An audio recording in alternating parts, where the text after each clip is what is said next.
In the depths of the gloomy mountains where eternal darkness reigned supreme, stood an old castle, whose stone walls remembered hundreds of cold winters and hot summers. In the huge castle, only one window was lit, behind which the shadow of a loyal advisor was darting about, his heart breaking at the thought of the famine threatening their lands. Deeply thinking about the fate of the people, the exhausted advisor did not notice how a bright beam of strange light cut through the night darkness outside the window. Rushing to the window, he saw a terrible picture. The city he loved so much was burning in flames, and the air was filled with the cries of battle and the ringing of weapons. Among the attackers, the advisor recognized the emperor's warriors by their black and gold flags, and a bitter realization pierced him. The cruel ruler had begun his revenge. The advisor always harbored a hatred for the emperor in his soul, but even he could not imagine that the ruler would dare to make such a treacherous attack on his subjects. Bright flashes of magic lit up the night sky as the imperial mages attacked the castle, and the duke stood silently on the tower, as if accepting his fate.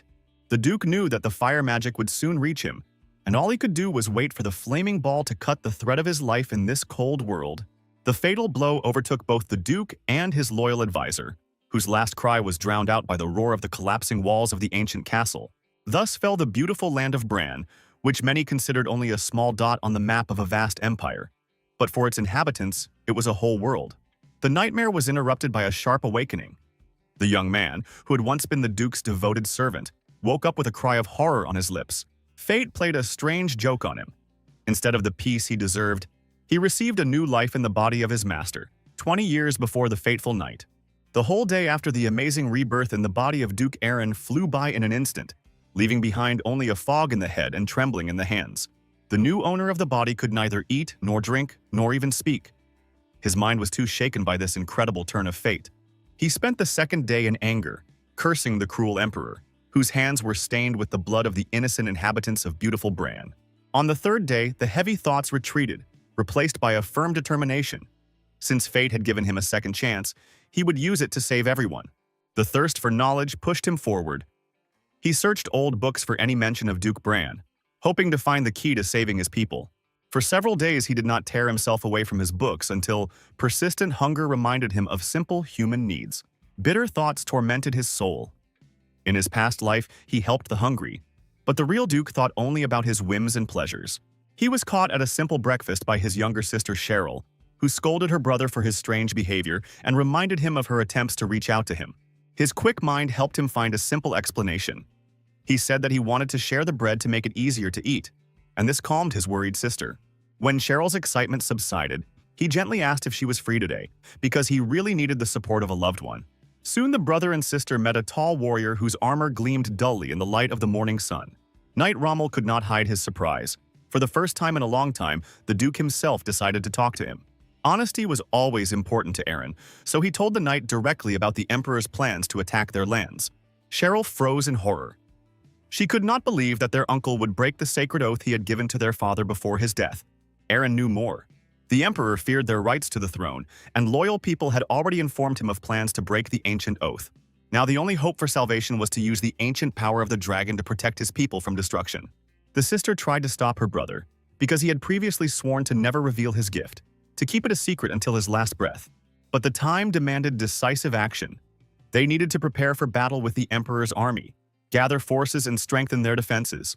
Cheryl took up her magic staff, and the ancient words of the spell flowed from her lips, opening a path through space. The knight froze in amazement. He had no idea that his rulers possessed such powerful magic, capable of changing the laws of the world. With a sly smile, the girl admitted that she had hidden her abilities for many years so that her enemies would not find out about their true power.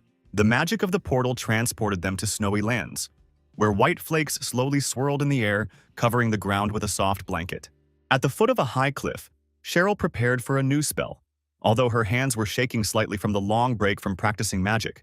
With a wave of her staff, she created a bright flame that lit up the dark sky, as if a second sun had risen over the snowy plains. Fireballs multiplied in the air, lining up into a perfect circle, like a crown of flames over the snow-capped peaks. Rommel immediately realized that before him was the legendary Ring of Inferno, an ancient magic that the world had not seen for many years. The power of the Ring of Fire under Cheryl's control cut away the top of the distant mountain as cleanly as if a sharp knife were cutting through butter. The knight stood with his mouth open, and the girl frowned. She knew that her seventh circle magic was too weak for the coming battle. Cheryl explained to the astonished warrior that the seventh circle of magic was very little compared to the power of the Imperial mages. Eren looked at his sister in surprise. The diary spoke of the fifth circle of magic, but in front of him stood a real archmage. Cheryl's eyes shone with confidence. She knew that her brother's power was many times greater than her own magic. Eren drew his sword, thanking fate for having spent the entire day the previous day studying his predecessor's old journal. The pages of the diary revealed many secrets to him about the dragon's blessing, an ancient power that slept in the blood of their kind. This gift made Cheryl a fifth circle mage, and the Duke himself a great warrior whose name was known throughout the Empire. The new body contained enormous power. The former butler felt it, but did not know how to awaken this ancient gift. He decided to start from the basics. He took a book on sword fighting and began to learn again because the skills of a real duke were not yet available. Suddenly, the sword in his hands began to glow with a bright blue light, responding to the call of the blood flowing through his new veins. The ancient words came to mind. Piercing wind. And the blow of his sword cut the huge mountain in half, showing the power of the awakened gift. The mountain debris fell down with a deafening roar, and the hero tried to look confident, hoping that no one noticed his awkward mistake in striking. In fact, he was aiming at a completely different mountain, but his companions, amazed by the unprecedented force of the blow, did not even pay attention to this small oversight. The next morning, an ancient dragon flew over the lands of the duchy, its wings casting huge shadows on the fields and forests below. The mighty lizard immediately felt the familiar warmth of his blessing, which he left for the people many years ago in these parts. Wanting to test his guess, the wise dragon turned into a small hawk and flew to the ground, looking out with a keen eye for traces of his magic. At the very ground, he dispelled the spell of transformation, taking the form of a tall man in light clothes embroidered with gold threads. Carefully examining the walls of the old palace, he felt that somewhere nearby lived people with his ancient power, whom he blessed many years ago. Within a few days of living in his new body, the former servant found the Duke's old diary, hidden among dusty books in the far corner of the library. The pages of the diary revealed a secret that Duke Eren had kept all his life, not trusting it even to his closest friends. The story began many years ago when Eren's uncle named Jaren, with the help of an influential lord, took the throne from the old emperor, weakened by the years. After the death of their father, the young heirs had to flee from persecution by the new authorities, saving their lives from cruel killers. The only condition that their father managed to set before his death helped them to save themselves, as if foreseeing the future troubles of his children. The children swore never to claim the imperial throne, and in return their father negotiated for Eren the title of Duke of the distant land of Bran. This land was considered cursed, a barren wasteland with a half-ruined fortress where not even weeds grew and dangerous monsters often appeared. But for children who possessed the power of a dragon and the gift of a grandmaster from birth, even such an inhospitable land could become a real home. Over time, they were able to establish a life in these parts, although Eren decided to hide his abilities forever, remaining faithful to his father's oath. Having learned the truth, the former butler could not believe that for the Duke, the ancient oath turned out to be more important than the lives of ordinary people who entrusted their destinies to him. One ordinary day, a tragedy occurred in the lands of Bran. A small boy seriously injured his arm while playing, and his screams were heard throughout the area. As if by magic, a young healer appeared next to him, her hands glowing with a warm golden light, quickly soothing the pain and healing the wound. Saying goodbye to the boy, the kind girl asked him to be more careful in games, because next time she might not be there to help. This kind healer was Cecilia, a young saint of the Vivian Order, whose heart was always drawn to helping those in need. Suddenly, Cecilia's attention was drawn to the loud voice of a herald, calling the people to listen to an important speech by the Duke. The Duke's appearance caused a murmur of discontent among those gathered. People considered him a weak ruler and did not want to waste time on empty words. A quiet whisper passed through the crowd. Someone noticed that the Duke had changed a lot lately, as if he had become a completely different person. Many agreed with this, remembering how the Duke had recently found and punished dishonest knights who had long oppressed the common people. Standing before the unfriendly crowd, the hero understood their feelings. People were tired of hunger and the exorbitant taxes that the previous Duke collected. Gathering all his courage, he announced the alarming news. Intelligence reported a growing army of orcs ready to attack their lands. The crowd responded with bitter laughter. They had heard such threats many times, but the former Duke had never tried to protect his people. Seeing the people's mistrust, the Duke passionately called on them to unite against a common enemy, so that together they could get rid of the eternal fear of the orcs. His fiery words silenced the crowd, who looked in amazement at their ruler, who had awakened an unprecedented determination. Having plucked up his courage, the Duke announced a new approach to defending the lands. They would no longer hide behind walls but would go into battle themselves. Aaron firmly stated that he was tired of watching his people suffer from orc raids while the monsters lived off the wealth they had stolen from the humans. The words that monsters live richer than them touched every resident to the quick, awakening long-forgotten pride in their hearts. Seeing the fire in the people's eyes, the Duke called on them to unite to defeat the orcs and finally build a decent life for their families. Not far from the place of performance stood that same dragon in human form, carefully watching his blessed heir. Later, a dispute broke out in the castle between the Duke and the treasurer. The ruler urgently needed money for armor for the warriors. Their loud squabble was interrupted by a knock on the door, and both angrily shouted at the intruder to get out, not wanting to interrupt an important conversation. It turned out that Knight Rammel had come with important news. A messenger had arrived from Duke Rainon with a special message. A stately man named Kainos appeared on the threshold, handed over a letter and said that he had come at the personal request of Duke Rainon. The hero pretended to be surprised, although he immediately recognized Kainos. In his past life, this man became famous as a great military strategist. Quickly breaking the seal, the Duke began to read the message, in which an old friend offered help in difficult times. The letter spoke of the 3 difficult years Aaron spent in the lands of Bran, constantly fighting for the survival of his people. Rainon sent them a talented strategist and some gold, hoping that Kainos would help strengthen Bran's lands until their next meeting. Suddenly, the Duke remembered the promised gold, and the greedy treasurer immediately demanded to see the letter, forgetting about the recent dispute. Kainos said with a slight smile that Duke Rainon had sent 50,000 gold coins to support the allies in their hour of need. The treasurer's face darkened, but he was not surprised by the modest sum. He knew that Duke Rainon's lands were also going through hard times. The hero strictly ordered not to grumble. This money would be enough for equipment for the warriors and for cleaning the dirty city streets.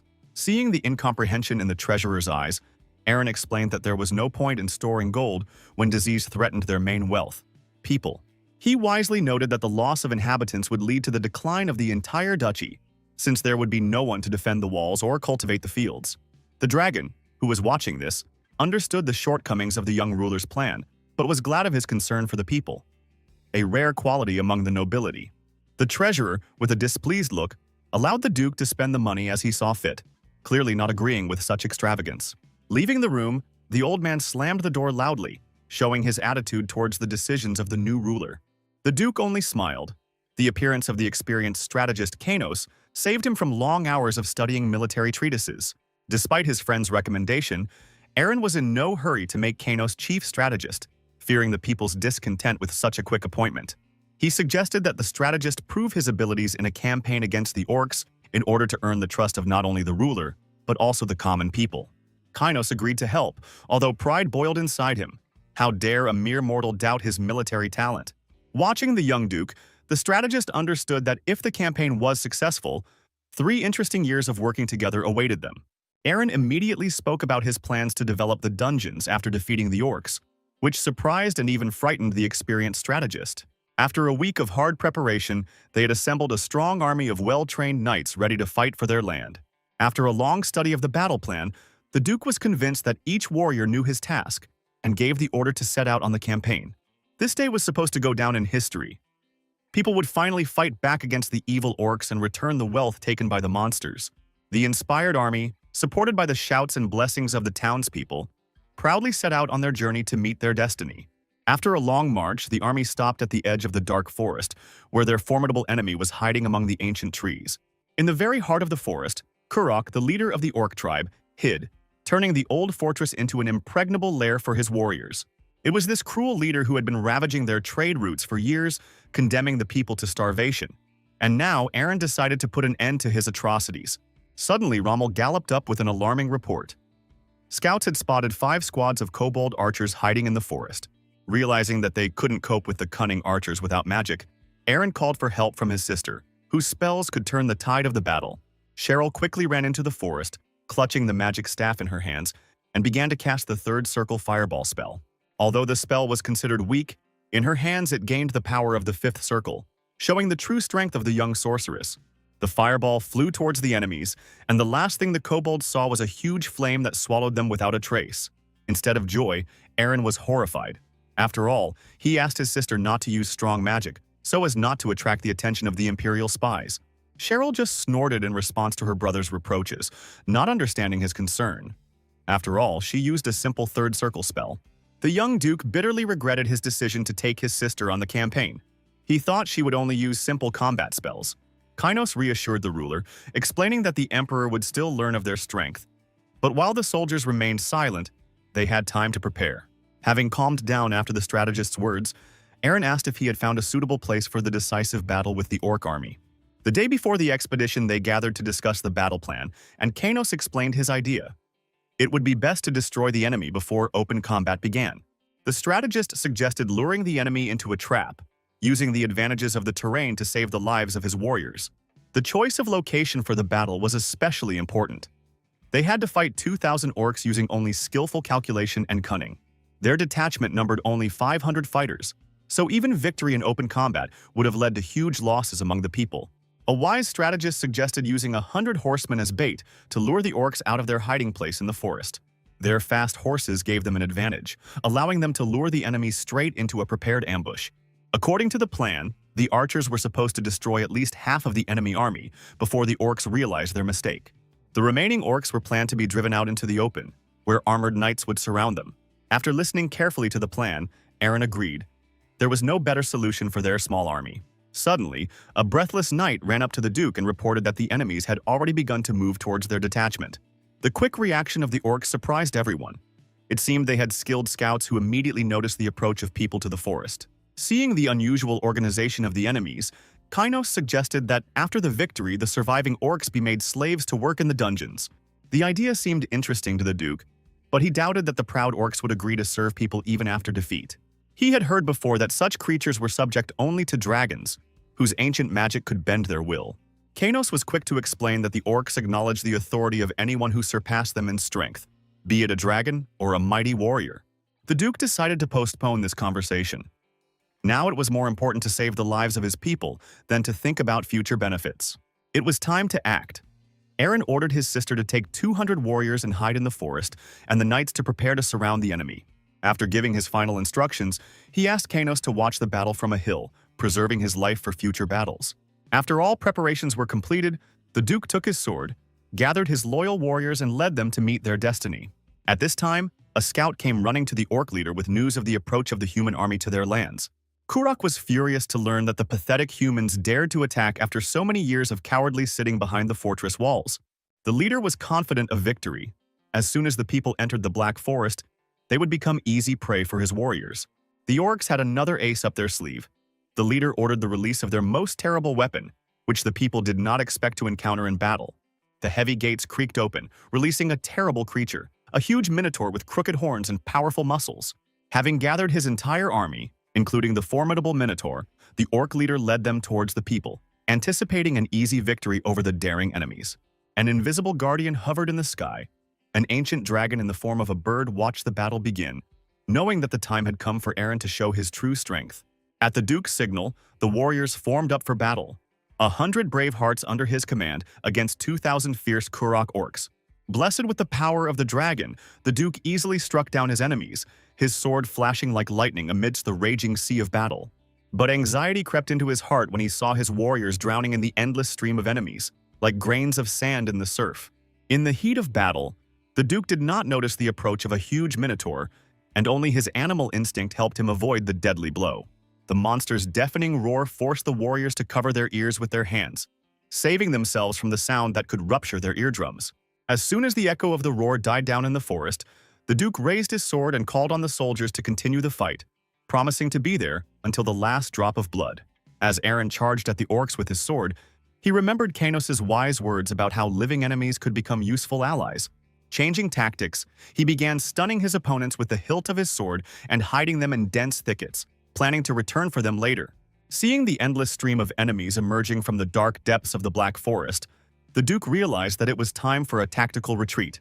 The horsemen began to retreat, crushing the enemies with the hooves of their horses, and after them, shaking the earth, rushed the enraged minotaur. The Duke ordered his men to retreat to the high ground, deciding to personally delay the monster and gain time to maneuver. Turning his horse around in one motion, he rushed towards the minotaur, managing to save his warrior from certain death at the last moment. The loyal knights, despite the order to retreat, remained by their master's side, watching with awe his desperate bravery. The disobedience of the warriors upset the Duke, but fate turned their mistake into luck. Just strong hands were needed to bind the defeated Minotaur. To the surprised Knight Arthur, the Duke calmly explained his decision to spare the monster's life. Such power would still serve their purposes. In the midst of working with the captive Minotaur, more orcs appeared, but Cheryl met them with a wall of magical flame. The knights had to dodge the maddened orcs, who fled in fear from the fiery wrath of the young sorceress. Many enemies fell in battle, but Kurok and his loyal warriors continued the pursuit, burning with the desire to avenge their fallen brothers. At the moment when the orcs were already celebrating their imminent victory, a steel ring of knights closed around them, cutting off all paths of retreat. The knights parted, forming a living corridor along which their leader headed towards the surrounded orcs for negotiations. With the dignity of a ruler, Eren offered Kuroku an honest way out, to decide the outcome of the battle with a duel of leaders, granting the losers their lives. Mistrust was evident in the orcs' yellow eyes, but he understood that one order from the Duke and his warriors would become food for the ravens. The Duke backed up his words with a warrior's oath, demanding a similar promise from the orc chieftain to seal their treaty. Trigger hesitated, but the hopelessness of the situation forced him to agree, taking the man's word to spare the lives of his warriors. The battle area was fenced off with shields, and the orc immediately rushed into the attack, waving a terrible mace with iron spikes. Eren stood motionless until the last moment, like a statue, and then easily dodged the blow, which drove the orc leader into a furious rage. With each dodge of new attacks, the Duke felt the ancient power of the dragon flowing through his veins, making his movements easy and precise. After another graceful dodge by the Duke, the enraged Kurok burst into a tirade of foul language, calling his opponent a cowardly wimp. The insult hurt the Duke's pride. He plunged his sword into the ground and challenged the orc to a fair fight with his bare hands. Rommel looked at the unarmed master with alarm, considering his decision reckless, but Eren was determined to teach the orc a lesson in strength. Appreciating the noble gesture of his opponent, Kurok threw away his mace. His muscular arm seemed to be a sufficient weapon against the fragile man. Rommel's heart sank with fear. No matter how strong his master was, fighting an orc without a weapon seemed pure madness. Everyone knew about the natural strength of the orcs, who had grown up in endless battles. Even their claws were sharper than steel, and the Duke stood before the enemy without a single defense. As the orc aimed his fearsome claws at the Duke's face, he was surprised to see how slowly the enemy's hand moved, easily dodging the attack. Testing the limits of his new power, Eren decided to take the orc's next blow without attempting to defend himself. The result amazed him.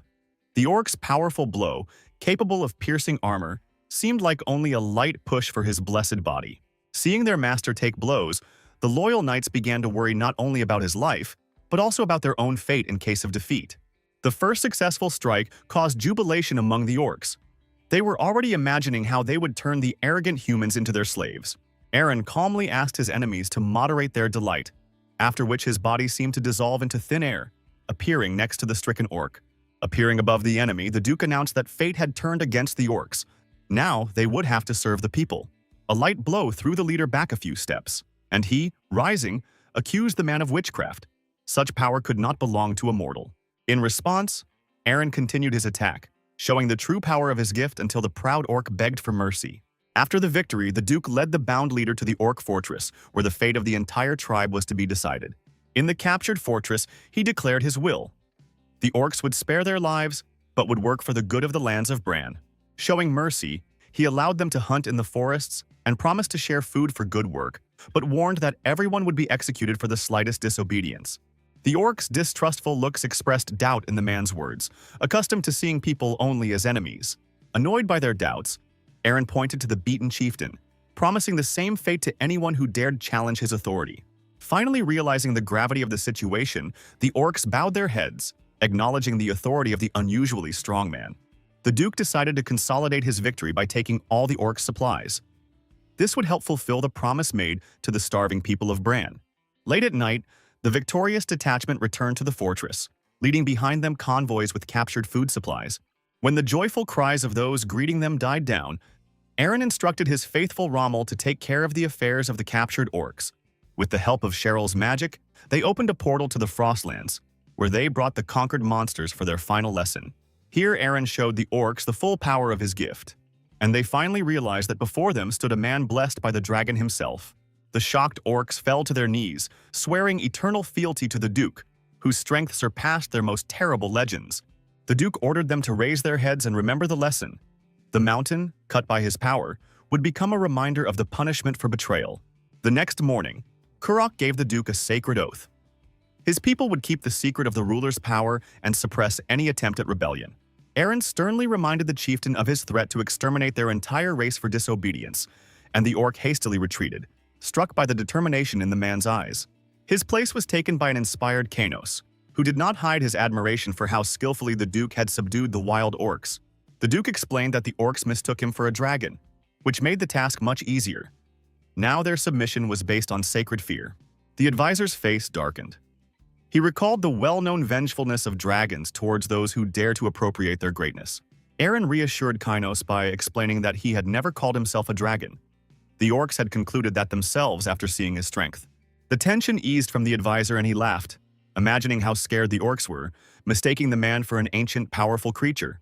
The butler kept silent about his thoughts, although he understood that his strength was indeed comparable to that of a dragon. It was better to keep this secret.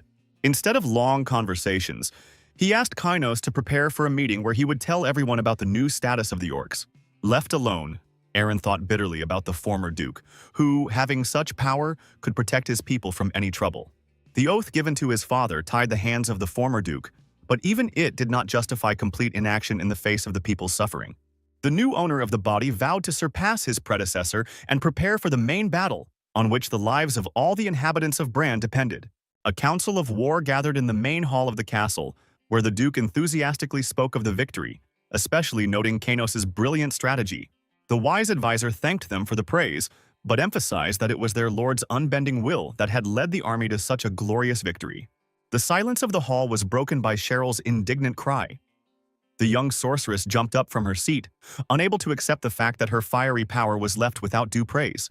A stern line appeared on the Duke's face, as he sharply reminded his sister that their goal was not to destroy enemies, but to acquire valuable workers for future prosperity. When the passions had died down, the Duke moved on to the important news. Their possessions had grown fivefold, and now it was necessary to manage the new lands wisely. His next words left the assembled company in amazement. He proposed to create a dungeon, and this strange idea seemed to everyone to be complete madness. Max, a former secret agent and now manager, could not believe his ears. The Duke wanted to turn the underground caves into bait for adventurers. Instead of explaining, Eren turned to Kainos, asking if a detailed plan was ready to present to the council. Despite being overwhelmed by recent events, the wise advisor had already prepared all the necessary documents. From the folds of his clothing, Kainos pulled out a large scroll, which, when unrolled, took up almost the entire table, striking in its size. A detailed diagram of the future underground complex was spread out on the parchment, and everyone present leaned over the table, studying every line of the drawing. After reviewing the plan, the Duke praised Kainos' work, but pointed out the absence of an important element: a system for attracting adventurers. It was even more important to think of a way to make special contracts with the heroes when they found themselves in a hopeless situation inside the dungeon. Max jumped up in righteous anger, reminding the Duke of his noble origins and the possible damage to the honor of their family. Eren just shrugged, reminding everyone that even the most ancient lineage wouldn't save them from starvation in hard times. The tense silence was broken by Kainos' loud laughter, who feigned remorse as he admitted that he had not thought of such a clever plan. The experienced advisor appreciated the gentleman's ability to think outside the box and promised to add elements of subtle manipulation to the project. As Max left the council chamber, he felt a heaviness in his heart. Such risky undertakings could lead their small duchy to a quick end. Early the next morning, the Duke decided to personally check the progress of the work to clean the city streets, not trusting other people's reports. What he saw clearly did not please his eyes. He immediately began to question the treasurer about measures to maintain cleanliness in the city. The old treasurer assured them with a caustic smile that all their efforts were being directed towards preparing for winter, since now they were definitely not in danger of starving to death. Eren cut short his taunts, reminding him of the rich supplies of food and gold that made such fears empty excuses. The treasurer's eyes showed indignation.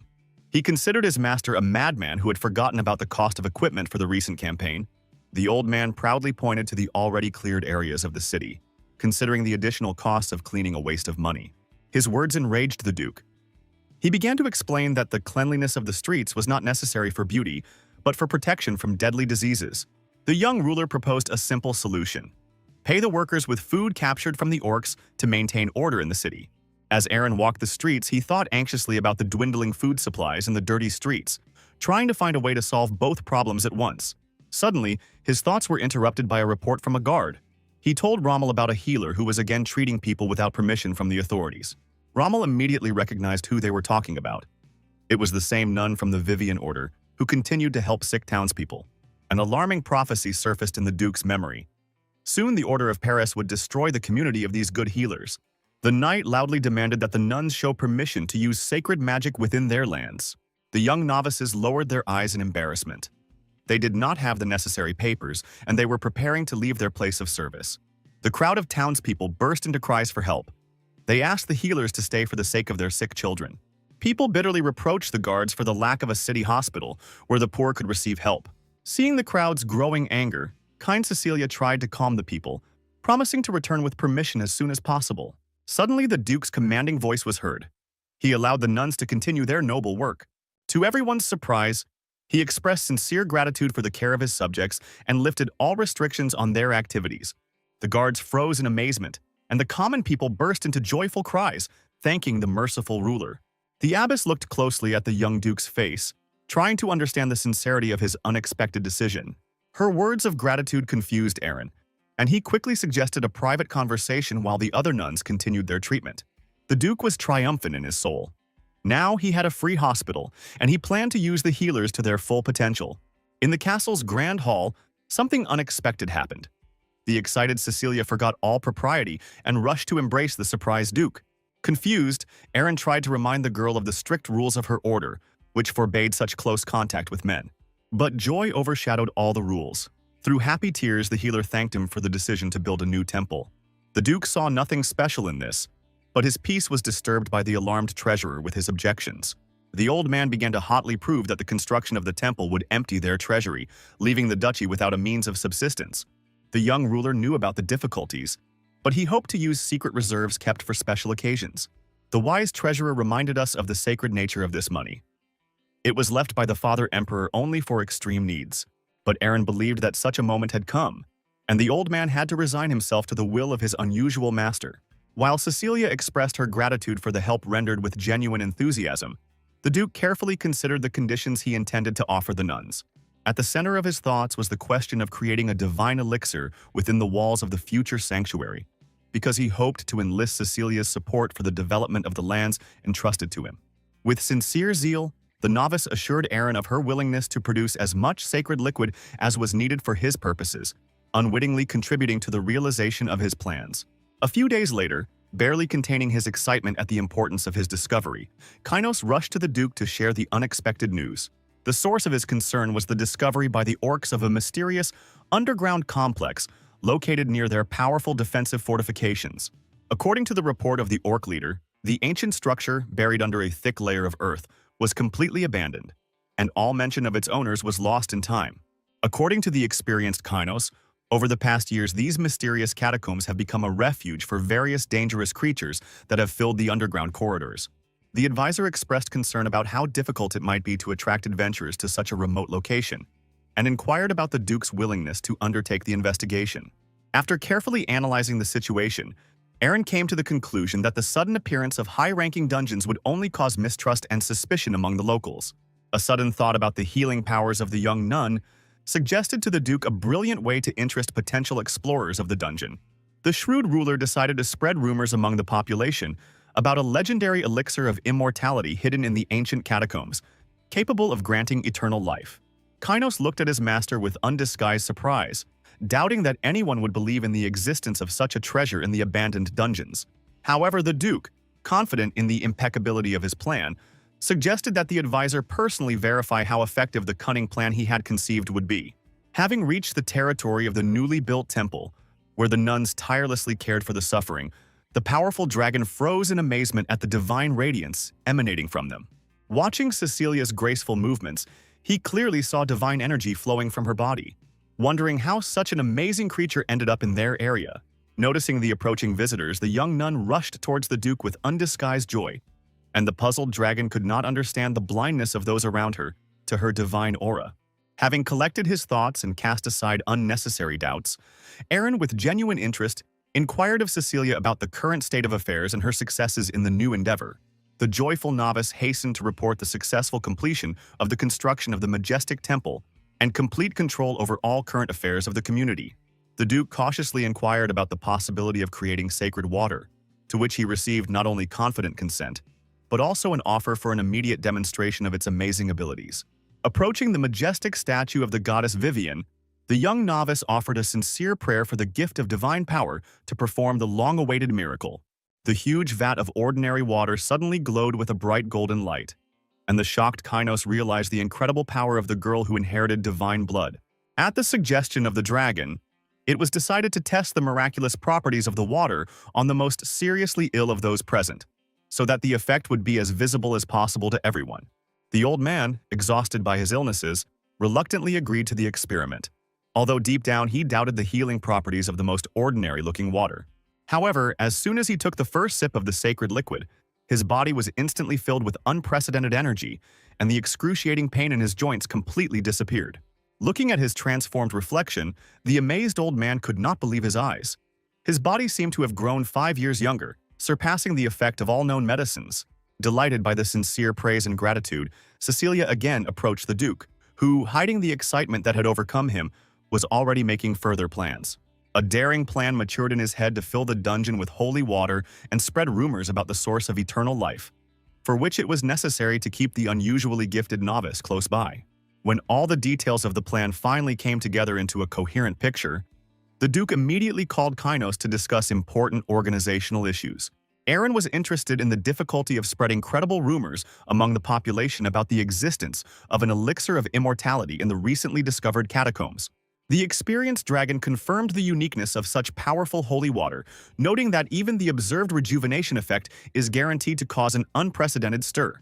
Encouraged by his advisor's support, Aaron realized with satisfaction that the main preparations for the implementation of his plan were almost complete. Just when the Duke was about to personally set off to explore the dungeon, he was stopped by an excited Cecilia, who wanted to introduce him to a special guest. The novice intended to introduce him to the renowned captain of the Holy Knights of Bavian, whose appearance in their lands seemed like an incredible stroke of luck. The Duke felt somewhat embarrassed to admit his complete ignorance of the existence of the legendary Order of Holy Knights. This renowned order gained fame thanks to its unrivaled art of defense. Its members, filling their bodies with divine power, created an impregnable formation. Due to the tragic events that befell the order, only one captain remained alive, a powerful warrior whose arrival was expected any minute. Just as Aaron was about to ask Cecilia more about the mysterious captain, the silence was broken by a commanding female voice that echoed throughout the area. The same legendary leader of the Holy Knights appeared before them, and immediately demanded that the red-haired youth stay away from their holy maiden. Bianca explained her unexpected appearance solely by the desire of their holy virgin to build a new temple in these lands, worthy of the great goddess Vivian.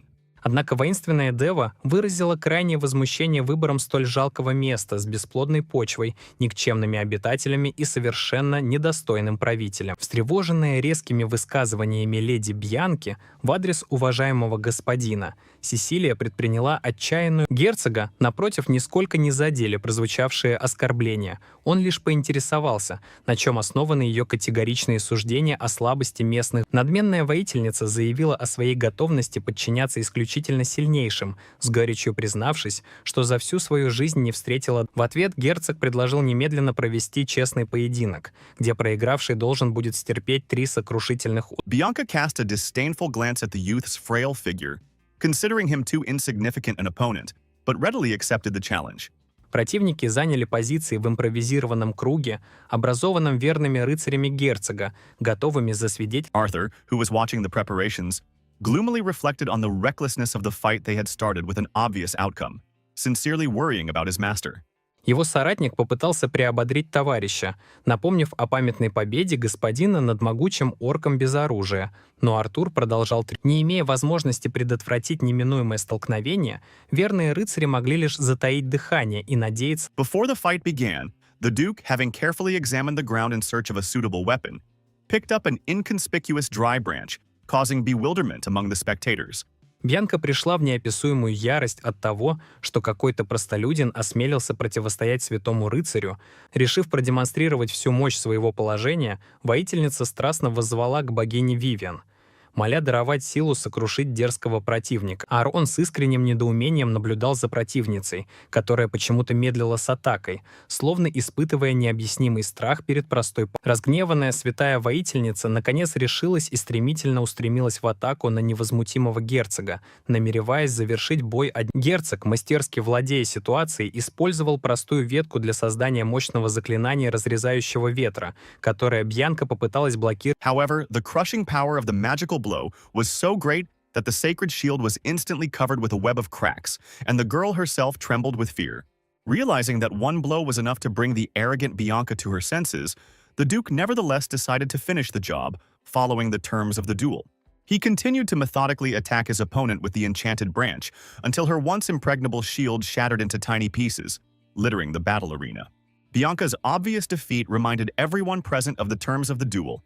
The Duke, without hesitation, lashed the defeated warrior 3 times on the thighs. After carrying out the deserved punishment, he strictly forbade her to make offensive speeches on his land in the future, asserting his authority.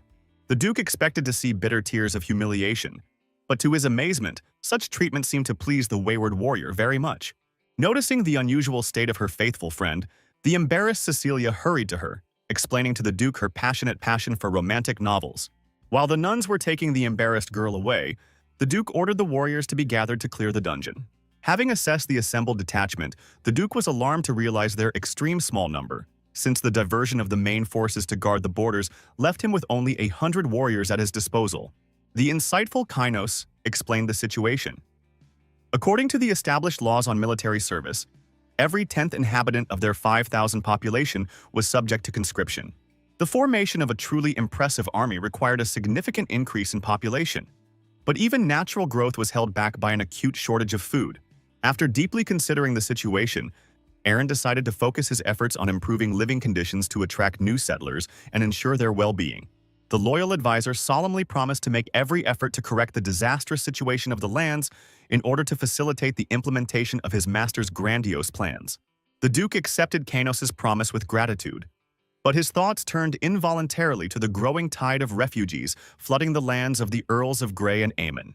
Putting his anxious thoughts aside for later, he resolutely called on the assembled warriors to set out for the mysterious dungeon in search of ancient treasures. Upon arrival, the knights were met by Kurok, accompanied by his orcs, who bowed respectfully before their master, expressing deep respect. When asked about the events in the dungeon, the embarrassed leader reluctantly admitted that events had taken an extremely unfavorable turn, threatening their safety. Descending to the second tier of the catacombs, Kurok pointed bitterly at the bodies of his fallen brothers, lifelessly spread out on the cold stone floor. The leader reported that during a routine inspection of the lower level, his warriors suddenly began to exhibit signs of inexplicable strange behavior. Cheryl, who was part of the expedition, immediately felt the ominous aura of this place, from which a supernatural cold piercing to the bones spread throughout her body. It was later revealed that the freezing cold was caused by mysterious magical vibrations that sucked the life force out of the orcs and turned them into spineless puppets. In an attempt to protect the rest of the squad, Kurok made the difficult decision to personally stop his possessed brothers from turning against humans.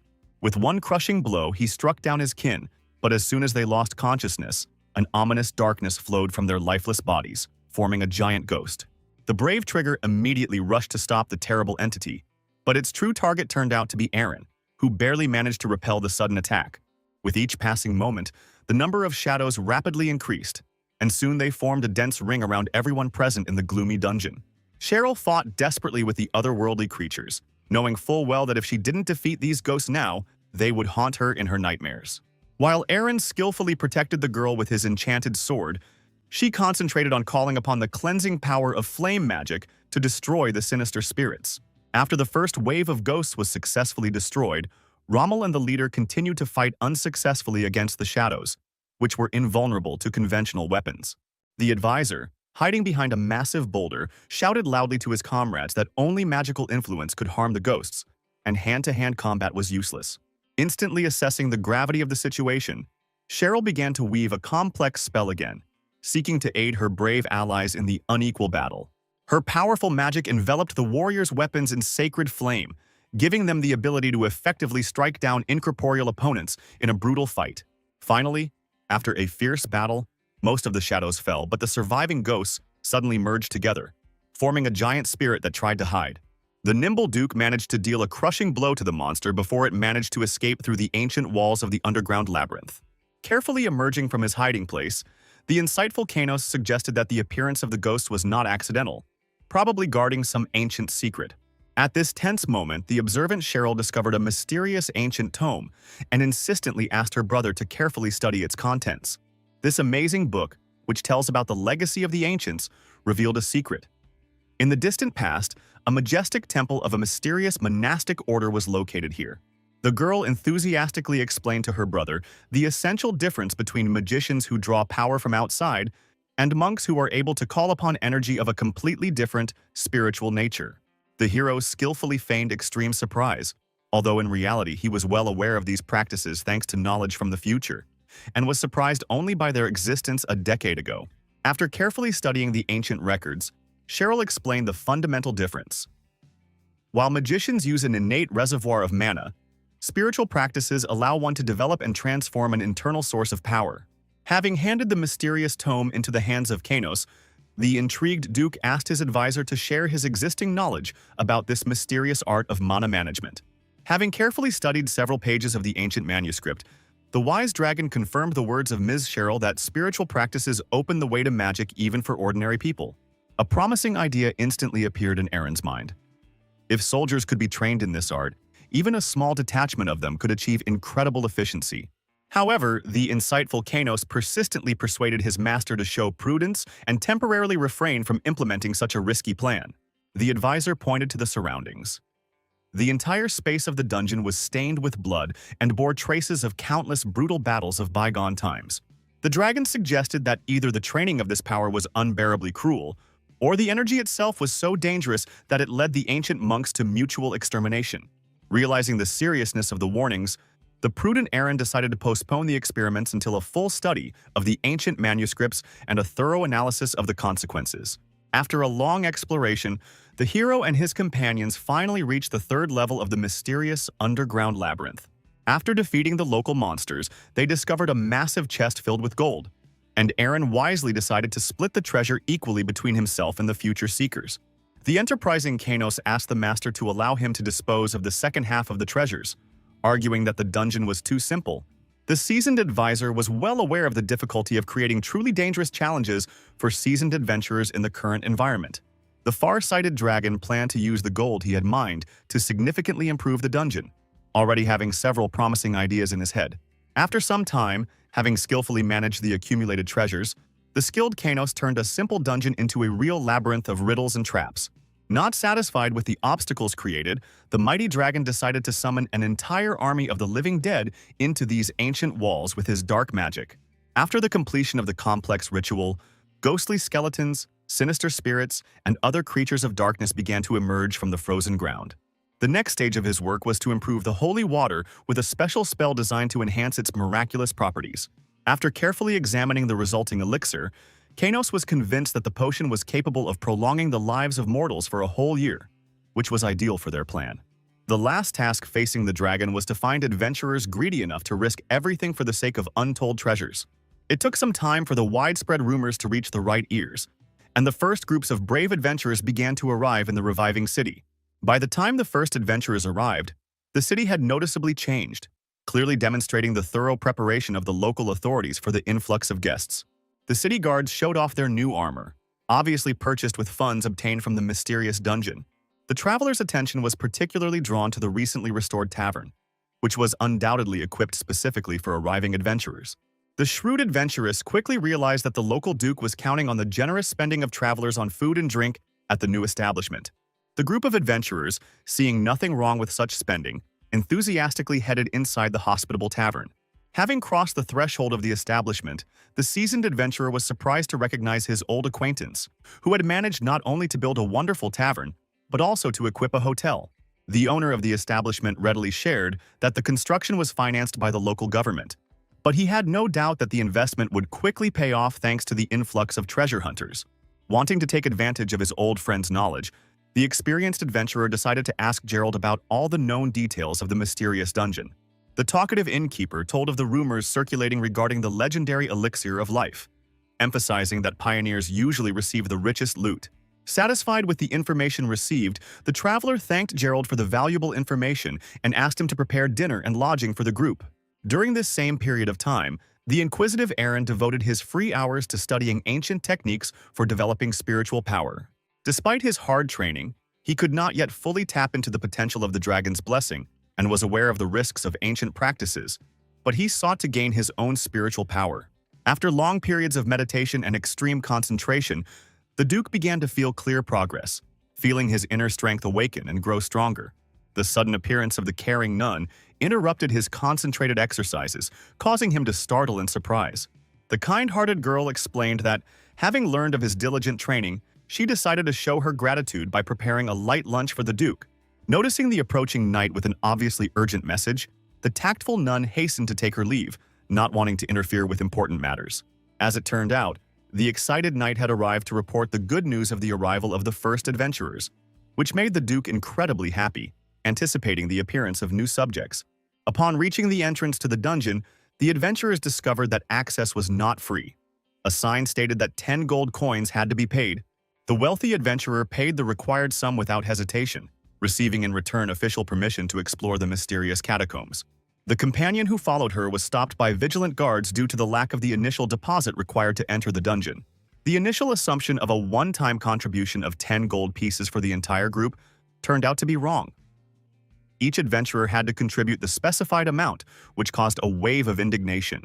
The resourceful guard quoted the Duke's wise words that earning 10 gold pieces was always possible, while the legendary elixir could run out at any moment. After weighing the pros and cons, the leader of the group decided that 10 gold pieces was a small price to pay for the chance to gain eternal life, and generously paid the entrance fee for all his companions. At the next merchant, the travelers found a special holy water, which the enterprising seller offered for a gold coin per bottle. The persistent merchant convinced the travelers of the vital necessity of his goods to fight the underground creatures, although the group already had a supply of holy water. The astute businessman immediately identified the origin of their supplies from the Church of Paris, explaining to the inexperienced adventurers the superiority of vivant holy water. Realizing the potential danger of unjustified savings, the prudent leader decided to purchase additional bottles of enhanced holy water. Having barely completed one deal, the travelers were faced with an offer to study magical equipment, and despite growing irritation from endless spending, they agreed.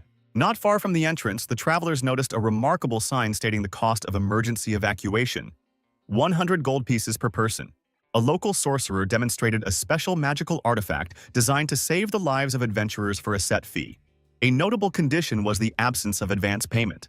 Gold was required only in the case of actual use of the saving artifact. The rational adventurer made the wise decision to take the artifact, counting on a multiple return on all costs upon discovering the source of eternal life. The first steps of the brave explorers into the depths of the dungeon were closely watched by an insightful advisor and a young duke.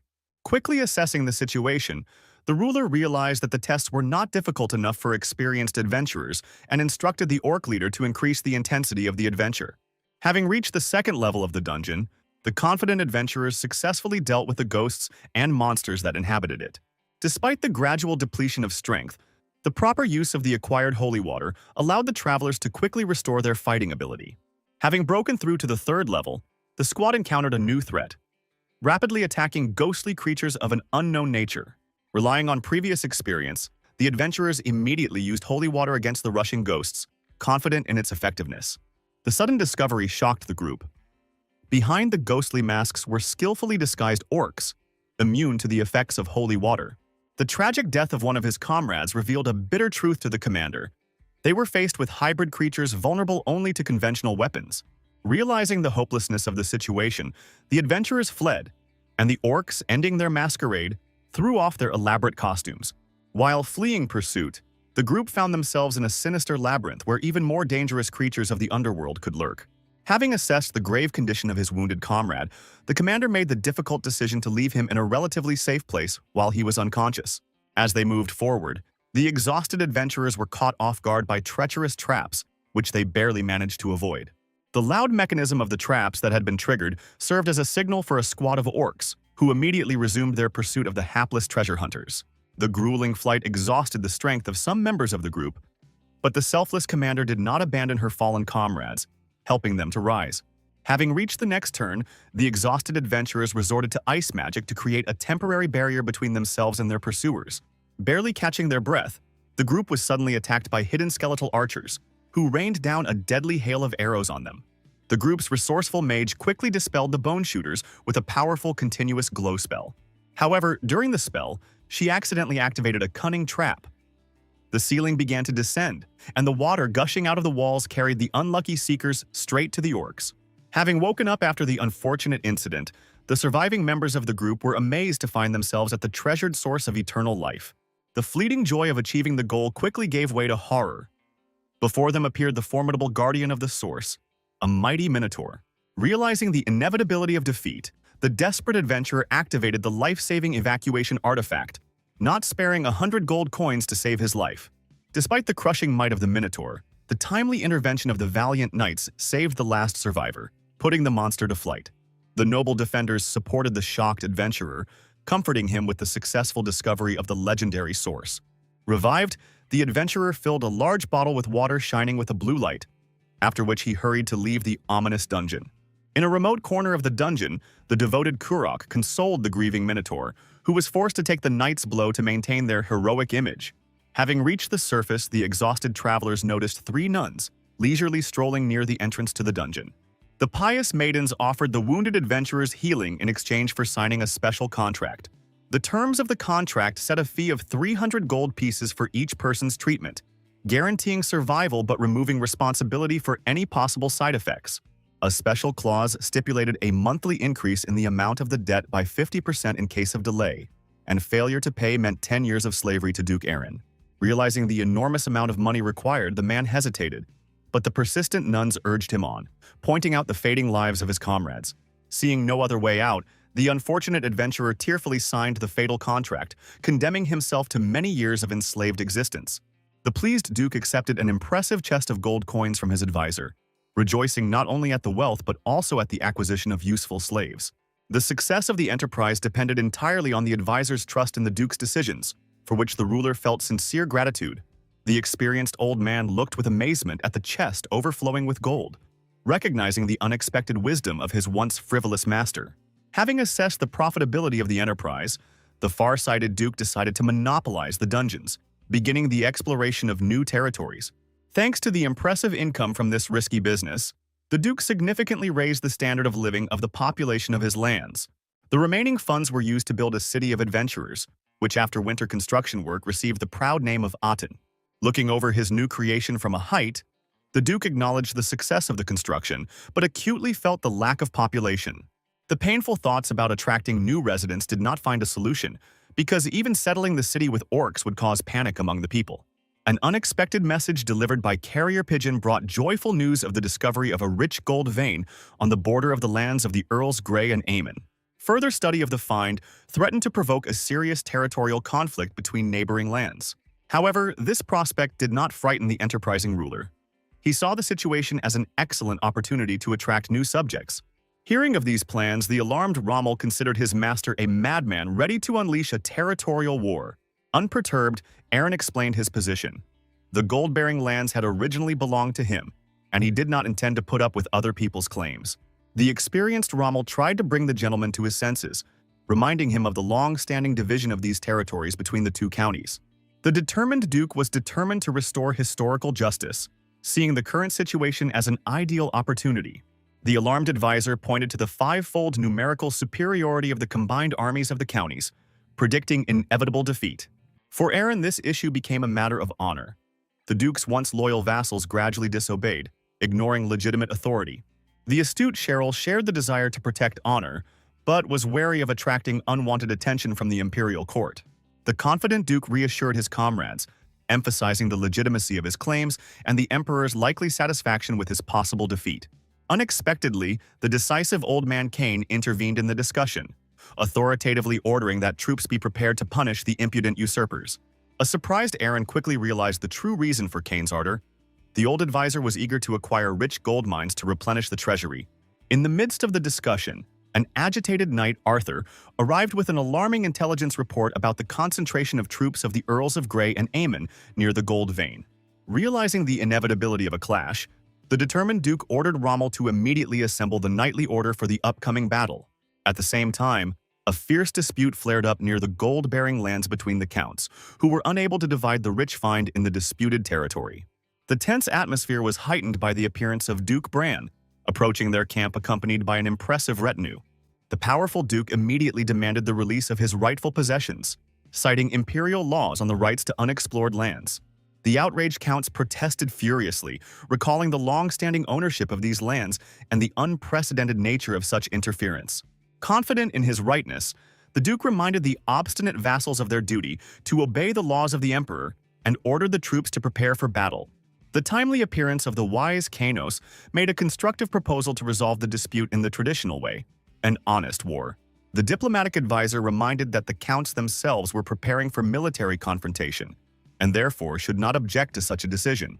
Aaron offered them to join forces, and in exchange the Duke would mobilize 1,000 men who would fight against their 2,000-strong army, and if Aaron won, they would give him their counties. The counts, realizing that this was a rather tempting offer and an obviously unprofitable fight, asked the Duke to give them just a few minutes to think about the situation. After much deliberation, the counts came to a disappointing conclusion. According to imperial laws, the land did indeed belong to the Duke, and an appeal to the Emperor would only confirm their wrongness. One of the counts proposed a radical solution to eliminate the annoying Duke and divide among themselves all the income from the military campaign and gold mines. The tempting prospect of seizing not only gold mines but also silver deposits seemed to both rulers an excellent opportunity for enrichment. The advisor, who had been closely observing the secret negotiations, doubted the count's consent, given their long hesitation before the military conflict. However, the shrewd Duke was absolutely sure of their consent, knowing the insatiable greed of these rulers and spreading rumors about the incredible scale of the gold deposit. It later turned out that this tempting rumor was deliberately spread by the cunning Aaron to provoke the counts into military action. The Duke confessed to the stunned advisor that the true target was the county territory, and the mythical gold mine served only as a legal basis for declaring war. A month before this plan was developed, intelligence reported that there were no differences between the counties, which required the creation of an artificial pretext. The hero remembered that in his past life the counts had shown similar caution in avoiding military action, which prompted him to create a convincing pretext for conflict. The carefully crafted decree ordered the spread of rumors of a colossal gold mine having been discovered in the borderlands of Grey and Aemon. After lengthy discussions, the counts accepted the Duke's terms, while putting forward two of their own demands for the upcoming battle. They insisted on choosing the location of the battle, leaving the Duke the right to determine the date, and demanded complete independence of the territories from the duchy in the event of their victory. An important condition was the need to send the signed agreement to the Emperor for approval in order to give legitimacy to future changes. Noticing Aaron's momentary hesitation at the mention of the Emperor, the smug counts felt they had cornered the Duke. After a brief reflection, the Duke suddenly agreed to the terms, scheduling the battle for a month later and sealing the agreement with his signature. The triumphant counts were confident of their victory over the short-sighted Duke, considering his signature on the treaty tantamount to a voluntary transfer of lands. After the signing ceremony, the advisor expressed concern that, despite the events being in accordance with the Duke's plans, the soldiers' lack of preparation could create serious problems. The situation was complicated by the limited size of the army, 500 men, and the need to act with extreme caution so as not to attract the Emperor's undue attention. Realizing the impossibility of using orcs in the upcoming battle, the far-sighted Duke instructed Kainos to engage in the hiring of professional warriors. An additional complication was the need to conceal the absence of a gold mine from the watchful treasurer, in order to prevent his interference with military plans. Remembering the despair of the ruined Caney, the Duke believed in Kainos' sincerity and was confident in his ability to cope with possible problems if Cheryl successfully completed her task. As they approached the castle, the detachment witnessed an unsightly scene. The guards were rudely driving away a wounded elf who was desperately asking for an audience with the Duke. The exhausted girl begged to be allowed to meet with the ruler of these lands to discuss an extremely important matter. When Aaron and the knights appeared, the elf immediately fell to her knees, introducing herself as Kaisha, the heir to the leader of the forest people, and begged for help. The Duke expressed bewilderment at the audacity of the request, remembering the brutal attacks of her tribe on the peaceful inhabitants of his lands. He remembered very well the northern lands of Bran, where proud forest elves lived near the dragon's nest, always striving for isolation from other races. Their settlement was a separate world with a unique ecosystem, but overly aggressive methods of self-defense prevented peaceful coexistence with people. Through tears, Kaisha told of the siege of their village by the invincible evil spirits, pledging an oath of eternal friendship between elves and humans in exchange for help. The strategic thinker Eren immediately saw the opportunity to create a profitable alliance that would allow him to gain control over the elves and destroy the undead. The calculating elf additionally offered to hand over the accumulated reserves of human gold as payment for help.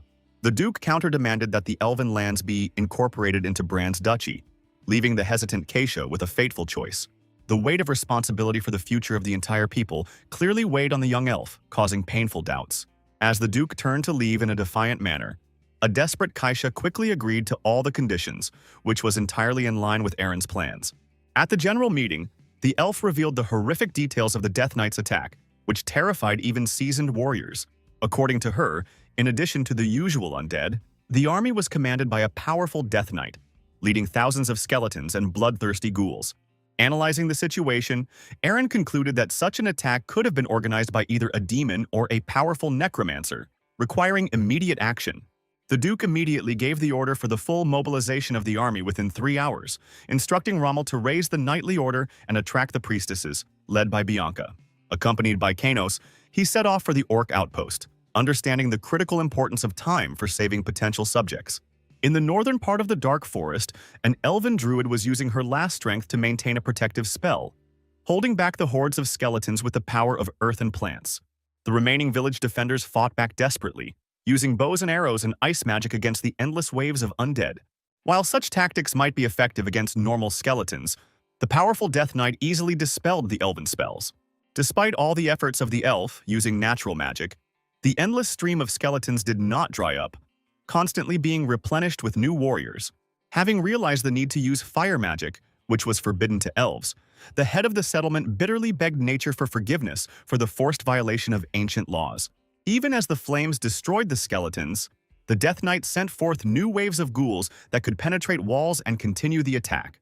At a critical moment when defeat seemed inevitable, a sudden magical rain fell upon the undead army, destroying their bodies. The shocked Death Knight saw a majestic dragon in the sky, which became the source of unexpected salvation. It turned out that the dragons were equipped with a special holy water spray system developed by the nuns to instantly destroy any undead. The Duke advanced along the cleared path, commanding the knights to break through to the walls of the village to ensure the protection of the elves. Enraged by his defeat, the Death Knight began a new ritual, calling upon the fallen undead to rise to continue the battle. The rebellious ghouls rushed towards the detachment of Bianca's holy knights, threatening to break through the defense. The defenders managed to reach the walls of the elven village and create a shield formation, offering prayers to the goddess for the gift of strength. The golden glow and holy aura, enhanced by prayers, created an impenetrable barrier, repelling any attempt by the undead to approach. Rommel, armed with a blessed blade and holy water, first cut off the Death Knight's hand in the decisive battle, and then beheaded his powerful opponent. Demoralized by the death of their leader, the undead retreated in fear. But Rommel, taking advantage of the moment, ordered the knights to begin a decisive offensive. The observant Duke, noting the successful halting of the undead's advance, sensed that the real battle was yet to come. The advisor revealed the truth.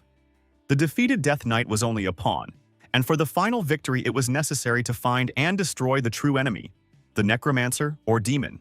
Soon, Cecilia, who was searching for the main enemy, reported discovering his location in the far part of the Dark Forest. Among the mountain peaks, a bright purple glow of demonic energy was clearly visible, indicating the presence of a powerful being. At the top of the mountain sat the she-devil, irritated by the quick defeat of her knight and the need to personally control the army of the undead. Finding herself in a hopeless situation, she began to cast an ancient spell to summon death, seeking to gain its destructive power. At the critical moment, when the deadly spell was almost completed, the swift Eren managed to deliver a precise blow that knocked the devil unconscious. When the demoness woke up, she felt the cold blade of the Duke's sword at her throat, ready to punish her for her brazen attack on his subjects. Underestimating her opponent, the devil launched a desperate attack, unaware that the Duke, endowed with divine and draconic power, would easily neutralize her blow. Coming close, Eren inflicted a serious wound on her, but spared her life, offering her a choice between death and faithful service. The stricken devil, pressing her hand to her wounded heart, watched in amazement as her magical energy was rapidly depleted by a simple sword strike. Realizing the power of her enemy, she placed a magical oath seal on his blade, solemnly swearing her loyalty. After completing the ritual of the oath, Elena immediately recalled her army of undead, granting the long-awaited salvation to the exhausted elves. По окончании сражения герцог приблизился к своим рыцарям верхом на коне, сопровождаемый Объясняя ситуацию советнику, он искусно солгал о бегстве дьяволицы, уверенно заявив о ее будущей безвредности. Проницательная Сесилия мгновенно заметила странную спутницу господина, и хотя демоническая аура отсутствовала, от девушки исходили волны. The pious nun firmly decided to cleanse the defiled soul of the unknown from vice and evil. Однако герцог решительно встал на защиту Елены, пообещав позже предоставить Сесилии исчерпывающее объяснение и попросив довериться. Полчаса назад, после заключения магического контракта, Аарон извлек свой меч из груди демоницы, позволив ее ранам затянуть. Его неожиданный приказ отвести нежить прочь, а не уничтожать ее, поверг Елену в замешательство, но у герцога He shared his plans to use the undead army as a workforce to carry out his future plans.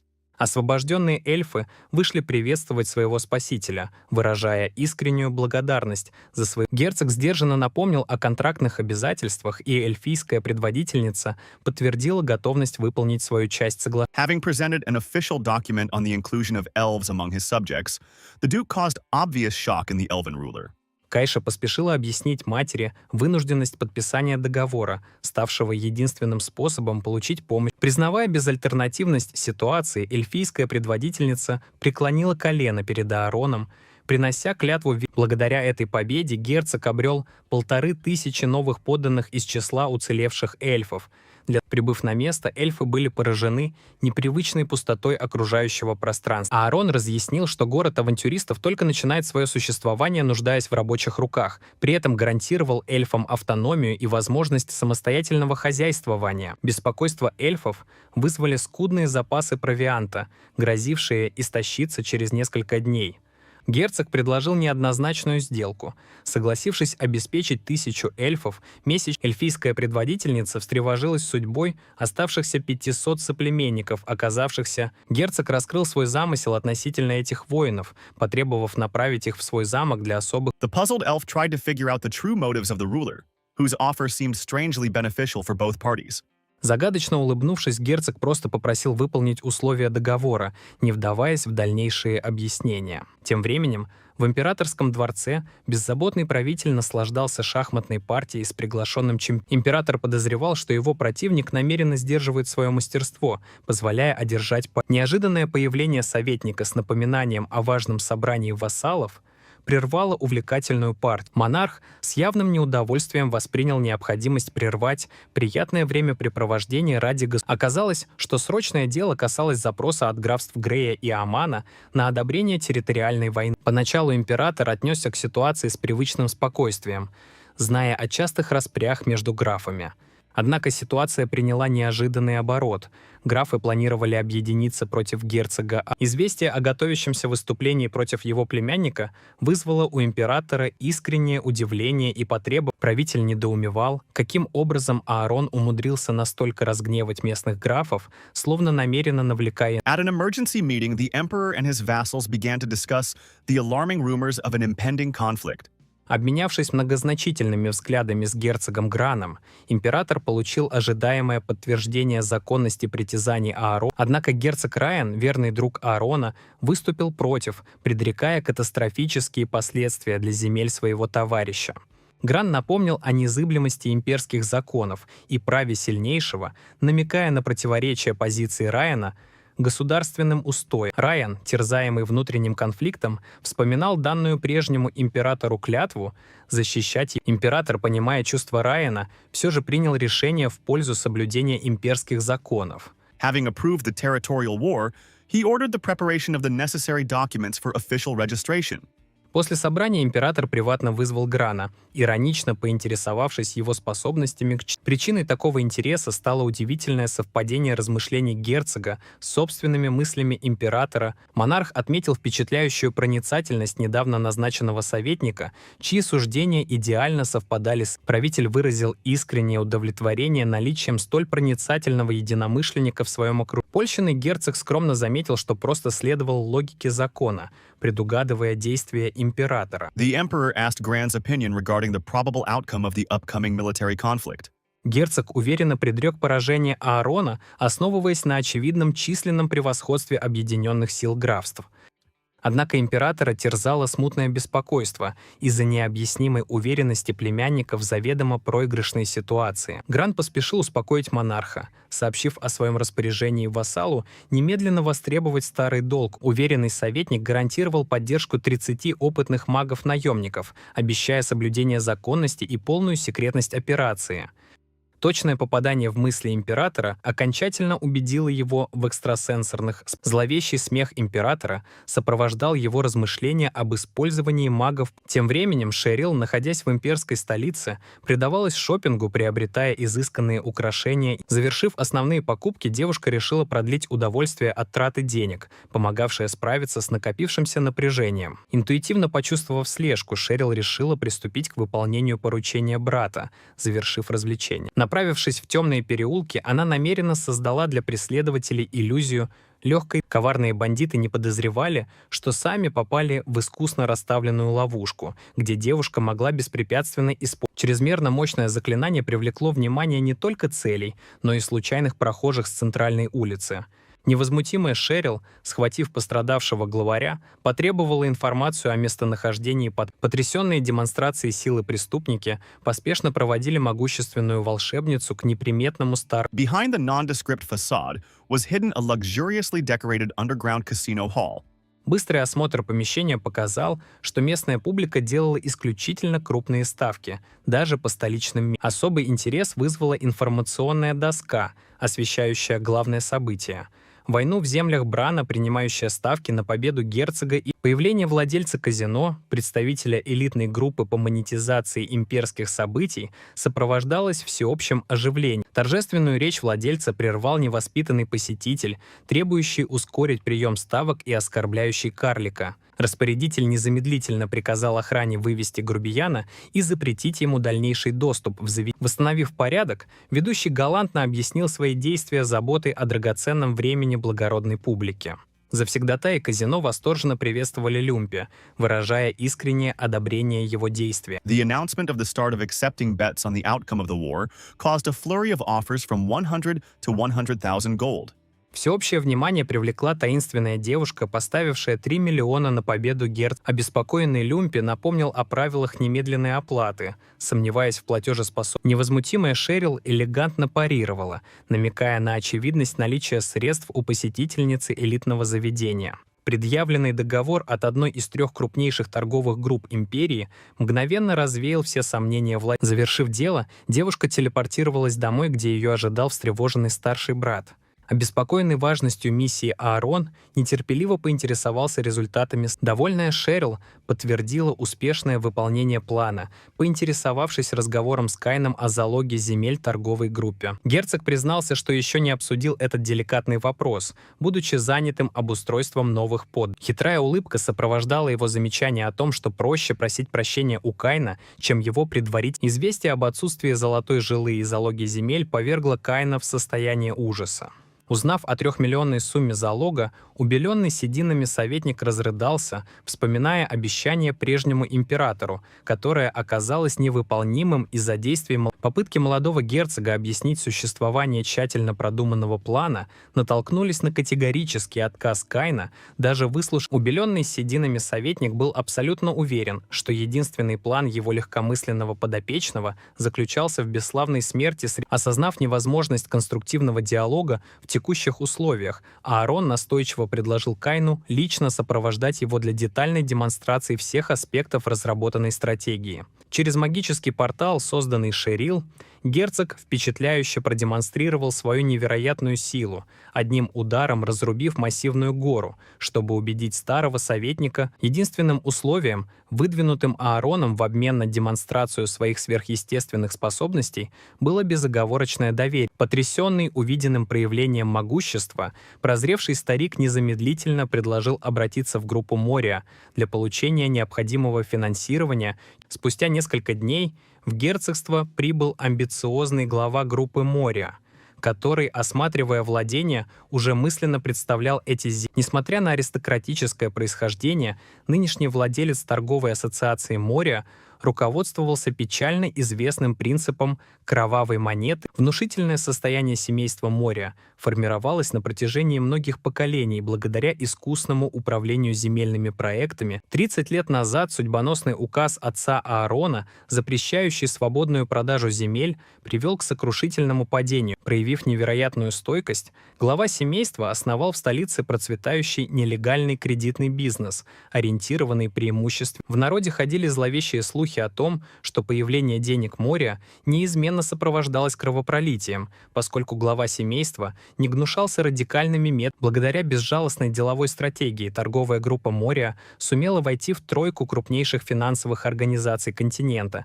демонстрируя впечатляющий рост влияния. Помощник Мория прозорливо отметил, что невозможность прямого приобретения земель компенсируется неизбежной неплатежеспособностью герцога, что позволит получить территории. Мария, предвкушая сладкую месть, намеревался преподать жестокий урок финансовой грамотности неразумному сыну своего заклятого врага, наглядно демонстрируя зловещую репутацию кровавого. The arriving creditors were surprised by Aaron's genuine joy, who greeted the guests with exaggerated cordiality and inquired about the details of their journey. Опытный делец поддержал непринужденную беседу, красноречиво рассуждая о своей готовности отправиться на край света ради предоставления финансовой помощи. Но проницательный герой мгновенно распознал в собеседнике человека, страстно жаждущего падения герцогства, но текущие обстоятельства не оставляли иного выбора, кроме... На важном собрании присутствовал встревоженный Каин, взявший на себя ответственность кратко обрисовать собравшимся причины, побудившие господин. The self-confident Mariah initially believed the meeting was called to review the terms of a $3 million loan intended for risky bets in an underground casino. Неожиданным поворотом стало заявление герцога о совершенно иной цели визита.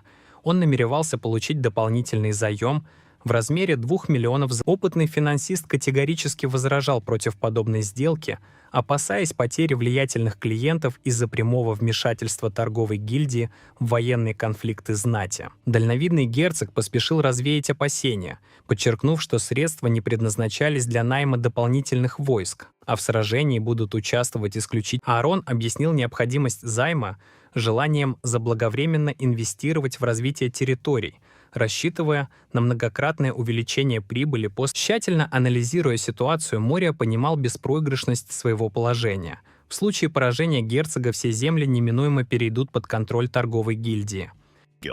Финансиста особенно интриговала необъяснимая уверенность молодого герцога в благополучном исходе, словно все обстоятельства находились под его полным контролем. После продолжительных раздумий Мория согласился предоставить дополнительные 2 миллиона при условии документального подтверждения целевого использования. Возмущенный Каин решительно воспротивился получению нового займа, справедливо опасаясь, что поражение в войне оставит казну абсолютно. Наблюдая за эмоциональной дискуссией между герцогом и советником, проницательный Мория осознавал, что лучшие возможности окончательно погрузить противника. Хитроумный финансист предложил оформить беспроцентный кредит, демонстративно выражая уверенность в победе герцога, чтобы максимально упростить принятие судьбоносного решения. Очевидная ложь преследовала единственную цель — устранить последние сомнения в целесообразности займа, и обе стороны, понимая истинные мотивы, приняли... Later, Mariah frankly admitted to his assistant that only a madman would have bet on the Duke's victory,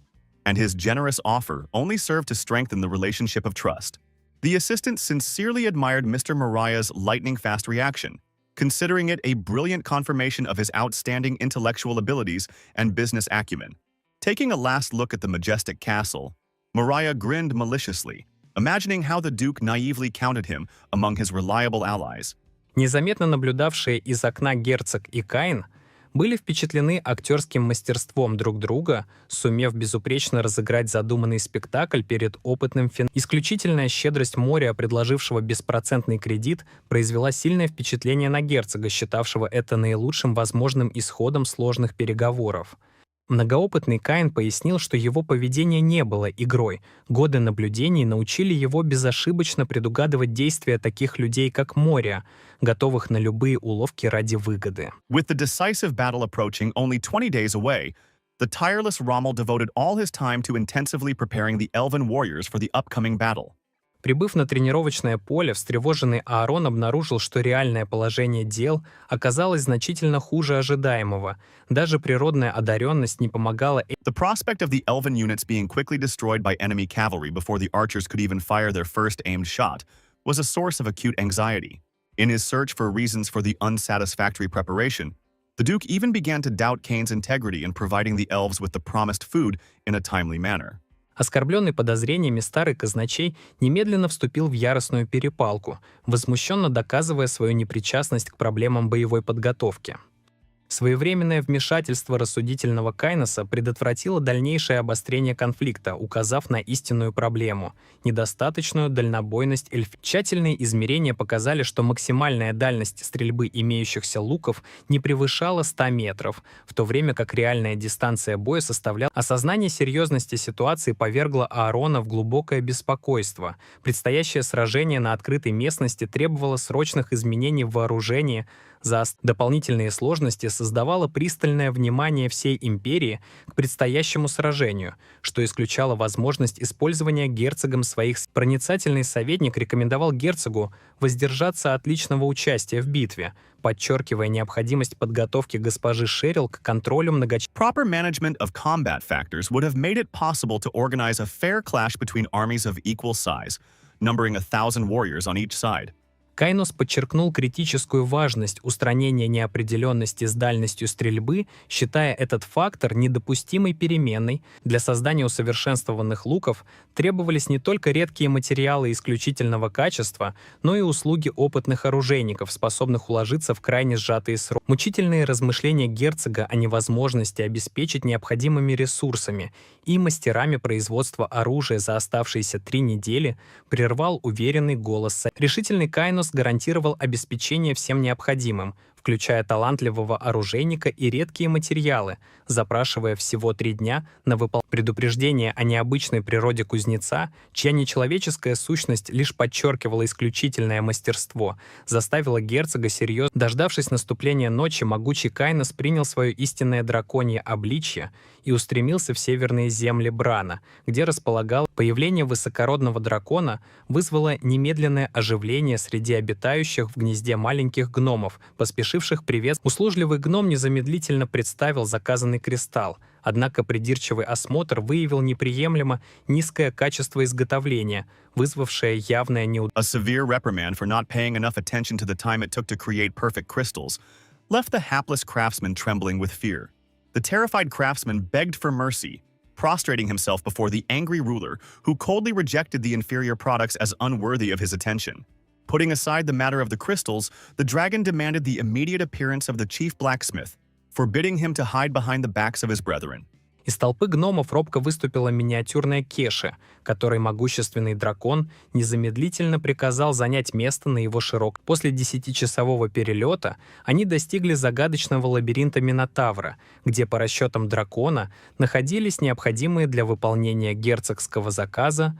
Встретив первых минотавров, Кайнос молниеносно испепелил их своим драконьим пламенем, после чего велел Кэше приступить к сбору ценных. Точно в обещанный 3-дневный срок торжествующий Кайнос явился в замок, представив добытые с таким трудом уникальные ресурсы для производства оружия. Герцог с нескрываемым удивлением рассматривал внушительные рога, не понимая их предназначения в производстве столь необходимого. Терпеливый дракон разъяснил преимущество использования рогов в создании эластичных луков увеличенной дальнобойности. Отметив их, внимательно изучая необычные рога, проницательный герцог высказал обоснованные сомнения в их принадлежности обычным быкам.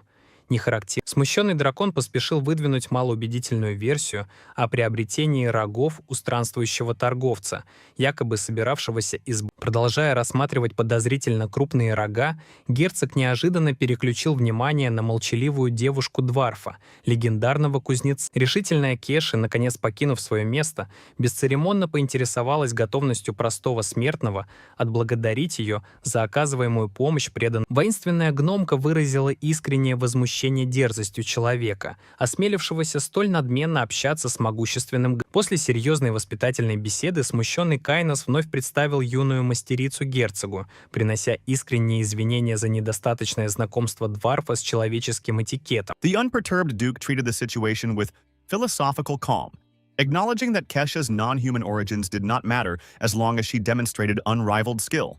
В знак уважения к искусству дворфийского мастера Аарон опустился на одно колено, торжественно принося клятву служения от имени герцога этих земель и прося взамен ее без... С приближением решающего сражения, до которого оставалось около 2 недель, производство нового оружия началось под полным контролем требовательной Кеши в специально оборудованном. Перфекционизм дворфийской мастерицы в сочетании с растущей усталостью человеческих работников неизбежно приводил к регулярным конфликтам в процессе создания. Мудрые разъяснительные беседы Аарона помогли наладить производственный процесс, когда каждый работник осознал важность своего вклада в достижение общей великой цели. Несмотря на первоначальные разногласия и многочисленные технические сложности, слаженная работа позволила наладить эффективное производство. За 3 дня до начала военных действий обеспокоенный советник прогуливался по будущему полю битвы, размышляя о сложности победы без использования сил. An unexpected fall into the mud gave the resourceful dragon a brilliant idea that could radically change the outcome of the upcoming battle in their favor. Inspired by a sudden insight, Kainos hurried to the palace to see Keshi, exhausted by endless work and barely able to stand on her feet from fatigue. The half-asleep girl incoherently begged for mercy, which only increased the dragon's irritation, who demanded that she immediately collect her equipment and follow him on urgent business. As the long-awaited day of battle approached, the mighty earls lined up their impressive armies in battle formation, preparing for the decisive battle for power and wealth.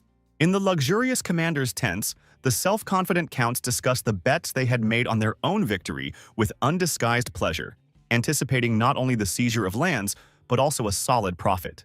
The size of their bets amounted to 500,000 gold each, although they would have liked to risk a larger sum.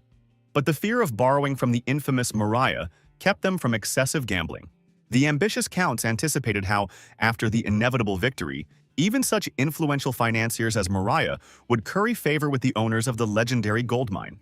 The counts were growing uneasy at the absence of the Duke and his army at the appointed time, which they presumptuously interpreted as a sign of his realization of the hopelessness of his situation.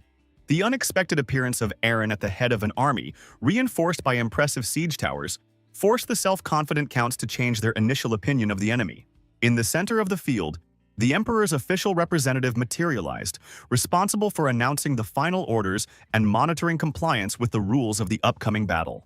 Representatives of the opposing sides solemnly headed to the center of the field to officially announce the terms of the upcoming territorial conflict. When they met, the haughty counts could not resist making sarcastic jokes about the Duke's wooden towers, contemptuously calling them useless trash cluttering up the battlefield. The Duke calmly responded to the Count's insult with a witty remark about how surprising it was to see such attentiveness in a man who could barely see because he was so fat. According to the rules of the tournament, in case of victory, the Duke received all the lands and the gold mine of the Counts, and in case of defeat, he had to give up his territories to his opponents. After all participants confirmed the rules of the battle, the manager sent each warrior to the designated position to prepare for the decisive battle for the lands. Before leaving, the wise Aaron advised the earls to watch their heads more closely during the battle, leaving them to ponder the meaning of these mysterious words. The great battle began with the launch of a magical glowing ball, which flew high into the sky and exploded into bright sparks over the field where the warriors had gathered. Aaron's 1,000 loyal soldiers entered into an unequal battle against the 2,000-strong army of the Counts, beginning a historic battle for power over the rich lands. Having learned of the presence of an imperial spy among the judges of the battle, the Duke ordered Rommel to strictly follow the planned plan without hope of help from his friends. The archers carried out the commander's order and fired the first test shot from old bows, which, as expected, did not cause any harm to the enemy positions. The counts openly laughed at the apparent stupidity of the Duke, who decided to confront their huge army with such small forces and weak weapons. Confident of victory, the Count promised each of his knights an additional reward of 5,000 gold coins for a quick victory in the upcoming battle. Inspired by the promise of a rich reward, the Count's soldiers immediately dropped their heavy protective shields and prepared for a quick attack on the enemy positions. Having waited for the right moment, the experienced Rommel ordered his archers to get out new, specially prepared bows to deliver the main blow. After the first volley from the new weapon, the enemy realized that they had fallen into a trap, but their stubborn commander continued to demand that the soldiers maintain battle formation. The time had come to use the siege towers, and the knights stationed there set in motion complex mechanisms for a decisive attack on the enemy positions. At the most critical moment of the battle, a huge metal net fell on the attacking horsemen, which could not be torn apart by hands or cut with swords. While the trapped horsemen tried to escape the net, Rommel brought his archers into good positions to accurately shoot at the helpless enemies. Watching the death of enemy soldiers, the wise Rommel sadly noted that the enemy had not listened to the Duke's advice to save their heads in battle. After the terrible defeat, a loud quarrel began between the counts, during which one of them demanded to explain who gave the order to drop the protective shields. The counts were forced to send infantry to help the trapped horsemen, who found themselves under constant fire from enemy archers. Quickly assessing the situation, the brave Rommel jumped on his horse and ordered the knights to destroy the approaching reinforcements before they reached the towers. The experienced count expected such a turn of events and immediately ordered his archers to concentrate all their forces on destroying the enemy cavalry. The brave Bianca led the warriors into the attack, calling upon divine blessings to protect her squad in the decisive battle against superior enemy forces. A bright holy light enveloped all the riders, creating an invisible shield that completely protected them from enemy arrows during the swift attack. From a safe distance, a satisfied Aaron and his advisor watched closely as the carefully laid out battle plan was successfully executed. The frightened counts gave the order to immediately attack with infantry from both flanks, directing a huge army against the cavalry protected by divine light. Rommel quickly divided his forces into two. One group of knights followed him into battle, while the other remained to destroy the remaining enemies. Well-trained horsemen on armored horses completely defeated the enemy infantry without losing a single warrior from their squad. In desperation, the counts turned to their last trump card, a squad of hired wizards, begging them to change the unsuccessful course of the battle at any cost. The powerful mages simultaneously raised their magic staffs to the sky and began to chant complex spells to create deadly magical attacks. The sudden magical attack caught the cavalry off guard, and even the experienced Rommel barely managed to defend himself from the powerful spell aimed straight at him. The commander's order to retreat could no longer help. The cavalry found itself in a tight ring of enemy infantry, ready to completely destroy the enemy. Seeing the dangerous situation of his best commander Rommel, the Duke immediately sent infantry to help the surrounded elite warriors in the center of the battle. Quickly assessing the situation, Aaron assigned Kanos to deal with the enemy mages, while he himself went to rescue his loyal commander from a dangerous trap. A worried advisor questioned the wisdom of the Duke's personal involvement in the battle because of the spy. But for Aaron, saving Rommel was more important.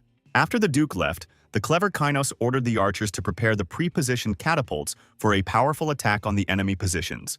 Numerous projectiles from catapults destroyed hundreds of enemy soldiers, but the magicians successfully stopped the flying stones, destroying them with powerful spells. The overconfident Count believed that the Duke would no longer be able to come up with effective ways to attack against his strong magical defense on the battlefield. Wanting to consolidate his advantage, the powerful Count ordered the mages to focus on destroying the enemy catapults to ensure free magical attack. The magicians tried to warn the Count about the need for time to prepare such a powerful spell, but he insistently demanded immediate execution. The attentive Kynos noted with disdain the greed of the counts, who, even with twice as many soldiers, still hired expensive magicians to ensure victory. The situation turned out to be much more complicated than the wise dragon had expected, especially after the Duke's unexpected decision to participate in the dangerous battle himself. The experienced eye of the advisor noticed something strange in the Duke's emerging figure, from which only pure magical power emanated without the usual warmth of life. The clever dragon immediately understood the deception. He saw a perfect illusion created by the talented Mrs. Cheryl, so good that even he did not immediately notice the substitution. The real Aaron, dressed as a common soldier, moved quickly towards the center of the battle, surprising the observant Kanos with his boldness. Despite the great distance, which made recognition almost impossible, the cautious hero still put on the helmet he had found before rushing to the aid of the commander. After a new volley of catapults, The clever Kanos noticed that the enemy mages were not only repelling the flying projectiles, but were also preparing a counterattack on the siege engines. Finding himself in a difficult situation, the resourceful dragon ordered the archers to shoot from the longest distance, while simultaneously preparing a cunning magical plan. As the catapults launched the stones, Kainos secretly used magic to speed up their flight, but an observant Imperial spy noticed the use of magic. The enemy mages desperately tried to stop the stones flying at the counts, but their combined strength proved too weak against the might of the ancient dragon.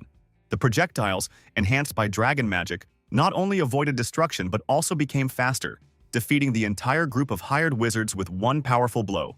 The shocked counts finally realized that their enemy also had strong magical support, which he skillfully hid until the most important moment of the battle. Realizing the danger, the count ordered the archers to stop long-range combat and engage in close combat, and ordered the mages to fully concentrate on destroying the catapults. The worried magicians tried to explain to their master that they could not immediately carry out the order, as they needed rest and time to prepare a powerful spell. The desperate count cruelly reminded the doubting mages of their great reward, which they could lose if they failed to complete the task. Threatened with losing their reward, the mages joined forces, creating water shields around the flying projectiles and trying to divert them away from the battlefield. The clever Kainos looked with disdain at the weak attempts of his enemies to resist his plan, being fully confident in the superiority of his tactics over their simple tricks. Under the command of the powerful dragon, the archers began to use fire arrows, further enhanced by his flight magic for better results. The number of attacking arrows was too great for the enemy mages, causing many deadly projectiles to break through their water defensive walls. In an effort to finally defeat the enemy, the clever dragon used complex magic to change the force of gravity on flying projectiles. The deadly arrows suddenly changed direction to vertical and fell on the enemy mages like a rain of fire, completing the rout of the Count's army. Watching from afar as the vaunted enemy mages were defeated, a joyful Aaron was very pleased with the successful execution of his war plan. Having chosen the right moment for decisive action, the Duke quickly moved to the center of the battle, intending to personally defeat the enemy's main commanders. Rommel's position became increasingly dangerous under constant attacks from enemy infantry, using long spears to break through the defensive formation. Despite the difficult situation, the brave commander continued to hold his positions, firmly believing that the promised help would arrive in time. After another victory over the attacking enemy, a determined Rommel called on the knights to fight to the end, gaining important time for the approaching help. A group of highly trained knights took up the best fighting positions, creating the most effective defense against superior enemy forces. Seeing the dangerous position of the cavalry captain, the attentive Bianca divided the army. Some of the horsemen remained to finish off the enemies, and the holy knights followed her. Covered by large shields, the invincible holy knights confidently broke through the enemy ranks, trying to help the surrounded cavalry commander. The enemy quickly responded to the appearance of the elite squad, putting up a wall of spears, capable of, if not stopping the knights protected by the power of God, then killing their horses. Quickly noticing the advantage of the dense formation of enemies, the clever Bianca used a bright divine light that blinded the opponents and hindered their actions. While the blinded enemies tried to recover, an inspired Bianca led her holy knights into a decisive attack without serious resistance. Pleased with Bianca's success, the attentive Aaron quietly approached the enemy infantry commander, who continued to give orders to the soldiers. Waiting for the right moment, the Duke killed the important enemy with one swift blow, doing it so skillfully that no one around suspected anything. The dying commander recognized the murderer as the Duke himself, but his life was fading too quickly, and he did not have time to warn his comrades of the danger. After successfully killing his first target, the tireless Aaron moved into the thick of the battle to strip the remaining enemy units of their leaders. The Duke's actions resulted in the death of 2 more infantry commanders, causing great confusion and fear among the leaderless soldiers. To increase panic in the enemy army, the resourceful Aaron shouted loudly about the death of the commanders and ordered a retreat, imitating the voice of an enemy officer. The sudden intervention of the archer commander, who urged the frightened soldiers to continue the fight no matter what, could have ruined the Duke's entire plan. Realizing the need to eliminate the missed commander, a determined Aaron prepared to repeat his deadly move on a new victim. The unexpected resistance of 3 vigilant infantrymen who managed to protect their commander from the Duke's blow greatly complicated the task. The commander's satisfied grin showed his confidence in catching the traitor, who underestimated the attentiveness of the commander's personal guard. Aaron's calm smile foreshadowed a quick end. Having quickly defeated 3 defenders, the Duke inexorably approached the doomed commander. The tension reached its peak when Aaron turned around and saw 3 spears flying at Rommel's head. realizing that he would not have time to save his friend. Bianca, who appeared in time with the Holy Knights, instantly surrounded the captain and the remaining cavalry with a defensive formation, saving the life of the faithful commander. The seasoned knights quickly took advantage of the deaths of the enemy commanders, attacking the confused enemy and their trapped reinforcements. The last powerful attack, supported by the fire of catapults and continuous volleys of archers, completed the rout of the enemy, who had lost their fighting spirit. The great battle ended in a complete victory for Duke Aaron over the overconfident alliance of counts, demonstrating the superiority of clever strategy over a large army. After the victory, the pleased Duke approached the Count and asked why he had not listened to his advice to protect his head during the battle. The enraged Count attempted to attack the Duke with a sword, believing that he had unfairly used magic to win the battle. The Duke's knights quickly stopped the Count, after which Aaron himself decided to execute him for trying to discredit an honest victory in battle. As the Duke raised his sword to strike, an observer from the Emperor intervened, begging him not to kill the important governor of the imperial lands. The young Duke demanded that he be released, explaining that insulting a member of the ruling family was tantamount to insulting the Emperor himself. The Count fell to his knees, begged for forgiveness and admitted his wrongdoing, after which the Duke agreed to spare his life. Both losing Counts knelt before the Duke and acknowledged that from now on, their cities would become part of his domain. Aaron announced the start of the annexation of lands in the evening and warned that he would strip the Counts of all titles for any attempt to use the citizens. The next day at noon, the entire military commission met to discuss the important results of the past war. The elder was the first to speak and presented a document on military rates and payments for victory in battle. In the castle of Stavok Yarvan, according to the contract, there were 3 million gold coins, and in addition there was another debt of 2 million gold coins. Since the odds of winning increased by about 10 times, they received almost 50 million gold coins from this war.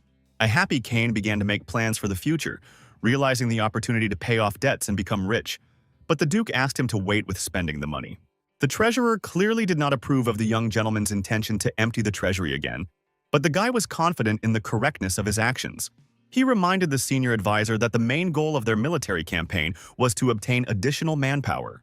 They conquered 2 territories with 4 cities, adding a city after clearing the Black Forest of orcs, doubling the size of Bran's lands. The Duke explained the need to use the money to strengthen new territories, planning to gradually expand his holdings further.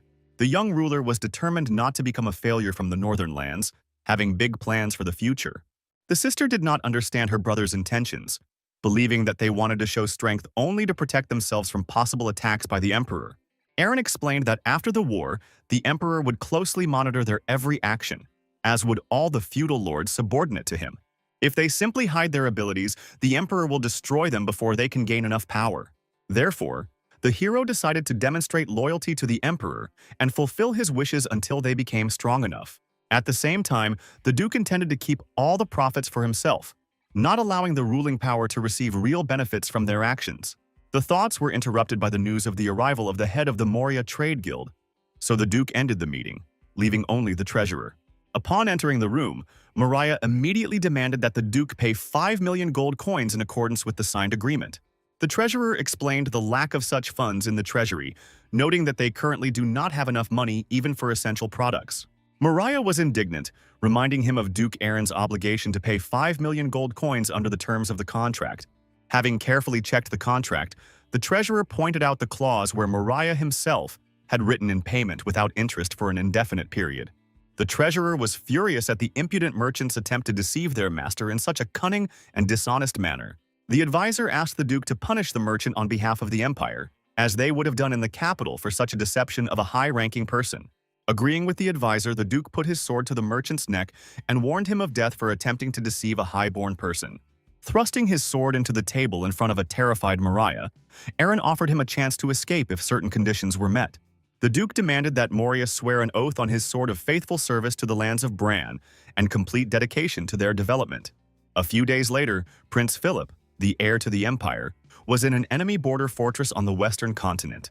Upon receiving news of Duke Bran's victory, the prince quickly defeated the enemy knights who attacked him in a short battle. After raising his flag over the fortress, the prince decided to return home, interested in important changes in his native empire. Sometime later, Philip returned to the empire for an important meeting with his father the emperor to discuss the events. The emperor was displeased with the return of his son, who learned of the victory of the only distant relative of the imperial family. He did not understand how his son could leave the task of conquering the Western continent for news of the affairs of a distant relative. The emperor felt that the young Duke Aaron had too much influence over his heir Philip. Philip smiled and explained his slight interest, but mentally resolved to defend the throne he was to receive in the future. At his desk, Duke Aaron carefully checked and signed a large number of important documents and papers. The observing advisor was amazed at the skill of the young gentleman, who, like an experienced manager, quickly dealt with hundreds of documents. The advisor did not know the previous gentleman, who, although he had not done such work for a long time, easily dealt with paperwork in his new body. Suddenly, an excited Rommel ran into the room without knocking, having arrived with an important urgent message for his master. It turned out that while they did not suspect anything, large-scale popular uprisings began on the lands of the Earls of Grey and Aemon. The Duke understood the low probability of an independent uprising of citizens and was confident in the involvement of the counts themselves in these events. He realized the mistake of giving these people a second chance and decided to teach the counts a real lesson for their treacherous actions. Sometime later, Count Amon, who was quietly dining in his castle, was irritated by the arrival of an urgent messenger with an important message. The news was urgent. It had just become known that the Duke had declared war on the Count's lands. The Duke's confidants could not understand the reasons for declaring a new war and the ultimate goal that their master was pursuing. The Duke explained his desire to punish the Counts for treason, since Count Amon had led the protest by dressing his soldiers as ordinary citizens. He also pointed out the Count's violation of this oath, for which he must give up his lands due to a new defeat. Rommel tried to explain the difference between the previous battle with a limited force and the current situation with the Count's double superiority. The Duke understood the madness of his decision and deliberately sought this effect, knowing that the Emperor would also consider their actions reckless. Sharila was amazed to learn that the Duke had received permission from the Emperor to fully annex the Count's lands to his possessions. This was not surprising, since the Emperor immediately gave his consent, considering the Duke intoxicated by his only victory in the previous battle. Aaron's only support came from the strategist, who was delighted with his master's ability to see so far ahead in his plans. The strategist promised to quickly develop a plan of action, but was surprised by the Duke's decision to do without complex strategic constructions. The Duke reminded Kainos of his busy schedule with the new lands and suggested that he take a rest, planning to wage a night war without the Emperor's supervision. According to the plan, the troops under the command of the Duke marched towards the lands of Count Aman and arrived at his fortress only at nightfall. A self-confident Count awaited them on the walls, considering the Duke a fool for his lack of siege weapons and any military plan. The Count believed that with a small detachment the Duke would definitely not be able to break down the strong walls, so he just needed to hold out for a while until certain victory. The Duke dismounted from his horse and the Count laughed, thinking that his enemy was so blinded by greed that he decided to attack an innocent ruler. Aaron reminded them of the Count's crimes and the evidence of soldiers being used for rebellion, but offered one last chance to surrender and open the gates. The Count was alarmed when he learned that his plans had been exposed, but remained calm, confident of his victory due to the strong defense of the fortress. He refused to surrender and mockingly suggested to the Duke that he try to break through the walls, knowing the impossibility of such a task for a small army. Enraged by the Count's arrogance, the Duke promised to punish him with death for all the crimes he had committed against the people. At the Duke's signal, an enraged Cheryl took her magic staff and began to create a powerful battle spell. Her magic created a multitude of fireballs that rained down like flaming rain on the Count's well-fortified fortress. The prudent Count prepared for magical attacks. All the fireballs crashed against the invisible protective barrier around the fortress. The satisfied Count laughed at the futile attempts to break through the shield created by the best magicians from the famous Ivory Tower. He mockingly noted the weakness of the magic used, which could not penetrate even the normal protective barrier on the walls. Angered by the taunts, Cheryl slammed her staff onto the ground and began casting a new spell that would summon water instead of fire. The streams of water hit the walls and washed away the soil, but were unable to reach the castle itself behind the protective barrier. The Count continued to laugh at the weak magic and joked that the enemies were probably just thirsty since they used so little water. Ignoring the taunts, Cheryl finished her spell and commanded the giant earthworms to emerge from the washed-out soil. The mighty worms easily pierced the ground and began to destroy the castle walls, forcing the frightened Count to order everyone to come down. The Count barely managed to run away from the collapsing wall at the last moment to avoid falling along with the crumbling stones. After the wall fell, the Duke ordered his knights to attack and capture Count Aman before he could escape. As soon as the army rushed to attack, the Count ordered the archers to open fire to stop the advancing knights. Rommel rode behind and saw his soldiers fall from their horses under a hail of enemy arrows. unable to control them. He tried to save those he could reach, realizing that it was impossible to stop the attack when part of the cavalry had already broken through to the castle. The Count ordered the archers to shoot, but noticed a young warrior who, out of fear, could not even insert an arrow correctly.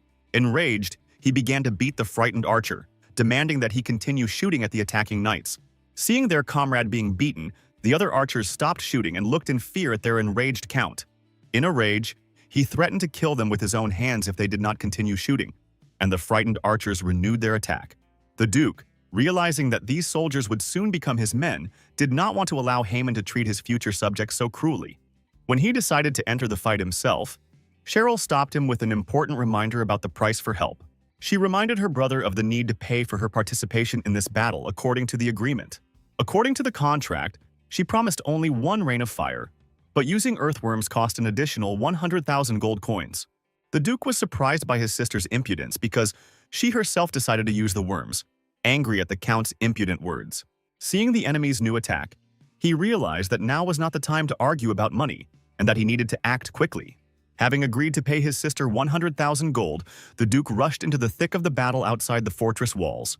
Seeing the Duke approaching, the Count ordered the archers to aim specifically at him, knowing that the death of the commander would stop the entire offensive. As he approached the walls, the Duke understood the need to quickly catch the Count to minimize losses on both sides. With one powerful leap, he found himself on top of the fortress wall, the force of his landing causing the stonework to split under his feet. The frightened Count threw 2 archers against the Duke and tried to hide behind their backs during his escape. The Duke did not waste time on the young warriors, simply knocking them down and laying them on the ground without serious injuries. During this time, the Count reached his archers and ordered them to part to clear the way for escape. The Count mercilessly attacked those soldiers who were slow in carrying out the order with his sword and threw them off the wall, not sparing his own men. The cruelty of the ruler, hiding behind the backs of his subjects and killing his soldiers, finally angered the young Duke. The frightened Count did not listen to anything around him and simply ran, trying to save his life from pursuit. It was too late for him to understand the Duke's power.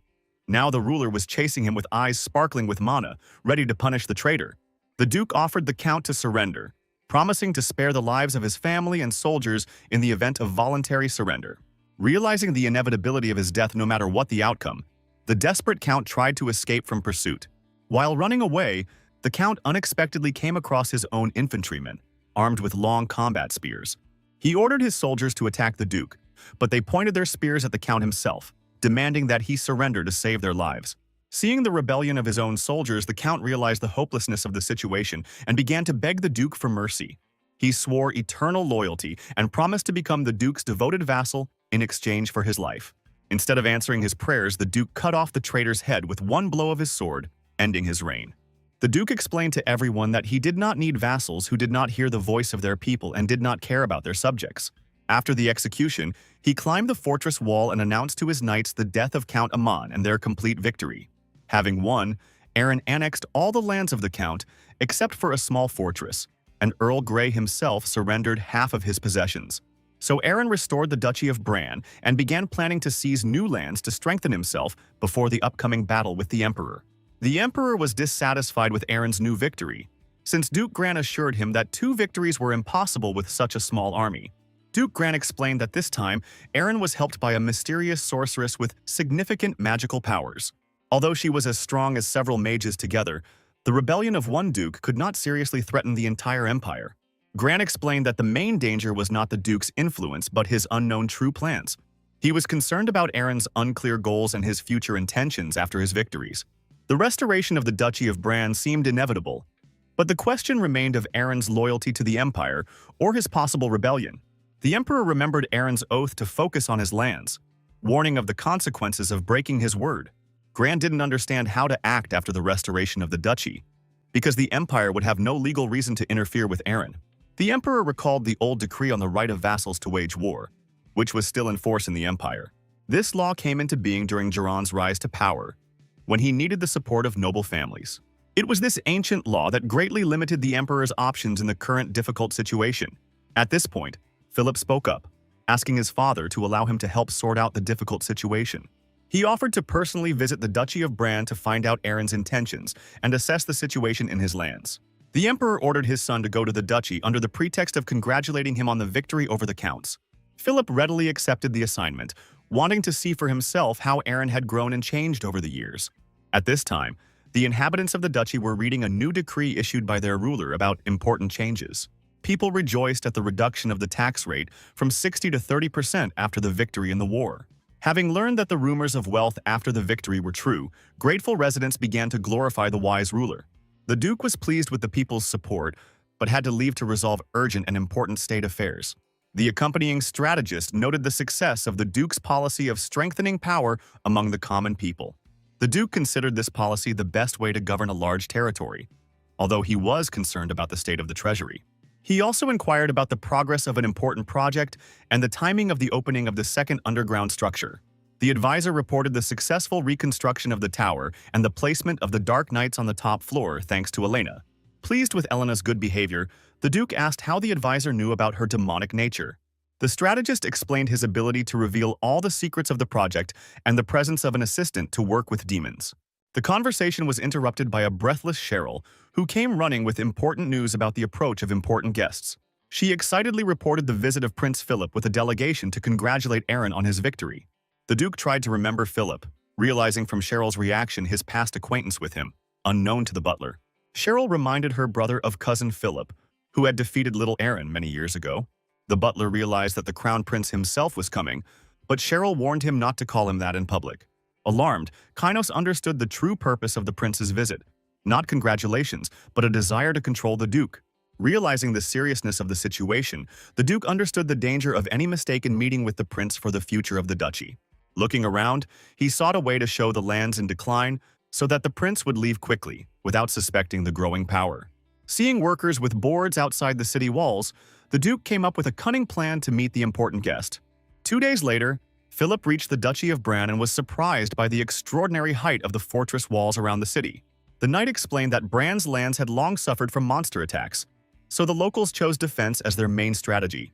Philip decided that Aaron was spending his money wisely, because despite his great wealth after the victory, he was behaving like a wise ruler. Approaching the walls, the knights raised the flag, announcing the arrival of the pride of the empire, Crown Prince Philip.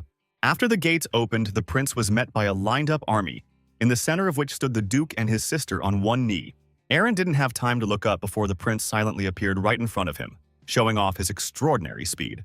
It became clear that the prince possessed great strength and was unpredictable, and he himself noted Aaron's constant, attentive gaze. Philip extended his hand in greeting and complimented the growing beauty of Cheryl, noting her changes. The girl responded to the praise with displeasure, for which the angry Duke scolded her for disrespecting the heir to the throne. Philip smiled at the funny scene and asked to leave formalities behind, suggesting that they communicate as in the old days. Before Aaron could agree, cries for mercy were heard from afar, interrupting their conversation. On the wall, they saw the Duke's knight, who was harshly scolding the workers, demanding that they work harder to preserve their lives. Rommel hit Arthur hard in the chest, sending him flying off the wall, causing the others to work twice as hard. Continuing to shout, Rommel demanded that everyone work hard while it was light, promising to punish the lazy in the name of the goddess. Rommel turned to the angry Duke, who scolded him for his unworthy behavior on the day of the Crown Prince's visit. The frightened commander quickly descended and fell to his knees, begging the Duke for forgiveness for his grave offense. The Duke began to beat the kneeling man, punishing him for his closeness to the prince and for spoiling the mood of the distinguished guest. He was suddenly stopped by Saint Cecilia, who was surprised by the Duke's cruel treatment of the apostle on his sacred mission. The Duke immediately fell to his knees, asking the saint's forgiveness for his unworthy behavior. Philip noticed the monastic habit of the Vivian Church and smiled at the unexpected influence of the cult on the Duke. The prince was surprised how simple nuns dared to humiliate the Duke himself, the ruler of these lands. The knight explained the death of imperial citizens in a religious war with the Holy Order because of heresy.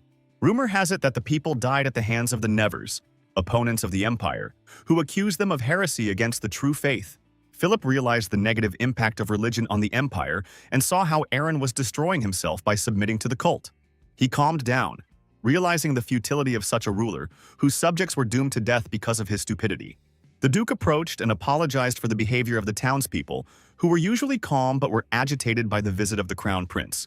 Bowing again, he begged forgiveness for the disgusting spectacle caused by his inability to govern. Philip awkwardly stopped the apology, noting that such situations were common when managing a territory alone. He suggested going into the castle to talk about recent events in the Duke's life. The Duke sheepishly explained the need to pray for his lands, as befits a ruler. The difficult situation required proper time management due to the lack of energy for all the tasks. He invited Cheryl to accompany Philip to the castle, promising to join after the prayer was over. The Duke bowed to the prince and assured him of his speedy return after an important religious ceremony. Philip watched what was happening with bewilderment, trying to understand the strange events in these lands.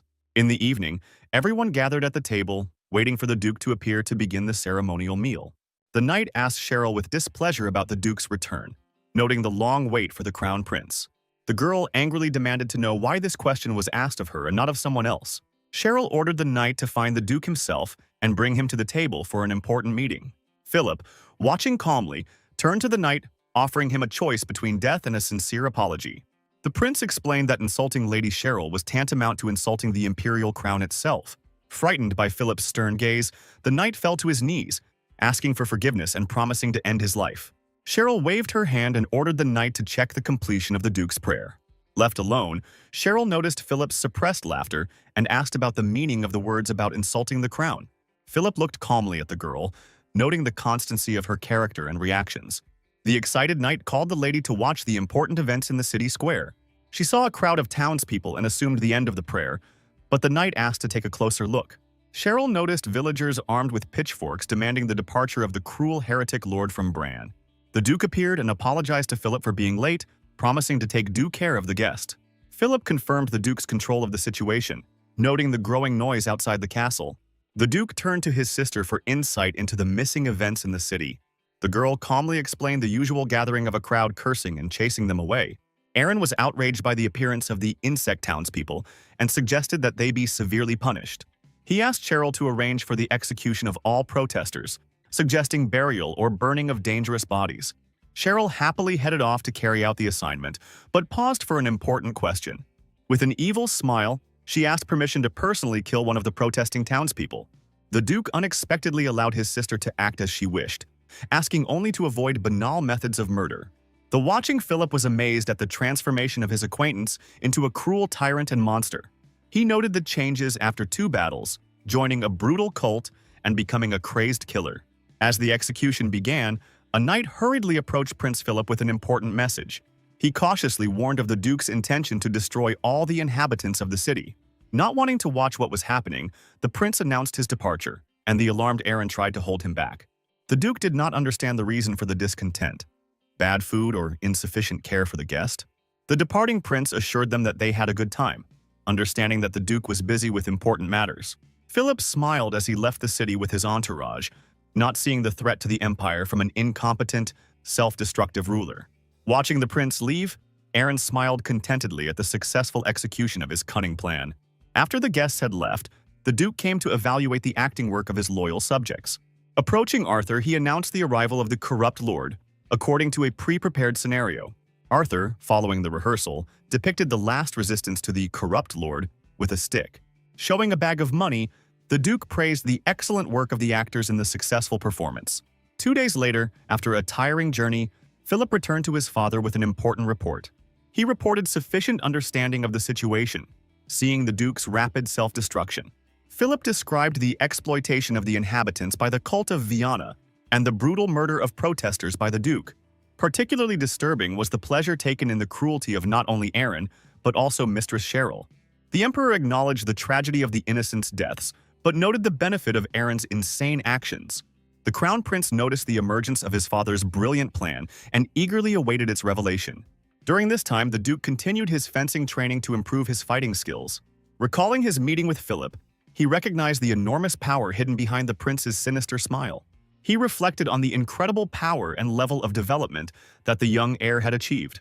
The Duke focused on his training, channeling energy into the sword with the enhancement of dragon power. Having instantly destroyed a number of targets, he was dissatisfied with the lack of control over the blow. He has not yet fully mastered the control of the dragon blessing he received for maximum power. The situation was improved by brute physical strength developed through the meditations of ancient monks. The Duke understood the need for further development to overthrow the Emperor, while hiding the growth of power. The castle grounds were used for training of 2 armies, the elves under the command of Arthur and the people under the leadership of Rommel. Rommel ordered his warriors to form a battle turtle with their shields tightly closed, and the elven commander Arthur ordered the archers to begin firing at this defensive formation. After the elves had used up all their arrows, they went into close combat with swords, and Rommel, protected by a wall of shields, patiently waited for the perfect moment for a powerful counterattack. At the moment when the attacking elves found themselves directly above the formation, Rommel gave the order to put out spears, and the attackers, not having time to stop, ran into the sharp tips themselves. After a successful defense, Rommel managed to reach Arthur himself with his spear, knocking the elven commander to the ground during his attack on the formation. Smiling, Rommel extended his hand to his fallen comrade, praising the good tactics of the jump, but noted the superiority of his defensive strategy in this training battle. The Duke approached and praised both teams for their noticeable progress in training, noting the growing skill of both humans and elves in performing complex combat techniques. While examining the spears used in the training, the Duke was surprised to notice that their tips were covered with something resembling blood, and he inquired about the origin of this idea. It turned out that this was the idea of the wise Kainos, who considered it important to accustom new warriors to the sight of blood even before their first real fight on the battlefield. While discussing further plans for training, an urgent messenger arrived to the Duke with the alarming news that the sacred state of Paris had declared a general mobilization. With a sad smile, the Duke noted that he would miss Paris if they really decided to start a knowingly losing war against a powerful empire. The situation turned out to be much more serious than initially expected. The troops of the sacred state of Paris were not moving towards the borders of the empire, but were heading straight towards the lands of the duchy. Administrator Max reported a serious numerical superiority of the enemy. 20,000 enemies, including the elite knights of Paris, were attacking against their 10,000 warriors. The Duke tried to understand the reasons for the sudden declaration of war and wondered why the emperor did not intervene in a situation where a foreign army was invading the territory of the empire. Max explained that the Holy State intends to destroy the Vivian cult on their lands, and the empire does not interfere due to diplomatic ties with the state of Paris. After carefully considering the situation, the insightful Kainos came to the conclusion that the Holy State was acting on the secret instructions of the empire itself against the duchy. The timing of the attack was too perfect, especially considering the recent visit of the Crown Prince, indicating a carefully planned operation against them. The Duke realized with bitterness that he had brought trouble upon himself by trying to deceive the Crown Prince during his visit, without thinking about the possible serious consequences of his cunning plan. Trembling with fear, Cecilia offered to lead her followers away so that the Duke would not risk his life trying to protect them from the powerful Holy State. Looking at the frightened nun, the Duke pondered the difficult choice, whether to send the clergy to a safe place or leave them in his lands. It quickly became clear that the departure of the cult was impossible. A significant part of the income came from the sale of holy water to the Church of Vivian, and the strength of the Crusaders was needed for defense. Smiling warmly, Aaron calmed the worried nun, explaining that what had happened was entirely his fault, and asked her not to speak any more about the departure of the cult followers. Hearing the Duke's words of support, Cecilia accepted with great joy and gratitude his decision to defend their faith from the attack of the Holy State. Putting on his traveling cloak, the Duke ordered Kainos to follow him, in order to find out the true position of the empire in the beginning of the religious war with Paris. In his study, the Duke sat down at his desk and asked Kainos to establish a magical connection with the imperial palace for an important conversation with Prince Philip. The advisor began to chant a complex spell, activating a magic ball for communication, and soon magical signals pierced the walls and reached the distant imperial palace. After establishing contact, the Duke demanded an explanation from the prince as to how he could allow the Holy State to declare war against Bran, an integral part of the empire. Philip declared the emperor's disagreement with the decision, but explained the impossibility of opposing the will of the feudal lords who had gone over to the side of the Church of the Holy State. Aaron begged the empire for military support, explaining that without the help of imperial troops, his duchy was doomed to be completely destroyed by superior enemy forces. Recalling his royal blood, the young duke asked Philip for help, appealing to their common past and long-standing friendship between them. Philip coldly replied that he did not understand talk about death, since to be saved it was enough to simply renounce the Church of Vivian, after which he abruptly broke the magical connection. After the conversation ended, Philip rubbed his forehead with contempt, ashamed of his previous thoughts about considering such an insignificant person a worthy opponent. When the connection was lost, Aaron quickly calmed down and carefully looked around the room, as if checking if anyone was eavesdropping on his conversation with the advisor. The experienced Kainos, having analyzed the prince's words, understood the true position of the empire. Feigned denial of involvement with obvious participation in the attack of Paris. Aaron laughed evilly, realizing the Empire's plan to use the sacred state to eliminate him, unaware that they were dealing with a dangerous and cunning enemy. In the heat of anger, the Duke let slip that he knew of Pope St. Paris's weak point, which could become a decisive trump card in the upcoming confrontation with the Church. Noticing the advisor's surprise, the Duke asked him not to worry about the dropped phrase, calling it a secret trump card that he was saving for the most critical moment. Changing the subject, Aaron asked Kanos to urgently find a talented artist to create a special drawing in response to the Holy State's declaration of war. After some time, a message arrived in the sacred state of Paris, with a mysterious drawing, ordered by the Duke specifically to answer the military challenge. The Archbishop of the Holy State considered the Duke a madman who dared to use the official declaration of war for an inappropriate and impudent provocation of the Church. The Archbishop's assistant suggested that the Duke's mind had been clouded by the influence of heretics, and that he was now incapable of making rational and balanced decisions. The Archbishop decided to immediately report to His Holiness about the need to continue the sacred campaign to cleanse the lands of madmen, without waiting for the request of the Empire. Upon receiving the report, the Pope of the Holy State of Paris immediately gave orders to all orders to set out to destroy the heretical Duchy of Bran. The Sacred Army consisted of 500 elite knights of the Order of Crusador and 2,000 warriors of other orders, a fifth of the entire military might of Paris. Having carefully planned his defense strategy, Kanos arrived at the War Council to discuss a detailed plan to confront the superior enemy forces. The advisor reminded those gathered of the enemy's serious numerical superiority, 20,000 against their 10,000 warriors in the best case of a general mobilization. Kanos emphasized the defensive nature of the upcoming war, pointing out the importance of preparing a strong army and sufficient supplies to stop the enemy at the border. Presenting a detailed plan to confront a huge enemy army, the strategist revealed his idea of using the tactics of chaos and fear on the battlefield. A key element of the plan were the divine magic bombs of the Vivian religion, which had destroyed the Parisians during the ancient crusades against heretics.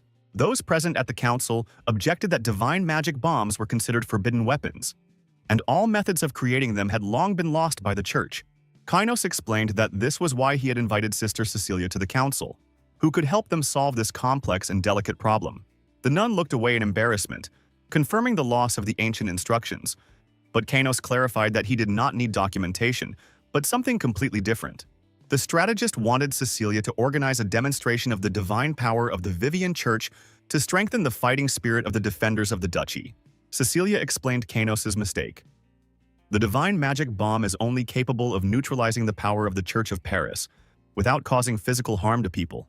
Upon hearing this, Aaron doubted the effectiveness of non-lethal weapons and demanded an explanation from his strategist about the advisability of its use. Kynos reassured the Duke by hinting at the existence of a way to turn harmless bombs into deadly weapons against an enemy army during battle. The cunning strategist had a detailed plan of action ready, and the one who would carry it out was Cheryl, to whom he gave a mysterious magic scroll. Having unrolled and read the contents of the scroll, the girl was amazed by the incredible ingenuity and audacity of the plan devised by the advisor for protection. 5 days later, Elven scouts took up observation positions in the trees of the Black Forest, tracking the movements of the approaching enemy army. Having spotted the enemy, the Elven observers immediately set out with an important report on the number and location of the advancing enemy units. Analyzing the intelligence data, Kynos noted that the enemy was moving 2 days faster than expected, which indicated that the enemy soldiers were very tired. The strategist understood that due to the commander's impatience, the enemy troops would not retreat, despite their fatigue, striving to carry out the received order at any cost. Aaron woke up his sister, who was sleeping in the camp tent, to make sure that all the prepared weapons were securely hidden according to the developed plan. Dissatisfied, Cheryl irritably replied that she had done everything several days ago, suffering from lack of sleep and hunger, and demanded to be left alone. The scouts of the Sacred Army of Paris reported to the Archbishop that there were no ambushes along the route, fully in line with the preliminary expectations of the command. The Archbishop decided that the Duke still retained some remnants of his sanity, since he understood the futility of resisting the great army of the Sacred State of Paris. Pleased with the lack of resistance, the Archbishop ordered the knights to prepare for the complete cleansing of the heretical lands before the onset of evening twilight. Watching the enemy's actions from the heights, Aaron realized the Archbishop's provocative tactics, trying to force him into a thoughtless murder. Having ordered his troops to take up previously prepared positions, the Duke watched as armed warriors emerged from camouflaged field tents. The Archbishop, who led the Sacred Army, already dreamed of the glory of a victor, imagining his future promotion to cardinal and even the Pope himself. Suddenly the ground shook, and before the archbishop could give the order to hold formation, he saw a familiar purple glow in the air. Horrified by the revelation of divine magic bombs that could not be defended against, the archbishop realized the seriousness of the threat to his army. As Aaron gazed at the beautiful yet deadly spectacle, he realized that the decisive moment had come to put his carefully crafted military plan into action. A few days ago, Kanos explained to a shocked Cheryl that the instructions given contained a method for creating special magical mines for defense. Unlike divine magic bombs, these magic mines were specifically designed to inflict fatal damage on enemy troops. The strategist's plan combined the terrifying effect of divine bombs, reminding the enemy of past wars, with the unexpected explosive power of magical mines. The surviving soldier tried to run to the archbishop with a report about the change in the effect of the divine bombs, which had become deadly dangerous for people. A magical trap that suddenly activated under the soldier's feet brought him a quick but painful death, interrupting his attempt to warn his commander of the danger. The archbishop's mind flashed back to the divine magic bombs that in the past had only neutralized divine power but had never killed people. Realizing that the enemy had created a new deadly weapon, the archbishop realized that the enemy was trying to sow chaos in the ranks of his army in order to completely destroy the troops. The archbishop ordered the surviving warriors to maintain formation and continue the attack, unaware of the appearance of Duke Aaron right behind him. The Duke introduced himself loudly and announced the beginning of sacred retribution in the name of the goddess Vivian against the invaders who had invaded his lands. In a rage, the archbishop raised the sacred scepter, intending to bring down upon the insolent Duke all the divine power of the great patron of Paris. After a feint, the archbishop launched a real attack at a moment when the Duke seemed unprepared to defend himself, hoping to take his enemy by surprise. Deftly dodging the blow, the Duke looked with anger at the smiling face of the archbishop, who continued to have fun despite the death of his own soldiers.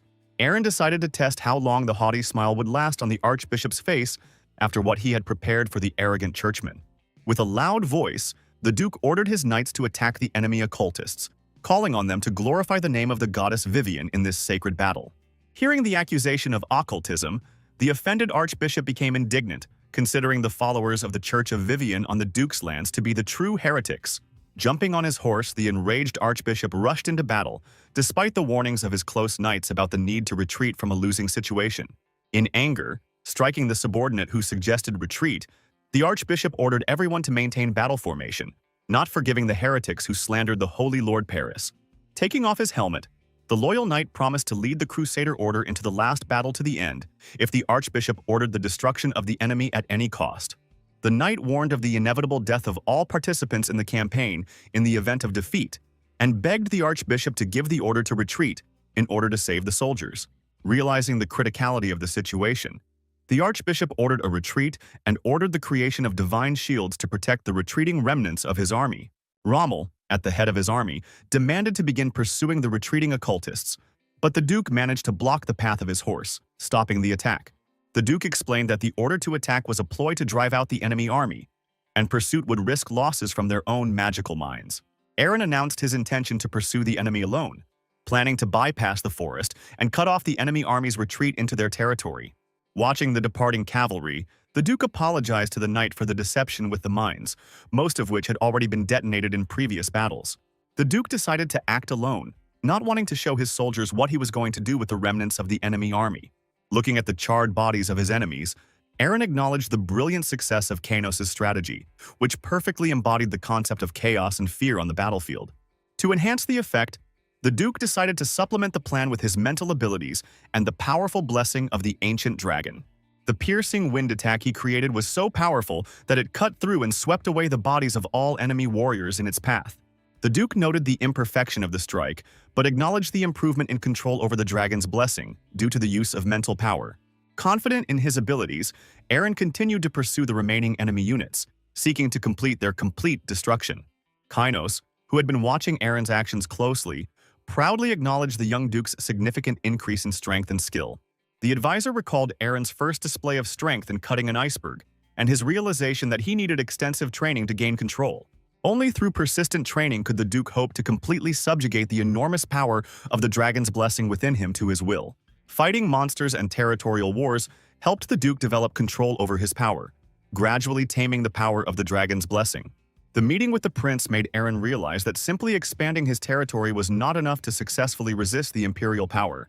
In an effort to increase his power, the Duke began to master new aspects of strength and greatly accelerated his spiritual training program. Today's fight showed for the first time small but noticeable results of the Duke's long training in controlling his growing strength. The Duke was supported by his younger sister Cheryl, who continuously attacked the enemy with powerful fireballs from the sky.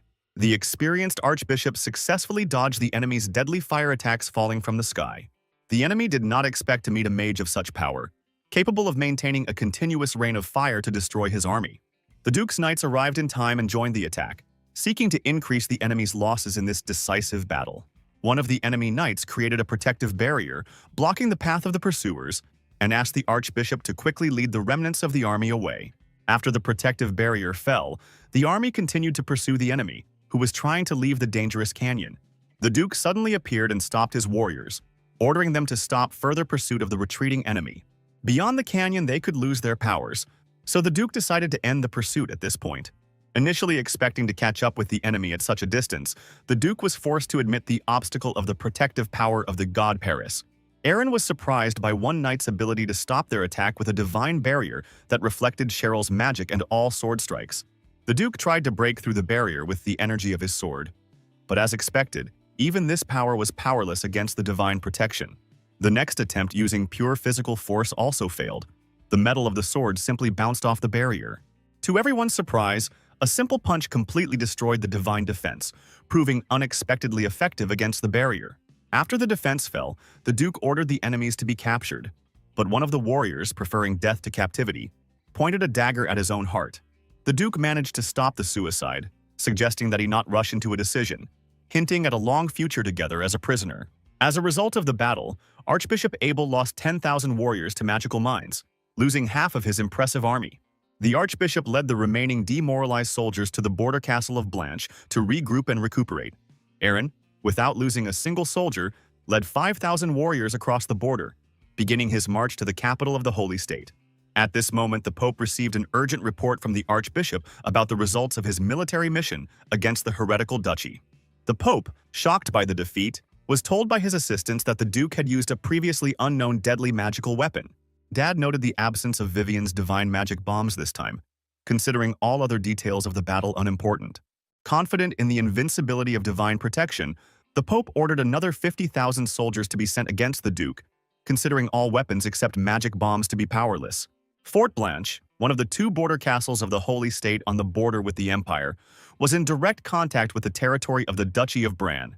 In times of peace, this strategic fort served as an important stronghold for the spread of religious teachings among neighboring lands. During military operations, the fort became a key outpost and strategic base for the advancement of the army of the Holy State into the eastern territories. The military leaders planned to push back Eren's troops besieging the fort and send 50,000 reinforcements to completely clear the territory of the duchy. The battle claimed the life of the commander of the Holy Knights, Lucas, while the cowardly archbishop thought only of his own salvation within the walls of Fort Blanche. The archbishop took the news from the Pope about the formation of a new army as a divine sign and swore before the statue of Paris to avenge himself and the deceased Lucas. There were only 5 days left before the arrival of numerous reinforcements from the Holy State, which created a serious time constraint.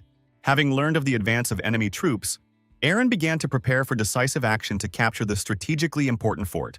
The Duke used every possible assault method, trying to capture Fort Blanche before enemy reinforcements arrived, but time was quickly slipping through his fingers. Despite constant attacks from arrows and various siege weapons, the Church's powerful divine barrier remained completely impenetrable to any attempts. The Duke did not understand the reason why his normal assault methods and even his enhanced sword aura were ineffective against this unusual enemy defense system. The experienced Kainos was not surprised by such protection, expecting such power from a trusted servant of the god of protection, known for his legendary skill of the Hand of Paris.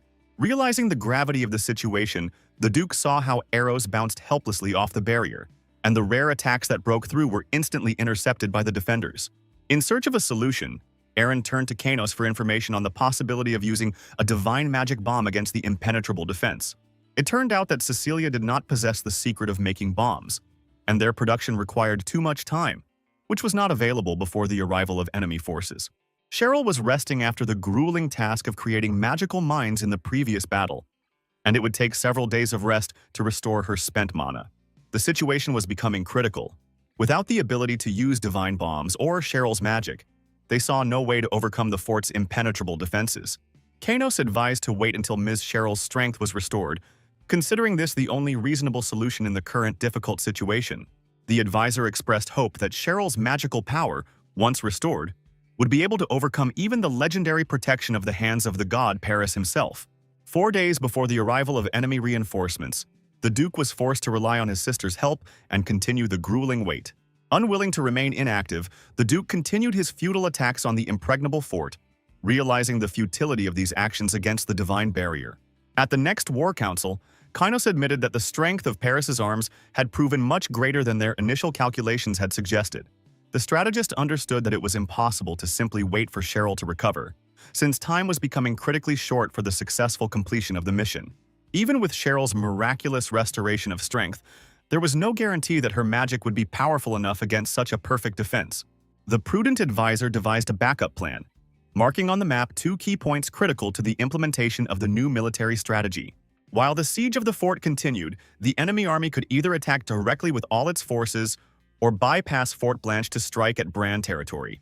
The huge number of enemy troops created serious problems with the distribution of supplies, eliminating the possibility of retreat due to the threat to the rear. The enemy probably expected to defeat the Duke's army by using its numerical superiority and the full power of its combined forces. The Duke understood the need for a quick retreat into the forest to prepare for the defense of Bran Castle if the capture of Fort Blanche proved impossible. The idea of turning the castle into the main objective of the war horrified the Duke, as it devalued all his previous military achievements. The serious damage from such a development could have been irreparable, depriving the duchy of the opportunity to recover from the devastating war. The Duke was tormented by doubts about his ambitions to overthrow the Emperor when even protecting his own subjects proved an impossible task. The sudden realization of his similarities to the former helpless Duke, unable to protect his people, made Aaron reconsider his actions. In his anger at himself, the Duke reproached himself for his arrogance after several victories, remembering his true position as a simple butler, not ready for such a rush. Seeing the Duke's despair, Kanos tried to calm him down, explaining that a temporary retreat and siege did not mean final defeat in the war. The advisor assured Aaron and Cheryl of their ability to stop the enemy, acknowledging the inevitability of some land losses and casualties among the population. The words about sacrifices among the subjects enraged the Duke, and he grabbed the strategist and demanded that he repeat what had been said about the necessity of sacrifices. After the frightened advisor's silence, Aaron explained that the loss of their subjects would devalue all their previous efforts and achievements in this war. Kynos wondered how the Duke could hope to avoid casualties in the war, attributing such unrealistic expectations to intense emotional stress. Rommel tried to calm his angry friend, urging him to conserve his strength and direct his righteous anger against the true enemy, the sacred state. With a smile, the military leader reminded him of the 3 days to make a decision, asking the Duke not to give in to unnecessary anxiety in a difficult situation. Realizing his outburst of anger, Aaron released the strategist and sincerely apologized for his misbehavior, acknowledging the excess of his excitement. The Duke promised not to repeat such failures, and Kanos accepted the apology, admitting his own fault for failing to devise a more effective plan. The strategist assured the Duke of his intention to make every effort to find a way to capture the impregnable castle of Blanche before the enemy arrived. Their serious conversation was interrupted by Cheryl, who demanded 200,000 gold, noticing the gloomy faces of those gathered and their obvious helplessness without her help.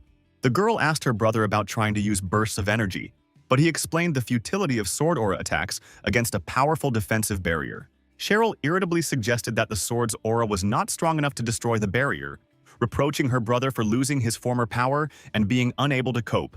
She scolded the Duke for rashly starting a war without confidence in the protection of the warriors, reminding him of the responsibility for victory after the decision was made. After the girl left, a puzzled Rommel asked the meaning of her demand for 200,000 gold coins for the upcoming work. With a mysterious smile, Cheryl explained that the amount named was her price for destroying all the magical barriers protecting the enemy fort. The Duke acknowledged his sister's rightness, realizing the need to achieve victory by any available means in the current critical situation. As Cheryl approached the barrier, she realized that she needed to use a rare attribute of magic to destroy such a powerful defense system. Using unusual magic required significantly more mana, and the girl doubted her current capabilities after her recent exhaustion. Deciding that only the complete destruction of the castle would solve the problem, Cheryl began to accumulate mana, creating a small water spirit on the end of a glowing staff. An attempt to increase the size of the water spirit ended in failure due to mana instability, forcing the girl to admit the need for additional rest. Cheryl felt awkward about not being able to follow through on her promise after her boastful statement to her brother and the other military leaders. The girl sharply ordered the approaching duke to start training the soldiers while she was busy destroying the enemy fortifications to the ground. Accustomed to his sister's fiery nature, Eren agreed to her demands and sent Rommel to prepare the troops for the upcoming battle. The attentive guards of the fort noticed the lonely figure of a man who was slowly approaching the field of the recent battle, and immediately went to report this to the archbishop. The archbishop, immersed in prayer, asked the guard to calm down and tell him in more detail what was happening near the walls of the fort without interrupting his important occupation. The agitated guard tried to describe the stranger, who was about 30 steps from the fort and wore clothes that did not resemble the attire of the people of the sacred state.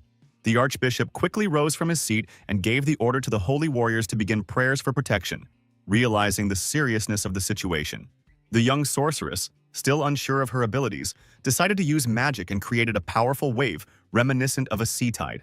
Despite the exhaustion of the young sorceress, her magic was powerful enough, but could not break through the protective barrier, which made the archbishop breathe a sigh of relief. The archbishop watched calmly as it happened, believing in the invincibility of his barrier and thinking that no force in the world could destroy it. The young sorceress understood that her attack was not yet over, so she gave the order to her special creatures, mudworms, to begin the next offensive. The mudworms began to destroy the protective barriers one after another, causing growing concern among the holy knights and the archbishop himself. Confident in his powers, the archbishop raised the sacred scepter high above his head and called upon a mighty weapon, the Iron Hammer of Paris. The Iron Hammer did not appear immediately, but when it finally materialized, it completely destroyed all of the girl's magic, leaving no trace of her spells. The girl froze in horror, realizing the defeat of her most powerful spell, and did not know how to tell her brother about her failure in completing an important mission. Eren saw his sister's defeat and immediately rushed into battle, activating his special skill, Piercing Wind, directing it straight at the enemy's protective barrier.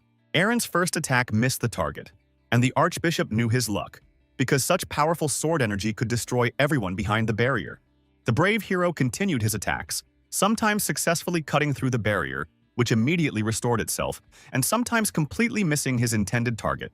After many continuous attacks, the hero's strength was completely exhausted, and he fell to his knees in despair, feeling completely powerless before the enemy's impregnable defense.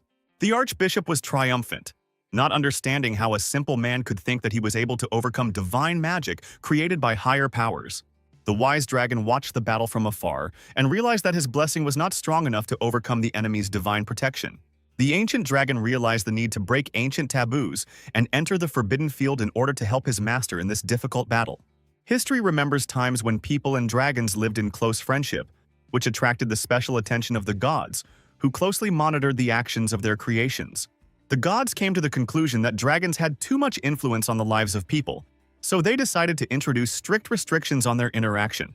The gods established a system of punishments. First, a warning was given, and then came the divine punishment for dragons, and all these rules were called the Forbidden Field. Waiting until nightfall, the dragon retired to his room and began to send the most terrible nightmare possible to his enemy. A nightmarish vision showed Abel his friend Lucas, who was brutally beaten, covered in blood, and desperately begging for help and salvation. Awakening brought the archbishop terrible memories of a dream in which his dead friend asked for salvation, and this greatly puzzled him. The archbishop began to pray fervently, asking God to either rest Lucas's soul in peace or to give him the strength to save him if his friend was still alive. The observant dragon decided to change tactics. Since it was impossible to defeat the holy warriors with external force, he would begin to destroy them from within through fears and doubts. A sudden weakness overcame the dragon. This was the beginning of divine punishment for violating ancient prohibitions on interference in human affairs. The archbishop spent the evening watching the duke's army and pondering Lucas's fate, noticing how the siege tower with knights moved towards Bran's lands. The duke separated from the main force and went to the walls of the fort to convey a message to the archbishop via carrier pigeon, after which he returned to his army. The letter contained the duke's promise to retreat now, but to return later with new forces to completely destroy the enemy. The Duke added a threat to punish the captured occultist in their hands to prove the seriousness of his intentions. The Duke's words aroused great anger in the Archbishop, although he did not fully understand the meaning of the threat about the captured occultist. Horror gripped the Archbishop when he saw his friend Lucas tied to a huge boulder in a catapult ready to fire. The knights raised their axes to cut the ropes of the catapult, and despite all the entreaties of the Archbishop, they carried out the terrible threat of their commander. The dragon felt extraordinary pleasure watching the flight of the human body and was ready to relive this moment again and again. The dragon's special nature allowed him to experience such feelings only in human form, and no divine punishment could force him to give it up. The dragon decided to help people, but in return he wanted to get real pleasure from their actions, which could bring him into complete delight. The events moved back a few hours, when the strategist gathered everyone in the morning to announce his carefully thought-out plan of action. The strategist explained the importance of precisely following each point of the plan and stressed that due to the lack of time, no objections would be accepted. A huge rock with a man tied to it flew towards the target, signaling the start of the next phase of a carefully thought-out plan. According to the plan discussed, Cheryl was to quietly summon the fire spirits at the moment of using the catapult, hiding them from the enemy's sight. Cheryl waited for the right moment and hid the little fire spirit so that the enemy would not notice it, after which they flew together to the wall of the fort. The Archbishop watched his friend approach with horror, realizing that a direct hit from the stone would inevitably lead to Lucas's death, as in his nightmare. The Archbishop ordered his warriors to immediately cease their prayers and lower the divine barrier, hoping to save Lucas once he was outside their walls. After the barrier fell, Cheryl's flames and spirit increased in size many times over, becoming much more dangerous and destructive to the enemy. The fire attack dealt massive damage to the Archbishop's army, continuing to mercilessly destroy everything in its path with multiple successive strikes. It was Aaron's turn to carry out his part of the plan, to break into enemy territory without hesitation after the first successful attack. Aaron shed his heavy armor to gain speed and maneuverability, then rode his horse straight toward the enemy castle walls. The Archbishop finally realized that he had become the victim of a cunning plan, and ordered the soldiers to pray for the hands of Paris to protect the walls from attack. Thanks to Kanos' perfect plan, Cheryl's magic proved unstoppable and continued to attack until it finally destroyed the fortress wall. The Archbishop tried to calm his warriors, convincing them that even a destroyed wall was not scary as long as they were protected by the mighty hands of Paris. The Duke entered unnoticed through the ruined gates and loudly announced his intention to take the Archbishop's head, taking everyone by surprise. The Archbishop reacted mockingly to the threat from the unarmed man and immediately gave the order to call in additional forces for protection. Following the Archbishop's orders, the warriors divided into groups to strengthen the castle wall and drive out the impudent heretic who dared to use the name of God. The Duke, without wasting time to think, quickly attacked the nearest enemy warrior, showing his determination and fighting skill. Standing in defense of the breach, the Duke declared that he would not allow anyone to approach the wall, the destruction of which required considerable effort. Armed troops and commanders, dressed in light armor for the upcoming battle, managed to join their leader at the critical moment. The battle began with the Duke's order to do everything possible to capture the castle and drive the enemy out of the occupied territory. Rommel, realizing the lack of weapons, ordered his soldiers to engage in battle and capture the enemy's weapons to successfully defend the castle. Rommel had an unexpected idea. He handed Arthur 2 shields and threw his comrade high into the air, directing him straight at the enemy knights. Arthur successfully knocked down several knights who were knocked unconscious by the blow, and when the remaining opponents went on the offensive, he took a defensive position in time. Seeing his broken shields, Arthur thought that Commander Rommel was simply mocking him, condemning him to such an unworthy death in an unequal battle. Rommel quickly came to the rescue and knocked down one enemy, and Bianca dealt with the second, accurately hitting his head with her sharp spear. Arthur, enchanted by the courage of his savior, rushed towards her, while Rommel noticed the approach of a new dangerous attack. A huge hammer fell upon the warriors, and Rommel barely managed to save his friend from certain death, pushing him away at the last moment. The enraged Duke decided to deal with the Archbishop personally in order to make the task of his army easier in this difficult battle. The Duke was preparing to jump onto the high wall, but a sudden premonition of danger forced him to dodge the invisible threat at the last moment. The Holy Army surrounded the young warrior, pressing him against the wall and cutting off all paths of retreat or advancement. Aaron attacked the opponents with the Dragon Blessing, but Abel did not stay away and began to call upon his sacred power to counterattack. The Duke had to show particular dexterity, simultaneously defending himself from air attacks and dodging blows from ground opponents. Using his skills and intelligence, the hero waited for the right moment and managed to climb the wall where his main enemy had been all this time. The Archbishop's servants created a powerful protective barrier, managing to stop the rapid attack of the approaching hero in time. The hero's attempt to break through the barrier using mental power was unsuccessful, and his weapon broke after the failed attack. Archbishop Abel, looking at the confused hero, solemnly declared that he would pay for such insolence with his own life. The threat of reprisals extended to all of the hero's subordinates, and this really scared him, because he understood the lack of trump cards for victory without restoring his strength. According to the strategist's plan, the main goal was to capture the Blanche Castle before enemy reinforcements arrived and strengthen their defensive positions there. The success of the plan depended on the rapid elimination of the enemy leader. But in practice, this task turned out to be much more difficult than even the experienced hero had expected. The Duke, who had a sudden idea, shouted to Rommel, who was fighting below, to throw him any weapon he could get. Having received the mace, the hero filled it with enough mental power and resolutely headed towards Paris's magical hand. The powerful attack not only destroyed the magic hand, but also destroyed the section of the wall where the holy knights who created it stood. As the hero approached the enemy, he reflected that although humans could not defeat divine power, he wondered if that rule applied to those who used it. The Duke was especially outraged by the fact that the Archbishop equated himself with God, although he only borrowed his powers, which seemed a real insult. The Archbishop had to retreat for a new attack, but the hero was too fast and, dodging the blows, furiously rushed at the enemy. The arriving assistants joined forces to attack the hero, and some of them even managed to achieve some success. After several missed blows, the hero noticed an interesting pattern. Neither he could break through the energy barrier, nor could Paris's hands overcome his mental powers. Directing the attack into the ground, the Duke found that he could easily deal with the enemy's small attacks, successfully parrying and stopping each blow. Suddenly, the hero noticed that the Archbishop had put a special mark on him, and raising his head, he saw a huge magical attack approaching. The legs were bound by magic, and it was impossible to dodge the attack, so the only possible way out was to try to destroy the approaching attack. The subjects watching the battle from below believed in the strength of their Duke, but they knew that even he could not compare to the power of the divine attack.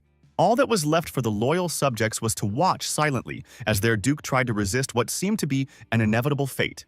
Despite the small chances of winning, the hero was unable to destroy the attack, but managed to redirect it back to the enemy using the same magical logic.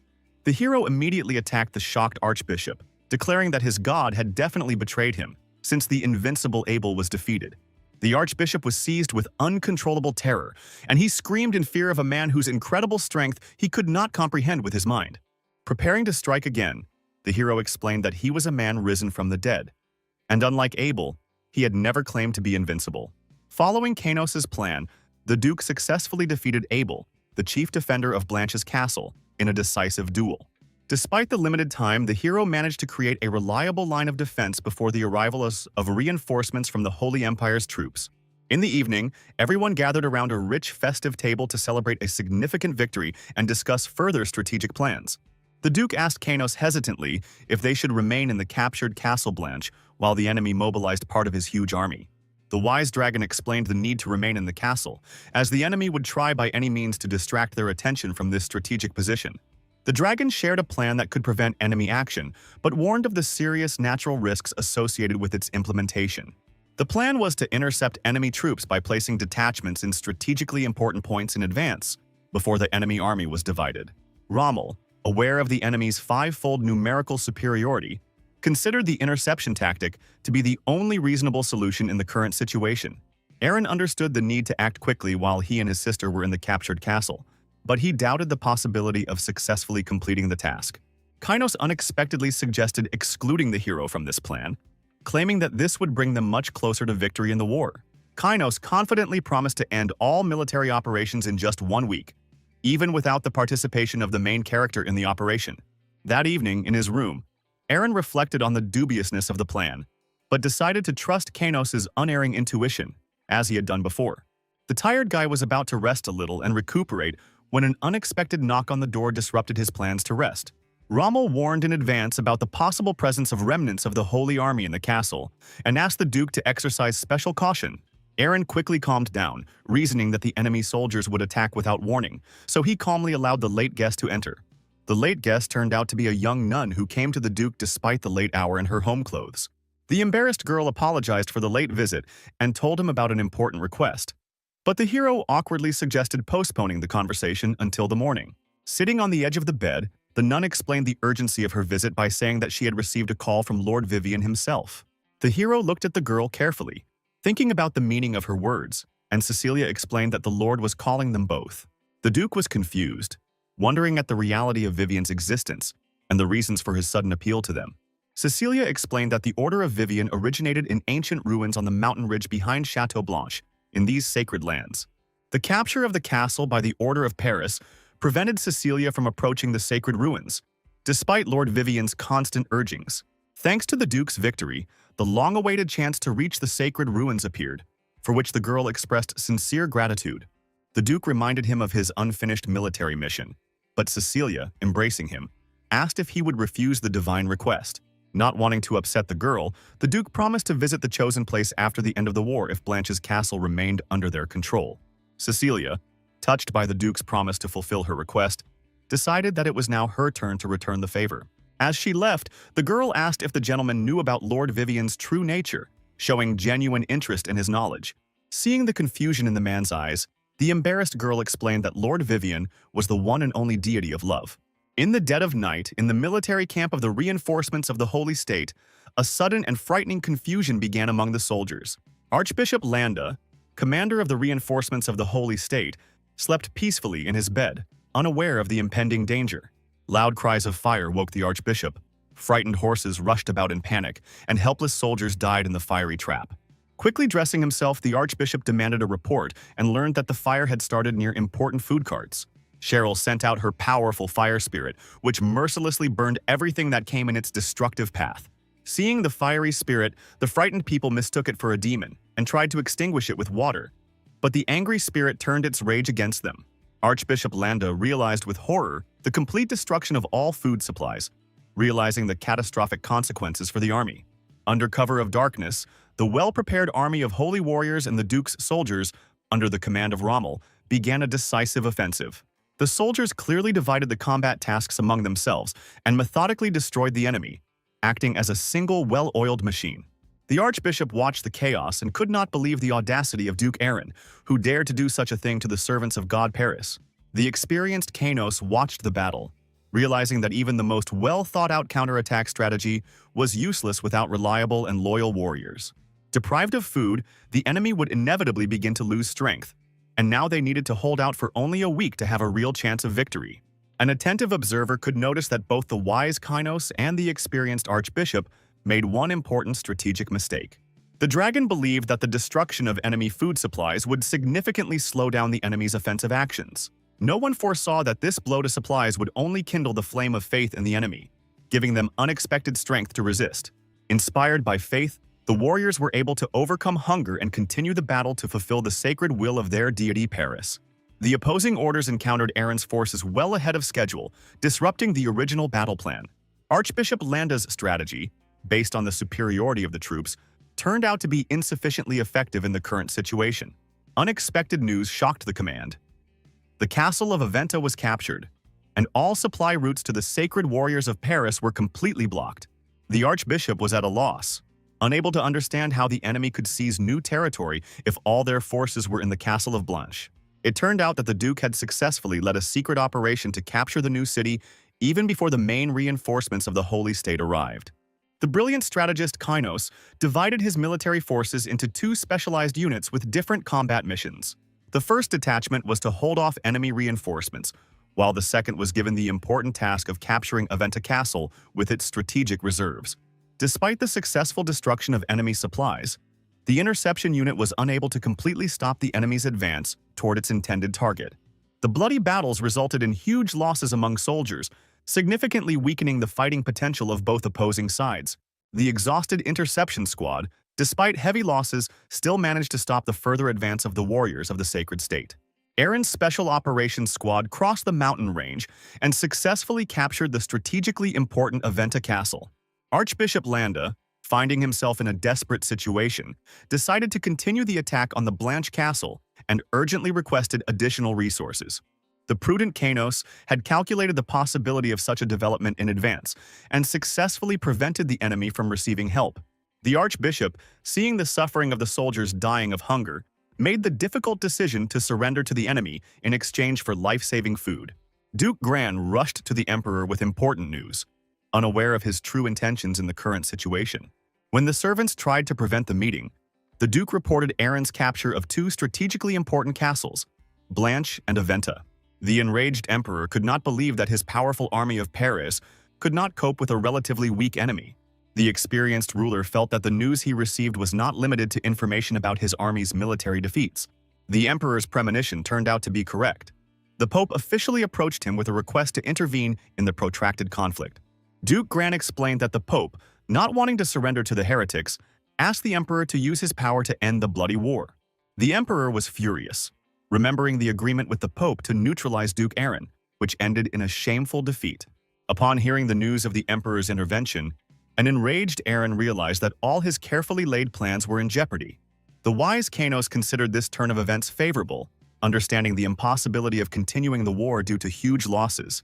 Kanos, although he considered the situation a defeat, understood the danger of conflict with the emperor and offered to benefit from the upcoming negotiations.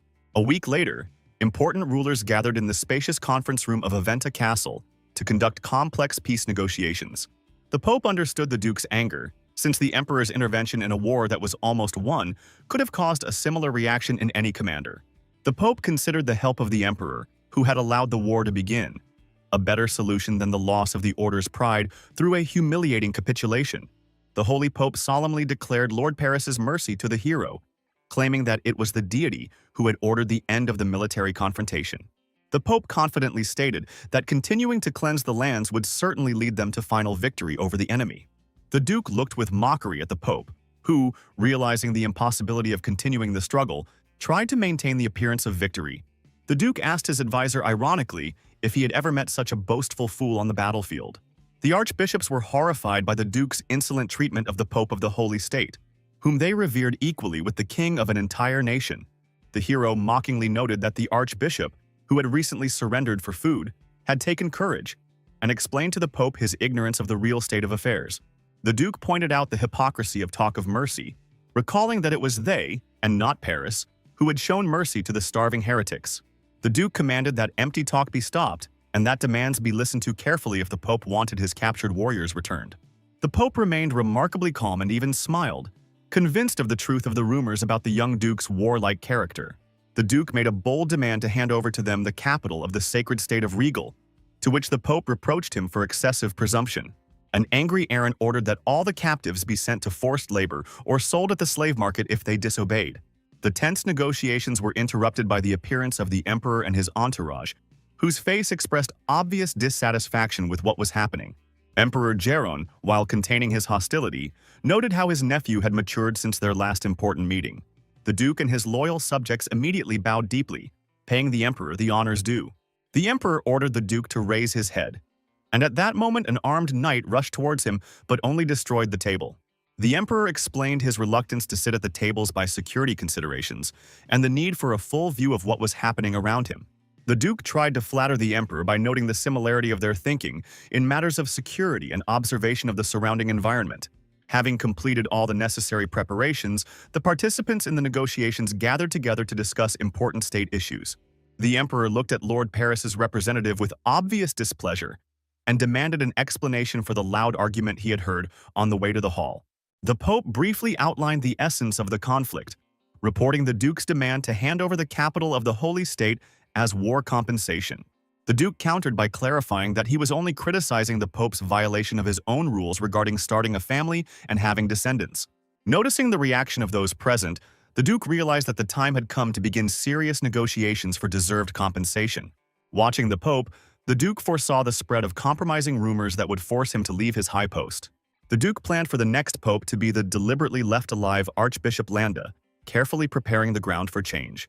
The Emperor watched Lord Paris's representative closely, noticing the obvious fear that some carefully hidden secret would be exposed. Realizing the unfavorable nature of the current position, the Emperor sought to minimize possible losses from the upcoming negotiations.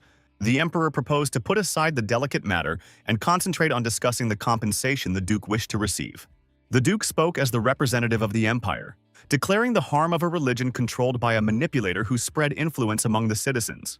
The Duke proposed moving the Order of Paris to the western part of the continent to reduce their influence on the population of the empire. The indignant Pope jumped up from his seat, demanding an explanation from the Duke regarding his excessive demands. The Emperor called on the Pope to remain calm and pointed out to the Duke the excessiveness of his demands in the current situation. The Duke was aware of the enormity of his demands, but hoped for the Emperor's support in defending imperial honor. The Emperor, understanding the Duke's desire to protect the country, demanded that the Pope confirm or deny the accusations made. The agitated Pope rose from his seat and began to deny all the accusations, citing the incompatibility of family life with his rank. The Duke, with a sly smile, asked the Pope about his reaction to the possible enslavement of his granddaughter after her discovery. The Pope firmly rejected the possibility of searching for a non-existent person and turning her into a slave, trying to keep his secret. Confident in his knowledge, the Duke ordered Rommel to send men to search for the Pope's granddaughter at the winter villa of Alpes. Rommel reported that the operation to find the girl was almost complete, awaiting only the final order for action. The visibly nervous Pope demanded that the search be stopped, to which the Duke ironically reminded him that he had no descendants. The Emperor tried to smooth over the situation by suggesting that the Duke might have made a mistake, given the Pope's services to the Church. The Pope hastily agreed with the Emperor's assumption, continuing to insist on the absence of any family ties. The Duke slyly inquired about the possibility of turning the found girl into a slave, continuing to put pressure on the nervous Pope. The Pope finally admitted to the existence of the family, justifying himself with past mistakes before taking holy orders. Thanks to the intervention of the Emperor, the final negotiation satisfied only part of Aaron's initial demands. The parties signed a 2-year truce, conditioned by the release of the captives and Aaron's promise not to spread incriminating rumors. Aaron received the Castle of Blanche, the territory of the Vivian Order, and compensation of 5,000 gold coins, officially recognizing him as the winner. Watching the prisoners leave, Kynos was glad that the war was over, but he was tormented by an unresolved question for his master. Kynos was interested in how the Duke learned about the existence of the Pope's granddaughter and when he managed to organize a search for her. Aaron admitted his own interest in the matter, suggesting that it could be another of Rommel's tricks. The hero asked Kynos to personally find out from the knight the details of his resourceful plan to clarify the situation. Upon returning to the Holy Land, the Pope immediately went to the port city of Alpes to meet his granddaughter. When meeting with his granddaughter, the concerned Pope asked her about possible threats and suspicious contacts. Upon learning of the lack of any contact with his granddaughter, the Pope realized the Duke's deception and vowed that Lord Paris would punish the deceiver. Aaron, unaware of the Pope's wrath, prepared to travel with Cecilia to the promised holy place. Cecilia confidently stated that there was no need for an escort for a simple climb into the mountains. Cecilia tasked Lady Bianca with finding the oppressed followers of Vivian in the castle to restore their church. An unexpected addition to the journey was Kynos, invited by Lord Vivian himself, which Cecilia kept silent about. By evening, the travelers reached an ancient temple, separated from the outside world by a deep cliff in the snow-capped mountains. The Duke noted the impossibility of overcoming the cliff without wings, and the difficulty of creating a crossing due to strong winds. Cecilia explained the special nature of the temple's access, inaccessible even to flying creatures, requiring a different approach. Cecilia knelt down and began to pray to the Lord, asking him to open the way for them to enter the sacred temple. A mystical road appeared over the cliff, and joyful Cecilia invited her companions to follow her. Inside the spacious temple, the Duke noticed a strange emptiness and abandonment, despite the impressive size of the building. An unexpected discovery was the presence of a little girl kneeling and praying at the sacred water. Cecilia greeted Lord Vivian respectfully, apologizing for the long lack of contact between them. The girl took off her robe and reproached Cecilia with displeasure for being too slow, hinting at her long wait. The little goddess agreed to forgive Cecilia for the delay, considering the people she had brought with her. The Duke looked at the approaching child goddess with surprise, amazed at the absence of the usual magical aura. Kynos knelt before Lord Vivian, asking for an explanation of the reason for their gathering together in the temple. Lord Vivian chided Kynos for his undragon-like impatience, insisting on her right to choose the time of revelations. The goddess approached the Duke and asked him to close his eyes, after which they instantly disappeared from the temple without a trace. Finding herself on the mountain in front of the temple, the girl calmed the frightened Duke and asked him about his guesses regarding the reason for the call. Vivian began a philosophical discourse on the cyclical nature of life, comparing it to a stone located nearby on a mountain.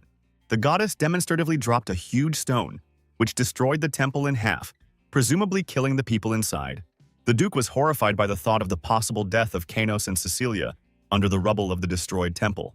The enraged Duke lashed out at Vivian for her divine games with human lives. The young goddess calmly pointed to the huge stone that now stood at the very top of the mountain, and with this simple gesture made it clear to the Duke that the ancient temple remained intact and that their lives were not in danger. This heavy stone on the top of the mountain was a special sign for the butler Gale. The goddess used it as a symbol of the new life she gave to man by transferring his soul through time and space. The confused man finally realized the whole truth about his miraculous salvation and understood why it was in the body of the Duke that he began his new life, for which he was sincerely grateful to the wise Vivian. The little goddess patiently explained to the confused guest that his appearance in a new body was not accidental, because each person is destined for a special destiny, and she asked him to live this life to the fullest. The frightened and confused man could not calm down, because he wanted to immediately find out the true reason for his appearance here and understand where the real owner of this body was now.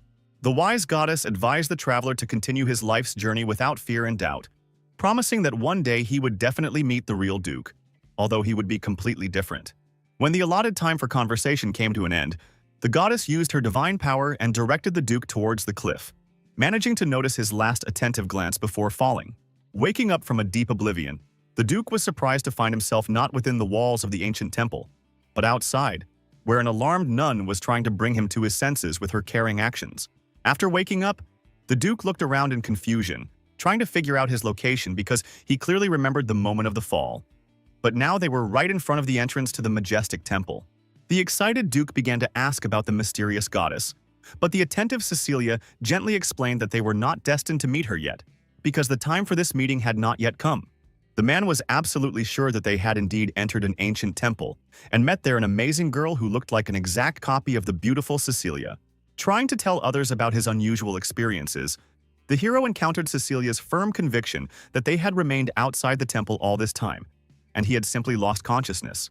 Calm Cecilia suggested that everything they had seen could have just been a vision, and since the Great Lord did not wish to see them yet, they would be better off returning home and trying to come to the temple another time.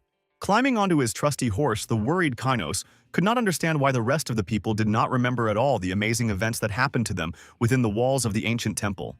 The angry Vivian began to sternly scold the impudent dragon for his unauthorized interference in the affairs of mere mortals, and decided to come up with a fair punishment for his misdeed. Using her divine power, she restricted the dragon's magical power in his chest, greatly weakening his abilities and preventing him from using any magic in his human form. The goddess warned her servant that any attempt to violate the established prohibition would bring him such suffering that he himself would prefer a quick and easy death. The mighty Kynos was greatly upset that his simple desire to have fun in the lands of men had led to such serious consequences, and now his life was in danger. Looking at the thoughtful Duke, the dragon admitted that all his adventures were worth it, because thanks to his bold actions he received many incredible impressions. In the majestic capital, life went on as usual, and ordinary citizens had long since stopped paying attention to the poor beggars who begged for alms every day on the noisy streets. The unexpected appearance of the Duke of Renan's luxurious carriage attracted the attention of curious citizens, disrupting the usual flow of daily life in the bustling capital.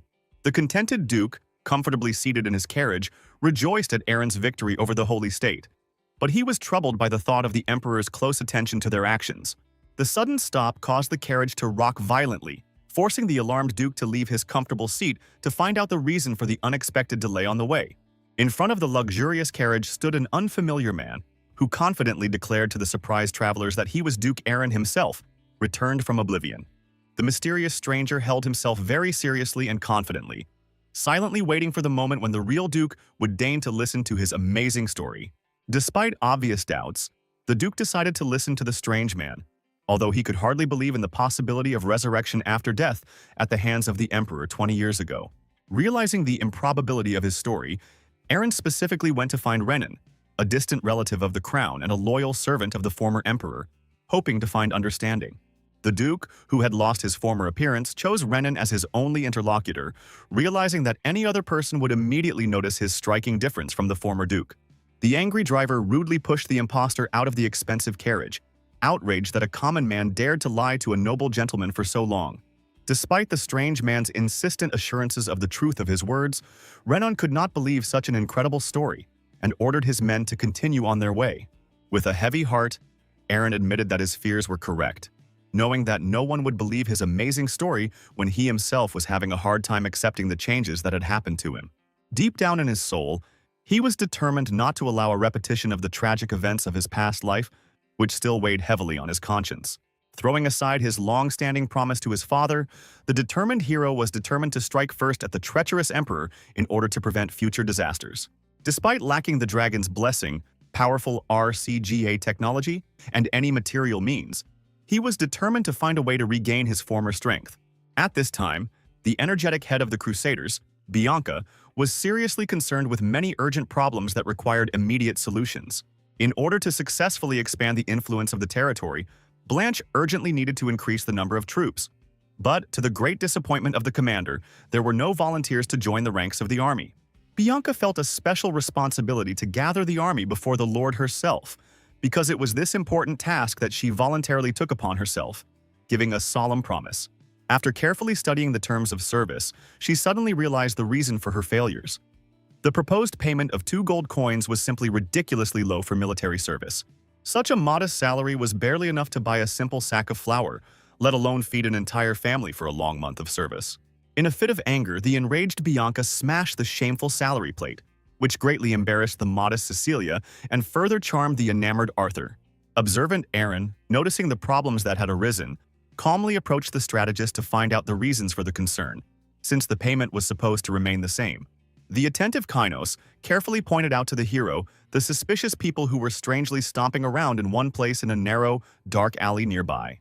Looking carefully in the indicated direction, the hero immediately realized that these mysterious individuals really did raise serious suspicions with their unusual behavior. The experienced strategist confidently explained that these people were imperial spies, whom the ruler had sent for increased surveillance after their recent victory. The astute hero quickly realized that the reduced pay was a clever diversion designed to deceive the vigilance of enemy spies. He was worried about the possibility of recruiting an army in such difficult conditions, but Kainos explained that despite the official ban, they needed to gather 10,000 warriors. A hidden city was discovered in the newly captured territory, where Vivian's faithful followers were hiding, fleeing persecution from the Pope, and Rommel was already recruiting them for 10 gold pieces. The Duke approved of this reasonable solution for organizing the defense, but watching the worried Kainos, he clearly understood that this was far from the only problem. The wise advisor began to explain that they had already achieved significant success, capturing the important castle of Blanche and the surrounding lands to expand their influence. After carefully assessing the current situation, he came to the conclusion that despite the high costs, their main goal should be the creation of a powerful army of 50,000 warriors. The amazed Duke could hardly imagine how it was possible to assemble such a huge army, numbering as many as 50,000 well-trained soldiers. The experienced Kainos insisted on the correctness of the goal, explaining that without a strong army, their vast territories would remain defenseless and lose all influence. The advisor warned of the dangers of the holy nation's influence, reminded of the lack of economic and military power, and suggested focusing on earning money to hire soldiers. The tired hero, realizing the amount of work ahead, asked everyone to take a day's rest before returning to the castle to resolve important financial issues.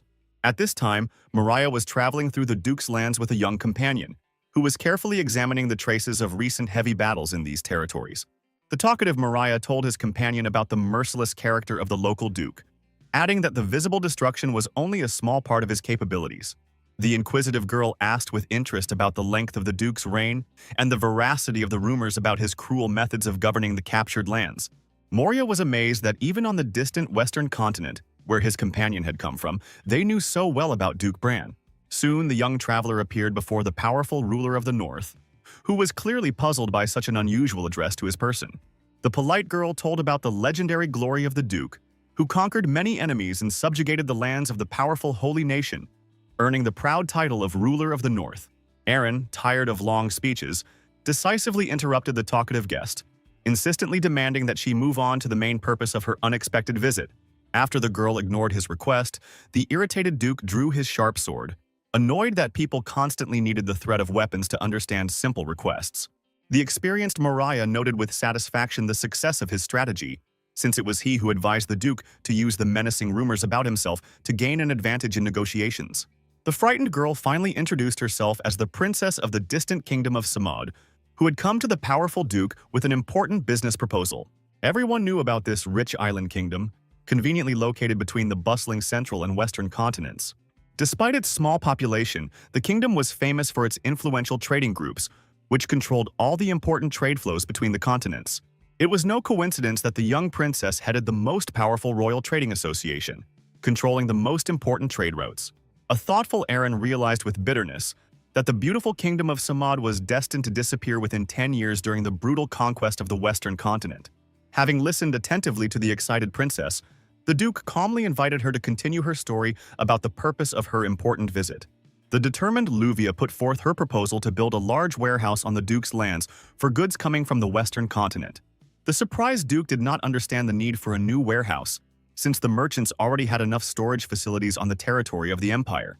The wise princess explained that the previous owners of the castle from the Holy Empire refused to let them build, considering them dangerous heretics. The insightful Aaron quickly realized the true purpose of the visit: to obtain permission to build a warehouse on the lands of the Chateau Blanche from its new rulers. The cunning Luvia emphasized the mutual benefit of such a proposal, promising the Duke a significant increase in tax revenue from trade flows through his lands. Indifferent to the proposal, the Duke rose from his seat and ordered his loyal strategist to escort the uninvited guests, to which Kanos respectfully agreed. The persistent Luvia, realizing that she was losing a valuable partner, decisively resorted to her last trump card in the difficult negotiations. She offered a lucrative 15% profit in exchange for a 20% tax on goods and complete control over the distribution of the miraculous holy water. The interested Duke listened carefully to the unusual proposal, trying to understand the true meaning of the request for control over the holy water. The cunning Luvia decided to begin the explanation from afar, asking the Duke if he remembered a brave adventurer named Gerald. The thoughtful Aaron could not remember this man until the attentive strategist reminded him of the first traveler he met in the ancient temple of Atun. An excited Luvia told how she had searched for a long time for a miracle cure for her sick father across all continents, until only holy water healed him. It turned out that the precious water was created by special order of the Vivian Order, and the princess received this secret information from the talkative Mariah. The frightened Mariah immediately realized his unforgivable mistake, meeting the Duke's stern gaze, because information about the holy water had to remain a top secret. The suspicious Duke inquired about Luvia's true intentions, assuming that she wanted to resell holy water on the rich central continent. The clever Luvia recognized the wisdom of the Duke's decision to hide the value of the holy water in order to maintain a fragile peace with the powerful emperor. She revealed her plan to control the spread of water in the western continent in order to aid the emperor's opponents and quietly weaken his power. The calculating Aaron understood the financial benefits of the proposal, but saw no reason to give up control of an important product, preferring a direct partnership. The wise Duke realized that selling the holy water to the central continent would bring more profit, but risked falling into the hands of the imperial army. Watching Luvia closely, he appreciated her brilliant sales skills and her amazing ability to accurately determine the desires of her customers. With a heavy heart, he thought about the sad fate of this beautiful country, which was destined to turn into lifeless ruins. The determined Duke was determined to change the future and prevent the disappearance of an entire country, as happened in his past life. After much deliberation, he allowed the princess to dispose of the holy water, but warned her that the deal would be immediately terminated if supplies were discovered on the central continent. Surprised Kanos did not expect such a decision, but the confident Duke ordered all the necessary documents to be prepared by the end of the current day. A grateful Luvia performed her country's traditional court gesture, expressing her sincere hope for a long and fruitful cooperation. The polite Duke tried to repeat the unfamiliar gesture out of respect for tradition, although he doubted the correctness of his execution. The smiling princess explained the deep meaning of this gesture in her culture, a symbol of openness and honesty of a person's intentions. After the guest left, a worried Kanos expressed his concern about the haste of the decision to entrust the princess with control over the precious holy water. Despite the strategist's reasonable concerns, the Duke understood the need to find funds to maintain a 50,000-strong army in Bran territory. Confident in his choice, the Duke knew that Kanos would not understand his decision based on the experience of his lives. It was time to pay attention to the eternally busy guest, who had probably come a long way not only to meet the princess. The enigmatic Mariah decided to introduce the Duke to an amazing new product known as the mysterious black gold. Taking out a small bag, he poured black pepper into his palm and invited the Duke to appreciate the unusual aroma of the mysterious spice. The unfamiliar smell made the Duke sneeze, and he could not understand why this simple spice was called precious black gold. The experienced merchant explained with a smile that such a reaction is completely normal for a first acquaintance, but the true value of the spice can be appreciated in finished dishes. The perceptive Duke and Kainos quickly deciphered Mariah's true intentions to find the source of the valuable black gold on the mysterious Dark Continent. The amazing Black Continent remained a mysterious land, known only from ancient books, although valuable spice was usually brought from the Eastern Continent. The observant Mariah noticed Kainos' awareness of the rumors of a month-long sea voyage from the Central to the Eastern Continent. However, there was a serious obstacle: huge sea monsters that prevented ships from reaching the shores of the distant Eastern Continent. These dangerous waters belonged to the mighty sea dragon Leviathan, who guarded his domain from any uninvited guests. The enterprising Mariah acquired valuable specimens on the black market of the Kingdom of Rumion, found in the wreckage of a mysterious ship off the distant shores.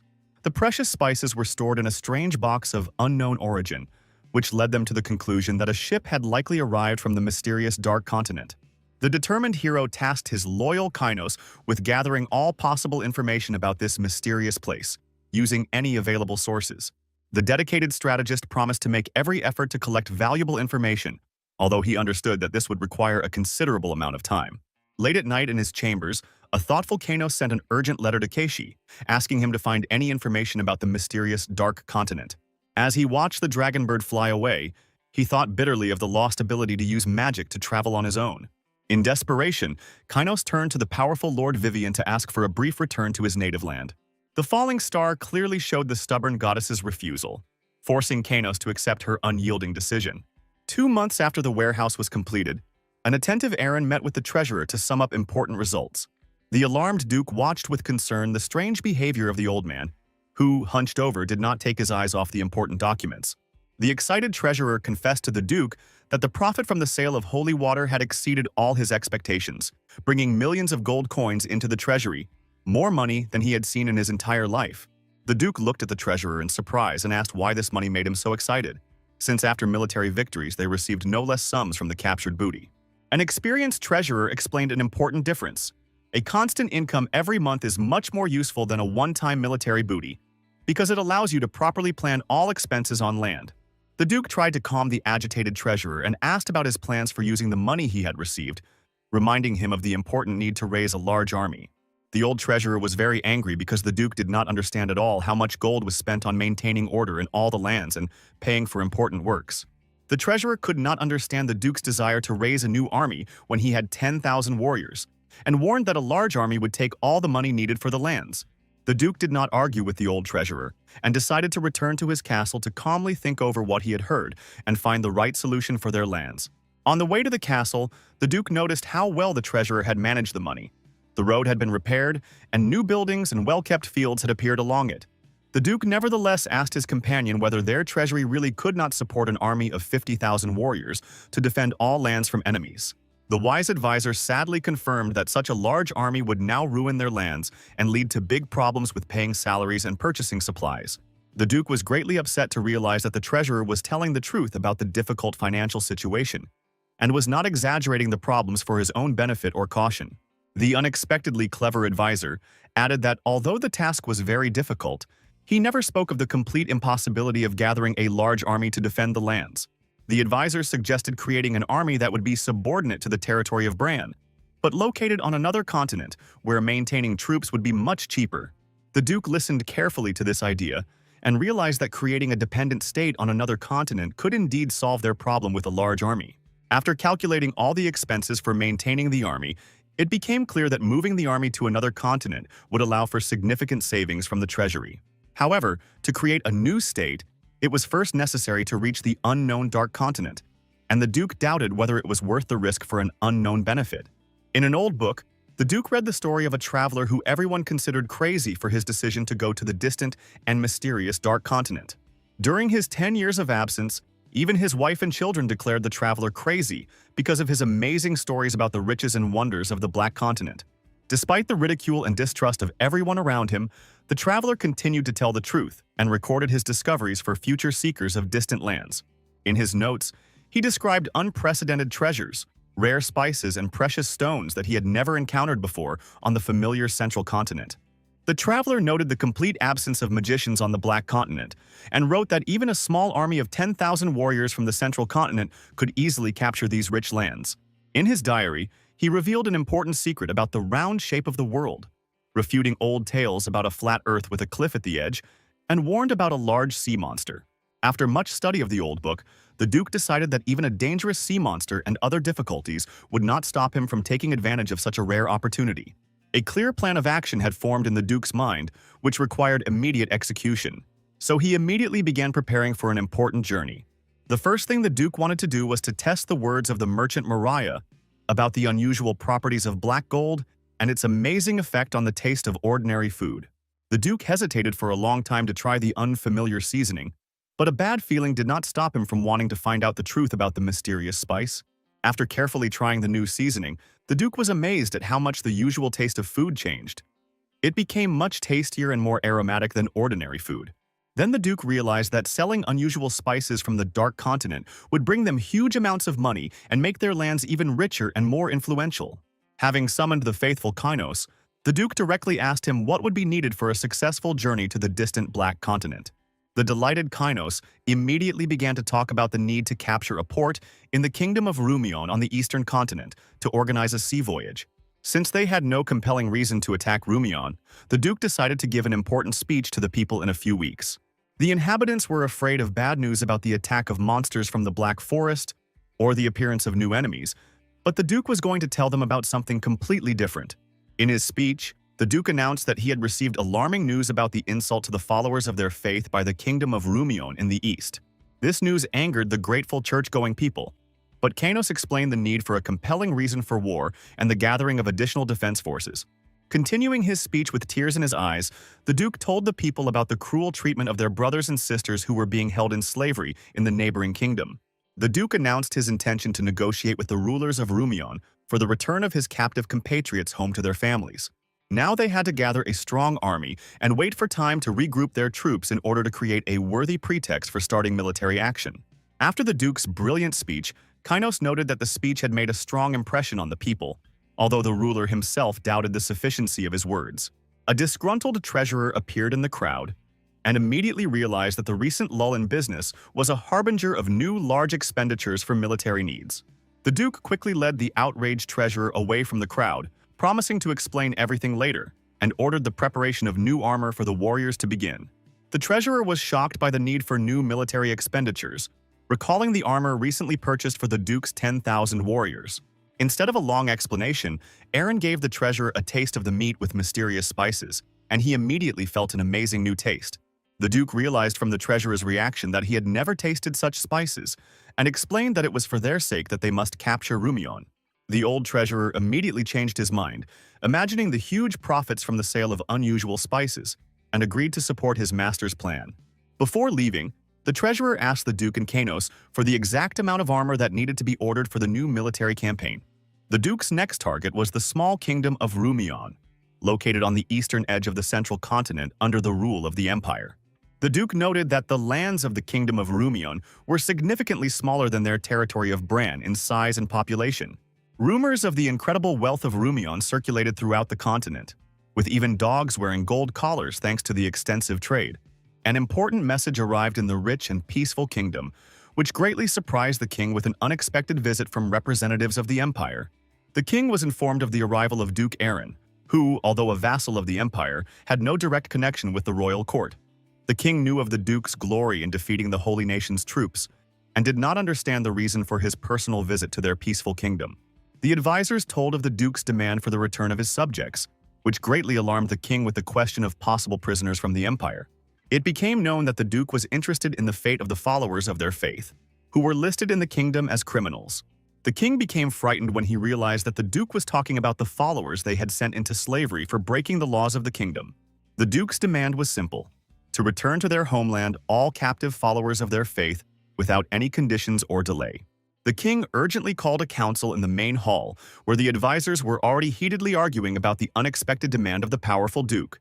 Some advisors wanted to keep the slaves and obtain new ones during the war, but most understood that any refusal would lead to conflict with the empire. Arriving Duke Aaron immediately noticed the wealth of the kingdom from the luxuriously decorated gates and walls of the royal palace.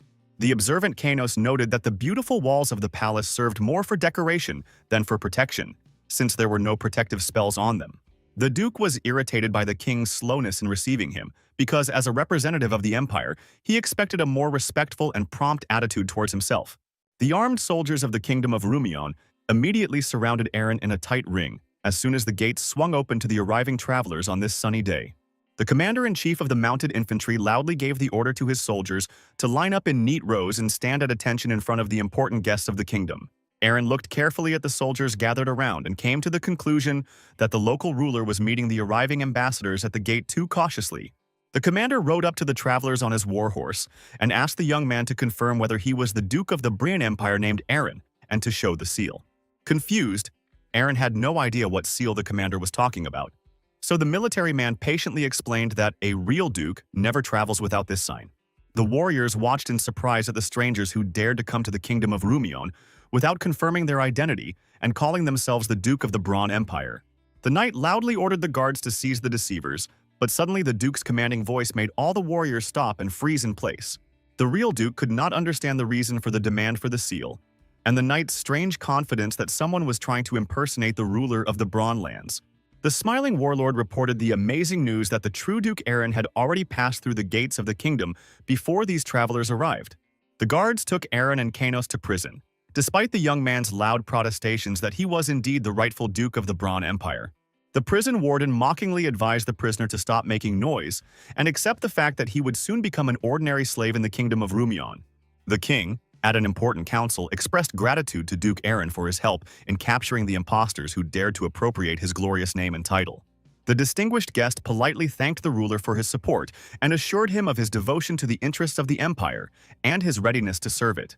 A man named Rex told the king about the important role of his clever strategist, who had done serious work to identify and catch the treacherous deceivers. The modest false Kanos explained to those gathered that the arrest of the impostors was not difficult, since they did not even have the ducal seal with them. The pleased king noted the extraordinary intelligence and modesty of his guests, admitting that he immediately felt a special atmosphere when communicating with such important people. Rex showed interest in the future fate of the captured impostors and asked the king what punishment awaited these impudent lawbreakers. The ruler explained that due to a shortage of labor in the kingdom, all criminals were sent to hard labor, and this fate awaited the caught swindlers. Rex disagreed with such a lenient punishment for such a serious crime and suggested considering a more severe method of punishing impostors. The Duke explained to the king his position that people who had threatened the safety of an entire kingdom deserved only the death penalty. Having carefully calculated the remaining days of his stay in the kingdom, the Duke determined that he would spend approximately 1 week on this land. The guest of honor asked the king to carry out the execution before his departure, as he wanted to be personally present at the execution of the sentence against the impostors. The concerned ruler spoke of the rare use of the death penalty in his kingdom due to frequent unrest among the population following such harsh punishments.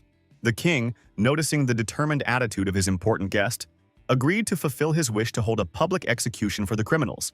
The ruler put forward a counter-condition to cancel the request for the return of Vivian's followers, promising to immediately fulfill the duke's request upon receiving consent.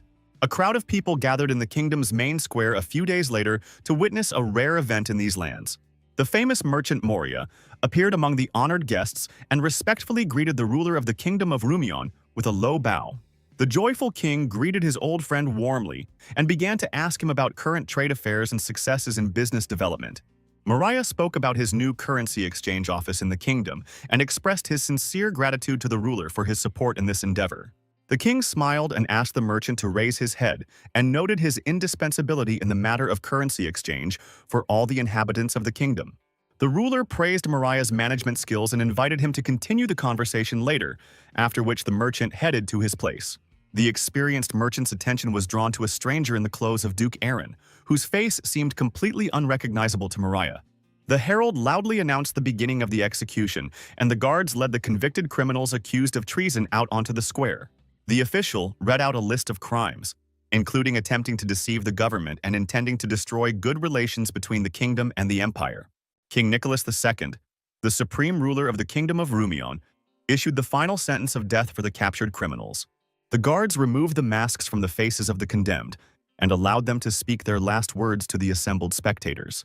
Aaron loudly announced to everyone present his true status as a titled noble of the empire and the rightful owner of the Braun territory. The merchant Mariah, having carefully examined the face of the condemned man, became very excited, instantly recognizing in him the real Duke Aaron. The alarmed king, noticing Mariah's reaction, began to question the merchant about the reasons for his agitation and the truthfulness of the condemned man's words. A frightened Mariah demanded an explanation from the king about the reasons for the death sentence passed on the true Duke Aaron. The ruler realized his mistake and began to doubt the identity of the man who had been with him all this time as an honored guest. Turning to Duke Aaron's place, the king discovered with horror that the impostor had already managed to leave the square unnoticed during the commotion. The false duke calmly walked away from the walls of the kingdom of Rumion, removing the false seal and leaving behind a commotion among the confused courtiers. The advisors were divided into two groups during the discussion of what had happened. Some justified the king, others accused him of being overly trusting of the impostor. Some of the advisors insisted that a thorough investigation could have prevented this unpleasant incident with the false duke. The frightened king trembled with fear, realizing the full horror of his act, imprisoning the true Duke Aaron. The ruler understood that the matter would not end with a simple release of the captives, and this mistake could lead to a war between the kingdom and the empire.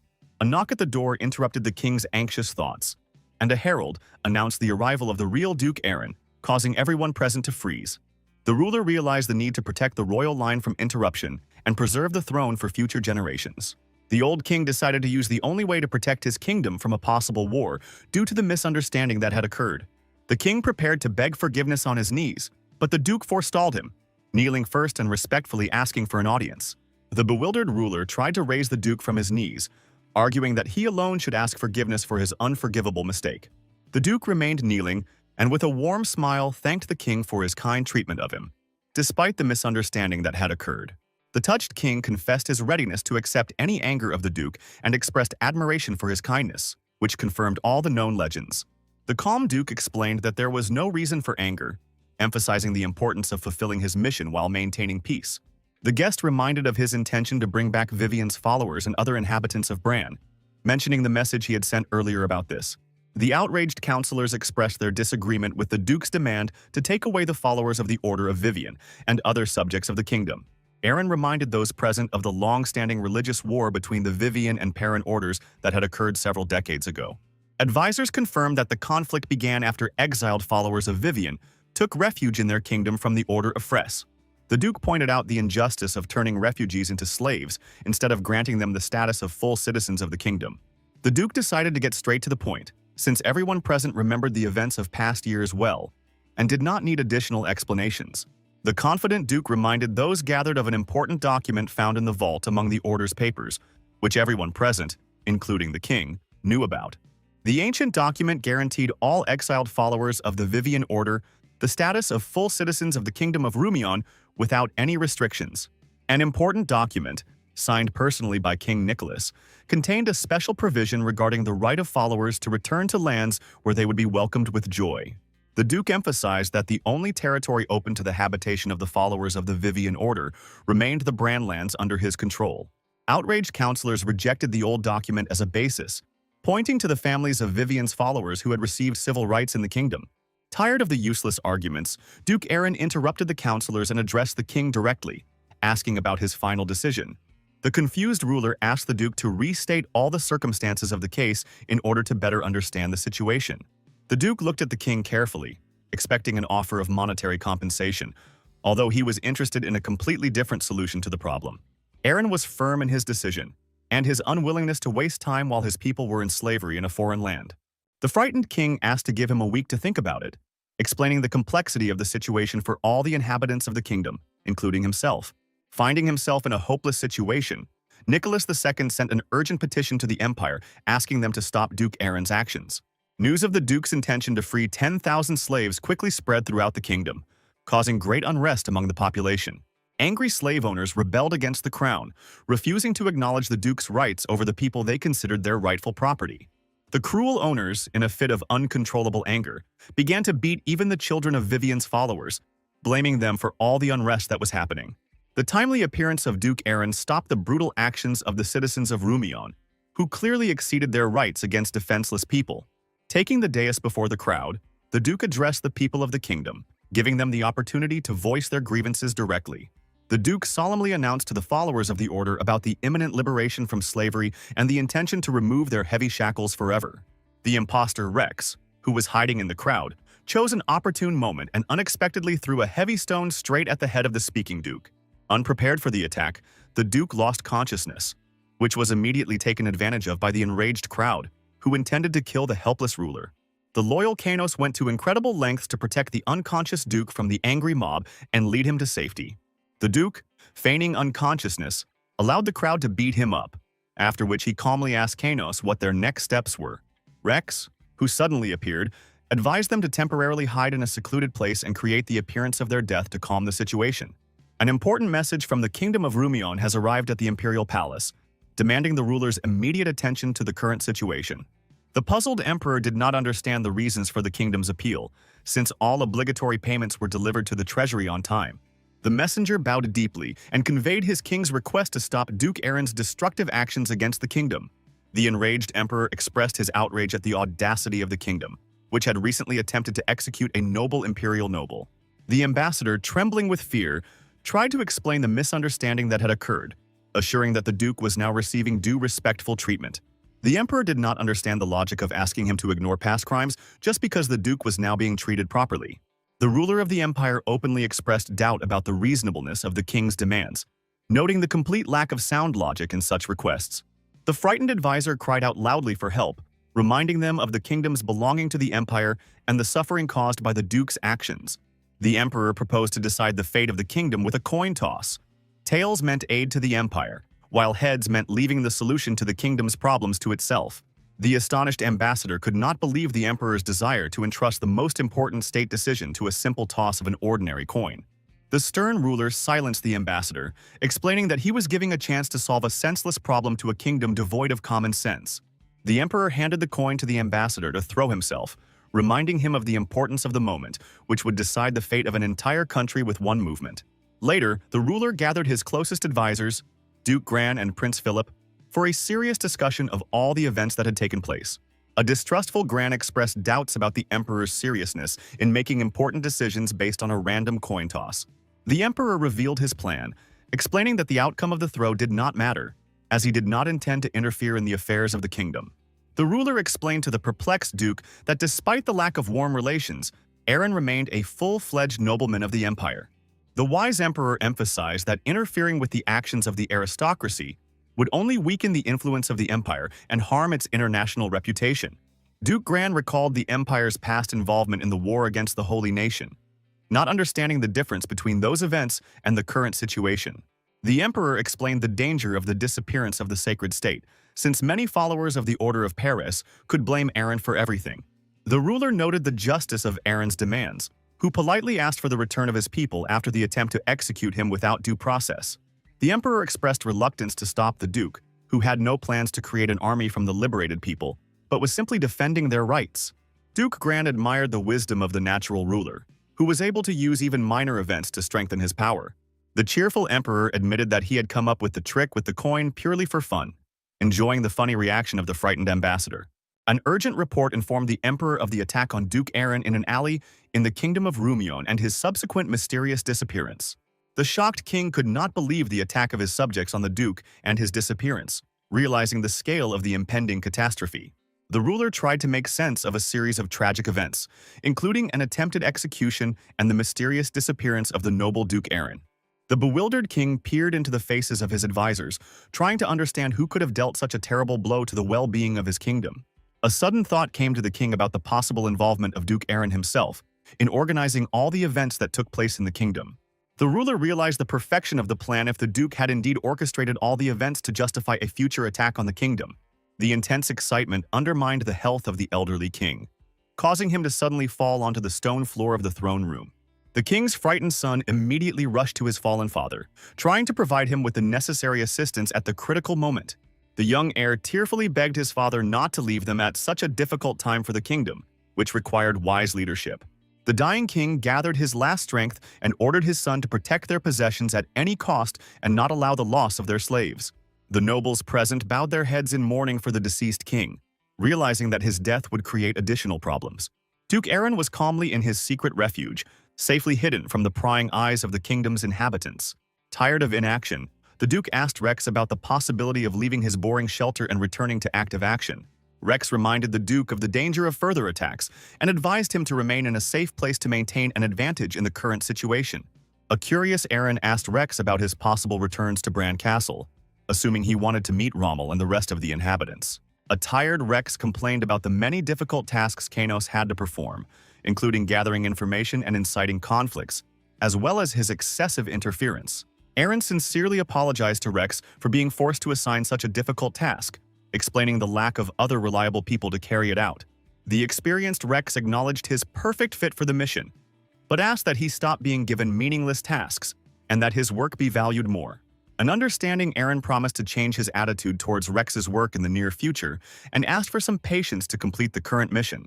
An excited Canis suddenly burst in on them with important news about his conversation with Cheryl regarding her upcoming mission. The upset young man reported that the girl had agreed to come, but that she was unable to complete the task, which caused him great concern.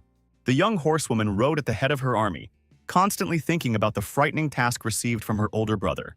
The insecure girl could not convincingly portray the deep grief of her sister, who had lost the closest person in her life.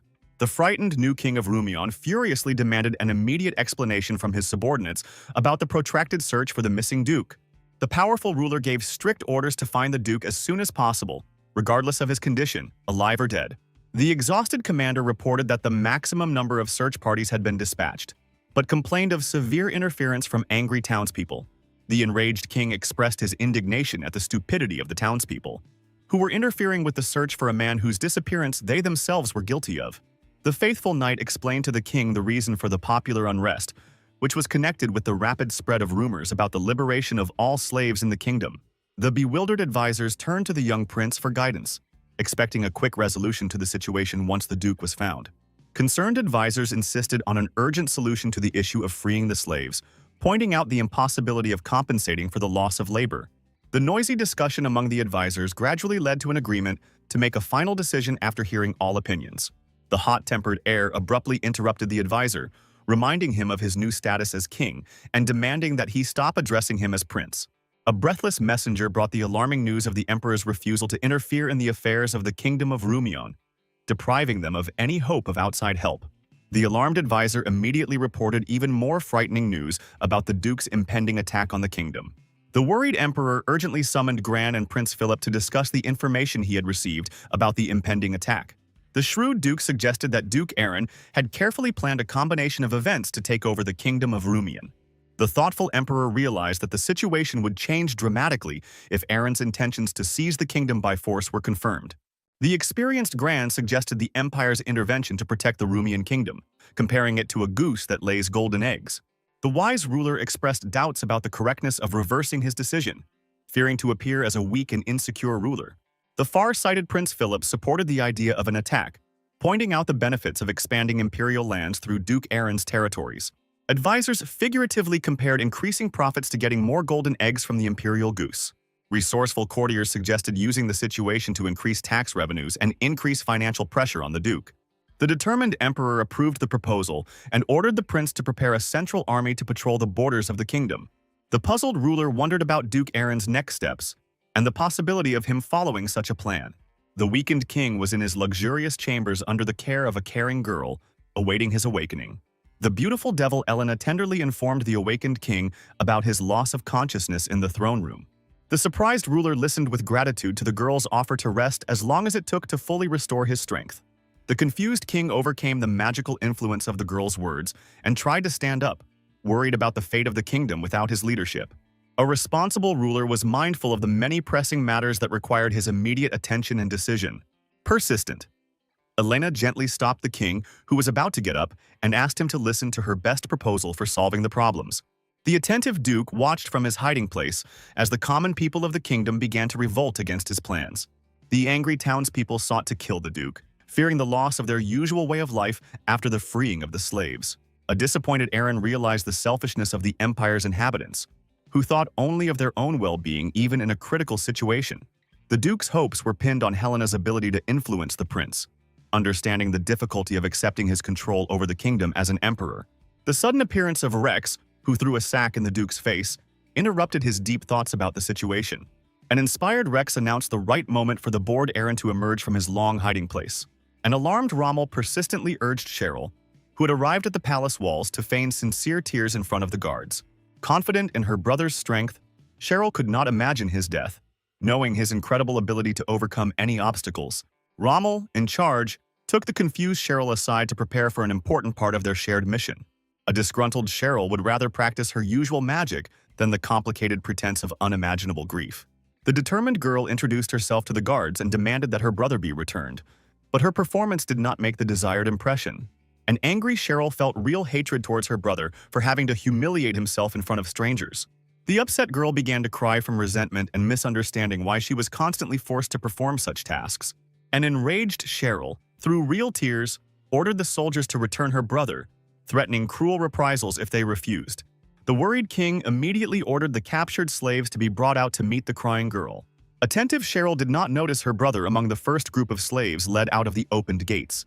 The powerful ruler announced the transfer of slaves as requested and demanded the immediate departure of the petitioners.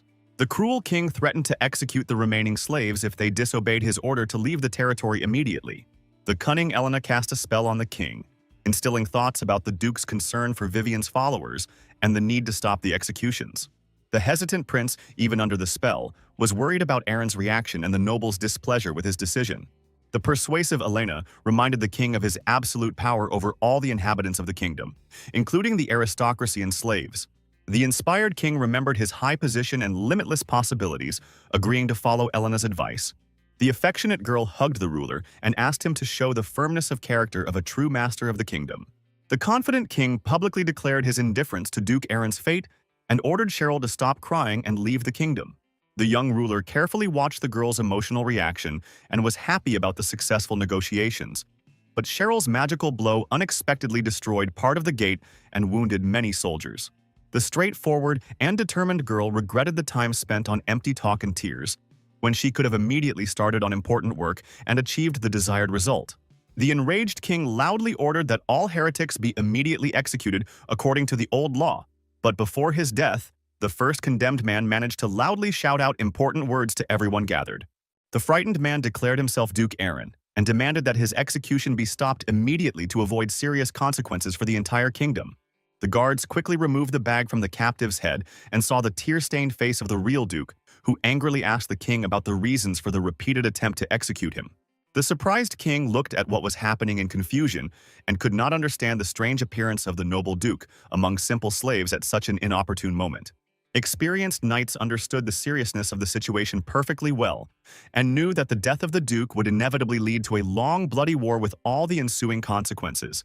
Egulius almost gave the order to release the duke, but suddenly remembered the important instructions of the wise Elena and decided to firmly defend his own position in front of others. The confident king considered the duke his property without the right to dictate to the ruler and understood the inevitability of war, which threatened the death of all the inhabitants of the kingdom. The magically distorted words of his father suddenly surfaced in the king's memory, reminding him of the need to free all slaves to protect the kingdom from the impending danger. The man wanted to immediately free all the slaves and send them along with the duke to defend their native land, but precious time was irretrievably lost. The loud clatter of hooves announced the approach of the locals, who quickly surrounded the duke with their strong ropes and successfully brought him down to the hard ground.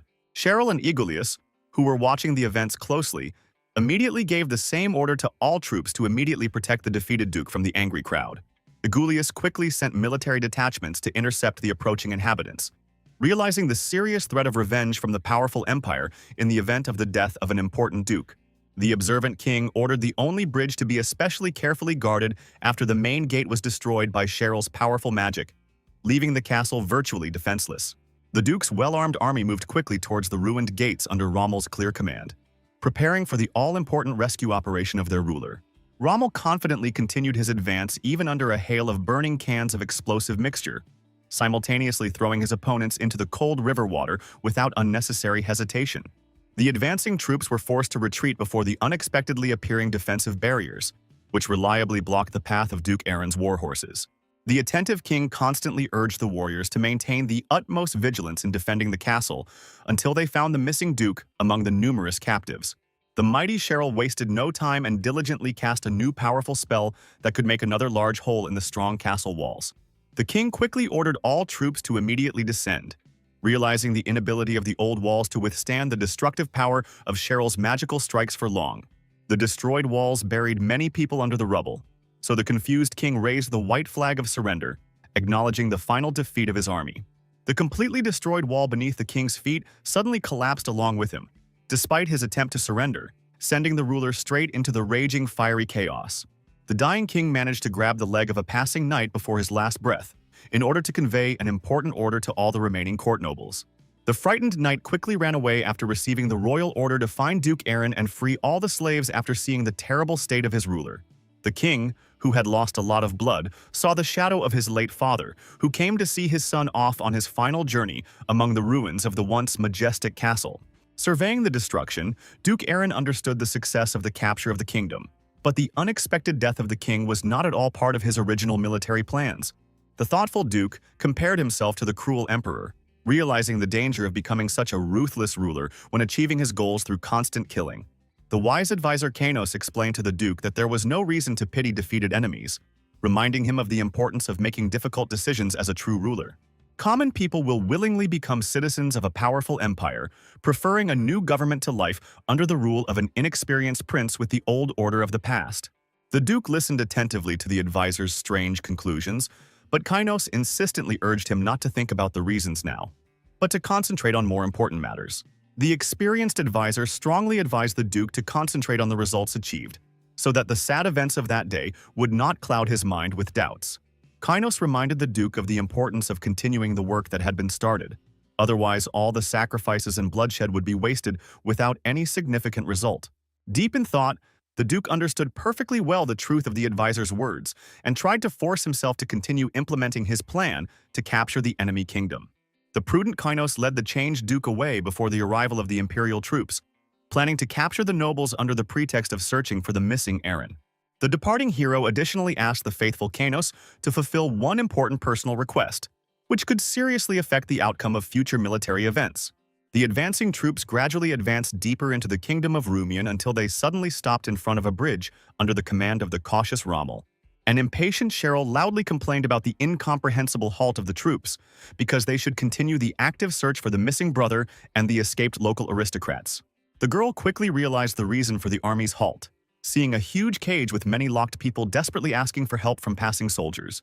The approaching Rommel received a warning arrow from the bridge defenders, showing their serious intentions to hold the prisoners by any means necessary. Local aristocrats loudly warned the enemy to immediately kill all slaves on the bridge and in the cellars of the castle if the enemy troops attempted to move forward. The captured people loudly asked Rommel to stop the offensive and try to save at least their own children, who were being held hostage by the ruthless aristocrats. The experienced Commander Rommel agreed to listen carefully to the enemy's demands, realizing the hopelessness of the current situation with numerous hostages. Confident aristocrats demanded the complete withdrawal of enemy troops from the territory of the kingdom, and to forget about the disappearance of Duke Aaron, which was in no way connected with this conflict. An enraged Cheryl realized that she could quickly rescue the unfortunate captives from the iron cage with the help of her enormous magical abilities. The confident sorceress doubted the enemy's ability to quickly kill 3,000 slaves before the army broke through the bridge's defenders to the walls of the besieged castle. A determined Cheryl began to cast a powerful spell, preparing to save as many captives as possible, despite the inevitable losses among the hostages. Kainos suddenly appeared and stopped the sorceress from using magic and asked her to immediately lead the troops back, despite the prepared rescue plan. The experienced strategist explained to the dissatisfied Cheryl the main purpose of the army's presence: the subjugation of the kingdom of Rumian. So unnecessary problems were completely unnecessary now. The surprised girl could not understand the strategist's decision until he reported a direct order from the Duke himself to retreat without unnecessary bloodshed. The angry sister loudly expressed her indignation at the Duke's strange behavior, forcing her to participate in a military performance and then abruptly changing the rules of his game. A thoughtful Kainos recalled an important conversation with the Duke about the obvious reluctance of the people of Rumion to recognize a new leader after the military invasion of a foreign army. The far-sighted Duke was wary of using military force against his future subjects, remembering the sad experience of the past conflict with the aggressive Holy Nation. The considerate Aaron emphasized the special importance of Bran Castle to his loyal followers, wanting to make the locals part of the growing duchy. The wise Duke recognized the legitimate right of the inhabitants of Rumion to own their native land, understanding the wrongness of the violent seizure of someone else's territory by armed means. Initially wanting to resolve the issue by force, the Duke suddenly realized the need to pacify the locals before an important campaign to the distant Black Continent. Understanding Kainos promised to help the Duke and take additional care of the difficult character of his wayward sister, who was creating unnecessary problems for the army. In the evening, angry residents demanded the withdrawal of the enemy army from their native lands, wanting a peaceful former life and the preservation of their legal property. The lined-up troops of Duke Bran suddenly parted, letting the ruler himself forward, carrying a large stone for an important conversation with the people. Having placed the stone on the ground and climbed onto it, the Duke loudly declared himself the invader Aaron and expressed his readiness for a serious conversation with the inhabitants of Rumion. The confident Duke loudly declared to the people his complete control over the military forces of the Bran territory, and openly acknowledged the invasion for the sake of liberating the loyal followers of the Vivian Order. Outraged locals demanded the immediate departure of the self-proclaimed invader instead of pointless public speeches in front of the disgruntled people. The resolute Duke interrupted the discontented cries of the crowd with a loud announcement of his readiness to pay each slave owner the considerable sum of 300 gold coins. The attentive ruler clarified the terms of the generous offer to ransom Vivian's followers and asked the owners of the slaves he needed to come forward. The hesitant man slowly raised his trembling hand and carefully brought the boy forward, watching the Dukes carefully. The resolute Duke immediately threw a heavy bag with 300 gold coins to the first owner and affectionately called the frightened boy closer to him. The Duke's loud voice announced to the assembled people that the freed child belonged to the territory of Bran and offered the remaining owners a generous reward. Many greedy hands immediately reached out to the Duke in the hope of receiving the promised gold for selling their own slaves without further thought about the consequences. The attentive Duke took a particular interest in the prisoners in the large cage, whom the local aristocrats threatened to kill immediately if they attempted to free him. The cunning ruler explained to the people the impossibility of controlling someone else's property, and completely shifted the blame for what was happening onto the greedy nobles inside the palace. The clever Duke suggested that the people decide for themselves who the real invader was, the generous ruler who rewarded the people with gold for help and assistance. Outraged residents began to loudly discuss the behavior of local aristocrats who hid the stolen property of ordinary people behind the impregnable walls of the palace. The angry crowd quickly turned their anger from the foreign Duke to their own rulers, who had betrayed the trust of the common people for personal gain. The Duke's generous offer to ransom the slaves and the vile theft of the local nobility led to a complete change in the mood of the citizens in favor of the far-sighted invader. The outraged residents immediately headed to the palace walls with loud demands for the return of the stolen property and an explanation of the reasons for the betrayal. The frightened aristocrats watched the growing popular discontent through the high walls of the palace, not knowing the right solution to the difficult situation. The alarmed nobles discussed the alarming rumors about the Duke's generous payments for each slave and understood the reason for the inhabitants going over to the side of the rich invader. The confused authorities realized the need to maintain the image of the Duke as an enemy of the people in order to maintain their own influence over the ordinary inhabitants of the kingdom.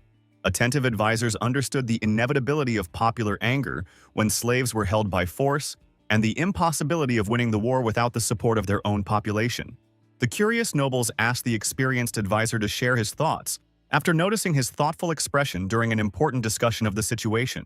The confident advisor had actually developed a clever plan of action to save the current situation and was going to share his important thoughts with the others. The prudent strategist managed to send a reliable spy through a secret underground passage to the supporters of the nobility outside the besieged castle for important information. An observant scout reported the approach of powerful imperial forces, ready to unofficially support the local nobility despite their public refusal to intervene. The cunning advisor suggested preparing a lucrative offer for the empire, significantly exceeding the original conditions for receiving serious military assistance. The tired knight Arthur, who had successfully played the role of Kainos in a complex performance, slept peacefully in the comfortable bed of his spacious palace bedroom. Pleasant dreams filled the mind of the resting warrior as his body basked in the soft pillows of the luxurious bed in the beautiful room. Pensive Arthur dreamed of staying in this wonderful place with his beloved girl, but was ashamed of his own weakness in front of his strong beloved. The awakened knight looked closely at Kainos' wig and decided to develop mental abilities instead of physical strength to achieve his goals. The ambitious warrior dreamed of earning more money as a smart strategist without having to constantly risk his life in dangerous military battles. A worried Kainos called a major meeting to discuss further strategy, doubting the wisdom of spending huge sums to ransom each slave.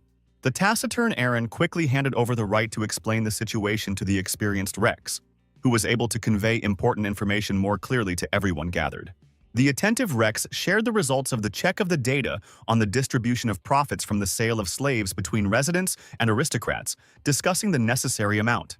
A worried Cheryl was more concerned about the fate of the 8,000 captive slaves inside the castle than the amount of gold coins spent on ransom. Wise Aaron explained the need to convince the locals to give up the slaves, understanding the importance of resolving the issue of the inevitability of a bloody battle. The tense military leaders realized that there was little time to negotiate with the aristocracy due to the approach of the formidable imperial army to the borders of the kingdom. An agitated Rommel informed his command that funds for the ransom of slaves were running out and asked for further instructions from his master. Rommel's joyful face lit up at the sight of his long-unseen brother Rex, causing the warrior to rush towards his loved one with open arms. Cold Rex slowly rose from his seat and walked indifferently past the agitated Rommel, harshly reminding him of the lack of family ties between them.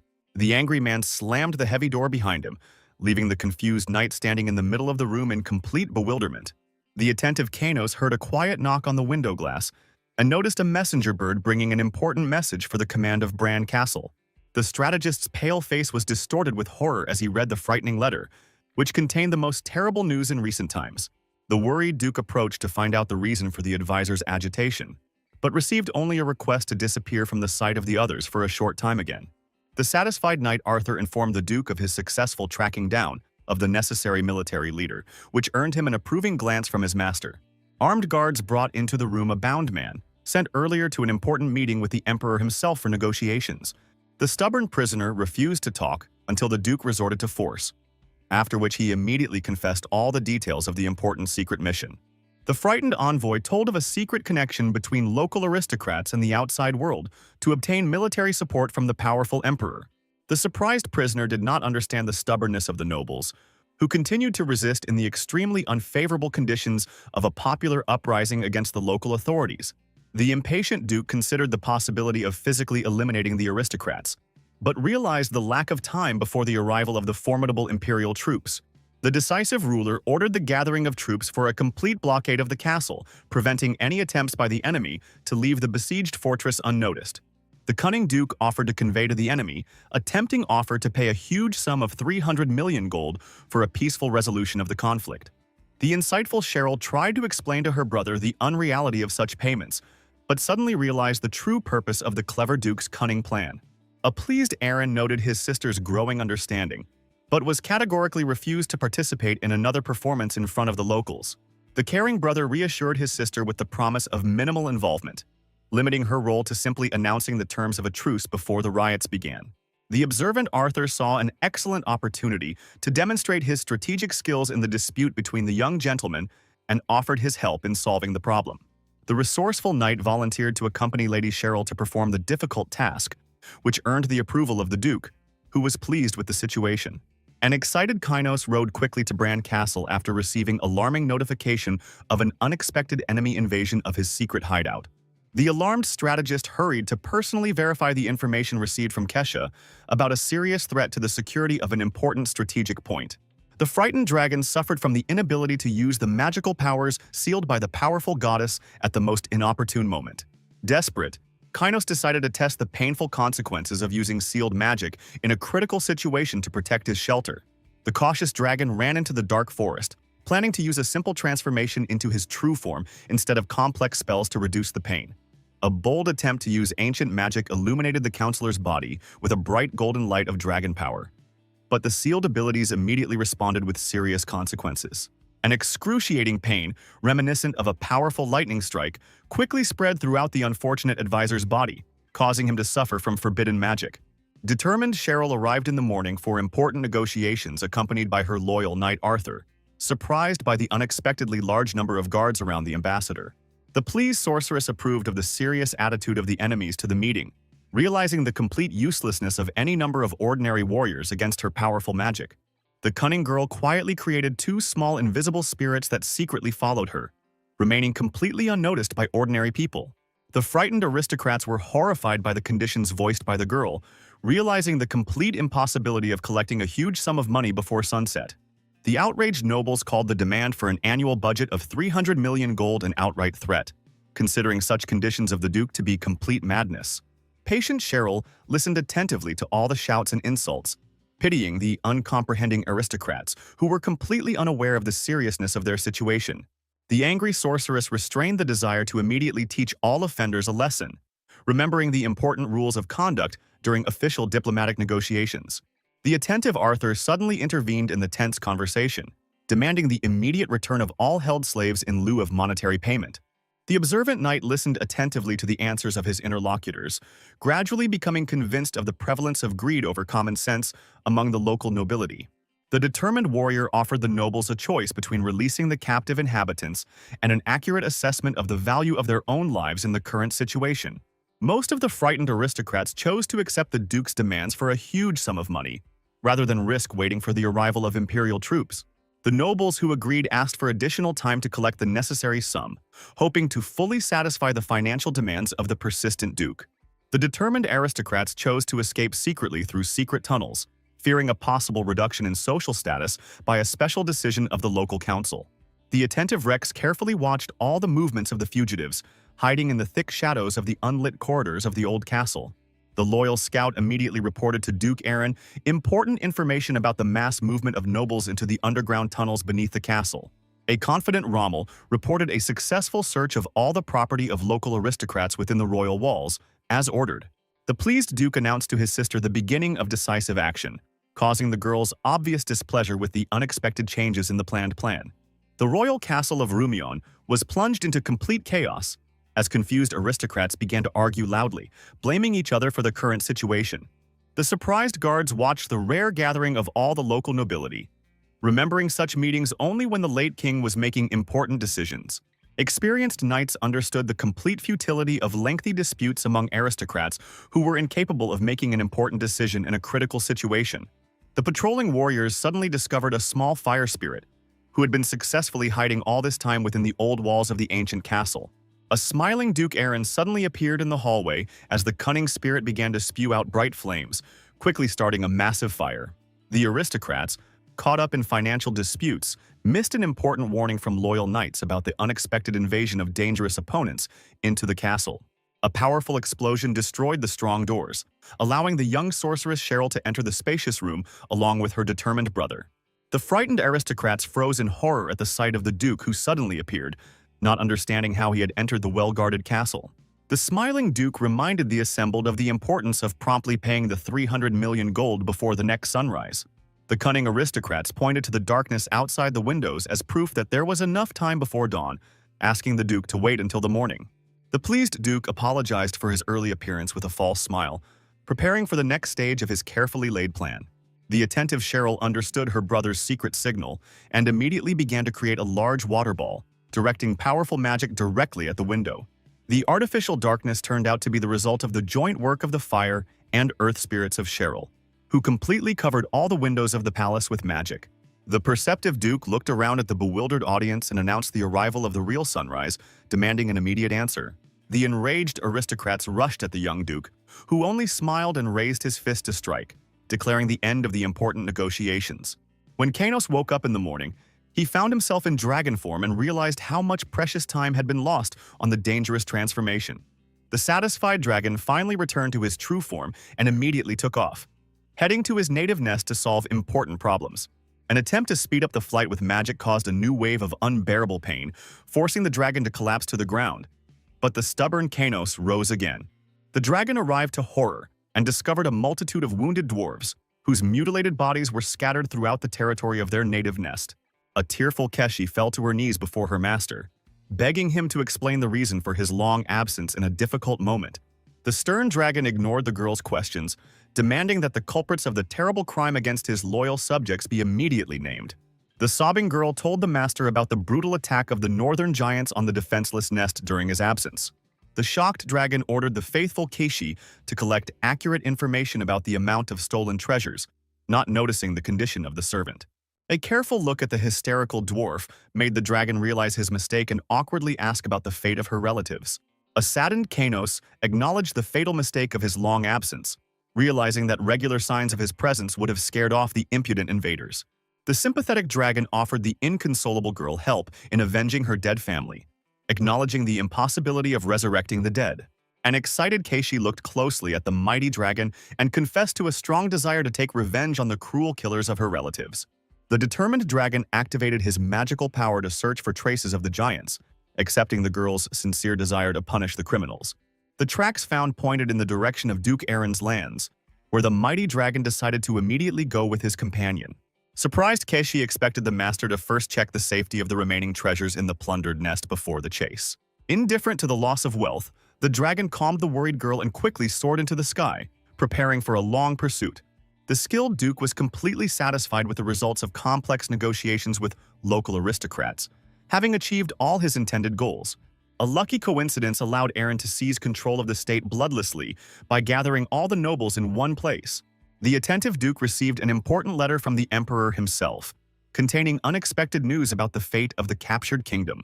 The powerful ruler congratulated the Duke on his military successes and expressed his full support for his decisions regarding the future of the Kingdom of Rumion. The strict emperor demanded the timely payment of a significant tribute from the conquered kingdom, along with an additional tax for the acquisition of territory. The harsh conditions included the complete transfer of the kingdom under the control of the empire, if the Duke refused to accept the demands within 2 weeks. The upset Duke realized the excessiveness of the emperor's demands for huge sums in acquisition taxes and annual tribute. A well-thought-out plan to gain strong arguments for governing new lands was met with an unexpected demand for exorbitant payments to the emperor. The thoughtful Duke reflected on the strange behavior of the emperor, who had deployed troops at the borders of the kingdom instead of the promised easy transfer of power. The observant ruler understood that a real desire to stop the seizure of territory would force the imperial troops to immediately cross the border of the kingdom. The Duke finally realized the true reason for what was happening when he realized that all of this was originally part of the emperor's carefully thought-out plan for the future of the kingdom. The imperial advisors planned to demand a large tax from the Duke in case of victory, and in case of failure, they would simply continue to maintain the previous trade relations with the kingdom. The imperial troops were specially positioned in such a way that the Duke could focus entirely on capturing new territories and not worry about the upcoming tax collection. Irritated by the old emperor's insidious plan, the Duke made a firm decision to make every effort to make the Kingdom of Rumion an integral part of his possessions. In 1 week, the Duke successfully established his power over the territory and took all the valuables and money, but the total amount was just over 200 million. Desperate to find a solution to his financial problem on his own, the Duke turned to his sister Cheryl for advice, but she too was unable to offer any useful ideas. The Duke decided to remind his sister of the numerous large monetary loans she had taken from him previously, and inquired about the possibility of repaying at least part of the debt. The Duke's reminder about the debts caused the girl real indignation, since she had no free funds left even for ordinary everyday purchases. After another unsuccessful attempt to find a way out, the Duke advised his sister to learn to save money and remembered with longing Kanos, who always found a solution to difficult problems. Unexpectedly for everyone present, Arthur stepped forward and announced that he had some interesting proposals for resolving the current situation. Despite his limited understanding of the situation, Arthur offered to negotiate with the Empire about reducing the tax amount or the possibility of paying with alternative values. Cheryl sighed heavily and explained that the Empire had put forward such impossible conditions precisely because it did not want to recognize their rule over the captured lands. The girl pointed out the lack of suitable alternatives for payment, as neither holy water nor dungeons could be a worthy replacement for the required gold. The Duke's thoughts were interrupted by Rex, who suddenly burst into the room and brought urgent news of the appearance of a group of giants near the northern side of Bran Castle. The news received about the appearance of giants near the northern part of Bran Castle took everyone present by surprise and caused serious concern. The Duke had serious doubts about the veracity of the report, since to reach the castle the giants would have to cross the impassable Black Mountains.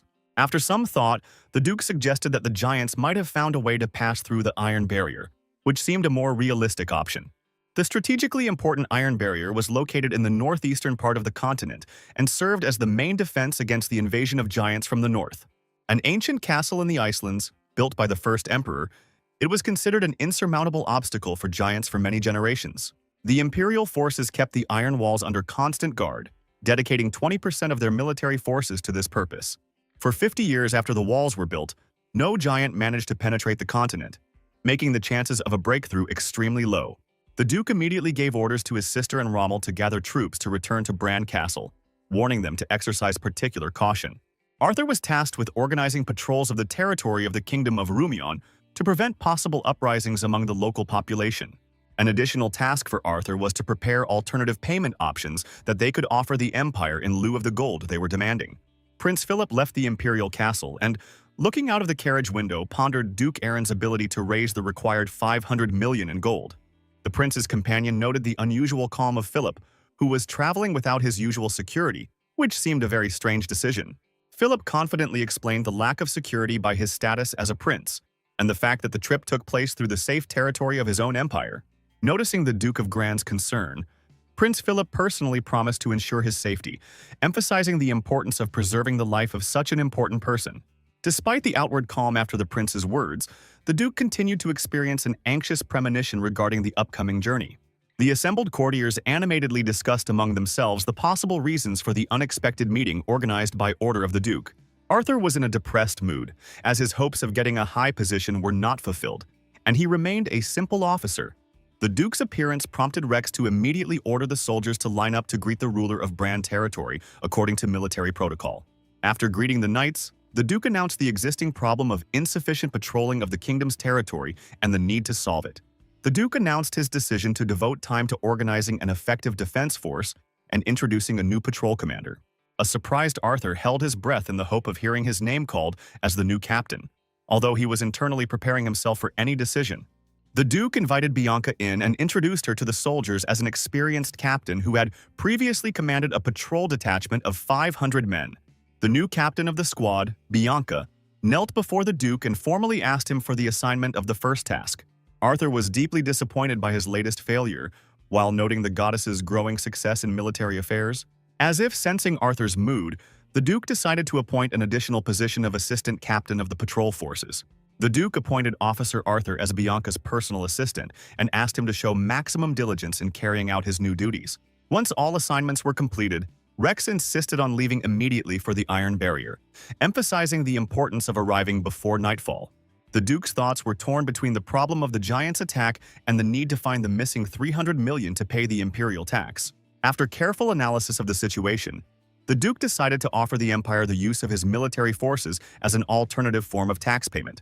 The Duke's best troops were located in the northeast near the Iron Barrier and could become a valuable asset to the Imperial Army. The Duke was confident of the success of his plan to offer the Empire 2 years of land protection in exchange for writing off 200 million gold debt. Rex's sudden stop interrupted the Duke's thoughts on possible ways to solve the territory's financial problems. The Duke hurried up to Rex and inquired in a friendly manner about the reason for his sudden stop and the direction of his gaze. Following Rex's pointing hand, the Duke saw a horrific picture of the castle walls, piers, and ships completely burned. The pirate attack was led by Vice Captain Miller of the Blue Hammer Gang, known for his cruelty and ruthlessness. Miller mocked the weakness of the people of the Kingdom of Rumion and ordered his men to continue throwing flaming torches at the ships. The Blue Hammer captain unexpectedly defended the remaining Rumian ships from the final attack, much to Miller's confusion. The female captain explained that setting fire to buildings was understandable, but categorically forbade causing damage to ships. Miller expressed his incomprehension of the ban on destroying other people's ships, which caused a new wave of rage in Jacqueline. Upon receiving word of approaching Imperial forces, Jacqueline ordered Miller to return to the ship immediately to avoid capture. Jacqueline was relatively pleased with the results of the raid, but the burning of the ships left her deeply dissatisfied with Miller's actions. When the Duke and his squad reached the scene of the attack, they only managed to see the pirate ship receding into the distance. The attentive Arthur was the first to notice a powerful projectile flying in their direction, fired from a departing pirate ship. Miller watched with glee as the projectile flew towards the commander of the Imperial forces, anticipating a successful hit. Enraged by the pirate's insolence, the Duke drew his sword and resolutely rushed towards the approaching projectile. The Duke managed to cut the projectile, but the force of the impact was so powerful that it caused a strong cloud of dust and partial destruction of the bridge. Pleased with the results of the devastating raid, Miller stopped his attacks and began to retreat, while Jacqueline coldly told the Duke that luck was on his side today. Enraged by the pirate's insolent words, The Duke immediately ordered Rex to conduct a thorough investigation and find out the identities of the attacking sea robbers.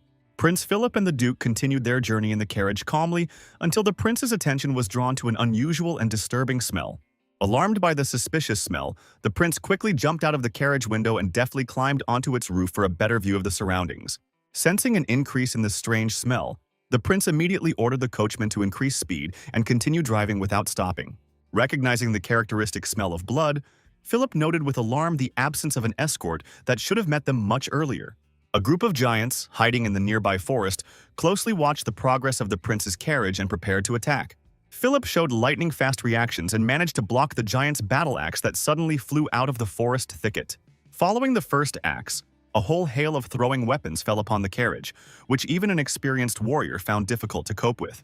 Despite the prince's skillful defense, one of the throwing axes reached its target and mortally wounded the coachman, who instantly lost control. The frightened horses, left without control, began to rush about the road, which led to the overturning of the heavy carriage. After the carriage fell, a group of giants led by Sven began to approach the scene, intending to plunder another victim. The surviving Philip quickly identified the attackers as northern giants by their enormous height and characteristic combat equipment. The prince could not understand how the giants had penetrated the continent through the iron barrier, which was considered impregnable. A sudden thought occurred to Philip. Perhaps the giants' uncontrollable thirst for blood gave them enough strength to overcome the protective barrier. Lost in thought, the prince did not notice how the huge giant Sven crept up behind him and raised his deadly weapon over him. The experienced warrior Philip easily dodged the attack, which caused the giants to ridicule him, comparing the short prince to a small rat. A horrific picture opened up to Philip's gaze behind the giants, a pile of bodies of the knights accompanying him, completely destroyed by the enemy. The alarmed prince immediately examined the overturned carriage and was horrified to discover the absence of Duke Gran among the wreckage. The angry giants were outraged by Philip's calm behavior in the face of Lord Sven himself and demanded his immediate execution. The prince easily dodged the attack and mockingly remarked that he had long been waiting to meet living giants, descendants of the god of war Emunin. But their fighting skills disappointed him. The giant Sven was enraged that a common man dared to mock the legacy of Emunin and pronounce the sacred name without due respect. The prince's confident laughter came in response to the threats, as he declared himself the only being capable of teaching the presumptuous giants a lesson. Philip solemnly introduced himself as the crown prince of the empire and announced his intention to administer justice to those who violated the borders. The giant's puzzled looks turned to horror when Philip, with a lightning-fast movement of his sword, cut the mighty Sven in two, demonstrating his strength. The prince walked resolutely towards the remaining giants, reminding them of the inevitable death penalty for insulting the future emperor. After dealing with the giants, the prince's attention was drawn to an unusual bird, a black crow with characteristic white markings on its beak. The appearance of the ghostly blackbird was an unmistakable sign of the presence of giants in the area, which required immediate action. Realizing the fall of the iron barrier, Philip considered the need to report to the emperor and request military support to clear the area. As the sun set, the prince developed his own plan of action, deciding not to involve his father, the emperor, in the current situation. The next morning, the duke held a meeting in Rumion territory, assigning Rex to investigate the pirate attack and Bianca to strengthen the defenses of the port facilities. Knight Arthur suddenly spoke to the assembled company with a proposal to use the current situation with the pirates in the interests of the kingdom. Arthur proposed to compensate for the lack of gold for raising troops by decisive action against the trespassers at the Iron Barrier and establishing control over the sea. Arthur's proposal was to organize a military campaign against the pirates and inform the emperor of the successes achieved in order to revise the tax demands. Noticing the duke's concentrated gaze, Arthur doubted the wisdom of his proposal and tried to take back his words. The duke highly appreciated the resourcefulness of the young knight and decided to put the proposed plan into practice, promising a generous reward for success. Immediately after making the decision, the duke gave the order for the mounted infantry to advance in the direction of the Iron Barrier. Left alone with Bianca after the duke and Rex left, Arthur was glad for the opportunity to personally communicate with the beautiful warrior. Bianca felt increasingly irritated by the constant presence of admirers trying to win her favor in various ways. The girl's thoughts were interrupted by the sound of approaching horsemen, which she initially took for the duke's return with an important message. The appearance of Crown Prince Philip at the head of a detachment of mounted infantry on the approach to the fortress caused general amazement. Under cover of night, the mighty giant was busy exterminating orcs in Bran's territory when he received an urgent message from his raven. The unusual bird belonged to the giant's brother, so its mere appearance caused an alarming premonition of impending disaster. Having learned of the tragic death of his brother, the giant completely lost interest in the ongoing battle with the orcs. The giant was filled with rage, eager to know the name of the killer of his brother and his warriors in order to avenge the spilled blood. After all the giants had gathered, the leader gave orders to prepare for a large-scale attack and personally began sharpening his battle axe. One of the assistants informed the chieftain about a village located to the south, where representatives of the elven people were supposedly located. Interested by the information received, the giant immediately ordered his assistant to obtain the elf's head as a trophy. The giant's thoughts were interrupted by the desperate cries of a captive woman, who was in a cage with other captured inhabitants. Enraged by the captive's insulting cries, the giant unleashed his rage on the cage with the people, threatening reprisals for disrespectful treatment. The intervention of the mighty chieftain Harold stopped the aggression of the giant, who was immediately removed from guarding the captives. Harold, the acknowledged leader of the northern giants, enjoyed unquestioned authority among his fellow tribesmen. Frightened by the power of his ruler, the giant quickly left the scene, fearing further punishment. Harold gathered all the giants of his tribe and gave the order to prepare for a large-scale campaign to the southern territories. The Karen continent was considered a land of abundance and prosperity by the giants, attracting their attention for many generations. 30 years ago, young Harold swore to conquer the fertile lands, and now the opportunity has come to fulfill the ancient oath. The death of his brother Sven, who sacrificed himself to realize their common dream, only strengthened Gerald's determination to see the matter through to the end. The news of the abduction of the inhabitants of the Braunlands drove Rommel into a state of uncontrollable rage. Rommel furiously interrogated Max about the identities of the kidnappers, although he seemed to already know the answer to his question. Only thanks to the Elder's wise intervention did Rommel manage to control his anger and release the frightened messenger Max. The desperate man fell to his knees after hearing the terrible news that his beloved wife and young children had been captured by giants from the north. Rommel pounded the ground with his fists in impotent rage, cursing himself for his inability to protect his family and prevent this unthinkable tragedy. A sudden concern for his daughter's fate led Rommel to question his advisor about her whereabouts, and relief came with the news of her safety. Cheryl's appearance interrupted the painful thoughts as she decisively took Max away to check on the vital intelligence data she had received. The alarming rumors about the northern giants attacking the orcs and taking the inhabitants of Bran hostage received bitter confirmation from Max. A precious 2 hours had passed since the first reports of the attack had been received, but no new reports had come in. Having learned in advance of Cheryl's arrival, the command managed to assemble a detachment of armed knights and send scouts to search for information. Of grave concern was the fate of Kurok, who immediately set out for the castle with a group of orcs after receiving news of the attack. An agitated night scout rode up to Cheryl with an urgent report, but the girl calmly asked him to pull himself together and report the situation. The knight reported a frightening silence in the night forest, suggesting that the giants had deliberately settled outside the castle for the night's rest. Of additional concern was the complete absence of traces of movement on all the paths leading to the castle, which seemed extremely suspicious. Cheryl decided to seize the opportunity and ordered half of the infantry and all of the cavalry to follow her to the orc castle. Extending her hand to the crying knight, Cheryl offered him, with sincere hope, to join the rescue mission to free Diana, who was waiting for him. As he approached the walls of Bran Castle, Kurok caught a strange and disturbing scent, completely uncharacteristic of these territories.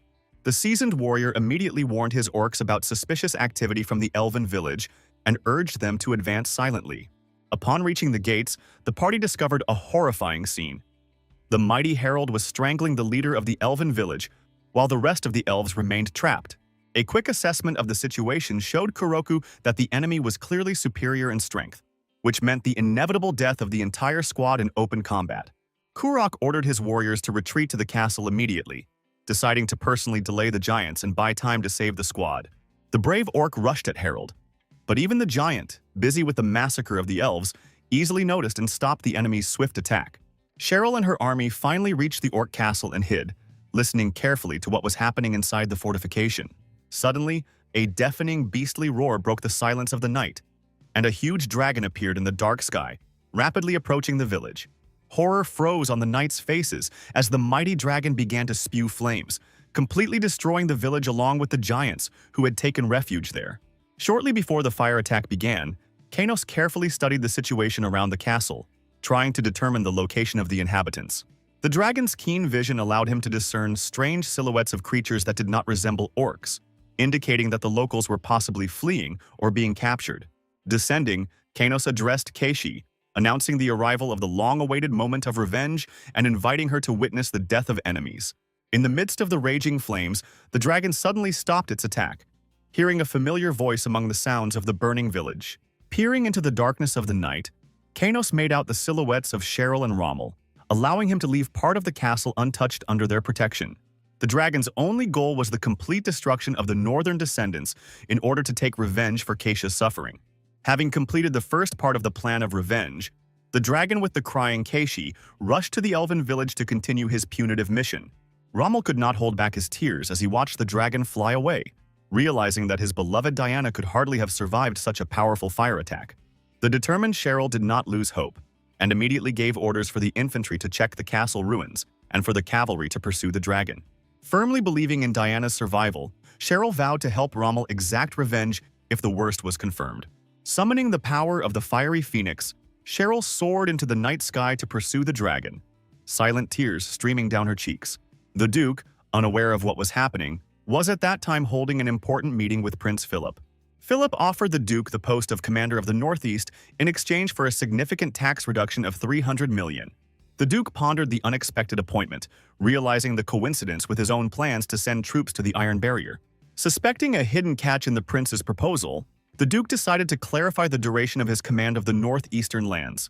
Prince Philip made it clear that he would remain in command until the northern threat to the empire was completely eliminated. The Duke instantly understood the true meaning of the prince's words. His service would last until the complete destruction of all giants. Realizing Philip's intention to tie him to the northeast, the Duke began to consider ways of counteracting these plans. By outwardly agreeing to the conditions for the sake of serving the empire, the Duke was preparing the ground for changing the situation in his favor. The Duke made a counter-condition for help in the fight against pirates and the creation of a naval base to protect the kingdom. Looking at the prince's thoughtful face, the Duke persistently asked him to agree to the proposed conditions and complete the negotiations. Philip postponed the decision until Duke Grand's recovery, unable to give an immediate response to the proposal. The Duke's spirits were lifted, realizing that a successful solution to the pirate problem could provide favorable terms for the deal. Philip looked at the Duke with sympathy, wondering at his hesitation in expanding his territories and doubting his ability to cope with two threats. Rex spent another unsuccessful day drinking alcohol at the local bar, trying to forget about the fruitless search. Rex's keen gaze caught a strange detail: the unusual absence of the usual criminal elements in the drinking establishment. Rex's surprise increased when he saw Queen Luvia descending from the top floor of the drinking establishment.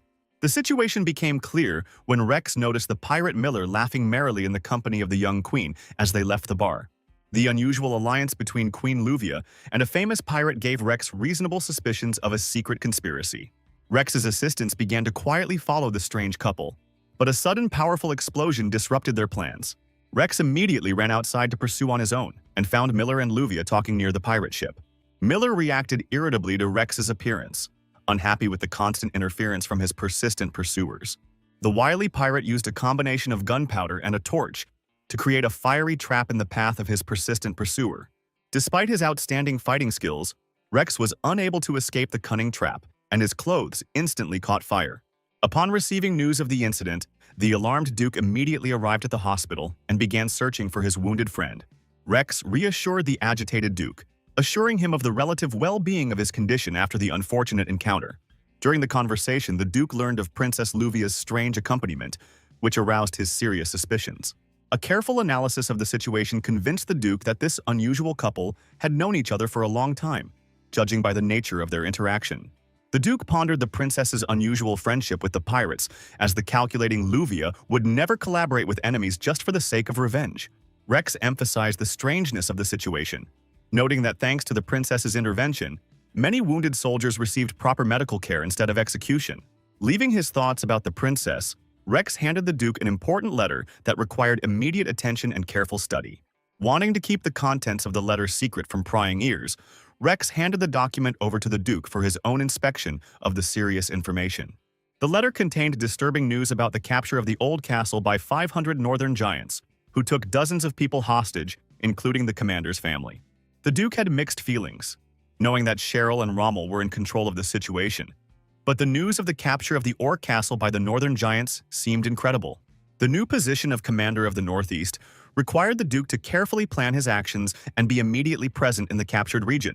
Understanding the difficulty of the Duke's departure during the prince's visit, Rex offered his candidacy for the mission in the Northeast.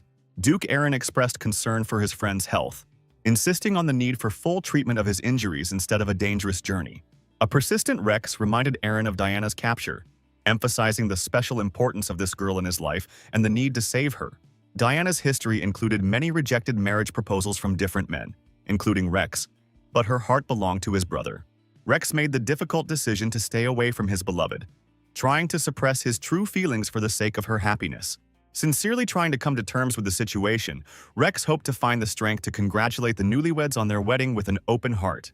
The internal struggle proved too much, and Rex realized that it was impossible to suppress his deep feelings for Diana. Driven to despair, Rex struck his brother for the first time and left his home, trying to protect Diana's feelings from his torment. Long years of wandering and working as a spy became Rex's new life, creating an insurmountable distance between him and his brother.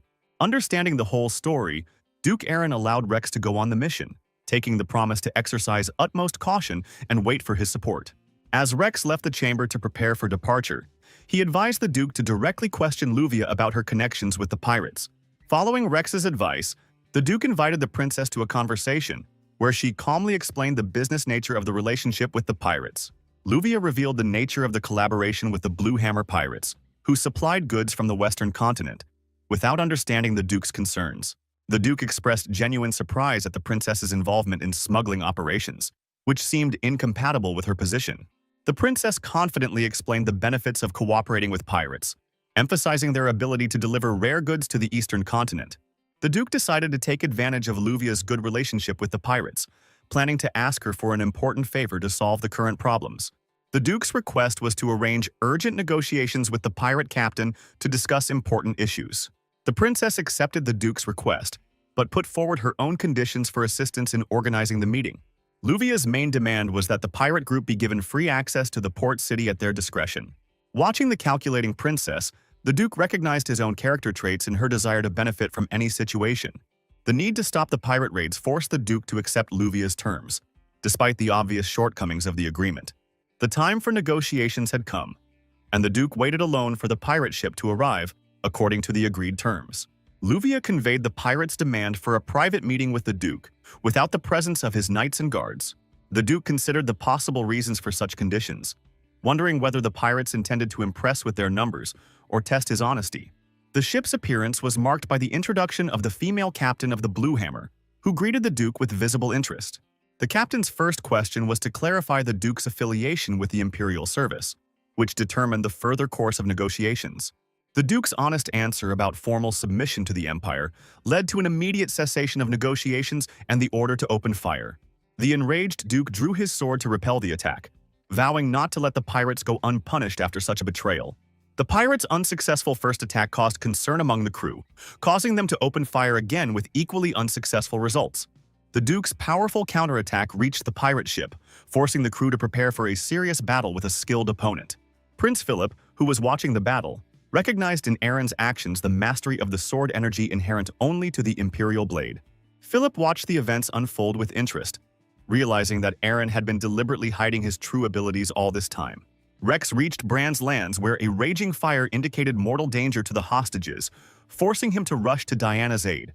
Shortly before this, the giants noticed the approaching dragon and began to prepare for the inevitable clash with the mighty creature. Kainos saw the city of elves captured by the northern creatures, assessing the situation from the height of his flight. Limited forces and the risk of destroying all life did not allow the dragon to carry out a direct attack on the invaders. An additional factor that held back the attack was the need to ensure the safety of Kesha, who was nearby. Despite the limitations, the dragon was determined to fulfill his promise of revenge against the invaders.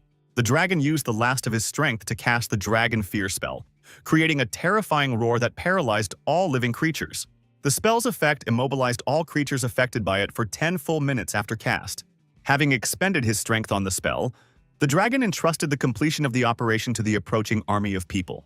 The unexpected backlash of the magic caused excruciating pain throughout the dragon's body, temporarily paralyzing it. A moment of weakness resulted in a missed fire attack that seriously wounded the dragon and threw Keshi off its back. The attack was carried out by an enraged Cheryl, who mistook the dragon for an enemy, forcing Kanos to immediately rush to save the falling Keshi. After saving Kesha, the dragon realized the seriousness of his injuries, feeling completely exhausted for the first time in a long time. Keshi calmed the wounded dragon, assuring him that the giant's punishment was sufficient and asking him to stop his revenge for the sake of his health.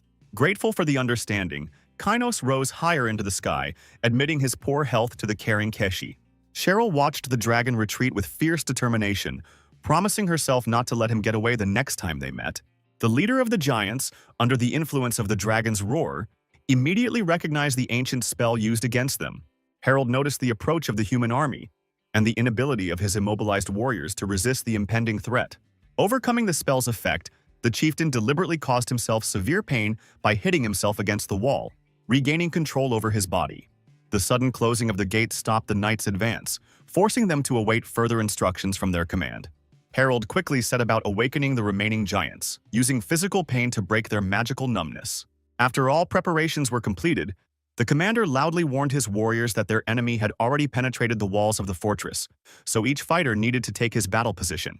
The young sorceress Cheryl quickly descended down the stone steps, created a powerful fireball to destroy the massive gates, but inside, she found only a group of elves caught in the set nets. Cheryl faced a major obstacle due to the fact that she had never studied magical methods of finding an enemy before, so she had to resort to other available methods.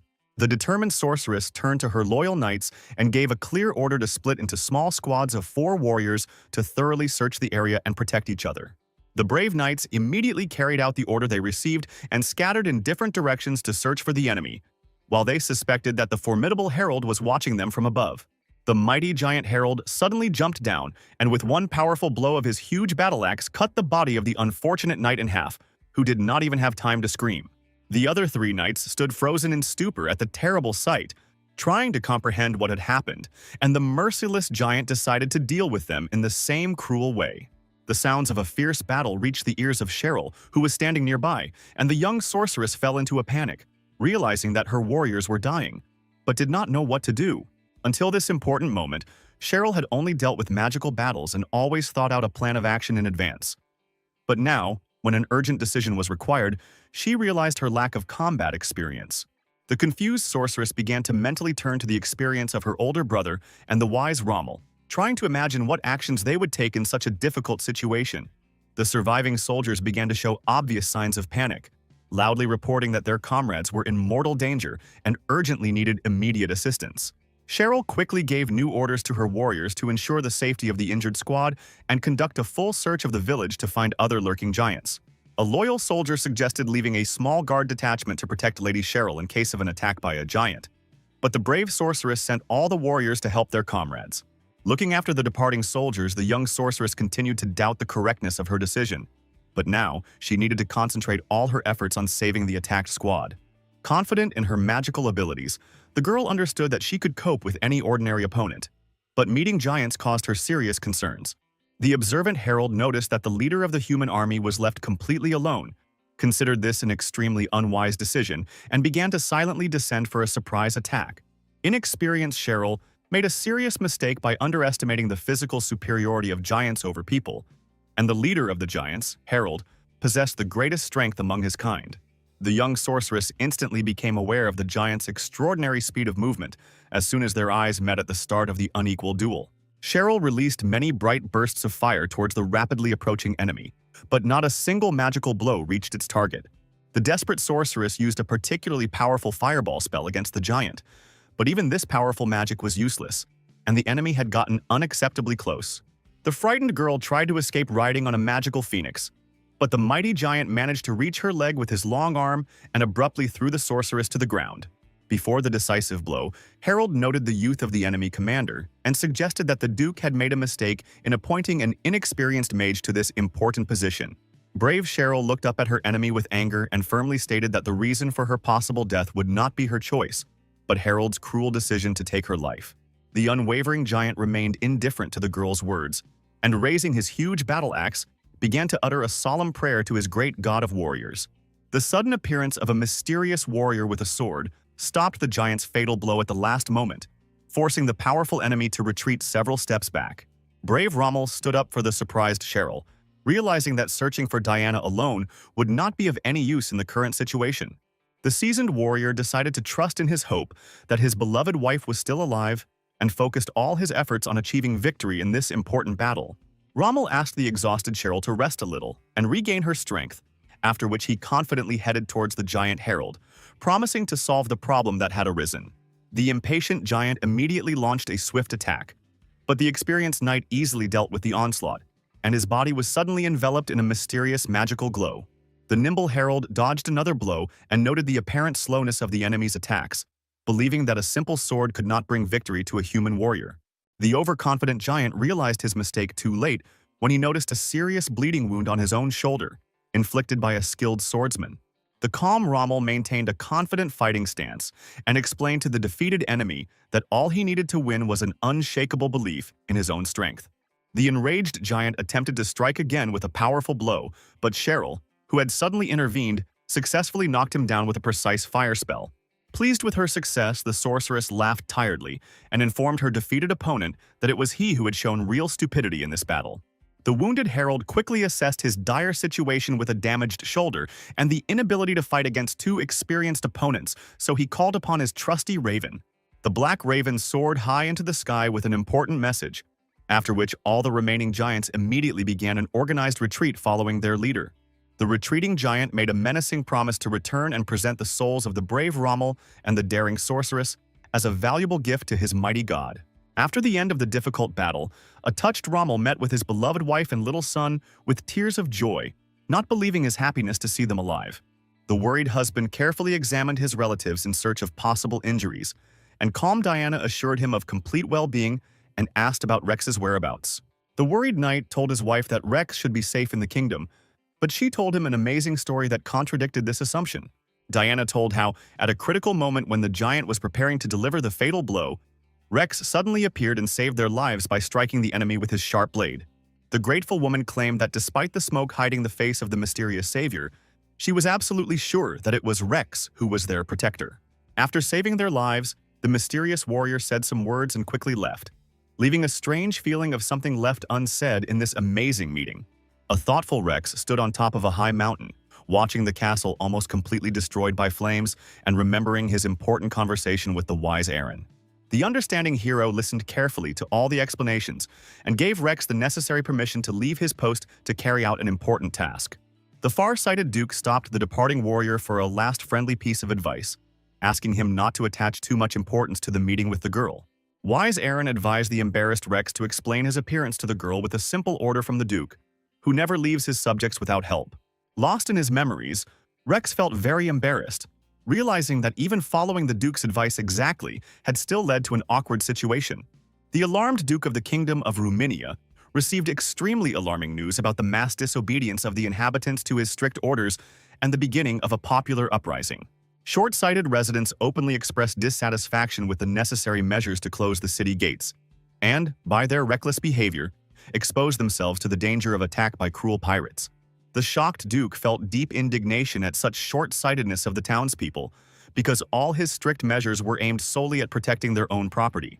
The attentive Arthur, noticing his ruler's confusion, expressed the wise idea that the lack of valuables to plunder would force the pirates to leave, although such a plan had its drawbacks. The determined warrior suggested organizing a surprise attack on the pirate base, since peace negotiations seemed useless, and a surprise attack could completely destroy the enemy squad. The experienced Duke recognized the wisdom of the idea of a retaliatory strike and decided to pretend to be a compliant ruler, announcing to the protesting residents the temporary closure of the city harbor. The wise ruler promised his disgruntled subjects a full refund of all living expenses during the period of restrictions in order to appease the angry people. The far-sighted Duke, sending Arthur to carry out an important order, urged him to maintain increased vigilance during the entire period of the city port closure. Dutiful Arthur took up position in front of his commander, preparing to convey the important signal of readiness to the rest of the soldiers to begin the planned operation. The alarmed knight was greatly surprised when the Duke revealed his real plan, which was for the two of them to attack the dangerous pirates. A determined Aaron closed the city port a few days later, after which he and his faithful Arthur secretly boarded a pirate ship and headed to the Blue Hammer's hideout. Arthur was amazed and truly astonished when he arrived on the island, as instead of the pirate settlement he expected, he found many ordinary civilians. The perceptive Duke also noticed the unexpected presence of civilians, which greatly complicated his original plan to destroy the sea robbers. The thoughtful ruler had serious doubts about the correctness of his plan due to the presence of civilians, realizing the need to find a special solution for the local population. A sudden strange noise attracted the attention of the Duke and his faithful knight, after which the observant Arthur assumed that these sounds were coming from the construction of a new ship. The inquisitive Duke showed a keen interest in the construction of the new vessel, hoping either to attract the pirates to his side or to order a powerful ship from them for the voyage. An alert local resident noticed the presence of the unfamiliar Duke and Arthur, immediately demanding that the suspicious strangers explain the reason for their appearance on the island. An agitated Arthur tried to come up with a plausible explanation for their presence, but the wise Aaron realized the pointlessness of empty excuses in this situation. The determined Duke removed the camouflage bandana from his head and loudly announced to the assembled crowd that Duke Aaron himself had arrived for important negotiations. A disgruntled Jacqueline, who was nearby, immediately reminded the uninvited guests of her categorical refusal to conduct any negotiations with government officials. The resourceful Duke reacted calmly to the hostile reception and offered the pirates to discuss alternative terms for a mutually beneficial agreement between the parties. The far-sighted ruler made a tempting offer to the pirates to grant them a year's free entry to the port city in exchange for a certain service. The self-confident pirates demonstratively rejected the Duke's offer, declaring their complete independence and the absence of problems with food supplies.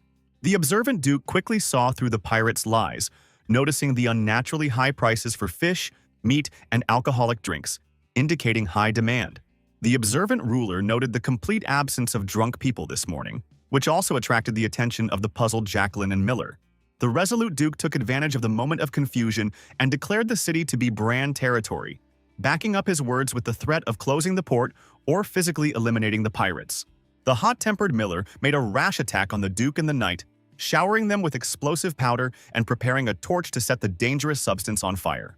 The sensible Jacqueline quickly stopped the reckless Miller by dousing him with water and reminding him of the danger of an explosion for everyone around him. The determined pirate leader stepped forward and asked the Duke directly about his true intentions and the service he desired from the sea robbers. The Duke's shocking demand to organize a pirate attack on his own castle caused general amazement and particular horror in the faithful Arthur. The determined Duke later arranged an important meeting with the Prince and Duke Gran to discuss his serious demands in detail. The confident Prince explained to Gran the special position of Aaron, who had received from the Emperor complete freedom of action in negotiations and making independent decisions. The perceptive Duke noticed Gran's obvious malaise and his inability to take active action, but he was determined to achieve a positive outcome to the negotiations. Businesslike Aaron, wanting to save precious time, reported on Gran's preliminary negotiations with the Emperor and suggested moving straight to a discussion of the main issues. The grateful Gran bowed before the Duke and expressed his sincere gratitude for the medicines he had provided, which had indeed helped him to recover quickly. The calculating Aaron understood that providing the medicine was only a way to speed up the departure of unwanted guests from his domain. The puzzled hero did not understand the true motives of the Duke's actions, but after a formal expression of gratitude, Gran suggested starting a business discussion. The stubborn Aaron began a heated argument, proving the benefits of his offer of 200 million immediately and service as commander until the remaining amount was paid. A worried Gran expressed serious concerns about the increased vulnerability of Brand territory after the breach of the Iron Barrier and the need to extend the term of military service. The prudent Duke reminded of the need for imperial support to strengthen the Iron Barrier and establish an important naval base in the port city. The cautious Duke Gran explained the ownership of the Iron Barrier to the Empire and promised support, but insisted that the new ruler resolve the pirate problem independently. The persistent Aaron pointed out the crown's ownership of the city of Leto and expressed bewilderment at the Empire's strange disregard for the existing pirate threat. An evasive Gran acknowledged his awareness of the problem, but insisted that the local Duke was responsible, considering the damage from the pirates insufficient to justify the establishment of a military base. The enraged Duke was deeply indignant at Gran's indifferent attitude towards the serious problem of coastal security. The impatient ruler thought with concern about the absence of the promised attack by Jacqueline's ships, which was already supposed to take place according to the preliminary plan. A tense Aaron, looking for help from Jacqueline, persistently urged Gran to change his approach to negotiations in order to reach a mutually beneficial agreement between the parties. The determined Prince Philip suddenly interrupted the protracted dispute by throwing his sword between the disputing men and offering to settle the conflict with a fair duel. An alarmed Gran showed obvious concern at the prince's unexpected proposal, but Philip quickly calmed his agitated interlocutor with his explanations. The confident prince picked up the discarded blade and offered Aaron a duel directly with him, the rightful heir to the imperial throne. The cautious Aaron immediately bowed before the prince and tried to explain the impossibility of holding such a duel according to the current rules. The enraged prince began to openly threaten the duke with the transfer of the kingdom of Rumen under the direct control of the empire in the event of his resignation from his post. The worried Duke Gran tried to calm the angry prince by reminding him of the existing imperial laws that forbade gratuitous duels with dukes. The resourceful Philip calmly explained a simple solution to the problem, suggesting that they create a plausible legend about a northern giant attacking a loyal subject of the country. The resourceful prince continued to develop the fictitious story that Duke Gran was mysteriously killed while undergoing treatment at the Bran estate. The insidious heir to the throne clearly hinted to both interlocutors about the possibility of their elimination, for which he would easily find a suitable explanation. The cornered duke realized he had no choice and drew his trusty sword for the inevitable duel, seeking to properly entertain the high-born prince. A confident Philip announced the terms of the duel, promising the winner 300 million, command of the region until the threat disappeared, and support for the construction of a military base. The cautious duke tried to negotiate a reduction in his term of service, but received only an indifferent smile from the prince and an offer to discuss the matter with Duke Gran. The impatient prince, without wasting time on further conversations, resolutely rose with a sword in his hands to begin a serious duel. The experienced duke, repelling the enemy's powerful attack, instantly appreciated the prince's incredible strength and was forced to constantly dodge his swift blows. A tired Aaron couldn't avoid the enemy's attacks indefinitely and missed a serious blow, and a puzzled Philip was perplexed by the lack of worthy resistance. The irritated duke only smiled bitterly in response, surprised at the prince's inability to notice his sincere efforts in this unequal duel. The determined warrior had trained his strength diligently since the last battle, but had never before engaged in mortal combat with people who were not enemies. The skilled swordsman previously relied on the imperial fighting technique and the dragon's blessing to achieve victory, without having enough time to perfect his skills. The experienced duke found himself in a difficult situation against the crown prince, where the only option was to block the enemy's continuous attacks. The disappointed prince, having lost interest in the protracted duel, suddenly activated his sword energy and swiftly attacked the duke, demanding to see his true strength. A shocked Aaron suddenly realized that the perceptive Philip had probably watched his last fight with the pirates and discovered his important secret. The formidable prince, looking straight into the eyes of his opponent, unequivocally ordered the duke to demonstrate the power of the sword under threat of immediate death. The enraged heir prepared to deal the fatal blow to the duke, causing an alarmed Gran to intervene with a desperate plea to stop the duel. The determined Aaron gathered all his strength to use the third strike of sword energy, but was unable to complete the move due to an unexpected fire explosion nearby. True to their word, the pirates began an active attack on the building, with the self-confident Miller loudly boasting about his impressive fireworks. The shrewd duke, observing the actions of the pirates, assumed that their sudden attack was revenge for the recent wreck of their ship. Aaron, seeing the right moment, activated the bright energy in his damaged sword and rushed towards the overconfident prince. At the decisive moment of the attack, the duke was only a few centimeters short of inflicting a serious wound on his arrogant opponent due to a broken blade. After an unsuccessful attempt, the duke made a feint throw with his sword towards the pirate ships and loudly threatened the sea robbers with the complete destruction of their fleet. Miller immediately turned to his leader with obvious bewilderment, reminding her of the absence in their agreement of a clause on tolerating threats and insults. At this moment, Jacqueline completely ignored the assistant's words, carefully examining the young duke's mysterious guests through the telescope. Seeing a perfect opportunity for another attack, Miller readied his weapon, but Jacqueline suddenly ordered all pirates to retreat immediately. After retreating, Jacqueline mechanically rubbed her sore hand, remembering the hateful face of her old enemy Philippe, who had brought so much grief to her family. After the end of the fight, the duke immediately dropped to his knees before the prince, admitting defeat and expressing his readiness to fulfill any conditions of the winner. Philip, pleased with the prudent decision of his defeated enemy, appointed him commander of the northeastern region until the threat was completely eliminated. Deep down, Aaron bitterly reproached himself for agreeing to this dangerous duel, which allowed the enemy to learn about the existence of the sword's energy and gain complete control. To Aaron's surprise, the prince expressed support for the construction of a naval base to protect coastal areas from attack. After careful consideration, Philip recognized the seriousness of the pirate threat and decided to support the strategic plans of the experienced military leader. Deep down, the prince understood the Duke's pretense but decided to allow him to carry out some of his plans after demonstrating the necessary abilities. On the way home, Philip's thoughts kept returning to the amazing energy the Duke had shown at the decisive moment of their intense duel. In the privacy of his chambers, the prince, with great effort, attempted to repeat the technique he had seen with a combat knife. After many unsuccessful attempts, Philip burst into hysterical laughter when his efforts only caused a faint flicker of energy from the blade. After a week of tense negotiations, the territory of Bran officially became part of the vast kingdom of Rumina. In search of new allies, Aaron went to the pirate island with food supplies and peace proposals. Upon seeing the Duke, Jacqueline immediately ordered the destruction of all the food that had been brought in as a sign of open disobedience.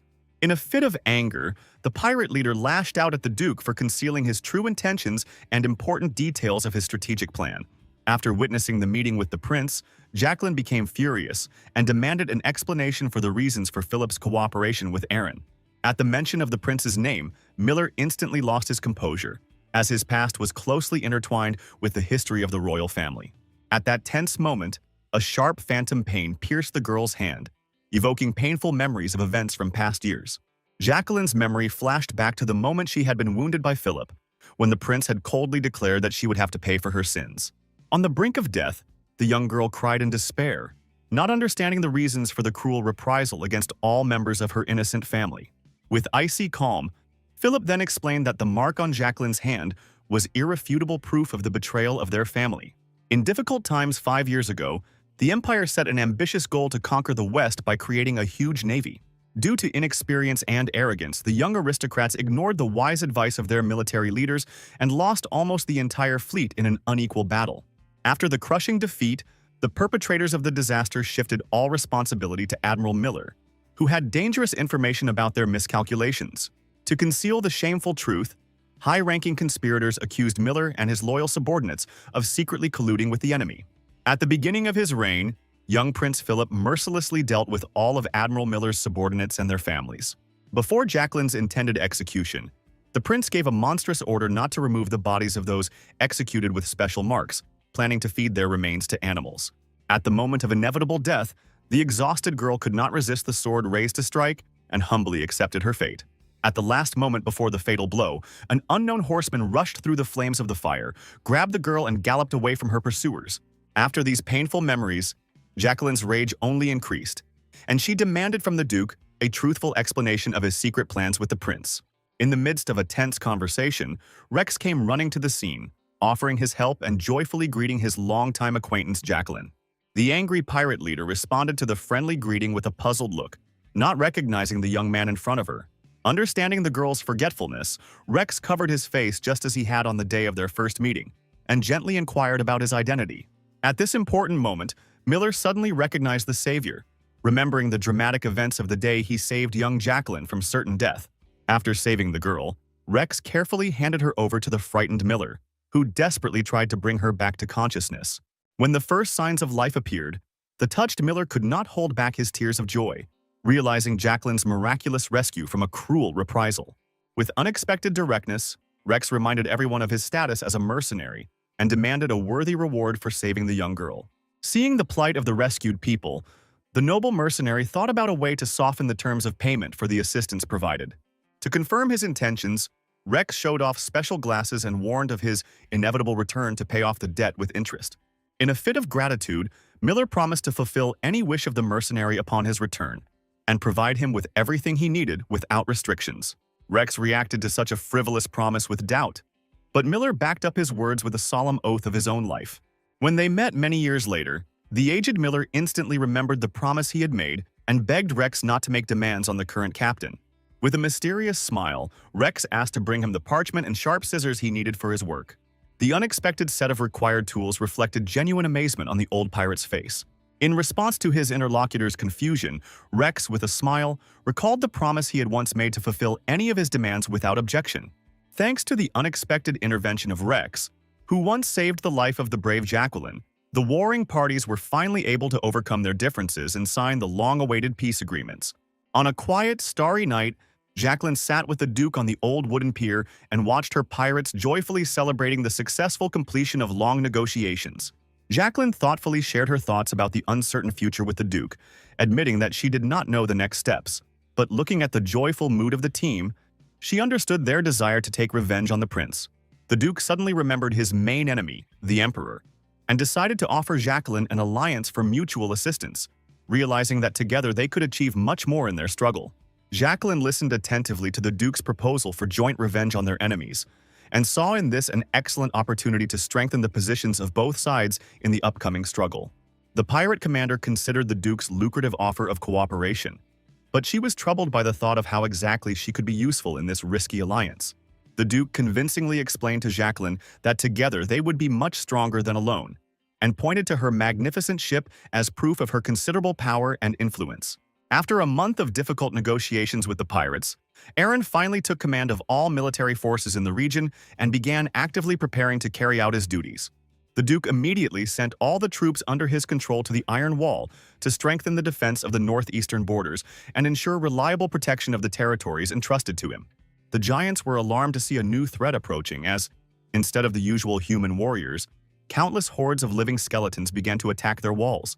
It became obvious to all the defenders of the fortress that this unusual army of undead appeared thanks to the dark magic of the necromancer who arrived with the new Duke of these lands.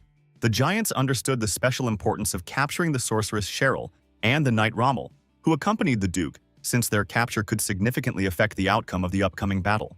The alarmed warriors informed the angry Haroldson that the giants could no longer withstand the enemy's continuous attacks and asked for permission to leave the fortress pending further instructions. Harold, filled with rage, grabbed the frightened giant and growled that 30 years of waiting for this moment was too long to simply up and give the castle to the enemies. The loyal servant tried to explain to his angry master that retreating now would help conserve strength for future battles and avoid unnecessary losses. Harold was indescribably furious at the proposal to surrender the fortress and declared that the loss of this strategically important castle would be worse for him than his own death. Duke Aaron spoke decisively to the besieged giants and made it clear that their defeat was inevitable.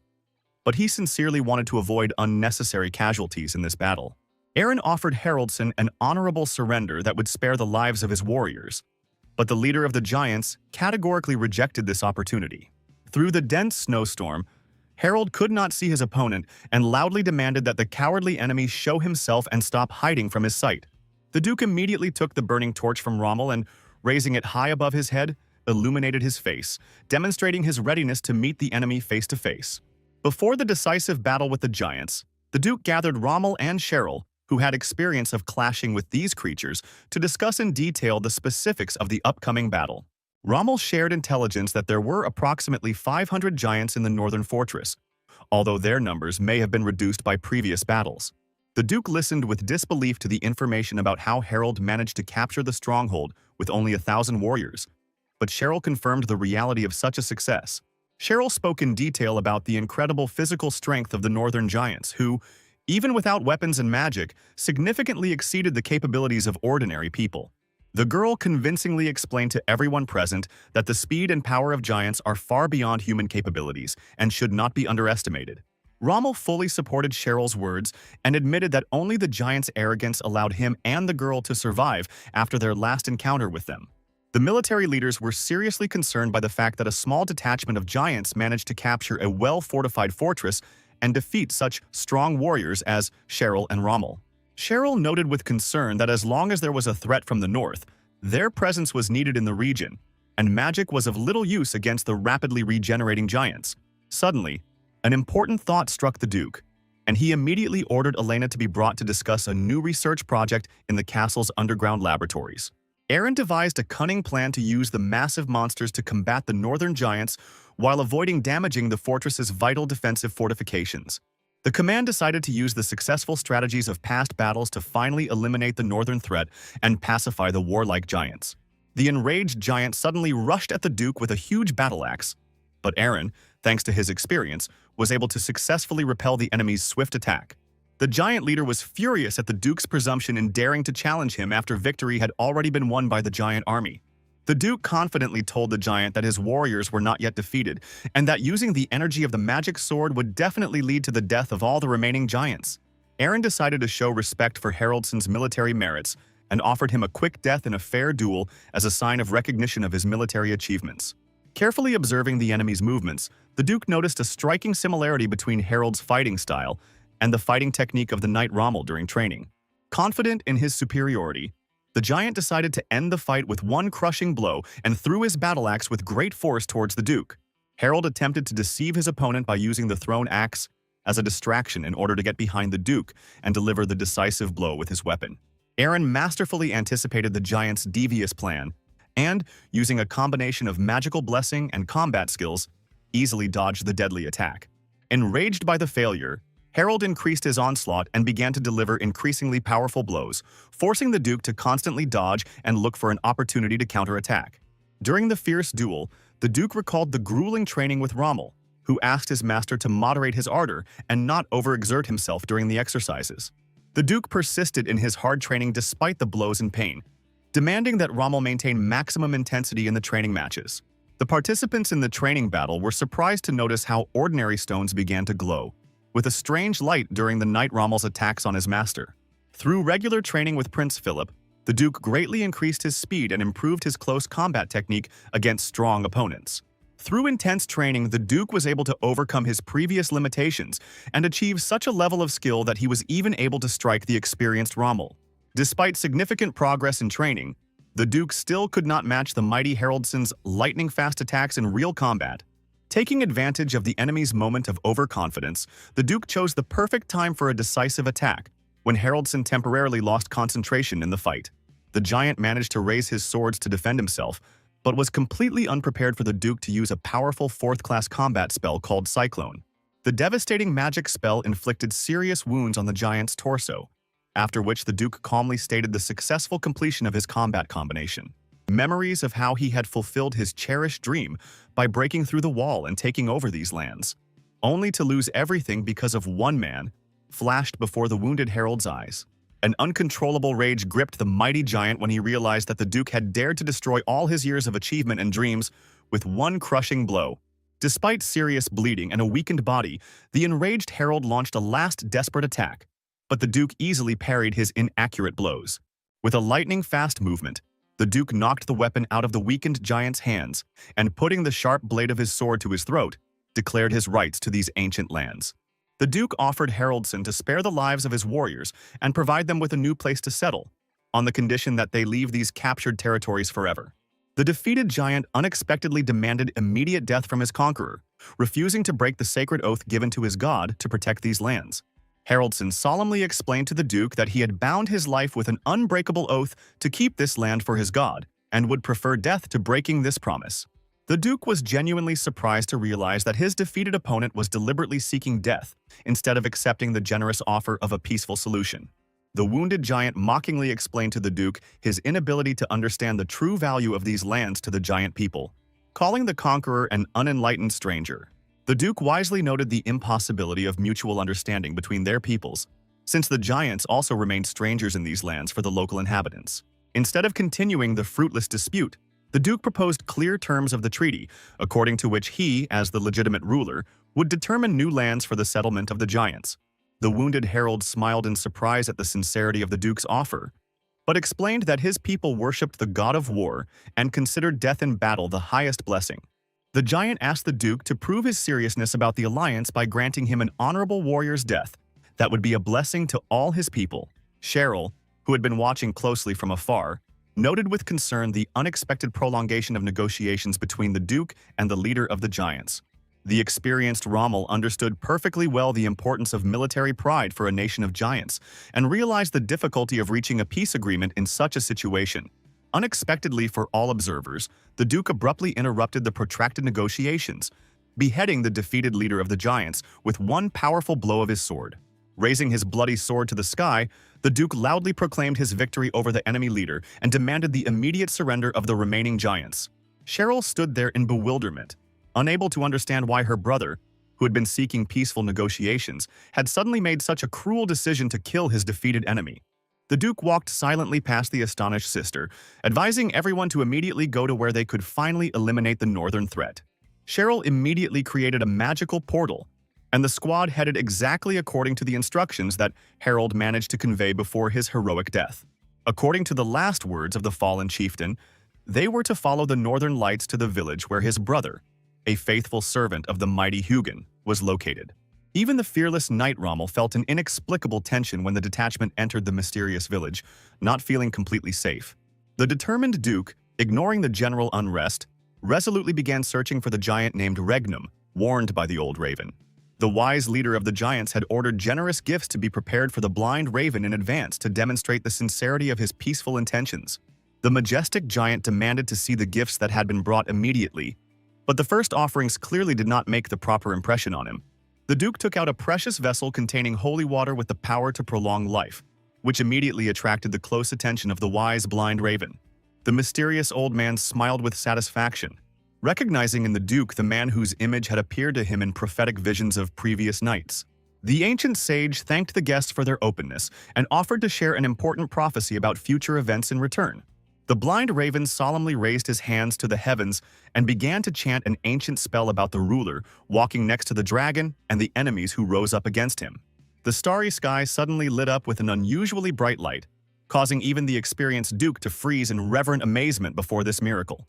Cheryl, who suddenly approached, brought her brother out of his deep thoughtfulness, asking with concern about the reasons for his unusual behavior. Having missed the moment of the raven's disappearance, the Duke passionately convinced his sister of the reality of the miraculous sign he had seen with the stars scattered across the sky. Before setting out for the dangerous Black Continent, the Duke made an important alliance with the blind raven, a powerful giant of the north whose search had taken a long time. Large-scale preparations began for the final stage of a long journey on the success of which the fate of many lands depended. The treasurer expressed grave concern about the Duke's promises to provide the pirates with food and regular supplies of holy water. The Duke convincingly explained the necessity of fulfilling these promises, emphasizing that the help of the pirates was necessary for the success of their important expedition. The wise elder acknowledged the wisdom of the Duke's decisions, but continued to feel uneasy about the need to support the former sea pirates. The alarmed elder reported the shocking news of a sudden halving in holy water production, attributing it to information received from Cecilia. Upon hearing the alarming news of Cecilia's problems, the Duke immediately rushed to find the girl in order to personally find out the reasons for what was happening. Watching the Duke's hasty departure, the elder sadly noted the absence of the experienced strategist, who had long since left their lands. Young Cecilia went out into the snowy street to test her ability to use divine power in solitude. The girl became alarmed at the significant weakening of her magical abilities, and noticed that her prayers were increasingly going unanswered by the divine. Cecilia resolutely headed towards the ancient temple of Vivian, hoping to find answers to the questions that tormented her there.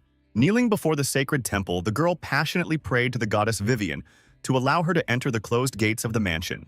Seized with horror, Cecilia realized that her prayers had gone unanswered, and that the divine power was not manifesting at all even near the sacred temple. Suddenly, the ancient temple began to collapse right under the girl's feet, and she quickly flew into the bottomless abyss that surrounded the sanctuary. Desperate, Cecilia, unable to use divine power to save herself, began to pray fervently to her patroness for miraculous deliverance. Rescue came in an unexpected way. The mighty Kanos in dragon form quickly caught the falling girl and carefully returned her to a safe place. An oddly calm Cecilia admitted that the dragon's appearance did not surprise her, but irritated her by its similarity to the manifestation of her goddess Vivian's mercy. The weakened Kanos, mistaking Cecilia for a goddess, imperiously demanded that she immediately kneel before his might. The alarmed girl confidently explained her true nature to the dragon and firmly refused to comply with his demand to kneel. The dragon noted the girl's willpower, but explained that serving God would not yield results, since he himself had devoted all his strength to useless service, losing the ability to use his power. Cecilia, concentrating on her feelings, felt the presence of the goddess and realized that she was in the temple behind the dragon, which gave her confidence in her actions. She sensed another presence and, approaching the dragon, pointed to his chest where a light circuit was blocking the flow of his mana and preventing him from using his powers. Kainos realized that Cecilia had figured it all out and asked her to try to do something with the chain. But she realized that her abilities were not enough for this. Despite this, she had some ideas. Due to the weakening of the goddess's powers, perhaps something could be done. But the dragon needed to return to its previous form. The dragon realized that in order to remove the chains, he had to return to the form he was in when he was chained, despite all the risks and consequences. Kainos did not hide his irritation at this necessity, but he realized that he had no choice, so he asked Cecilia to keep his secret and not tell anyone. The nun was shocked that the dragon that suddenly appeared in front of her knew her personally, which added even more questions to the situation. Her surprise turned to horror when she realized that the dragon had been Kainos all along, which explained his actions and words but left her confused. At this time, in the dungeons of the capital, Cheryl walked with a crowd of people hidden under robes, like her, trying to remain unnoticed in the human flow. As she looked into the faces of the crowd, Cheryl began to ponder the rumors of a seer who supposedly lived here, and wondered if it was true or just a legend. Suddenly, she noticed something that surprised her and began to look closely, trying to understand if it was really the person she knew. Cheryl soon noticed that her mother was among the crowd, and this shocked her even more, causing her to freeze in surprise. As the massive gates swung open and 2 guards ushered in the next visitor, it became clear that it was Cheryl and Aaron's mother. Because of this, she was unable to approach her and talk, because her mother was already standing in front of the sage, waiting for his words and instructions. The sage immediately demanded that she tell him why she had come and what she wanted to know in order to begin her work. The woman replied that she wanted to know the fate of her children, and the sage warned her that such information could cost too much. The woman did not hesitate, placing a bag full of gold in front of him, which confirmed her determination and readiness to learn the truth. Seeing this bag, the sage realized that the person standing in front of him was not an easy one, and said that a special session would be required for an accurate prediction. He explained that reality was constantly changing the future, so it took time to give the most reliable prediction, and the woman agreed to wait. The sage listened attentively to the woman, but he needed to know her name and the names of her children to continue. As soon as he heard that her children were Aaron and Cheryl Karen, he became very excited, which was noticeable even under his robe. Despite his attempt to hide his emotions, the sage looked tense, and the woman realized that her appearance made him uneasy. He asked her to remove her hood and touch the crystal ball that sat on the table in front of them. Isabel did as she was asked, and as soon as her hand touched the ball, it instantly began to glow with a golden light, illuminating the room. The light was so bright that it filled the entire room, including the sage himself, immersing him in a glow. He explained that he had seen something important, and the woman, in fear, began to question him about what he had seen and what the fate of her children was. Her insistent gaze made it clear that this was all she wanted to know, and the sage understood how unusual her request was. He realized that the mother had come to find out about the death of the children, not their lives, which made him feel afraid and wary. Even Isabel herself was frightened by the stern and assessing gaze of the sage, who made it clear to her that her desire looked strange. Fearing unnecessary questions, she added a stack of gold coins to the table, saying that she wanted to know everything about her children, no matter what the cost. This upset the sage, but such money made him ready to answer even such a dark and unusual question from the woman. Looking into the ball, he saw that in 20 years her children would meet death at the hands of the emperor, and he told her this. Having received the answer, the woman quickly left, and the sage who took off the robe was amazed that she survived after the overthrow of her father. It turned out that it was Gale, a philosopher from the Zaban Empire with the soul of the former Duke Aaron, who had encountered the same visions. Looking back, Gale remembered asking the Duke for help, but he didn't believe his words and refused to help him. He had to cope on his own. He teamed up with the Emperor and began to make a living by creating prophecies for people. Most of his predictions came true, and his fame quickly spread among the inhabitants, making him popular and respected. Before he knew it, he had already become known as the Sage of the Future and the philosopher of the entire empire, which could not help but surprise him. One day, Isabel heard about him and decided to find him, but he was puzzled by the fact that, according to rumors, she had died and came to find out the fate of her children. Isabel was already leaving when she suddenly heard someone's footsteps behind her and realized that someone was following her, forcing her to be on guard and prepare for defense. She quickly pulled out a dagger hidden in the folds of her robe and quickened her pace, hoping to get away from her pursuer, who clearly had no intention of stopping. Cheryl soon caught up with her, and as soon as her hand touched her mother's shoulder, Isabel immediately turned around, ready to attack, but recognized her daughter in time. Instantly cooling down, she hid the dagger and tried to leave, but Cheryl had already managed to see her face and loudly demanded that she stop. Isabel insisted that Cheryl was wrong, but she continued to hug her mother with tears, not believing that she was alive and had hidden from them for so long. Isabel did not return her daughter's embrace, but coldly asked her if she was ready to hear the whole truth, which would not be easy. Turning to her daughter, She explained that she had avoided them on purpose because she believed that this way they would be able to survive and avoid danger. Cheryl, not understanding the meaning of these words, begged Isabel to reveal at least part of the truth and explain why she left them. Isabel carefully freed herself from her daughter's embrace and ran away, adding that she could not tell her anything more, but promised to meet in a year. As she left, she cried, hearing Cheryl's desperate sobs.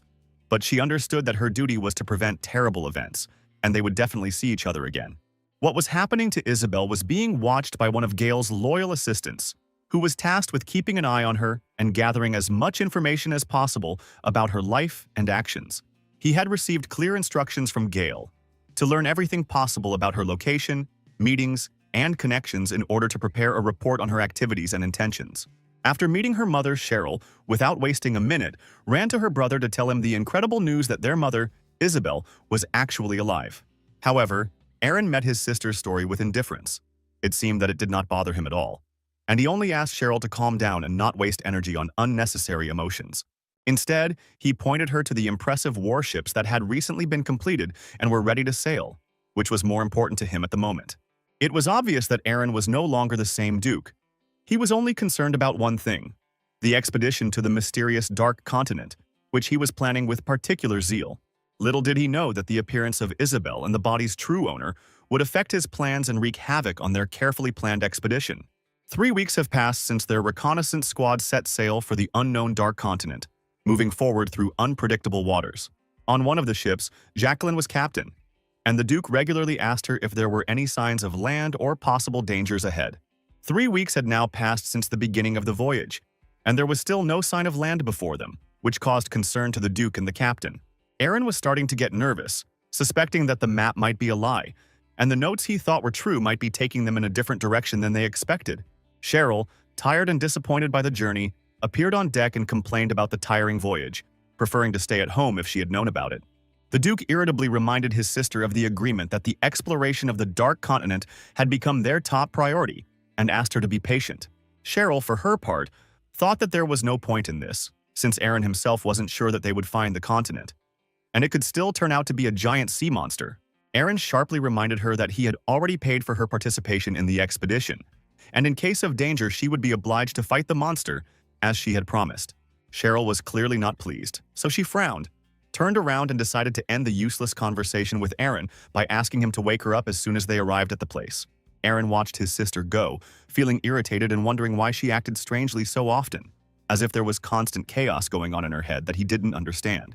Even though Cheryl had already received her well-deserved payment, she still continued to act as if she was being forced to participate against her will and was forced to endure it.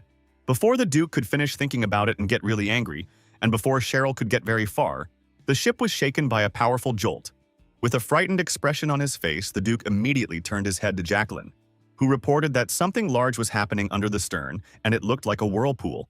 Upon hearing the news, Cheryl felt uneasy, realizing that if this was a sea monster, then now it would definitely not leave them alone and would pursue them.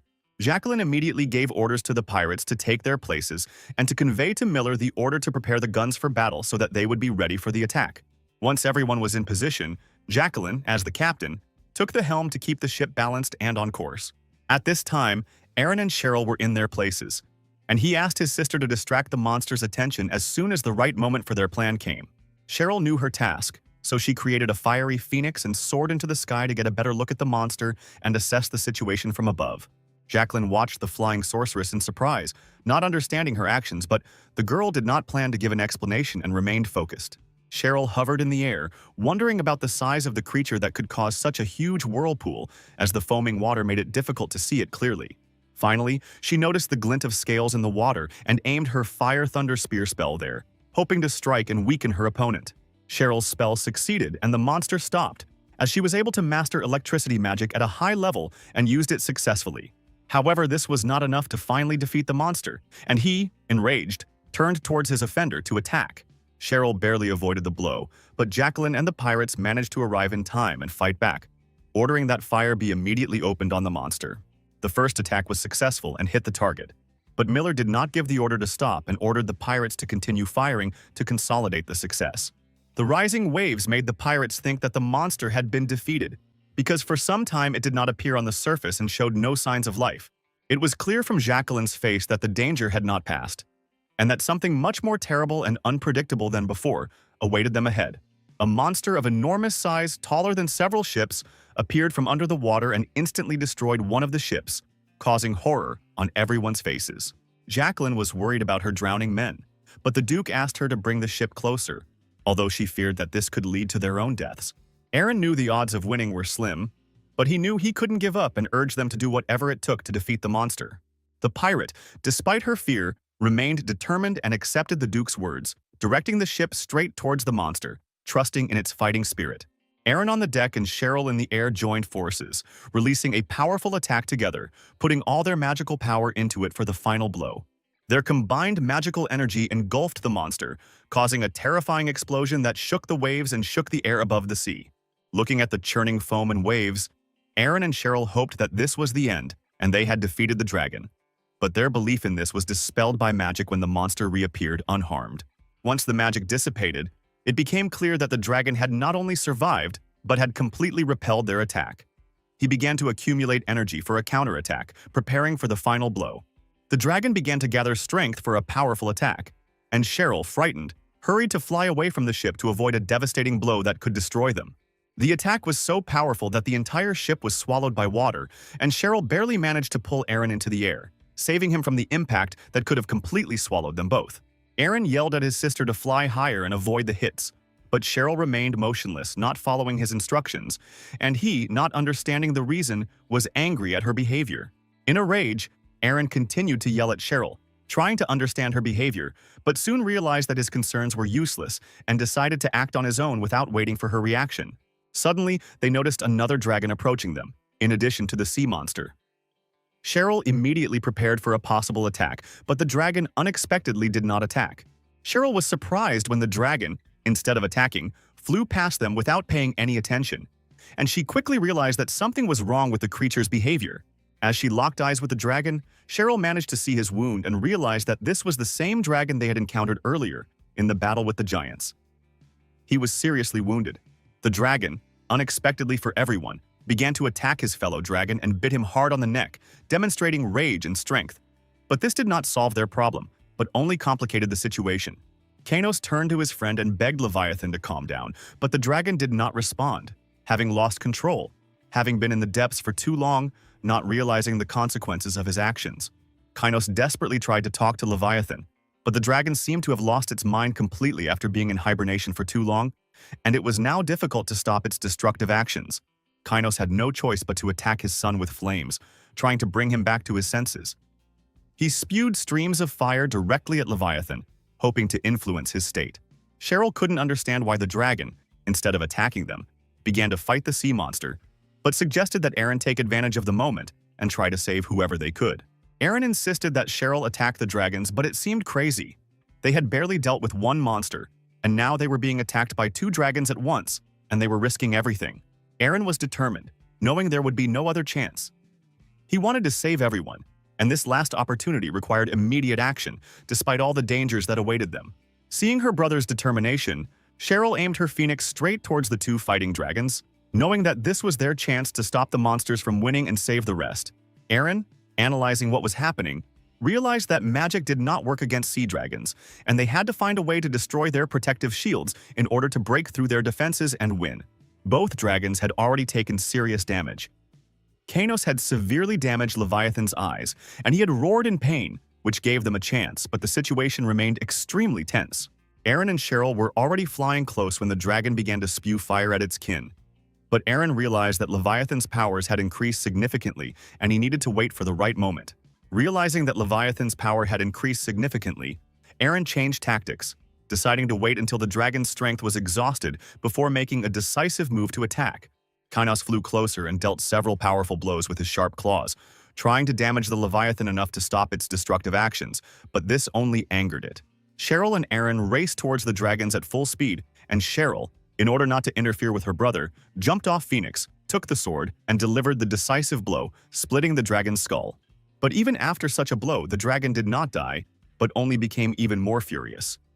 Aaron had to quickly jump back to avoid another attack, which could be fatal. By this time, Kanos had flown up to Leviathan, realizing that his friend would not survive, and decided to pull him out of the dragon's body, hoping to finish everything as quickly as possible.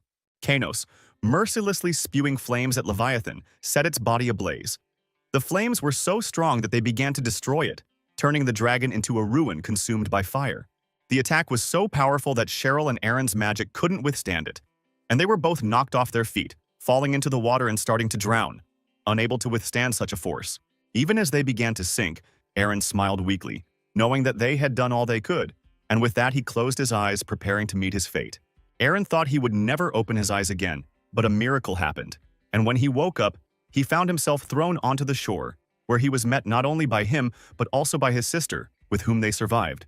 As soon as he came to his senses, he also looked around the nearby shore and discovered not only his sister there, but also the rest of the survivors.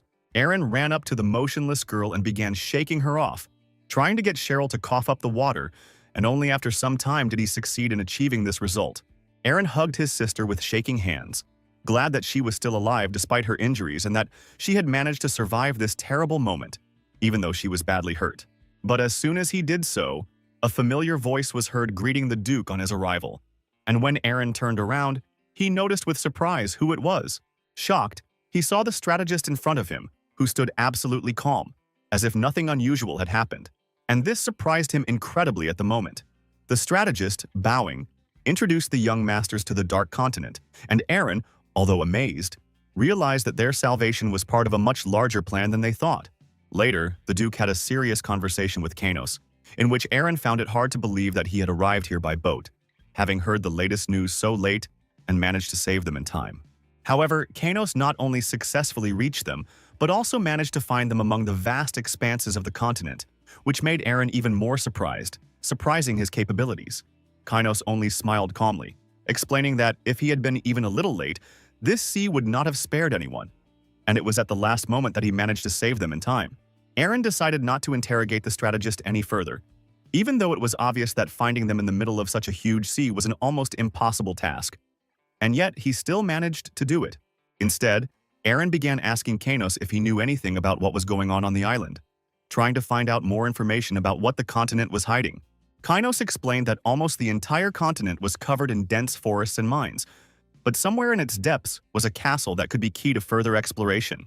Aaron immediately realized that if there was a castle on the continent, there would probably be a king there, but the intelligence report said there was no ruler, which made further investigation difficult. If the intelligence was wrong, then exploring the island would be extremely difficult, since the tribes most likely obeyed their king, which would make the task much more difficult for them. Aaron now felt that taking a small reconnaissance party with him had not been such a good idea, as they could face great difficulties on the island. Suddenly, Aaron stood up and loudly ordered everyone to begin reconnaissance at dawn, dividing everyone into groups of 3 to survey the area and try to find traces of the castle in these woods. In the morning, as ordered, everyone split into groups of 3, and Cheryl found herself in one with Jacqueline and Miller, although it was obvious that she was completely unhappy with this decision. Cheryl was clearly unhappy that she had to submit to her brother's decisions, although she understood that there was no point in resisting him, because he remained a lord and her commander. Cheryl was angry that instead of resting, she had to look for a castle in these woods, and she couldn't understand why her brother didn't give her at least a little time to rest. Miller knew that Cheryl was a difficult person, but this only irritated Jacqueline, and she did not miss the opportunity to remind her that they lost the ship, but did not complain. Jacqueline reminded Cheryl that they had recently lost her ship, but the pirate did not complain or go around expressing her dissatisfaction with her fate. Cheryl smiled indifferently and congratulated Jacqueline on taking the loss of the ship so calmly and continuing to remain calm under such circumstances. This angered the pirate, and she reminded Cheryl that she had to pay for the lost ship and that her arrogant behavior in such circumstances was unacceptable. Cheryl made it clear to the captain that she wanted to quickly find a place to create a portal, and she was no longer bothered by the ship or Jacqueline's words. Cheryl sighed in displeasure, surprised that the pirate perceived the creation of a portal as something simple, while in fact it was much more difficult than building a ship. This visibly angered Miller, who knew how hard it was to build ships and couldn't understand how Cheryl could so easily discount all that work. Looking at his anger, Jacqueline stopped him, making it clear that it was useless to argue with the witch because she would not understand anything anyway and would not admit that she was wrong. Instead of continuing to argue with Cheryl, Jacqueline approached the girl and asked what was so difficult about creating a portal, trying to understand the problems the witch was facing. Cheryl explained that there was a lot of magic on the continent, but it was extremely unstable, making any magical actions difficult, including creating a portal in such conditions. Cheryl also felt the magic of the magical forest they were in, and was surprised that, despite the excess magic, there were no monsters or other dangers in it. Suddenly, Cheryl felt a strange presence and turned around to notice behind her comrades an unusual glow emanating from an elderly man standing nearby. Cheryl quickly cast a precise spell that greatly frightened the intruders, causing them to become confused and put up magical defenses. The spell struck the old man, immediately binding him. But despite this, he did not show concern and watched with admiration the people who appeared, as if he was already prepared for the meeting. Having easily dispelled the magic, the old man declared that the prophecy had come true, and that they had finally appeared, which only confirmed his suspicions about the appearance of the chosen ones. Realizing that magic had no effect on the old man, the three decided to listen to him, deciding that it was better to find out his intentions for now than to act hastily. The old man explained that the locals had a prophecy that a certain man would appear who would free their slaves, and he believed that these people were the very ones. Jacqueline, looking at the old man's strange behavior and his unusual reactions to what was happening, was inclined to doubt his sincerity and willingness to cooperate. Cheryl shared her doubts, but she knew they had nothing to lose, so she decided it was best to learn more from this man to understand his true goals. Approaching the old man with a soft smile, she frightened him even more, but tried to be friendly and asked him to tell her more about the prophecy. Despite her persistence, the man began to evade specific answers, which only increased Cheryl's suspicions and made his intentions even more mysterious. When Cheryl's patience ran out, she resolutely grabbed the old man and began to literally squeeze information out of him, especially interested in the prophecy about the warrior with the sword. The old man finally came to his senses and told that the warrior was supposed to have a relic, a sword, and for this he needed to find ancient ruins to meet the enemy. He explained that only by finding these ruins would the warrior be able to meet the owner of these lands and punish him for all the atrocities committed over a long period of time. After the old man finished his story, he laughed and ran away, leaving Cheryl completely bewildered, finally deciding that he was just a local madman. Jacqueline, who had long since realized that this old man was of no importance, suggested that they continue on their way, reminding them that they had not come here for nothing. At this time, being in her castle, the owner of these lands watched all the travelers with the help of a crystal ball, seeing their progress forward. She watched their movements carefully, especially Aaron. She immediately felt the blessing of the dragon, which aroused her special interest and desire to learn more about him. The woman, feeling a strong magical influence from Aaron, turned to her assistant Logan with a request to invite him to the castle to learn more about the mysterious man. Logan, having received the order, instantly disappeared into thin air, heading towards Aaron in order to fulfill the request of his mistress, who was ready to find out all the details. The woman was still watching the hero closely through the crystal ball, smiling and dreaming of how she would make Aaron her favorite slave, subordinating him to her will. By this time, Aaron had advanced deeper into the Black Continent and found himself in an ancient abandoned settlement, which immediately surprised him with its unusual silence and emptiness. He was surprised by the silence and began to ask the strategist if he was sure that they had arrived at the right place, if they had made a mistake, since there were no sounds or signs of life around. Kanos, not surprised by the question, confidently confirmed that they were definitely on the right road and that this was the path that should lead them straight to the castle of the local ruler. At that moment, something appeared in the distance, and Rex, noticing this, called everyone closer so that they would not miss the opportunity to see what was happening and who might meet them. When they looked back, they saw a huge castle, majestic and luxurious, towering over the village, which seemed completely out of place in this place. Everyone was surprised that such a luxurious castle was in such an abandoned place, and they began to wonder why there were no guards here and why everything looked so strange. The Duke had the idea that there might be treasures in this castle that they could take for themselves, and that it would be easier to capture than he had first imagined. He thought that capturing this castle might not be as difficult as they imagined, and if they could seize the moment, it would be to their advantage. Turning to his comrades, Aaron suggested that they waste no time and head straight to the castle to inspect it and assess what they could find inside. At that moment, everyone turned around in fear, not understanding who was approaching them, and not knowing what kind of people were rushing towards them and what they could expect from them. Finally, Aaron could make out people who looked like villagers, miners, tired and worn out from the hard work they had obviously been enduring for a long time. Aaron became curious about where these people were being taken, and Rex suggested that they go around them and ask the locals about what was going on and what their intentions might be. Approaching one of the locals, Rex tried to talk to him, but he only looked at him indifferently and continued on his way, not paying attention to him. This alerted Rex, and with the next passerby, he decided to act more seriously. He grabbed the man by the arm to stop him, but he only pushed him away in irritation. Kanos, noticing the behavior of the locals, explained that it was unlikely that they would be able to establish contact with these people, but he himself was clearly worried, feeling strange and disturbing feelings. He realized that this feeling was connected to something familiar to him. It was the energy of another dragon, which greatly surprised him and made him feel that danger was near. Suddenly, as if by magic, Logan appeared behind them, greeting them with a smile despite the wariness and anxiety they felt from what was happening around them. The travelers immediately became wary and prepared their weapons for possible defense. But Logan put his hands forward, showing that he posed no threat, and apologized for frightening them. Logan introduced himself as the butler of Mission Castle and said that his mistress, the ruler of the Dark Continent, had been courteous enough to invite them to her castle. He explained that his mistress was very much looking forward to having guests and invited them to come to the castle to personally communicate and discuss their possible stay on her territory.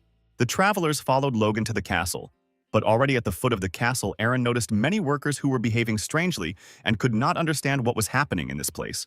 Kynos, as if he had guessed Aaron's thoughts, explained that the behavior of these creatures was connected to magic, which steals the soul of the enemy and subjugates him to its power. Such magic was quite common, much more common than Aaron could have imagined, although he had never met a single creature that could subjugate an entire country. The Duke exhaled heavily, realizing that, having encountered many difficulties on the way to the continent, he would have to deal with unknown and deadly magic. In addition, he now has to fight some unknown evil that may turn out to be much more dangerous than anything he has seen before. Kanos also understood this and warned the Duke to be extremely careful, because the ruler of these lands is a strong and dangerous opponent who is difficult to fight. Entering the castle, Kanos could already guess who really rules this black continent and what forces stand behind her. After a long journey on velvet carpets, Aaron and his companions finally found themselves before the queen of these lands, who was already waiting for her guests. The queen looked around at the guests, looking especially closely at Kanos, surprised that a creature that usually walked on wings was walking on her soil. Aaron, not understanding who his strategist really was, began to worry that the local queen had decided to insult him somehow without noticing. However, having collected his thoughts, Aaron introduced himself and said that he was the lord of the land of Bran of the Empire and had come to pay his respects to the queen, observing all the necessary forms. But the queen immediately ordered that all formalities be skipped, because she had never been interested in Western traditions and preferred to act in her own way. Looking at the queen's face, Aaron suggested following the laws of this land, which caused obvious displeasure in the woman, and she mockingly thought that his self-confidence would lead him to defeat. The queen believed that Aaron would be easily subdued by her will, as she felt he was too arrogant and did not realize who exactly he was dealing with, which only made his situation worse. With a mysterious smile, she turned to Logan, ordering him to bring all the necessary preparations, and her look said that everything was in her hands and she was in control of the course of events. Logan silently carried out her order, and the queen meanwhile turned to the guests, offering them drinks, saying that in her house it was customary to greet strangers in this way. She added that since they had come from such a distant and unusual land, she wanted to make not just a toast, but to make it in a special way to celebrate their presence here. There was a deep and strange significance in her voice when she said that through their visit, she was able to meet again with a long-lost friend, which seemed mysterious and unusual. This immediately alerted Kynos, who immediately felt that something was wrong, but the Duke was so busy with the glass that he did not pay attention to the queen's strange words. At this time, Cruella cast a spell, infusing the drinks with magic that would bend the will of whoever drank them, causing them to succumb to her power and become her slave forever. She knew that as soon as the Duke took even one sip, he would be under her complete control, and she would be able to manipulate him as she wanted, turning him into her servant. However, Aaron surprised her when he poured his drink on the ground without taking a single sip, which took her completely by surprise and made her question his actions. He explained that he did not want to show disrespect to the culture of this land, but, being a wanderer, he could not trust the drink, since he did not know what exactly was in it.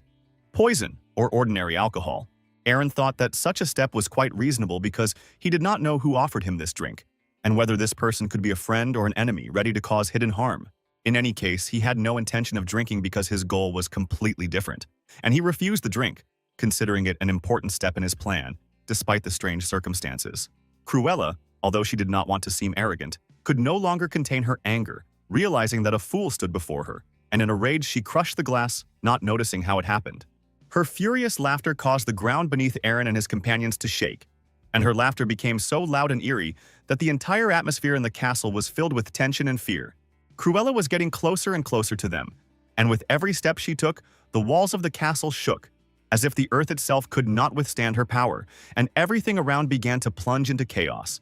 Eren immediately realized that this woman was no ordinary queen, but probably a witch, and for the first time in his life he felt her magical power overwhelming him, as if he had become defenseless.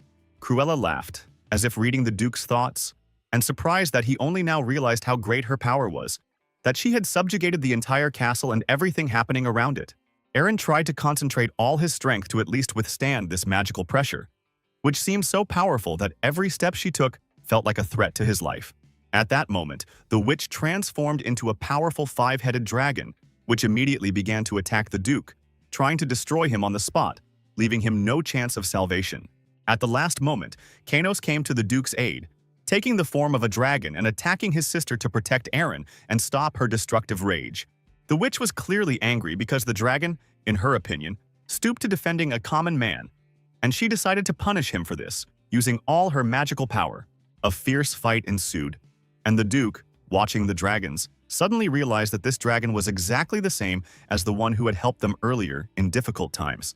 Eren then realized that all this time this dragon was his strategist Kainos, hiding his true identity under the power of his magical appearance. Eren realized that he could figure this out later, and now he needed to focus on something else. He rushed to Rex, who, unlike him, was much weaker and badly injured. As Eren tried to help his friend up, Cruella noticed their movement and began to head towards them, ready to attack again with a force capable of destroying everything in its path. However, Kainos noticed this in time and, acting quickly, covered them with his tail, giving them a chance to escape, and allowed them to escape from the dangerous situation. When they got out, fear gripped them, because they realized that they had found themselves in a tangled, huge labyrinth, and now they had to find a way out of this magical hell. The Duke realized that the escape would be much more difficult than they expected, and that their path to salvation was just beginning, full of unexpected obstacles and unclear threats. The situation worsened when creatures covered in powerful armor and resembling demons, ready to attack at any moment, began to approach them from the darkness.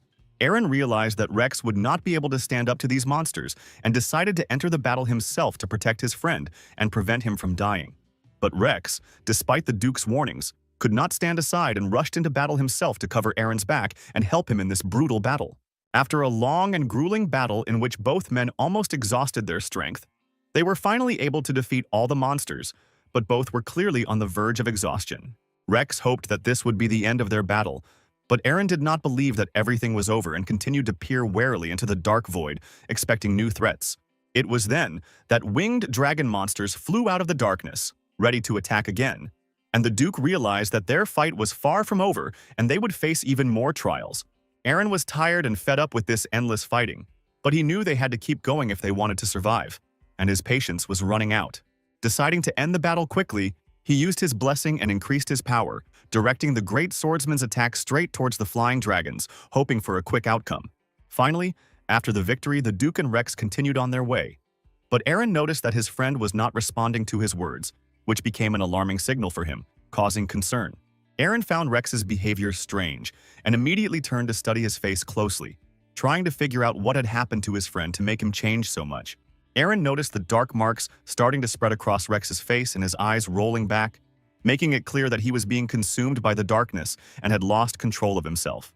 The Duke looked up to see a giant scolopendra monster, its clawed paws already reaching out to them, ready to grab them and tear them apart, threatening them with imminent death.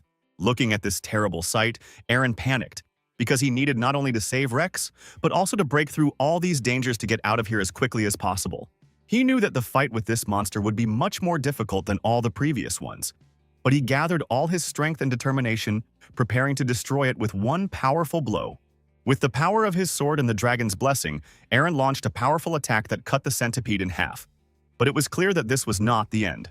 After the blow, the hero hurried to Rex, who was barely standing on his feet, to help him get up and take him away from this place before a new threat arose.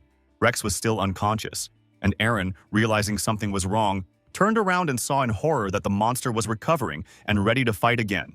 It became obvious that the centipede had not only survived, but had also become even larger and more dangerous. making it an even more formidable opponent for the heroes. Eren saw no other choice but to destroy this monster again and again, but with each fall the monster split and divided into even larger creatures. At the same time, Kainos was facing a tough battle, as Cruella had already managed to throw him against the wall, inflicting severe wounds, and he felt his strength leaving him. As she approached, the dragoness sank her sharp claws into her brother's body and promised that she would make him regret that he had decided to try to stop her without realizing the full danger. As Cruella grabbed Kainos by the throat, he was able to say that they had bought enough time for the humans to leave, and that they could now talk freely without fear of attack. However, the dragoness clearly did not believe her brother's words and began to doubt his intentions. Then Kainos reminded her that she had always dreamed of controlling the Western continent.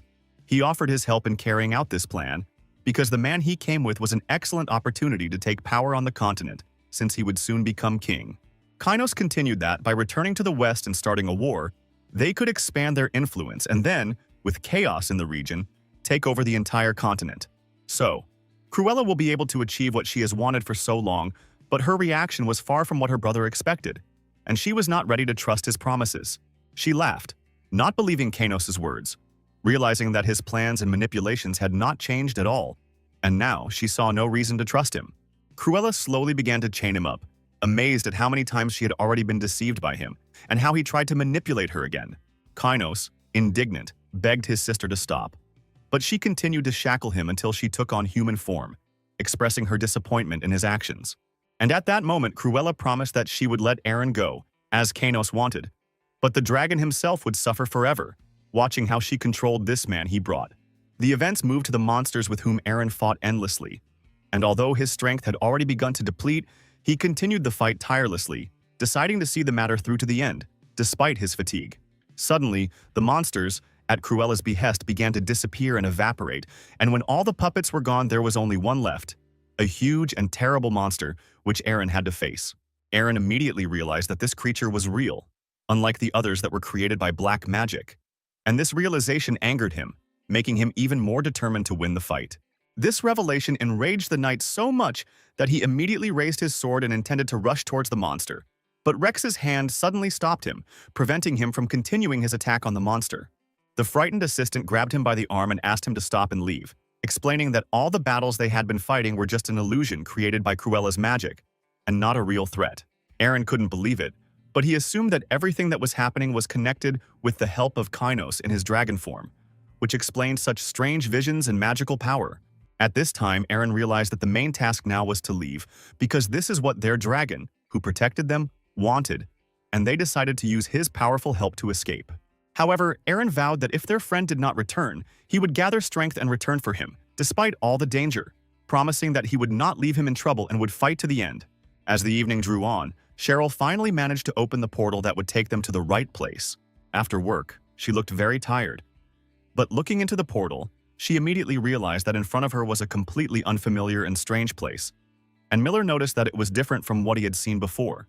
Cheryl thought that the discrepancy could be caused by unstable magic in the forest, but not wanting to guess, she decided to check if this place really belonged to the Empire.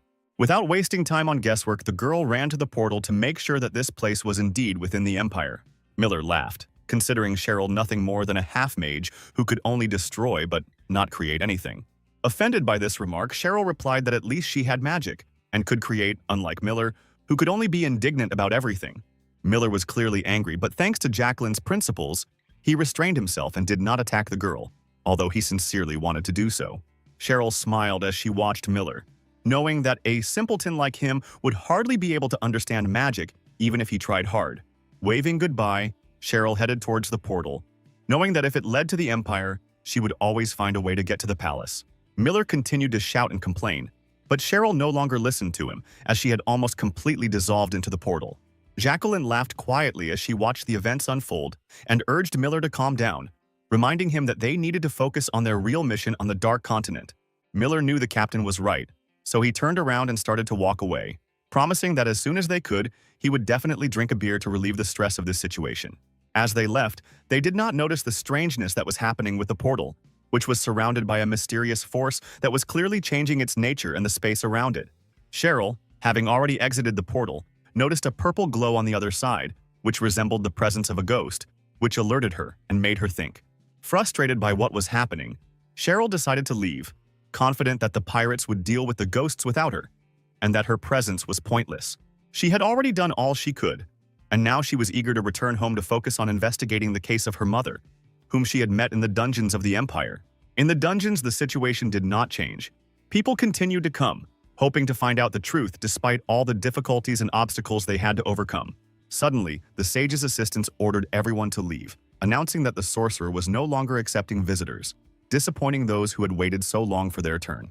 People were upset because they had spent the whole day standing in line, and now they found out that their wait was in vain, which made them even angrier. The mercenary calmly but sternly informed them that the sage would not accept anyone else and ordered everyone to return, leaving them no choice. The people had no other choice because if they did not obey, they would not be given a second chance to meet the sage, and they left the place with a feeling of helplessness. They turned and walked away, realizing that they could not change anything, despite all their efforts and the injustice of the situation that had been revealed to them. When everyone had left, the sage began to question his mercenaries about what they had learned about the woman who had come and what traces she had left. As it turned out, she hid quite skillfully, and the mercenaries were unable to find out where she currently lived, which upset them and did not provide any clarity. Moreover, they were unable to find any of her acquaintances, since Isabel wandered the earth without a permanent place of residence, which complicated the search. This answer did not satisfy Gale, who had expected a precise lead on the right person, and was disappointed that the mercenaries were unable to obtain more information. Despite the difficulties, the mercenary noticed how Isabel headed to the temple, where she walked for a long time, carefully examining everything around, and then approached the gazebo. She tried to take the fragment of the monument, but she couldn't, as it was protected by magic, and she had to use force to overcome the protection. Calling upon the power of Avarak, the Lord of the Gods, she commanded the lesser god to destroy the seal, allowing her to take the shard and advance towards her goal. After the seal was broken, she used a capture spell and the shard magically disappeared into thin air, giving her satisfaction.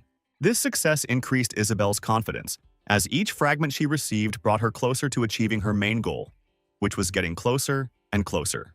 The mercenary had been watching her actions all this time, and when he saw her disappear, he realized that she had used magic, but he could not figure out how exactly she had done it.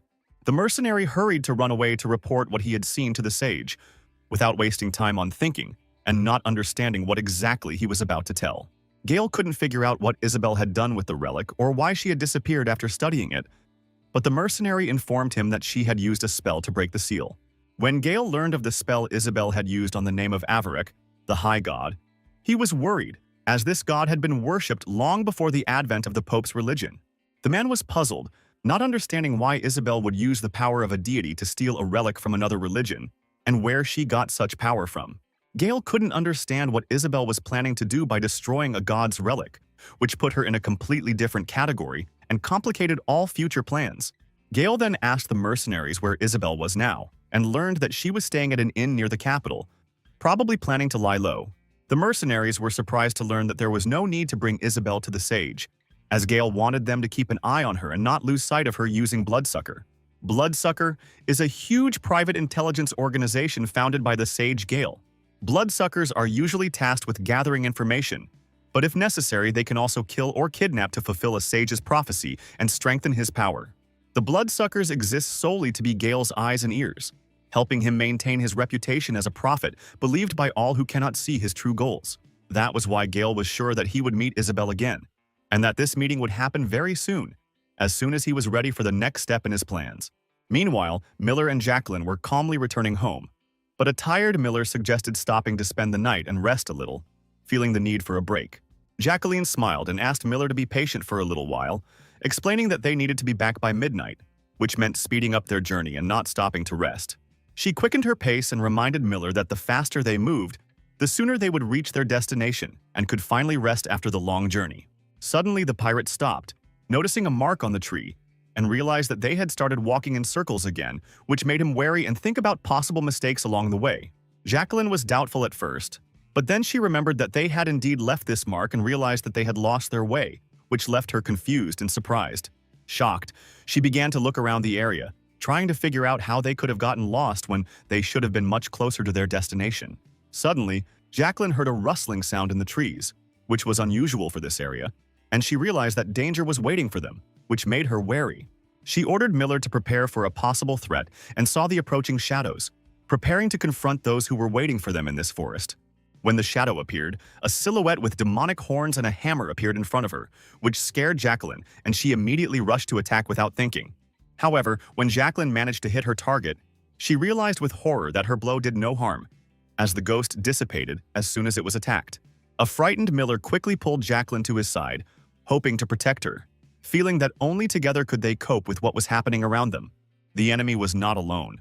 There was a whole crowd of monsters in front of them, which forced them to prepare for battle, as the situation was much more serious than they could have expected. Miller realized that it was they who were to blame for getting lost, and, armed with a sword, he furiously rushed to attack the ghosts, although he understood that their blows changed little. Despite this, Miller did not give up and continued to strike, not allowing the monsters to approach him, relying on the strength of his will and hope for luck. Suddenly, a strange magical veil made him realize that physical attacks had no effect on these creatures, and he decided to use his secret weapon, gunpowder. While Miller was preparing the gunpowder, Jacqueline noticed a monster among the crowd that stood out clearly and seemed to be in a peaceful mood, as if inviting them to follow him.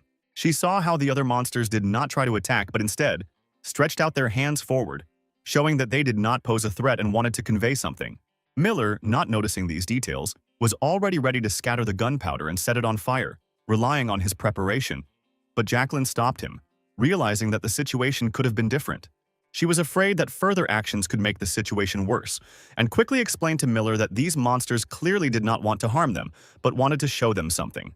Jacqueline, taking a step forward, approached the monster with outstretched hands and asked why they came here and what exactly they wanted from the travelers, preparing for any answer. The ghosts explained that they had lived here many years ago, before the dragon wanted to take over these lands, and now they wanted to show the travelers something important. After these words, the ghost dispersed and led Jacqueline and Miller behind him, as if inviting them to see something that could change their understanding of what was happening. Very soon they found themselves in the ancient village of Runtra, where a festive atmosphere reigned all around. People were having fun, singing and laughing, creating an impression of coziness and warmth. Looking at this, Miller's mood improved greatly. He was amazed that even on the Black Continent there could be such places full of joy, and he wanted to stay here at least for a little while. But Jacqueline, looking around and looking sternly at Miller, reminded him that he could not linger here, because all this was too implausible, and the place was clearly not real. Given what the ghost had said, Jacqueline was sure that this place was just an illusion of the past Dark Continent, and they were only being deceived here. However, Miller paid no attention to her words and eagerly headed to the nearest counter, where he greedily began to eat the food, forgetting about the warnings. He laughed, enjoying the taste of the food sprinkled with black gold, and immediately understood why Duke Aaron was so eager to conquer this continent. The food was incredibly delicious. Miller offered Jacqueline to try at least a piece, but she reacted angrily, asking him not to get distracted and to continue following the ghost without losing sight of their goal. But to their horror, when they looked in the direction where the ghost was, they realized that it had disappeared. In addition, there were many people in the crowd wearing similar masks, making it difficult to recognize their guide. Miller began to blame himself heavily, but Jacqueline quickly calmed him down, realizing that the ghost would probably not have been able to go far, and therefore suggested walking around the area in order to look for it. At that moment, they heard a loud, joyful roar from the crowd, and a jester appeared on the stage in front of her, thanking everyone for their wait. He wanted to tell everyone gathered the story for which they had all gathered in this place. It was a story about a man, a hero of the Black Continent and a dragon slayer. Jacqueline was clearly getting nervous, remembering the old man she had met with Cheryl, because he had also talked about a dragon-slaying hero, and now it didn't seem so crazy. She guessed that most likely the ghost had brought them here and wanted to show them something, and perhaps this performance was precisely the original purpose of their arrival. The jester began his story about the not-so-distant times when the Dark Continent was rich in resources and dragons coveted their lands.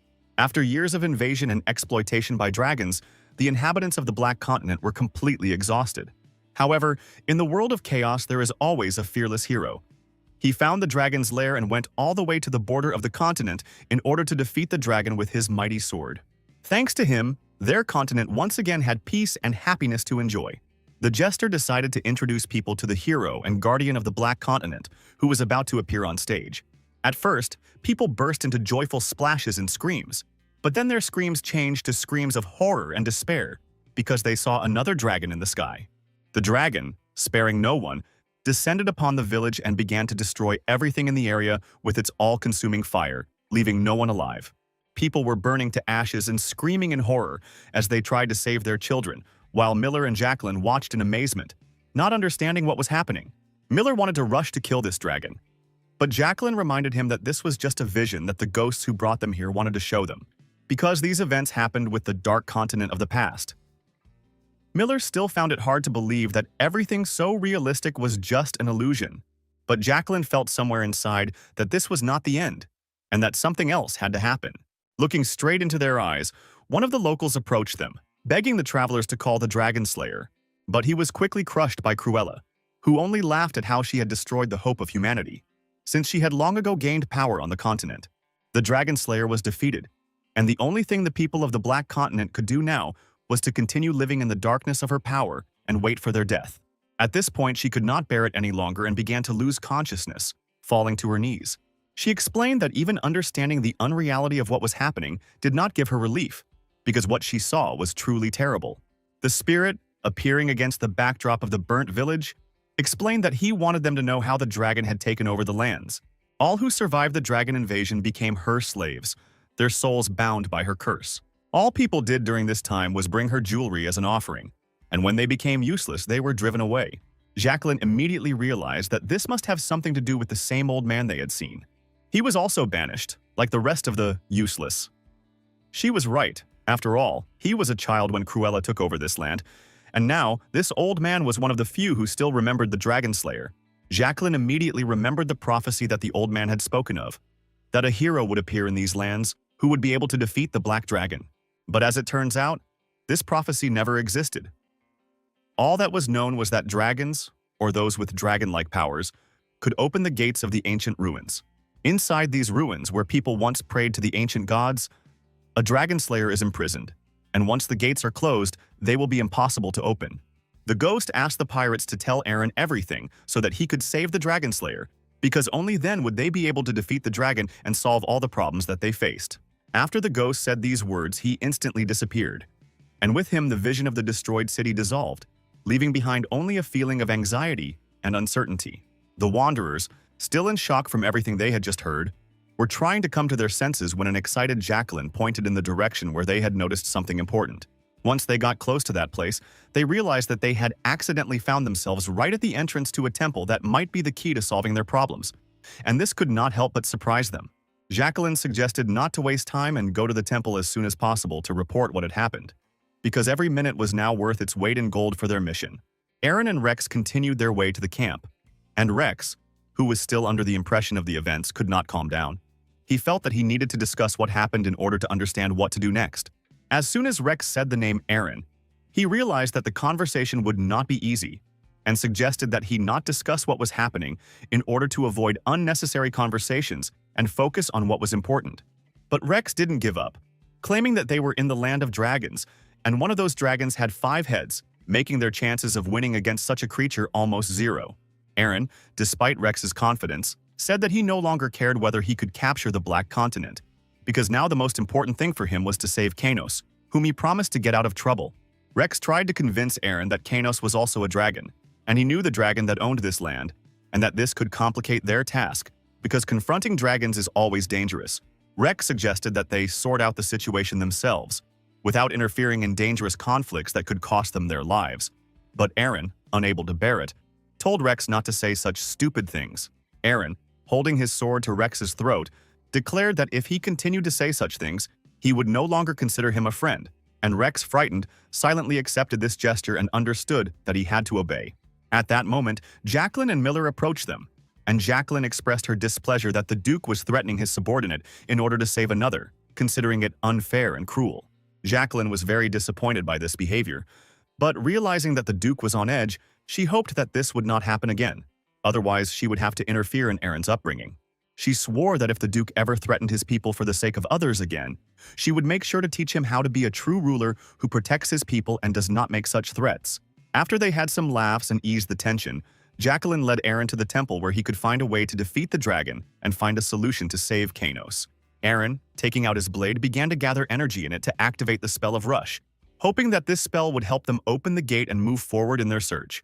But despite all the effort Aaron put into the spell, the gate remained motionless and did not move even a millimeter, leaving the Duke completely bewildered and confused. Aaron ran awkwardly and tried to open the door on his own, but his efforts were in vain, and Miller, watching his pathetic attempts, chuckled at his skills. After carefully examining the door, Miller realized that it was too strong, and without gunpowder it definitely could not be opened, because even his efforts would not be able to succumb to its incredible strength. He started to scatter gunpowder to try to open the door, but Jacqueline stopped him, thinking that there was a more correct way that could work without unnecessary destruction. Jacqueline suggested that the door was opened not by physical force but by magic, and thought that a spell cast on it could open it without causing damage. She remembered the ghost's words about Aaron being able to open the door because he had a special power, and thought that this might be the key to solving their problem. She came to the conclusion that Aaron had the power of a dragon that should help, but Rex, hearing this, only sighed in displeasure, believing that Aaron could not have such power. Aaron, grinning, surprised by Rex's opinion, said that Jacqueline should have been told about this earlier, because he had tried in vain, wasting his energy on useless attempts to open the door. At this time, Cheryl, having finally reached the nearest city within the Empire, felt relieved that at least she was back, but did not understand why she ended up here. She was glad to be back in the city, but she couldn't understand why this city had become her stop, and the night had passed with discomfort, not allowing her to rest properly. Cheryl suffered from her brother's ambitions and tried to leave with the help of the Phoenix, but her powers were exhausted and she could not even use the most basic magic to escape.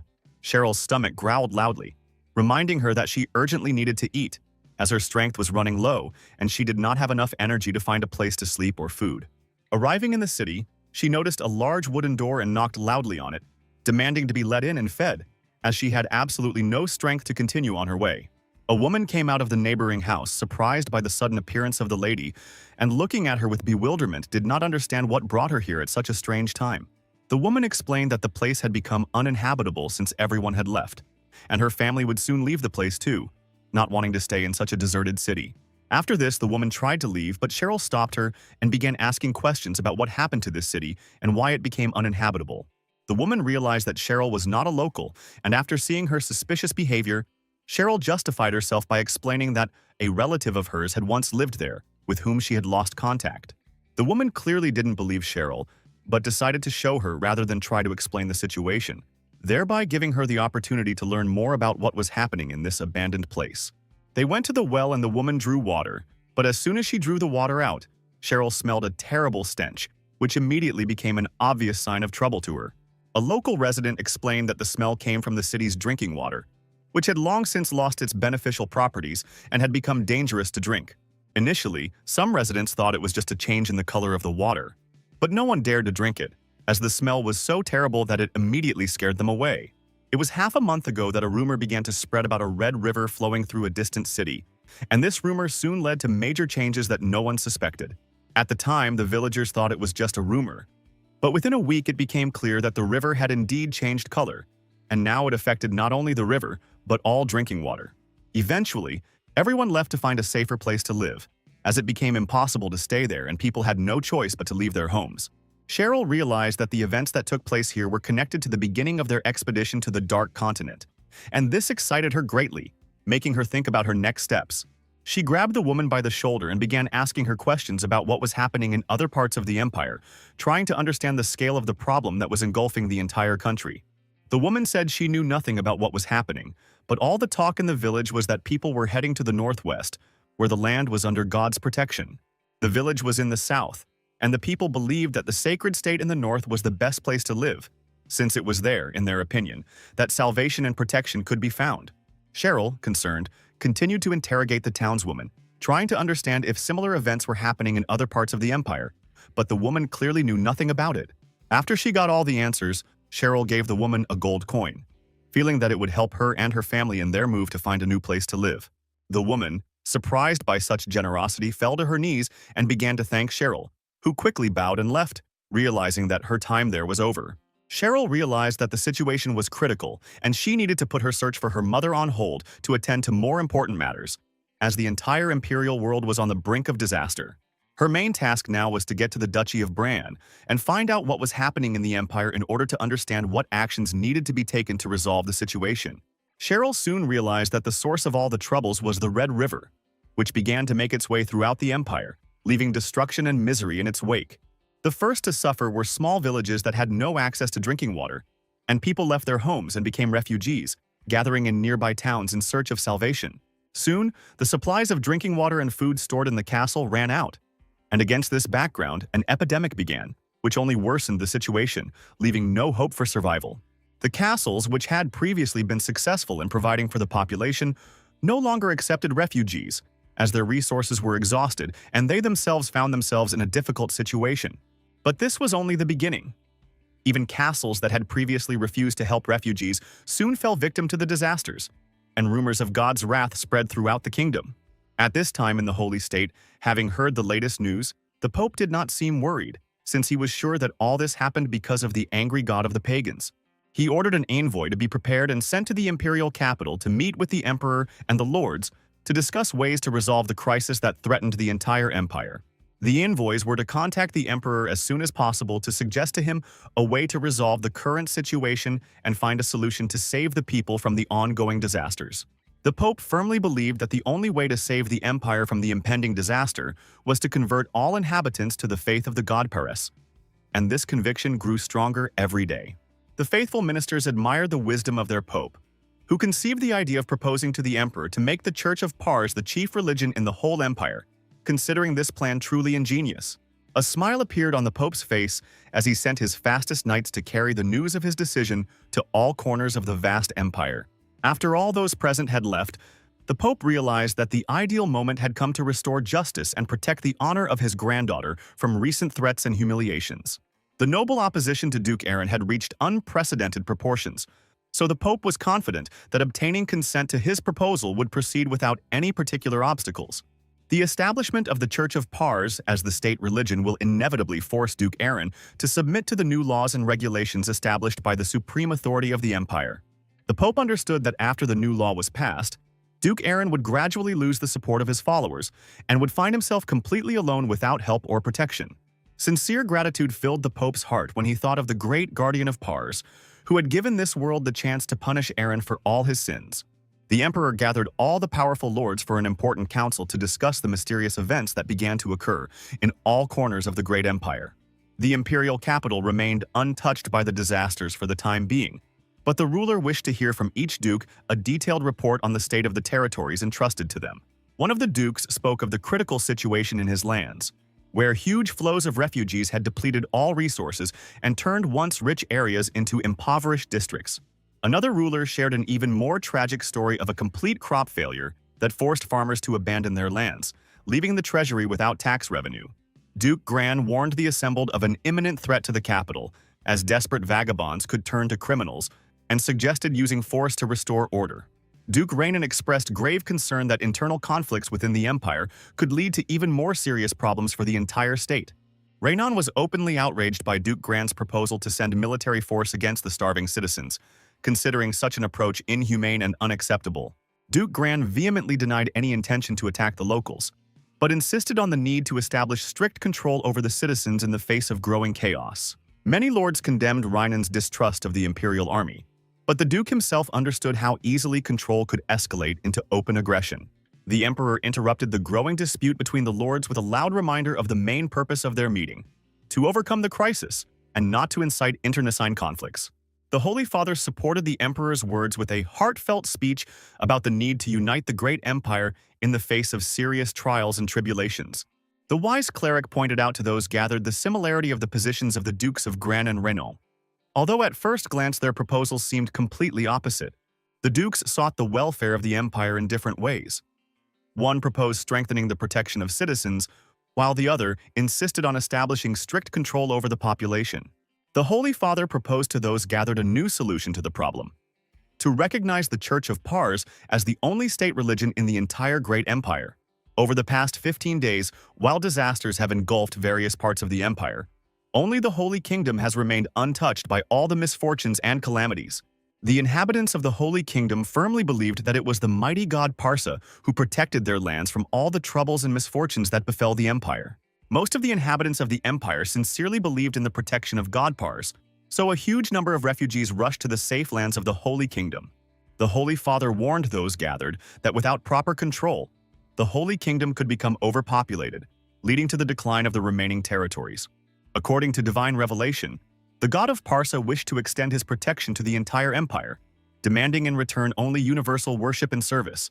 The dukes acknowledged the effectiveness of religion in governing the people, but expressed concern about the difficulties of converting people who already had their own faith to the Parsi religion.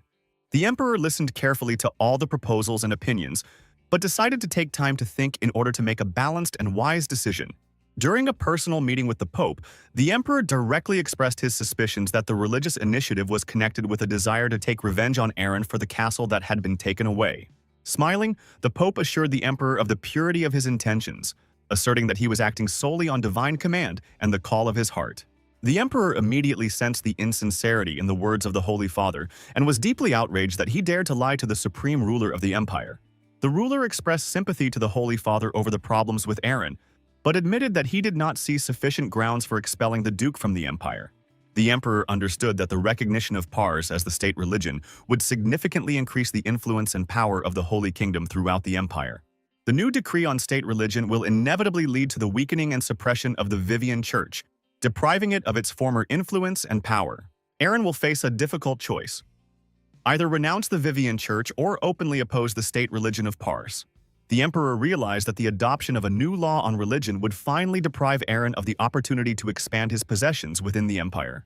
The plan to eliminate the inconvenient nephew seemed ideal to the emperor, and he decided to find out whether the Holy Father was ready to help in its implementation. The emperor announced before the assembly of dukes his decision to make the Parsi Church the only state religion throughout the empire.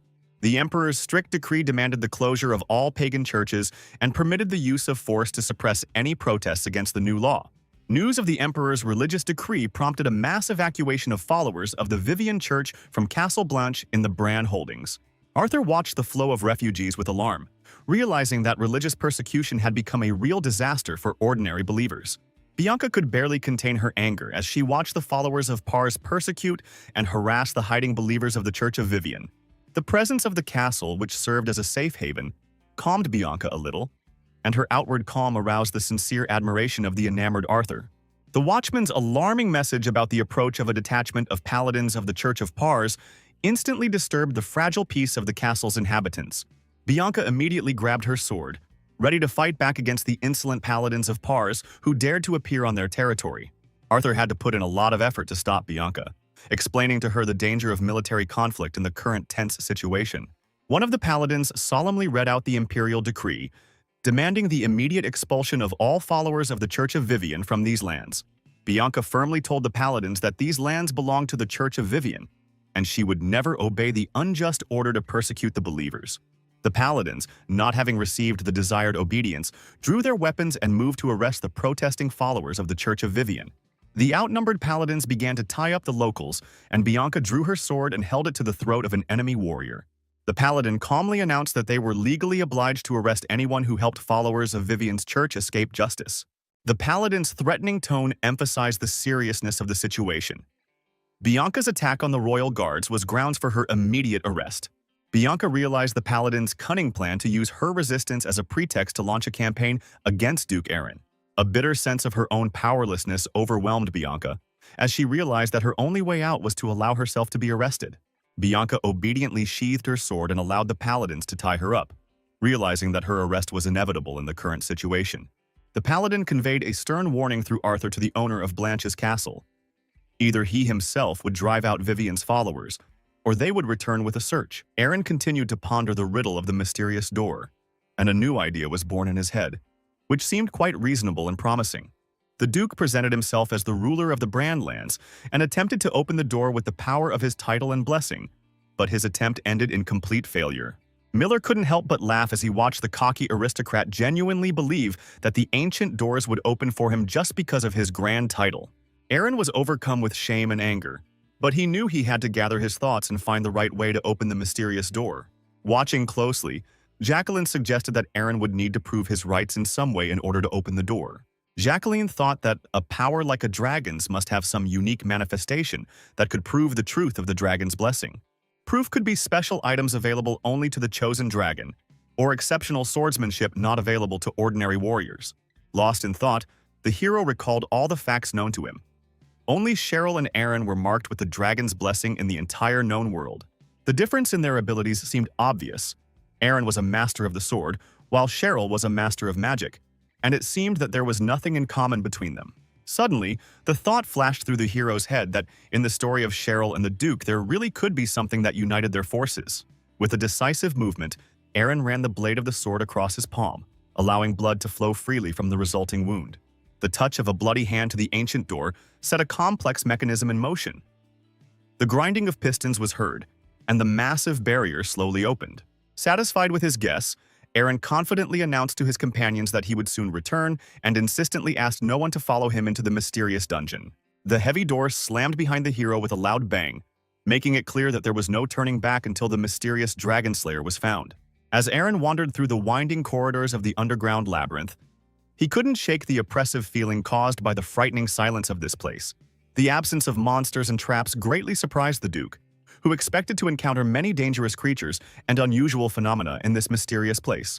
Suddenly, Aaron's gaze caught sight of an unusual passage from the semi-darkness, where there was a giant dragon skull with a mysterious sword piercing ancient bones. The Duke immediately noticed the unusual nature of the blade, which was shrouded in a strange magical energy, unlike any magic sword he had ever seen before. The surprising ease with which the sword was found both pleased and alarmed Aaron, making him doubt his own luck. Reaching out his hands to the mysterious blade, Aaron thought about the upcoming battle with the five-headed dragon, in which this sword could become a decisive advantage. A sudden flash of pain pierced Aaron's heart. The real dragon slayer dealt the fatal blow, mockingly offering to try to take his legendary sword. The hero's consciousness was rapidly fading from loss of blood, and in his head there was a bitter thought about his own carelessness and the only chance he had missed. Instead of the expected death, Aaron woke up at the starting point of his journey, realizing that he would have to go through this path again and again until victory. The second time, Aaron was more careful, keeping his blade drawn and peering into the darkness as he made his way toward the dragon's skull. The Duke's strong determination to fulfill the Dragon Slayer's will and obtain his legendary blade gave him the strength to move forward despite the danger. Upon reaching a familiar place, Aaron discovered an empty dragon skull without a sword and began to cautiously examine the area in search of a hidden enemy. Aaron's readiness to attack helped him. When the killer attacked, the Duke managed to confidently parry the blow, which greatly surprised his mysterious opponent. The mysterious warrior expressed approval of Aaron's increased alertness and his ability to block surprise attacks in low-visibility conditions. The battle that began showed the Duke the true difference in strength. He could barely keep up with the lightning-fast movements of his enemy and the energy of his magic sword. Particularly striking was the warrior's ability to instantly gather the energy of the sword without any preliminary movements, which seemed to Aaron to be an absolutely incredible skill. The knight's relaxed posture and calm movements clearly showed that he was fighting half-heartedly, not even making any serious effort to defeat the Duke. The Dragon Slayer noticed the fear in his opponent's eyes and expressed obvious displeasure that the Duke had shown the limits of his current combat capabilities. Disappearing from Aaron's sight, the Dragon Slayer reported that with his level of training, the Duke would not last even a few minutes against Cruella. Backing up his words with action, the mysterious warrior once again took Aaron's life with one precise blow of his deadly blade. Time lost its meaning for Aaron, who died and was reborn again and again, not knowing how much longer this endless cycle of training fights would last. Every time the Duke thought he had figured out his opponent's tactics, the Dragon Slayer would demonstrate the vast gap between their skill levels. Realizing the futility of endless deaths strengthened Aaron's resolve to find a way to break this grueling cycle of rebirth and move on. Mustering all his determination and courage, Aaron charged at his opponent with the firm intention of surviving this fight, no matter what the cost. The observant assassin noted the young man's increased skill. His sword movements became more precise and confident, taking into account the enemy's style. The Dragon Slayer's arrogant tone irritated Aaron, but over the course of endless duels, the Duke had indeed learned a lot from his opponent. Careful observation allowed Aaron to notice an important detail. The enemy always used sword energy immediately after dodging an attack. Finding the perfect moment to attack while the assassin was gathering energy, Aaron used his signature technique, piercing wind, with maximum concentration. The powerful blow raised a cloud of dust, and Aaron peered into the clouds of dust with bated breath, hoping to see his fallen enemy. Disappointment washed over Aaron as the dust cleared to reveal the Dragon Slayer unharmed, having easily repelled what had seemed an unstoppable attack. Determined to teach the Duke an important lesson, the knight warned Aaron of the impending demonstration of the true power hidden within his legendary blade. Ignoring the warning, Eren launched into another attack, but suddenly noticed a strange dark energy beginning to envelop the space around him. Eren was shocked to realize that his opponent's sword was absorbing the energy from his own blade, turning the force of the Duke's attack against him. Using the accumulated energy, the Dragon Slayer delivered a crushing blow with the blunt side of his sword, sending Eren flying into the stone wall of the dungeon. The blow was so powerful that upon impact with the wall, blood gushed from Eren's mouth, and he finally realized the true power of his mysterious mentor. Strengthened by the absorbed energy, the assassin stopped a few steps away from the fallen Duke to see if he had noticed the peculiarities of the last attack. The Dragon Slayer confirmed Eren's guess about energy absorption and reported that the Duke was also capable of mastering this impressive technique. Watching closely as the technique was being demonstrated, Eren realized the key element. The warrior was using a special willpower to control the energy. Eren's memories took him back several months to when he was trying to master a similar spell on the training grounds of Bran Castle. The Duke then experimented with combining the dragon's blessing and willpower to achieve complete control over his magical blade. The first and only successful attempt to use willpower to control the dragon's blessing left an indelible impression on Eren's memory. Despite the obvious progress, Eren realized that his control over the powerful force was insufficient and that further improvement was necessary. While thinking about the possibilities of development, Eren thought about the ability to absorb not only external energy, but also his own strength, as well as the energy of the enemy. Cheryl explained to Eren the important difference between willpower and regular mana. The ability to create new energy vessels opened the way to unlimited development. The Duke recognized the need to achieve a high level of mastery in order to unlock new possibilities of his unique power. To perfect the technique, a worthy opponent was needed who could withstand Eren's powerful attacks, but ordinary knights were not suitable for such a task. Eren initially considered training with Rommel, the strongest knight he knew, but knew the risk of causing serious harm to even such a master. Unable to find a suitable sparring partner, the Duke decided to continue improving his skills through solo training. Numerous duels with the Dragon Slayer finally allowed Eren to understand the principle of using willpower and the reason for his constant defeats. After being resurrected again, the hero resolutely headed towards his opponent, intending to use the recently learned technique of absorbing the energy of the Dragon Slayer's sword. The experienced eye of the Dragon Slayer immediately noticed a striking change in Eren. His hidden strength began to manifest, demonstrating the results of diligent training. Ignoring his opponent's praise, the hero resolutely demanded that the knight stop talking and demonstrate the true power of his legendary blade.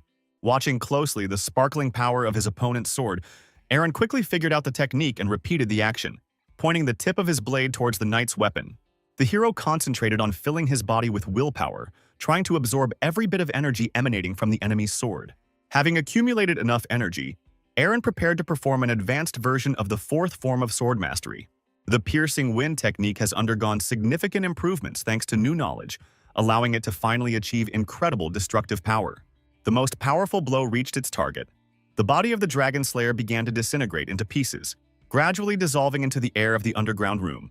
In place of the missing enemy, the hero was surprised to discover something much more sinister and mysterious.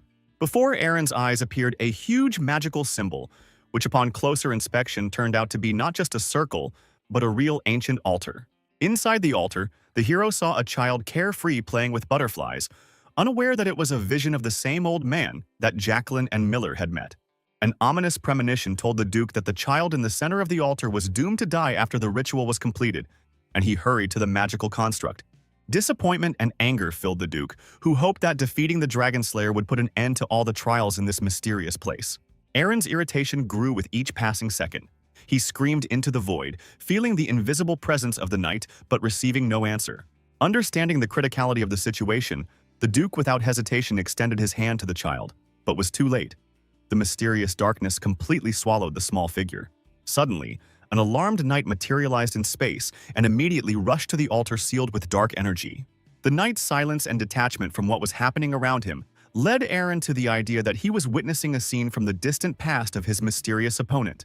With a decisive blow of his sword, the hero managed to dispel the dark energy, freeing the frightened boy from magical captivity. Taking off his protective mask, the hero allowed the child to recognize him and insistently ordered him to run immediately, warning him about the imminent closing of the massive doors. Despite the seriousness of the situation, the frightened boy continued to cry, refusing to leave his brave savior in this dark place. The knight understood that the ancient ruins would only completely collapse once there was not a single living soul left inside, so the boy had to save himself. Seeing the child's indecision and tears, the knight resorted to his last resort. He shouted menacingly, ordering the boy to immediately leave the dangerous place. The frightened boy ran to the exit, but before the doors closed, he managed to swear that he would gather the villagers and definitely return to save his hero.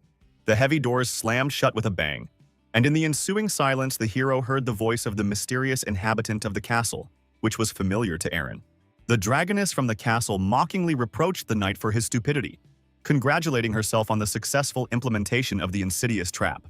Enraged by the presence of the dragoness, the knight furiously swung his sword, demanding that the invisible enemy show himself and accept a fair fight.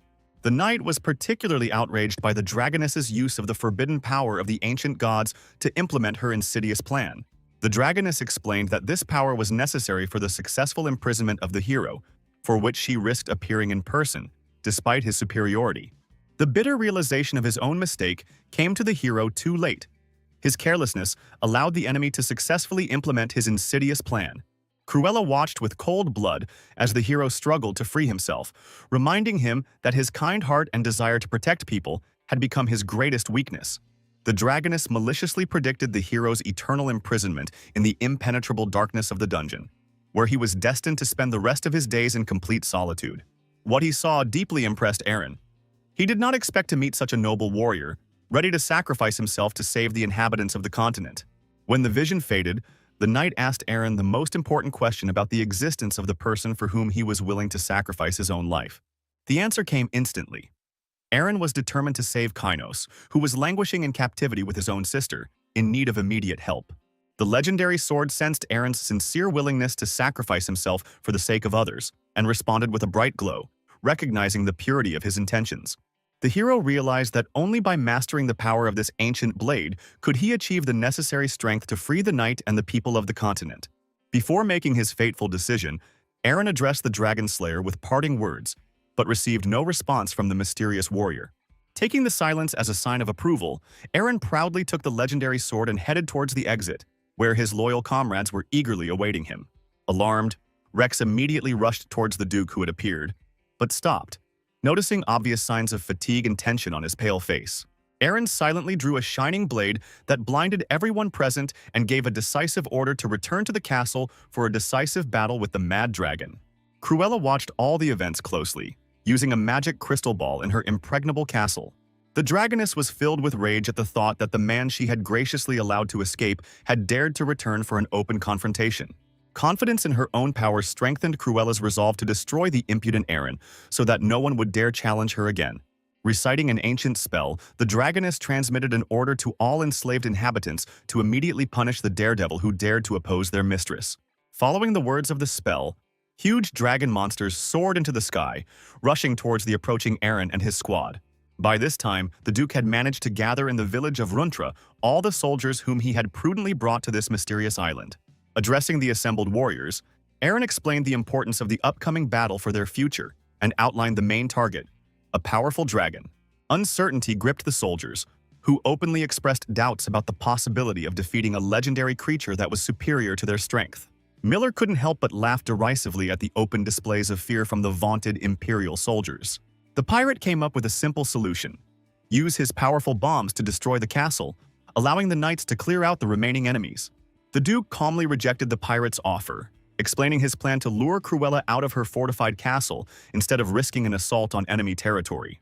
As if in response to the Duke's words, the sky lit up with bright red lightning, heralding the beginning of a grand battle. The appearance of the dragon monsters in the sky served as a signal for the Duke to call upon all warriors capable of fighting to cast aside their fear and take up arms. Eren had no doubt that Cruella was watching the unfolding battle closely from her impregnable castle. The Duke's new strategy was to put on a show of impressive combat that would provoke the dragoness to personally leave the castle to meet him. Miller fought resolutely alongside Eren, not wanting to let the overconfident Duke enjoy the exciting battle alone.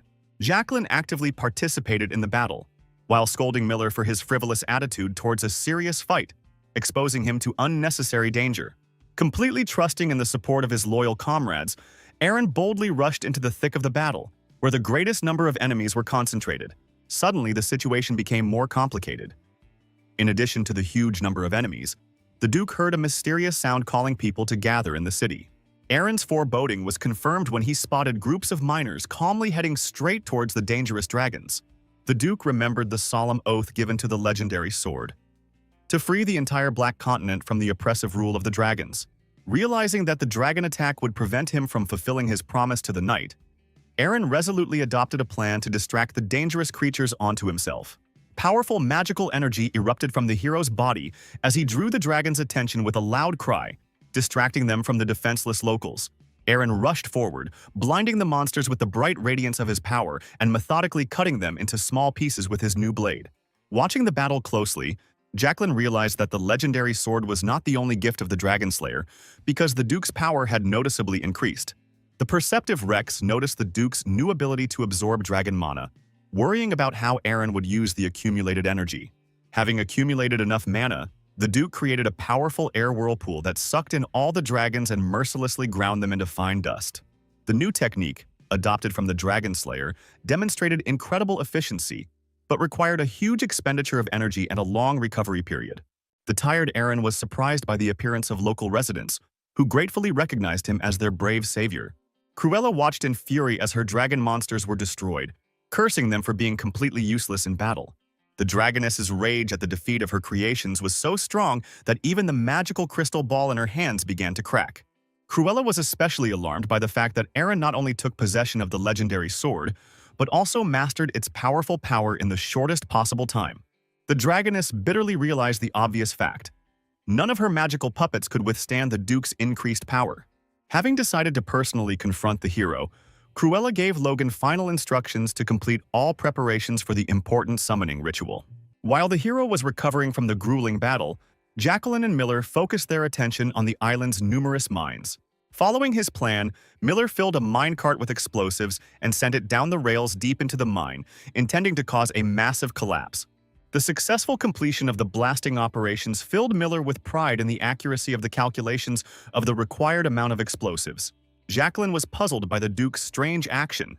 The destruction of the mines seemed illogical for a man seeking to gain control over the continent's resources.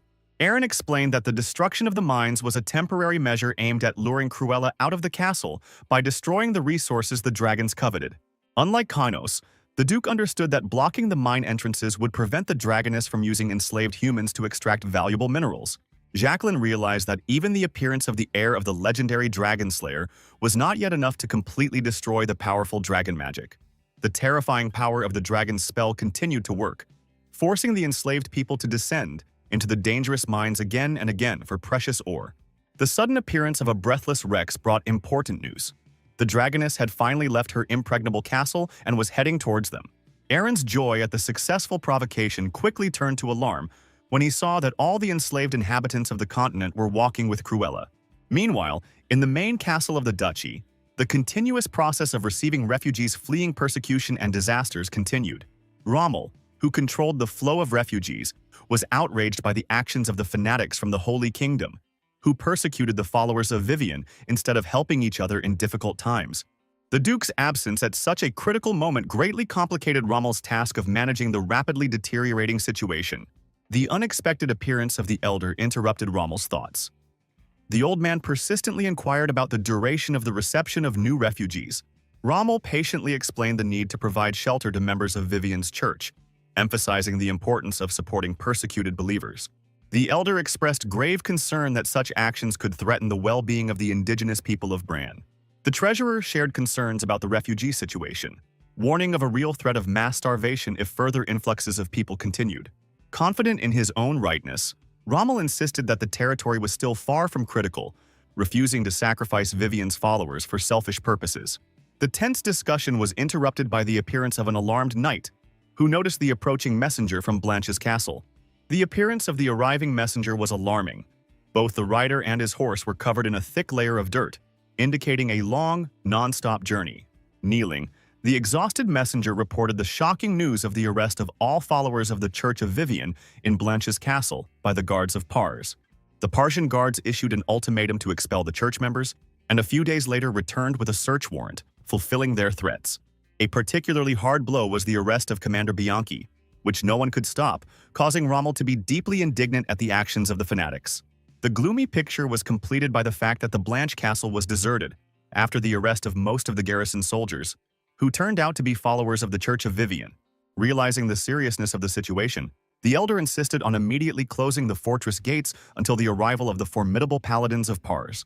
Rommel firmly rejected the elder's proposal, firmly stating his refusal to obey the orders of the Holy Kingdom's representatives. Showing determination, Rommel gave orders for the formation of a detachment of 100 soldiers for immediate relief of the besieged Chateau Blanche. Despite his uncertainty about the correctness of his actions, Rommel understood the need to protect people and stabilize the situation until the Duke returned. In a month of devastating natural disasters, half of the once mighty empire was reduced to lifeless ruins. According to the Empire and the Holy Kingdom's evil plan, the masses began to accuse the Vivian Church of being involved in the terrible disasters. Even former friends and neighbors who had previously sheltered Vivian's followers now voluntarily handed them over to the ruthless guards.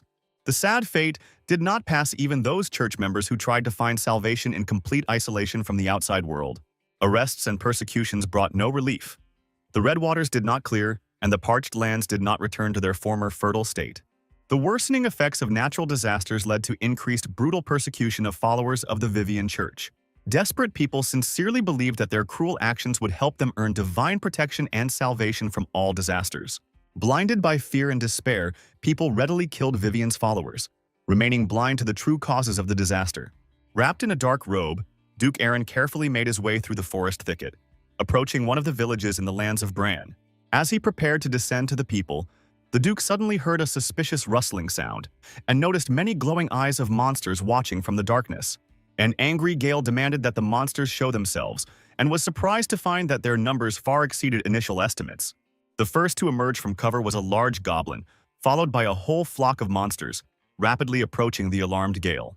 Having drawn his sword, the experienced warrior immediately noticed the unusualness of these goblins, but firmly decided not to allow them to enter the defenseless village. Unexpectedly for Gale, the goblins ran through him, and his own body began to become transparent, like an ethereal shadow. Despite the inexplicable changes to his body, a determined Gale grabbed his weapon, intending to pursue the goblins in order to protect the village. The chilling horror of what was happening made Gale wake up abruptly in his own bed, covered in cold sweat from the nightmare he had experienced. Jumping out of bed, an agitated Gale tried to convince himself that the dream was unrealistic, but his inner instinct told him that the vision was prophetic in nature. The anxious premonitions were intensified by memories of the mysterious appearance of the ominous Red River, which changed its usual course. Gale had already had similar prophetic dreams a few days before the catastrophic flood in a distant village, warning of impending disaster. The unusual nature of this dream disturbed Gale.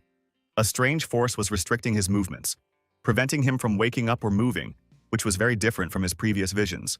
A sudden fear gripped the man as he noticed behind him a multitude of black silhouettes, circling like a huge swarm of midges in the night air. The binding force from the dream came into reality, causing unbearable pain to every cell of Gale's body, paralyzing all his movements and intentions.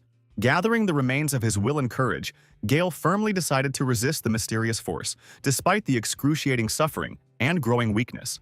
The mysterious voice praised Gale's bravery as he reached for his weapon through pain, then introduced himself as an all-encompassing force that permeated the universe. A ghostly figure appeared before the exhausted man, ordering Gale to go in search of his mother, who conceived him with this mysterious creature.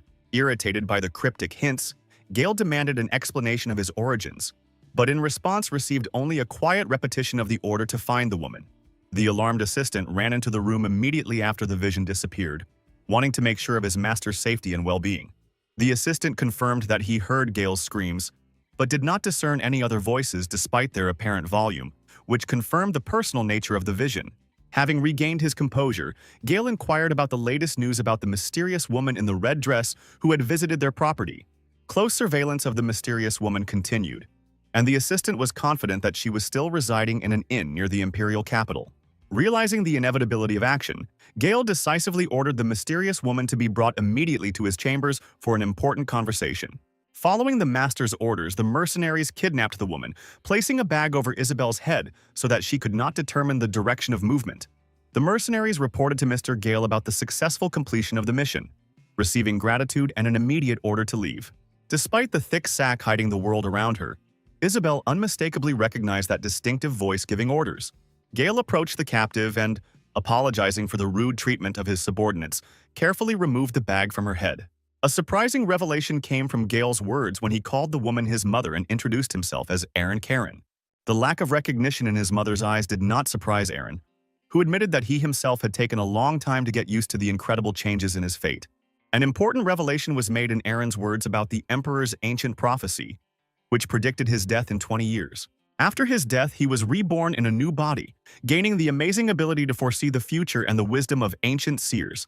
Noticing the woman's distrustful look, Gale moved closer, trying to convince his mother of the truth of his incredible words. He recalled the last night before she disappeared, when she came to his room and vowed to protect the children even from the depths of hell. What made Gale's words especially persuasive was the mention of tears and pain in Isabel's voice during their last conversation, known only to the two of them. Memories transported those present back several years to the majestic halls of the Imperial Palace, where young Aaron lived.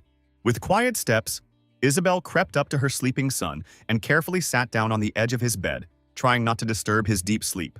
Bitter tears rolled down the mother's cheeks, mentally asking her son for forgiveness for the forced departure necessary for his liberation from the mysterious force. The gentle touches woke Aaron up, and his worried gaze immediately noticed the traces of tears on his mother's pale face. Thinking that his mother was worried about his father's safety, young Aaron tried to reassure her with his sincere words of support. The boy promised to protect his mother and sister Cheryl, even if his father lost the crown or died in political intrigue. Young Aaron's sincerity and dedication deeply touched his mother's heart, causing her to hug her beloved son tightly. Gratefully hugging her son, Isabel explained that protecting children was her sacred duty as a mother, not young Aaron's responsibility. After making a solemn promise to protect her children even from the depths of hell, Isabel tenderly kissed her son on the forehead and asked him to return to sleep. Caring Aaron wanted to accompany his mother to her chambers, but she reassured him, reminding him of her high position as the mistress of the Imperial Palace.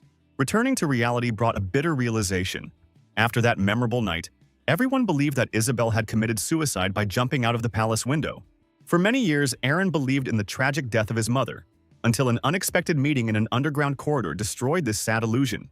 The expulsion from the palace and flight to the lands of Bran followed the disappearance of Isabel, when their father lost the imperial throne. The bitterness of misunderstanding tormented Aaron.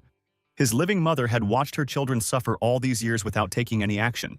The broken promise to protect the children forced them to fight for survival on their own and build a new life in foreign lands. An alarmed Isabel tried to explain that all her actions were aimed at saving Aaron, promising to reveal the details at the right time. Gale cut through his mother's excuses, demanding to know the real reason for the theft of the sacred relic from the castle and its connection to the well-being of the children. Isabel's surprise at her son's knowledge of the relic's theft turned to disappointment when he admitted to lacking other important information. Gale explained the reason for this meeting. The shadow that appeared during the night claimed that Isabel gave birth to him and Cheryl along with a mysterious force. Isabel's worried gaze studied her changed son, trying to understand how long ago the dark force had established a connection with him. Tormenting questions about his own nature and the essence of Cheryl tormented Gale, although he already suspected a connection between his reincarnation and a mysterious force. Sudden horror distorted Isabel's face as dark shadows completely encased the former Duke's body, causing unbearable pain and making it difficult to breathe. Rushing to her son, Isabel saw his face distorted into an inhuman grimace of horror, after which Gale lost consciousness. The materialized darkness unleashed its wrath on the faithful servant, reproaching Isabel for her unacceptably long delay. On her knees, Isabel explained her reluctance to break the seal due to the unexpected catastrophe in the Empire and the rise of the Church of Pars. The dark entity expressed outrage that a minor religion of an insignificant deity dared to interfere with its great plans. A dire warning was contained in the entity's words. Only temporary weakness kept him from immediately punishing Isabel. The restriction of the ability to appear in human form forced the entity to disappear, but not without the threat of severe punishment for delay in sealing. When Gale came to, he saw Isabel kneeling and was finally convinced of the truth of the mysterious force's words. Gathering his last strength, Gale demanded from Isabel a full explanation of what was happening and her further intentions. Approaching her exhausted son, Isabel admitted that she had planned this revelation for the future, but circumstances forced her to act immediately. The deepest secret was revealed in Isabel's words. Aaron and Cheryl were born with unique innate abilities. Aaron's initial assumption that their abilities were linked to the dragon's blessing turned out to be only part of the complex truth. The true source of their power was Valtor and Isis, a powerful energy that Avarak, the Lord of the Gods, implanted through Isabel. A sudden revelation came to Gale. He finally understood the true reason for the theft of the sacred relic from the Temple of Unan. Gale's mistaken assumption about Isabel's intentions to carry out Avarak's will and break the containment seal required reconsideration. An unexpected revelation showed the opposite. Isabel sought to completely block Avarak's power, preventing it from penetrating the earthly world. At the very beginning of the universe's existence, there was absolute chaos, and no one could say with certainty whether it arose naturally or was created intentionally. The primordial chaos known as Avarak was transformed into an ordered world of nature, and all the ancient tribes recognized him as the supreme deity, granting him power over the heavens. The development of human civilization led to the emergence of new deities personifying love, protection, wealth, and human desires. The loss of humanity's universal devotion forced Avarak to divide his divine power among the lesser gods, greatly weakening his might. Insulted by his loss of power, Avarak decided to return to his original form of chaos to punish the faithless humanity and the impudent lesser gods. To carry out his plan of revenge, Avarak created special seeds of divine power, Valter and Isis. The sacred seeds were placed into the body of a young girl from an ancient family that had remained faithful to Avarak for many generations. The divine plan was fulfilled through Isabel, the 1,200th heiress of the ancient line, who passed on the seeds of retribution to Aaron and Cheryl. Divine seeds began to develop in Aaron and Cheryl's infant bodies without anyone noticing, gradually gaining strength. According to Avarak's plan, when the world catastrophe reaches its peak, Isabel must awaken Valter and Isis, allowing the god to bring down his punishment. A sudden revelation came to Gale. All his tormenting nightmares were harbingers of future events associated with the awakening of an ancient force. The cause of the disturbing visions turned out to be Valter's powerful energy, mysteriously contained within his mortal body. Gale was concerned about the reasons for Isabel's desperate attempts to block the divine power, despite the mortal danger of Avarak's wrath. Isabel's initial devotion to Avarak was absolute, causing her to carry out the ancient deity's will without question. Following the divine plan, she purposefully sought the favor of the Emperor, the future father of Aaron and Cheryl. Using cunning and deceit, Isabel managed to bypass many worthy contenders and take the place of Empress. The only goal of all her actions during that period was the flawless execution of the grandiose plan of the great Avarak. The birth and upbringing of Aaron and Cheryl completely changed Isabel's worldview, awakening maternal feelings in her. A mother's heart could not bear the thought of using her beloved children as instruments of destruction of the human world. Faking her own death, Isabel left the imperial castle and went in search of a sacred relic to seal away a dangerous power. The tragic discovery was that Valter's energy had already taken over Aaron's body, outpacing his mother's attempts at protection. The sudden manifestation of divine power could have been connected with the unusual reincarnation of Aaron's soul in someone else's body. Horror gripped Gale at the thought of the possibility of his body being completely subjugated by an evil supernatural force. Particularly bitter seemed the possibility of losing oneself before taking revenge on the Emperor, who was guilty of the suffering of his lands. Desperately clutching his mother's shoulders, Gale begged her to share the way he had found over years of searching to stop the destructive process. Sobbing on his knees, he begged his mother to seal away the dangerous power, allowing him to remain himself. With deep sorrow, Isabel admitted her powerlessness. The acquired relic was not enough to completely seal the power. The only hope left was the possibility of returning Gale to his former body, which had special protection. The dragon's blessing was powerful enough to temporarily restrain Valter's destructive energy. Returning to her body with the dragon's blessing could give Isabel the time she needed to search for additional sacred relics. Isabel spoke of the current owner of Aaron's body, a warlike man who had started conflicts with neighboring lands and was ready to challenge the Emperor. Despite the difficulty of approaching such a dangerous man, Isabel saw the possibility of success with Cheryl's help. At this very time, Cheryl used a magical portal to travel to a remote village on the borders of Bran territory. Exhausted from the displacement, Cheryl marveled at the difficulty of finding populated villages even in places untouched by the disaster. The random kindness of some refugees she met, who shared a potato, saved Cheryl from complete magical exhaustion. Overcoming her fatigue, Cheryl rose to her feet and began to look around, trying to determine her exact location. Once at the borders of Bran, Cheryl was puzzled by the reasons for the portal opening near an ordinary village, usually poor in magical energy. Putting aside complex thoughts, the exhausted Cheryl was simply happy about successfully reaching the territory of Bran's home. The hope of satisfying her multi-day hunger led Cheryl to decide to visit the nearest village in search of food. A shocking discovery awaited the girl in the village. the once lively settlement was completely abandoned by its inhabitants. A sudden quiet sob drew Cheryl's attention to the wounded man, to whom she immediately rushed to help. The dying peasant recognized his duchess and managed to tell her about the attack of unusually strong goblins on the village. Horror gripped Cheryl. Such attacks by monsters were completely uncharacteristic for the peaceful lands of Bran. The wounded man told of the goblins' temporary retreat into the forest, expressing confidence in their imminent return. Particularly alarming was the description of the extraordinary strength of the attacking monsters, which significantly exceeded ordinary goblins. The terrible obsession and ruthlessness of the monsters who killed everyone indiscriminately indicated their supernatural nature. Despite Cheryl's attempts to stop the internal bleeding with magic, the dying man continued to speak, conveying important information.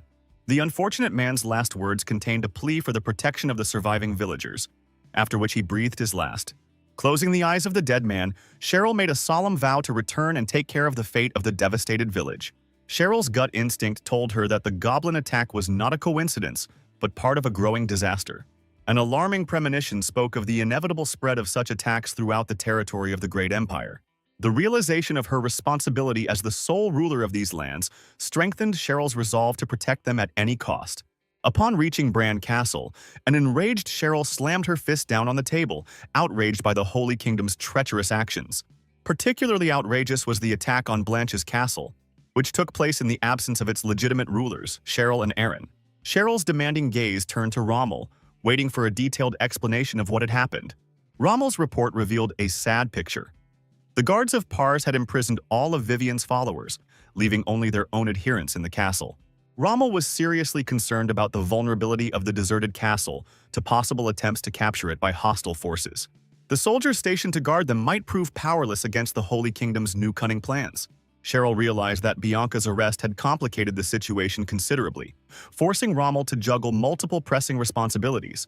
Understanding the need to return to the Dark Continent as soon as possible, Cheryl realized the importance of Bianca's immediate release to restore order in Blanche's castle. A charming smile appeared on the girl's face when she asked the treasurer about the state of the treasury and the possibility of ransoming Bianca from captivity. The disgruntled treasurer explained the critical situation. Sales of holy water had fallen by half, and global chaos had driven revenues to historic lows. The situation was so dire that without tax revenues, the population of the duchy would have been on the brink of starvation. Cheryl recalled the significant income from previous sales of holy water, expressing doubt about the possibility of such an impressive capital completely disappearing. The treasurer's irritation was increased by the lady's lack of understanding of the enormous expenses incurred in maintaining Bran's ever-expanding territories. The taxes received were barely enough to support and restore the numerous new lands that had been added to the duchy. An additional burden on the budget was Rommel's insistence on continuing to accept the flow of refugees from the affected regions. The final blow was the depletion of the magical power that produced the holy water, which completely deprived the duchy of its main source of income. Shocked by the news, Cheryl turned her incredulous gaze from the treasurer to Rommel, demanding a detailed explanation of the holy water situation. Instead of verbal explanations, the companions led Cheryl to an empty place where Cecilia used to conduct water blessing rituals. The treasurer confirmed the complete cessation of the export of holy water and the forced closure of the sacred territory due to the loss of the source of blessing. Cheryl's indignation resulted in a demand to immediately find Cecilia, not understanding how the nun could allow such a situation. It turns out that Cecilia reported that her divine power was weakening and that she needed to go in search of a solution, but never returned. The true scale of the crisis was slowly dawning on Cheryl, surpassing her worst fears. Many problems came at once. The search for the mother, catastrophic disasters, Cecilia's disappearance, and the Holy Kingdom's aggressive plans. The prospect of the expedition returning from the Dark Continent seemed too distant, and the territory of the duchy was inexorably approaching complete devastation. The elder demanded that Cheryl immediately close the gates to reduce the number of hungry mouths among the arriving refugees. The elder considered the priority task to be providing the people already in the territory with the necessary food and housing. Cheryl's resolute refusal was based on her unwillingness to betray the church and the followers to whom the duchy owed so much. Surpassing even Aaron in generosity, Cheryl dreamed of earning her brother's praise by handling a difficult situation on her own. The treasurer's displeasure contrasted with Rommel's deep gratitude for the young duchess's support of his position. Cheryl announced the start of active work to restore the territory, starting with the search and collection of hiding followers of the Church of Vivian. Rommel organized his troops to conduct a thorough search for the followers of the Vivian Church, dividing them into small groups to explore all possible hiding places. The treasurer expressed confusion over Cheryl's strategy of increasing the population rather than making the necessary cuts to the cost of maintaining people.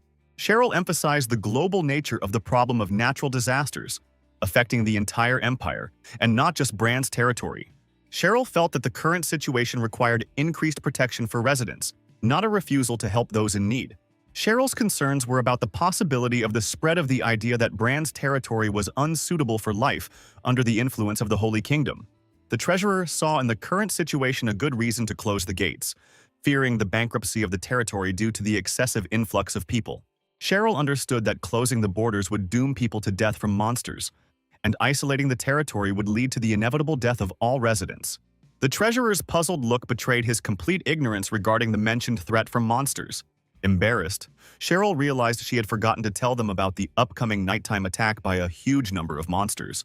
Rommel, who overheard the conversation, inquired about the reason for such a late disclosure of important information about the impending threat.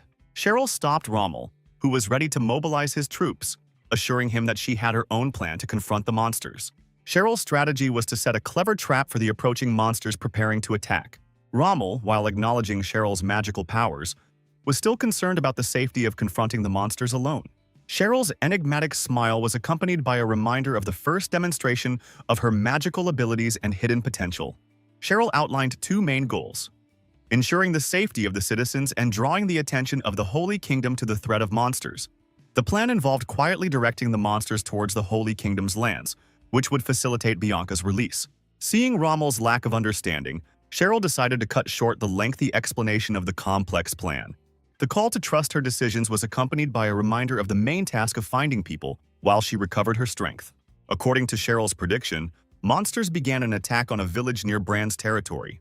The monsters' attempt to penetrate the gate was stopped by a magical fire barrier created by Cheryl's preparation. Confirming the dead farmer's words about the goblin's unusual nature strengthened Cheryl's resolve to protect the territory. The first stage of defense was the creation of a firewall, effectively blocking the goblins from advancing deeper into the village. Watching the panicking goblins, the amused witch restrained her desire to destroy all the monsters with one powerful spell. Following her plan, Cheryl used the binding fire to capture several goblins and force the rest to follow her. The strategy worked. The goblins captured by fire magic attracted the attention of their fellows, forcing them to move in the right direction.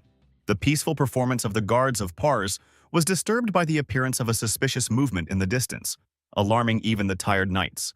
The discovery of an approaching horde of goblins caused alarm among the guards, requiring the immediate intervention of Archbishop Abel. The delay proved fatal. The first goblins successfully overcame the walls and attacked the servants of the Holy State. Cheryl's timely appearance, destroying the monsters she had brought, created the image of a savior in the eyes of the defenders. Introducing herself as the best mage in Bran's territory, Cheryl demonstrated her impressive abilities in front of the knights of the Holy State. The appearance of the Archbishop was accompanied by an indignant reaction to the presence of a pagan on sacred ground. An irritated Cheryl recalled the recent rescue of the lives of the Archbishop and his soldiers, which was confirmed by eyewitnesses. Taking advantage of the Archbishop's forced silence, Cheryl demanded that he stop displaying hostility towards her. Pointing to the approaching goblin horde, Cheryl suggested focusing on the immediate problem of defense. The offer of help was haughtily rejected by the Archbishop, who declared the participation of such a girl useless. The overconfident Archbishop raised his golden scepter, calling upon divine power to summon the sacred iron hammer. The lack of divine response to prayer caused Cheryl to laugh derisively, and she began to parody the unsuccessful minister. The enraged Archbishop discovered that the mocking Cheryl was already mounted on a majestic fiery phoenix, rushing towards the approaching goblins. Reflecting on the strangeness of the situation, Cheryl noted the inexplicable zeal of the Pars followers in pursuing Vivian's church during the general chaos. Putting aside thoughts about the politics of the Holy State, the young sorceress focused on fulfilling her main mission. By methodically eliminating the goblins one by one, Cheryl created a reliable defensive perimeter around the walls of the Holy State Castle. The news of Cheryl's unexpected help caused deep distrust in the Holy Father, who doubted the veracity of the reports. The Archbishop explained the circumstances of Cheryl's appearance when she was patrolling the borders of Bran and noticed the suspicious movement of monsters. The pursuit led the sorceress to the walls of the Holy State, where she discovered an attack being prepared by climbing monsters. Concern for the safety of innocent people forced Cheryl to put aside old enmity and come to the rescue. preventing numerous casualties. The dying mutterings of the goblins contained a dire warning about the imminent return of their mysterious master. The archbishop linked the attack of the monsters with a series of disasters that had befallen the lands recently. The archbishop's embarrassed confession revealed the bitter truth. The divine powers of Pars had stopped responding to prayers. An impatient Cheryl, tired of waiting for so long, resolutely made her way through the guards into the Holy Father's chambers. The girl's indignation was caused by the inappropriate treatment after her selfless assistance to her former enemies. Unhappy with the reception, Cheryl demanded fair compensation for the assistance provided. In an effort to defuse the tense situation, the Holy Pope apologized for the delay in his thanks, citing the multitude of enthusiastic reports. With an impatient gesture, Cheryl interrupted the formal greetings, wanting to get to the point of the conversation. The reminder of the family's business acumen was accompanied by a clear demand for an equal exchange for the assistance provided. The unexpected demand for the release of Captain Bianca took the Holy Pope by surprise. Despite his readiness to negotiate, the Archbishop objected to the release of the Holy Knights, citing the divine predestination of their imprisonment. Cheryl's mocking response recalled the great gods in action during the monster attack and her crucial role in the rescue. The Holy Father hastened to calm the indignant Archbishop, calling for patience and restraint. The Archbishop's internal struggle reflected the conflict between his wounded pride and the recognition of his enormous debt to Cheryl.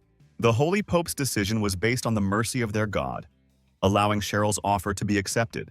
The agreement was accompanied by a promise to immediately return all prisoners to Bran territory. Cheryl's genuine joy was expressed in gratitude for the wisdom shown by the Holy Father. Cheryl's parting words contained polite gratitude and an ironic wish not to meet again. The Archbishop was perplexed by the Holy Pope's extraordinary compliance with the sorceress's demands. The wise Pope saw the monster attack as part of a general catastrophe that required strengthening the castle's defenses. The Pope's reasoning emphasized the limited influence of the freed knights. The foresight of Bran's territory becoming a place of accumulation of monsters made the knights' help useless. The Pope's insidious plan was to send monsters into Bran's territory to completely isolate it. The evening portal transported Cheryl to the familiar icy outpost of the Land of Giants. Traveling alone was troubling, but his status as Lord of the Duchy of Bran gave him confidence. Cheryl's outward calm hid her inner turmoil as she passed through the parting giants. Blind Raven waited for the girl to appear, relying on the infallibility of his prophetic dreams. The warm welcome of the second leader Bran was accompanied by a willingness to listen to the request. Blind Raven's foresight gave Cheryl hope for successful negotiations. The request for warriors to counter the impending monster invasion was clearly stated. Despite the existing alliance, the giant emphasized the insufficiency of military aid to solve the imperial problems. The future of the territory depended on Cheryl and her brother's ability to overcome the disasters that befell them. Understanding the situation led Cheryl to decide to personally ask Blind Raven for help. The wise giant noted a significant increase in the girl's determination since their last meeting. The warning concerned the danger of repeating the previous mistake in the battle with Raven's brother. The generous dispensation included 100 mighty giants, each of whom replaced 10 knights. Cheryl's triumphant return to Bran was accompanied by an impressive contingent of giants. The freed paladins of Vivian finally returned to their homeland. The reunification of the freed warriors with the defenders of Bran formed a strong force of 100 fighters. Cheryl's clear strategy centered on isolating the monsters in the dark forest. A determined determination to protect every inch of Bran's land from the invasion of monsters determined the actions. Reaching the intended position allowed us to begin observing the area. The Fire Phoenix gave Cheryl the ability to detect monsters approaching Bran's borders. Understanding the scale of the disaster did not weaken the determination to fight to protect the lands. The sacred duty of protecting citizens and the disadvantaged determined the actions of the defenders.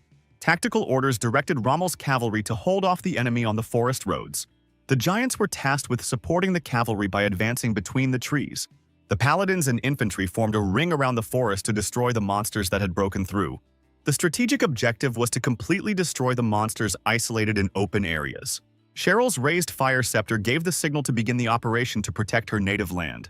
The bloodthirsty goblins moved with the sole purpose of total destruction of people and capture of the castle. The sorceress's sudden fire attack caught the monsters, who had stopped for a moment, off guard. The powerful cavalry quickly broke into the enemy ranks and methodically destroyed the goblins one after another, creating real chaos in the enemy ranks and leaving them no chance of salvation. The huge giants, carrying out a pre-agreed plan of attack, entered the battle behind the cavalry and began to catch the surviving goblins, turning the battlefield into a real trap.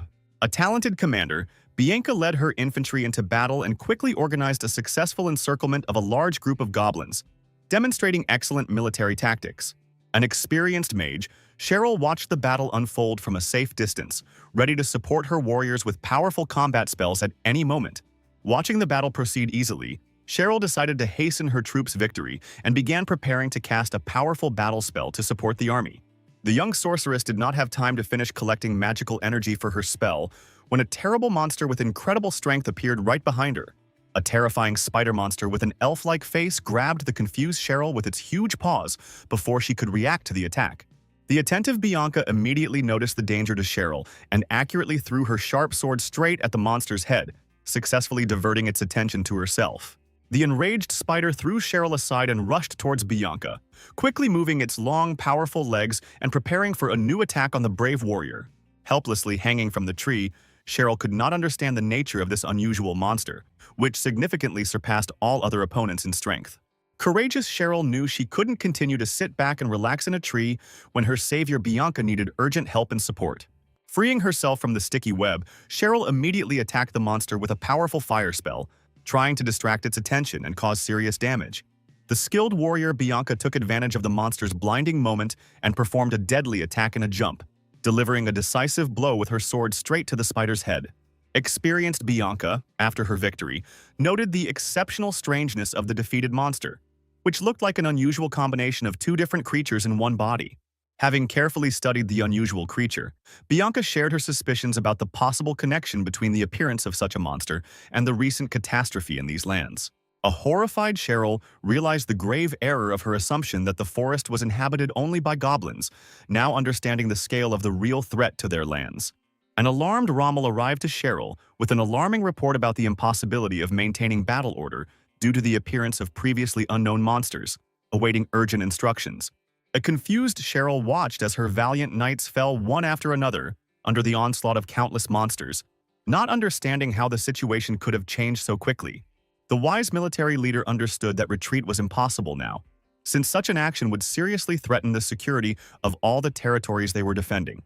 Brave Cheryl strained all her mental abilities in search of an effective solution that could save their troops and protect the lands entrusted to them from invasion. Suddenly, memories of her training days came flooding back to Cheryl, when the persistent Rommel, despite her resistance, had persistently trained her in swordsmanship.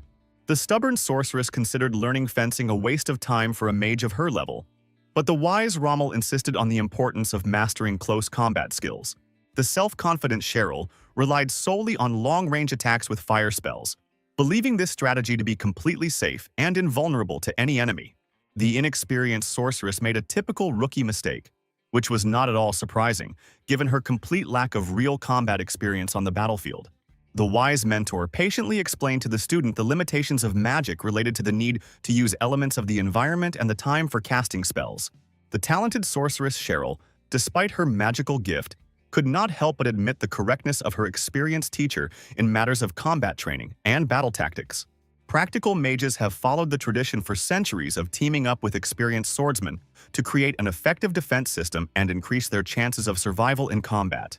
The far-sighted Rommel persistently urged Cheryl to pay due attention to fencing training, understanding the importance of this skill for the full development of a magician.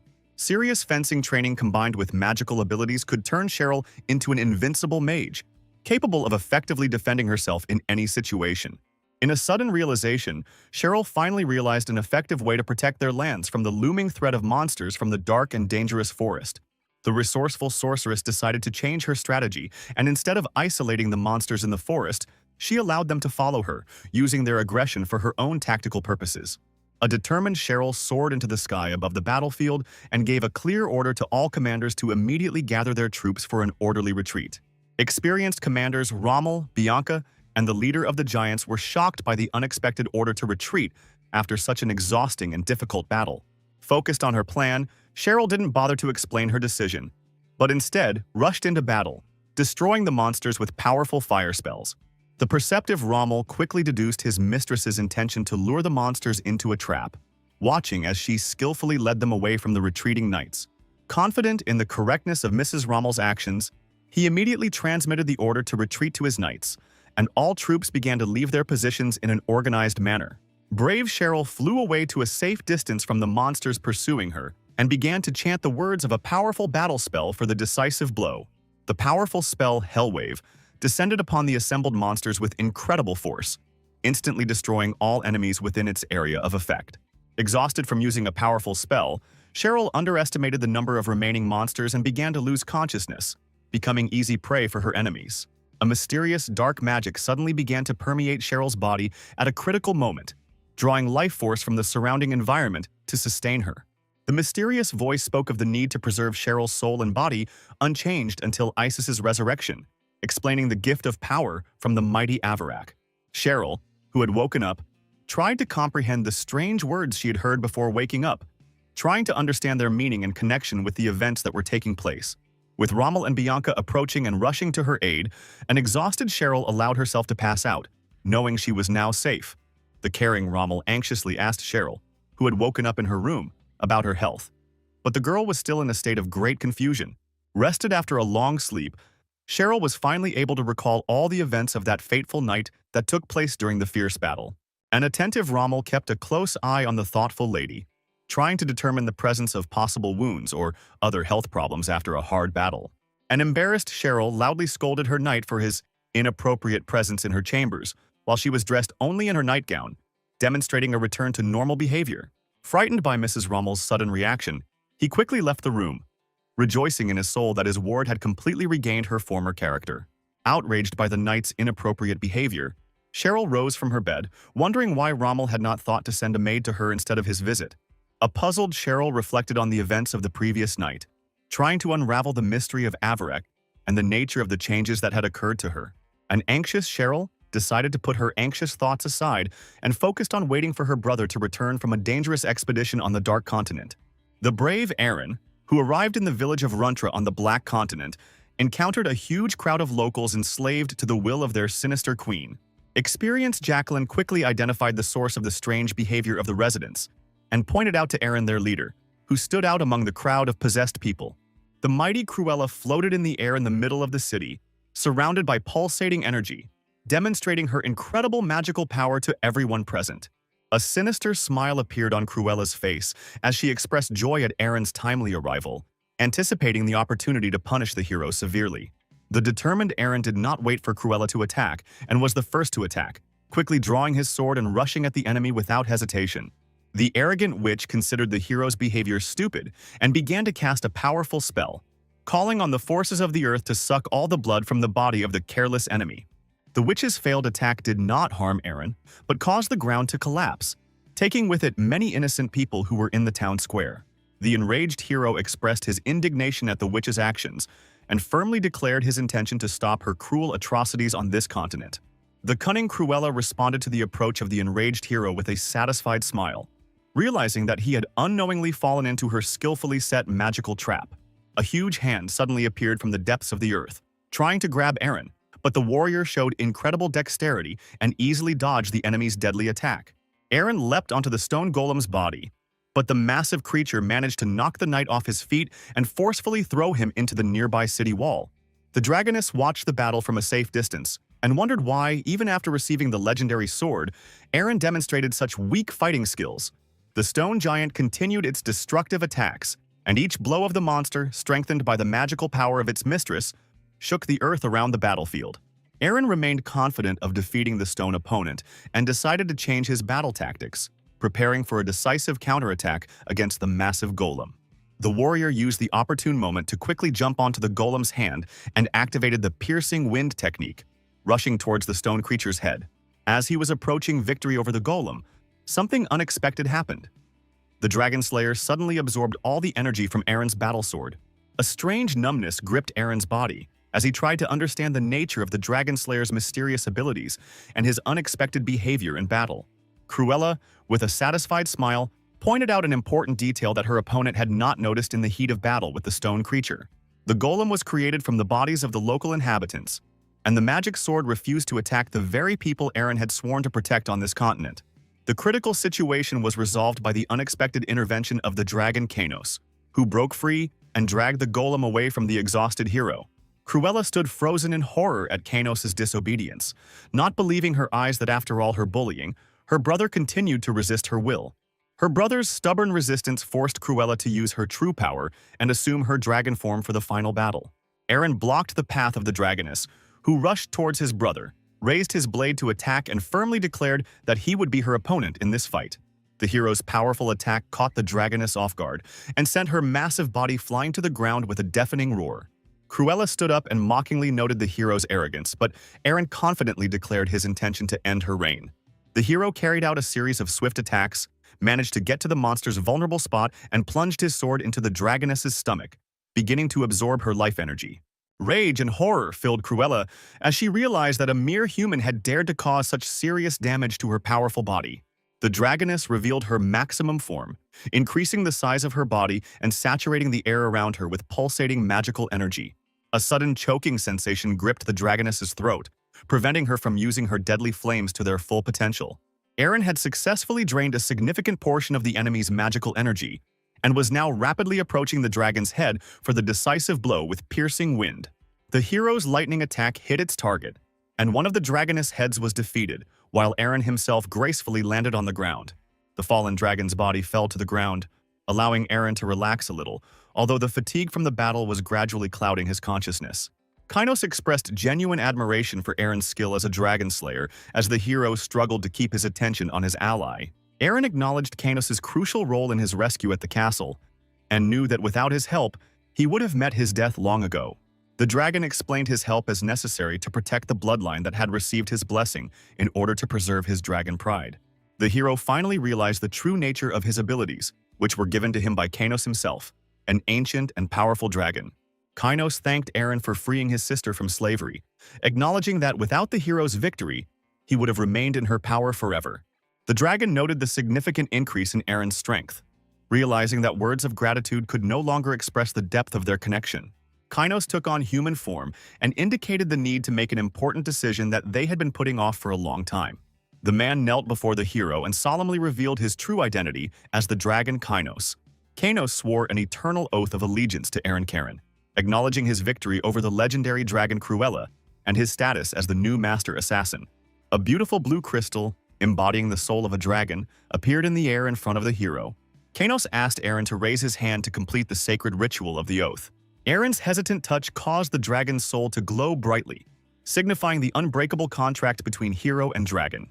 Kainos rose to his feet and proposed to the Duke that they begin a real conquest of the continent under their united leadership. The narrative returns to the moment of Kainos' imprisonment in his sister's dungeon, where he languished in magical chains. The dragon sensed the approach of the man and warned the intruder of the danger from his sister. Rex ignored the warning, cut part of the dragon's chains, and reported the Duke's order to rescue the captive. The dragon expressed bewilderment, realizing Rex's lack of commitment to the Duke's former advisor. Kainos noted the Duke's indifference to his true nature and past status. Rex relayed the Duke's question about Kainos' willingness to continue serving Eren after his release. Anger filled the dragon at the thought of having to serve people, despite his ancient and powerful nature. Kainos expressed distrust of the Duke's intentions, considering the price of freedom too high. The dragon destroyed the remaining chains and demanded an explanation from Rex for such a bold proposal. Rex calmly watched the dragon's fury and explained that the release was a reward for the strategist's previous services. The envoy clarified the Duke's intention to create a new agreement between him and the dragon.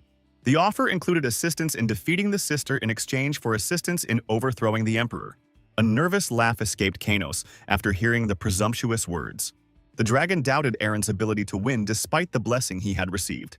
Of particular concern was the power of the sister, an ancient dragon with a colossal reserve of magical energy. The arrogant proposal interested Kainos with its unusualness and boldness. The dragon agreed to the terms, making the successful defeat of Cruella the main requirement of the deal. The council discussed the issue of supply through Cheryl's portals, acknowledging the limitations of magical movement of goods and people. Kainos stressed the need for rapid ship construction to maintain the planned pace of the operation. Eren recognized that defeating Cruella was not enough to achieve all of his goals, but he acknowledged the lack of alternatives. The Duke approached Jacqueline and Miller for an estimate of the time it would take to build a new ship. Experts have determined a minimum period of 6 months, taking into account the need to collect materials and hire workers on the Black Continent. The exact calculation of the construction time of a ship capable of staying at sea for a month caused difficulties for the craftsmen. The Duke listened carefully to all the complexities of the production and suggested that Jacqueline make every effort to complete the ship in 3 months. The outraged experts were completely perplexed by the Duke's demands, because even the natural process of bearing a child takes 9 months, and now they need to build a huge ship in 3. Miller expressed concerns that such a hastily built ship could fall apart right in the middle of the sea, but Jacqueline tried to calm her colleague, explaining the Duke's inexperience in shipbuilding. Jacqueline understood that the Duke was driven only by the desire to take advantage of the advantageous location of the place, and she wondered why Miller, seeing all the advantages, did not want to speed up the work. The Duke expressed his willingness to increase the reward for the accelerated construction of the ship and offered to provide any possible assistance in the implementation of this complex project. After speaking with the masters, the Duke turned to Kanos for information about the process of recruiting soldiers, which Rex was conducting under his leadership on the territory of the continent. Rex suddenly appeared and reported alarming news about the strange behavior of the locals, who continued to work as if under a magic spell. Aaron was confused, trying to understand the reason for what was happening, because even after the destruction of Cruella, the situation on the continent remained completely unchanged and threatening. Rex added that local residents completely ignored the advertisements for recruitment of soldiers and ship specialists, showing absolute indifference to what was happening around them. The strange behavior of the inhabitants puzzled even Kynos, who was sure that Cruella's death was supposed to free people from magical enslavement and restore their freedom. The dragon suggested that the Duke and the strategist personally inspect the situation in the city, realizing that it was impossible to explain the mysterious events taking place in simple words. Once outside the castle, they found the streets of the village completely deserted, with not a single living soul to be seen among the abandoned houses and empty alleys. Kynos' keen gaze noticed a large gathering of people in the distance, where many inhabitants had gathered at the entrance to the mine and were continuing their endless work. Aaron realized with dismay that the locals continued to work in the mines unnecessarily, as if time had stood still and nothing had changed since the victory. The Duke tried to attract the attention of the working people with a loud command to stop, but his words caused absolutely no reaction from the residents immersed in work. The bewildered Duke gently appealed to the citizens for permission to stop working in the mines, wondering why his words were going unheeded by the workers. The locals had difficulty explaining that their bodies were moving against their will, forcing them to perform habitual actions regardless of their desire or fatigue. The frightened people fell on their knees before the Duke, begging for forgiveness and assuring him that they did not mean to provoke his anger with their strange behavior and disobedience. The shocked Duke hastened to calm the agitated residents, explaining that he did not blame them for what was happening, and began to think about a possible solution to this difficult situation. Aaron suggested a temporary solution: to gather all the inhabitants in the castle, realizing that a simple conversation would not be able to solve their mysterious problem with loss of control. Kanos suggested that the magical enchantments still remained within the people, not completely disappearing even after the defeat of their creator. Aaron realized the gravity of the situation, realizing that if Cruella's influence had truly not worn off, they had very few options left to save the villagers. Upon receiving the Duke's order, the locals immediately began to move the carts back to the castle, demonstrating complete submission to his orders and instructions. After the inhabitants left, the hero turned to the strategist with a question about the reasons for the preservation of magical spells, despite the obvious death of the powerful dragoness. Kynos revealed the secret of dragon immortality, explaining that after the disappearance of the dragon's body, a new birth occurs, continuing its previous life. The Duke expressed his incomprehension of the complex dragon laws, but Kanos had already understood the main task: to find Cruella's dragon egg, hidden somewhere on the continent. The dragon felt relieved that he already had an idea of the possible location of the important egg, recalling the events of his imprisonment. Kynos remembered a conversation with his sister during his imprisonment, when Cruella mocked his decision to side with the humans, considering it a huge mistake. Cruella expressed joy at the opportunity to personally deal with her brother, considering it a worthy end to their long feud and confrontation. The cruel dragoness planned to prolong her brother's torment, promising to slowly torment and torture him as long as possible in order to enjoy his suffering. Kynos remained remarkably calm despite his sister's cruel threats, as if he knew something beyond her understanding and foresight. An inner feeling told the dragon that it was his sister who would inevitably perish in their confrontation, which changed the fate of the continent. The old gods witnessed the death of many dragons who tried to use the power of ancient artifacts, and this same power was supposed to destroy Cruella. Her brother's words only caused Cruella to laugh, reminding her of the uniqueness of the dragon's death, unlike any other in this vast world. The dragoness boasted of her foresight, telling of a hidden dragon egg, protected by powerful spells from any search. Cruella was sure that as long as the egg remained intact, her magical power would forever rule the continent, enslaving its inhabitants. The secret nest was securely hidden in a place inaccessible, even to the all-seeing gaze of the ancient gods, making it the perfect refuge for a dragon egg. Long reflections in captivity led Kainos to the understanding that there was only one place on the continent, unknown even to the mighty gods. Deep within the Black Continent, there was an ancient piece of land that had remained intact since the creation of this mysterious world. This sacred land has never known the touch of human foot, remaining unnoticed even by the ancient gods for countless centuries. The nameless place was a huge mountain, exuding impenetrable darkness and keeping many ancient secrets in its depths. After carefully studying the situation, Aaron came to the conclusion that the precious egg was probably hidden somewhere in this sinister and mysterious place. The hero reasoned that the egg should be in a mountain cave, knowing about the innate instinct of dragons to take care of their offspring, even in the most difficult conditions. Agreeing with the logic of the reasoning, Aaron urged the group to move further along the chosen path so as not to lose precious time in the search. As they approached the mountain, Aaron and Kainos began to hear strange sounds, causing the hero to draw his sword in preparation for possible danger. Kainos remained calm as he explained the awakening of the ancient spirit of the mountain, which was an unusual event for this usually dormant creature. A huge monster appeared before the travelers, woven from living vines and tree bark, clearly intent on protecting the dragon's egg from any uninvited guests. Many such forest monsters rushed towards the travelers, intending to either drive away or destroy those who dared to disturb the peace of the sacred mountain. Experienced in battle, Aaron, who had already defeated an ancient dragon, was confident in his ability to deal with the spirits of the forest, no matter how strong they seemed. During the battle, Kainos, in his dragon form, shielded Aaron from unseen enemies, creating the perfect combat synergy between warrior and dragon. After defeating the forest creatures, Kainos warned that the defeated opponents were only puppets of the true spirit of the forest, which possessed incredible power. The ground shook in response to the dragon's words, and Kainos motioned for Aaron to climb onto his back, preparing to rise into the air for a better view. The spirit's giant hand, larger than the dragon itself, reached out to the travelers, trying to grab them with its powerful grip. From the height of the flight, the travelers were able to fully appreciate the incredible size of the spirit of the mountain, whose figure towered over the mountain itself, eclipsing it with its grandeur. Kainos explained that the mountain spirit was under the influence of Cruella's spell, forcing it to guard the mountain in which the dragon egg was hidden. Realizing the hopelessness of fighting the enraged giant, Kainos suggested postponing the search until the next day, realizing the mortal danger of any blow from the spirit. Aaron firmly rejected the offer to retreat, not wanting to put off until tomorrow what could be done immediately. Jumping off the dragon's back, the hero confidently declared to Kainos that destroying mountains had always been his specialty. During training in his renewed body, the hero managed to absorb a significant portion of the forest monster's power, although he was unable to cut it with his sword. Feeling the absorbed power fill every cell of his body, Aaron cast a powerful vortex spell, instantly destroying the giant enemy. The force of the explosion was so great that it threw Aaron himself to the top of the mountain, forcing him to realize the need for long-term training to master his new power. The hero finally reached his goal and discovered a precious find: the mysterious egg of Cruella, hidden in the depths of an ancient mountain after a long search.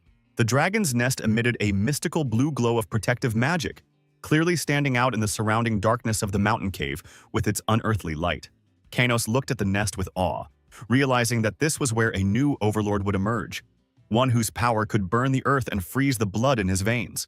The dragon began to chant an ancient spell in a language unknown to Aaron, and the egg responded to the magical call, becoming covered in a web of small cracks. A small dragon emerged from the cracked shell and immediately began making loud sounds and looking around helplessly in search of maternal care. After the hatching ceremony was complete, Kainos explained to Aaron that there was now only one task left to do: get rid of the newborn dragon forever. The Duke watched closely the tiny, helpless creature, which at the moment posed no threat to the world around it. Aaron approached Kainos to ask if there was another way to dispel Cruella's magic without killing the innocent dragon. The dragon explained the complexity of the situation. Even if an alternative method were found, the magic would simply change its owner, and only the bearer of the dragon's soul would be able to control it. The hero firmly stated his decision to save the life of little Cruella if there was even the slightest possibility of doing without killing an innocent creature. Kainos tried to warn Aaron, reminding him of Cruella's legacy and the unknown degree of corruption in the soul contained within the little dragon. The Duke thought about the incredible power contained in the descendant of the ancient dragon and did not want to miss the opportunity to gain such a powerful ally. Eren offered to bind Kainos' soul to the dragon for complete control, expressing his intention to raise and educate the young creature himself. The evening twilight enveloped the castle, where on one of the balconies Jacqueline, Miller, and Rex patiently awaited the return of their leader. Miller was particularly concerned about the Duke's long absence and was restless in his agonizing wait for news of his fate. The lack of communication with Eren after the promised 2-day return period made Miller seriously fear for the Duke's safety. Jacqueline was surprised to note the captain's unusual degree of concern for the Duke's fate, which he had never shown so clearly before. Rex urged Miller to be patient, expressing his firm confidence in Eren's safe return from his dangerous journey in the near future. The agitated captain refused to listen to the reassuring words of his comrades and insisted on the immediate organization of a rescue expedition. The sudden rumble of collapsing walls made everyone wary, and Miller immediately drew his blade, preparing for a possible attack. The attentive Jacqueline quickly assessed the situation and warned her comrades about the beginning of the destruction of the castle, calling for an immediate evacuation. Observing the complete destruction of the castle, Rex concluded that the magical spell that caused such large-scale destruction had been successfully removed. Miller was relieved that the Duke's actions were timely, knowing that otherwise he would have had to organize a search operation. Jacqueline pointed to the horizon, where the majestic figure of the dragon Kainos with Eren on his back appeared in the rays of the setting sun. Cruella's little dragon, following the hero, symbolized the successful unification of souls and the complete dispersal of ancient spells on the Dark Continent. After these events, all the planned plans on the Black Continent began to be implemented with amazing speed and efficiency. The local people voluntarily joined Eren's army, recognizing him as a liberator and willing to serve under his command. The population actively participated in the construction of the ships needed to return to the Duchy of Bran, using their skills and abilities. All that was left for Eren to do was to return to his native lands at the head of a powerful army capable of confronting the Emperor, accompanied by countless treasures. While the construction of the fleet continued, Eren and Kainos were busy raising the rapidly growing dragoness Eren, marveling at her rapid development. The young dragoness demonstrated genuine affection for Eren and flawlessly carried out his commands, amazing the man with her magical abilities. Kainos acknowledged Eren's incredible good fortune, emphasizing the rarity of dragons being born with such innate magical talents and abilities. Young Eren showed surprising obedience, following the hero's instructions with such precision that their every interaction seemed perfectly orchestrated. Eren realized that control over Eren's actions ensured the safety of those around him, as long as the dragoness obeyed his direction and commands. Raising Eren reminded Eren of caring for his own daughter. So natural and close had their communication become, despite the dragon nature of his ward. It was time for training, and the hero gathered all the participants to conduct special exercises with the young dragoness under his leadership. Obedient Eren immediately ran up to her master, allowed him to climb onto her back, and then together they rushed high into the blue sky. Kainos assumed his true dragon form and followed the training pair, carefully watching their interaction in the air. The hero teased his strategist with cheerful enthusiasm, noticing that he was having difficulty maintaining their rapid pace of flight. Annoyed by the ridicule, Kainos decided to do some real training and rushed forward, intending to throw off the overconfident rider. The young dragoness showed an amazing reaction, instantly teleporting to another location as the older dragon's jaws approached. The experienced Kainos continued his pursuit, using his age and speed as an advantage, but Eren managed to escape each time by teleporting. Eren's rapid development of abilities delighted Kainos, although he expected outstanding talents from the heiress of the powerful Cruella. The training continued with a series of teleportations and chases until suddenly Eren froze in midair. Attracted by something unusual, Eren watched Kainos approaching at great speed with alarm, trying to understand the reason for his ward's sudden stop. Eren, ignoring the rider's commands, swooped down and teleported to the ground, and a worried Kainos followed them. The reason for the dragoness's strange behavior was revealed with the appearance of a portal from which Cheryl emerged, attracted by the familiar magical energy. Cheryl stood in amazement at the sight of her brother in the company of two impressive dragons, not expecting such an unusual meeting. Eren took on human form, helping Cheryl realize Kainos' true nature and his kinship with the young dragoness. Shocked, Cheryl recognized Kainos as the same dragon who had come to their aid during the sea voyage. The girl curiously asked the dragon about the reasons for using flame in the Orc Fortress and learned about his confrontation with the giants. Eren shared information about cooperation with Kainos in the fight against the Black Dragon that ruled the Dark Continent. Cheryl needed time to process the information she had received, and her brother apologized for not being able to contact her earlier due to the great distance. Unexpectedly for Aaron, his sister responded with enthusiasm, rejoicing at the successful development of events on the Black Continent.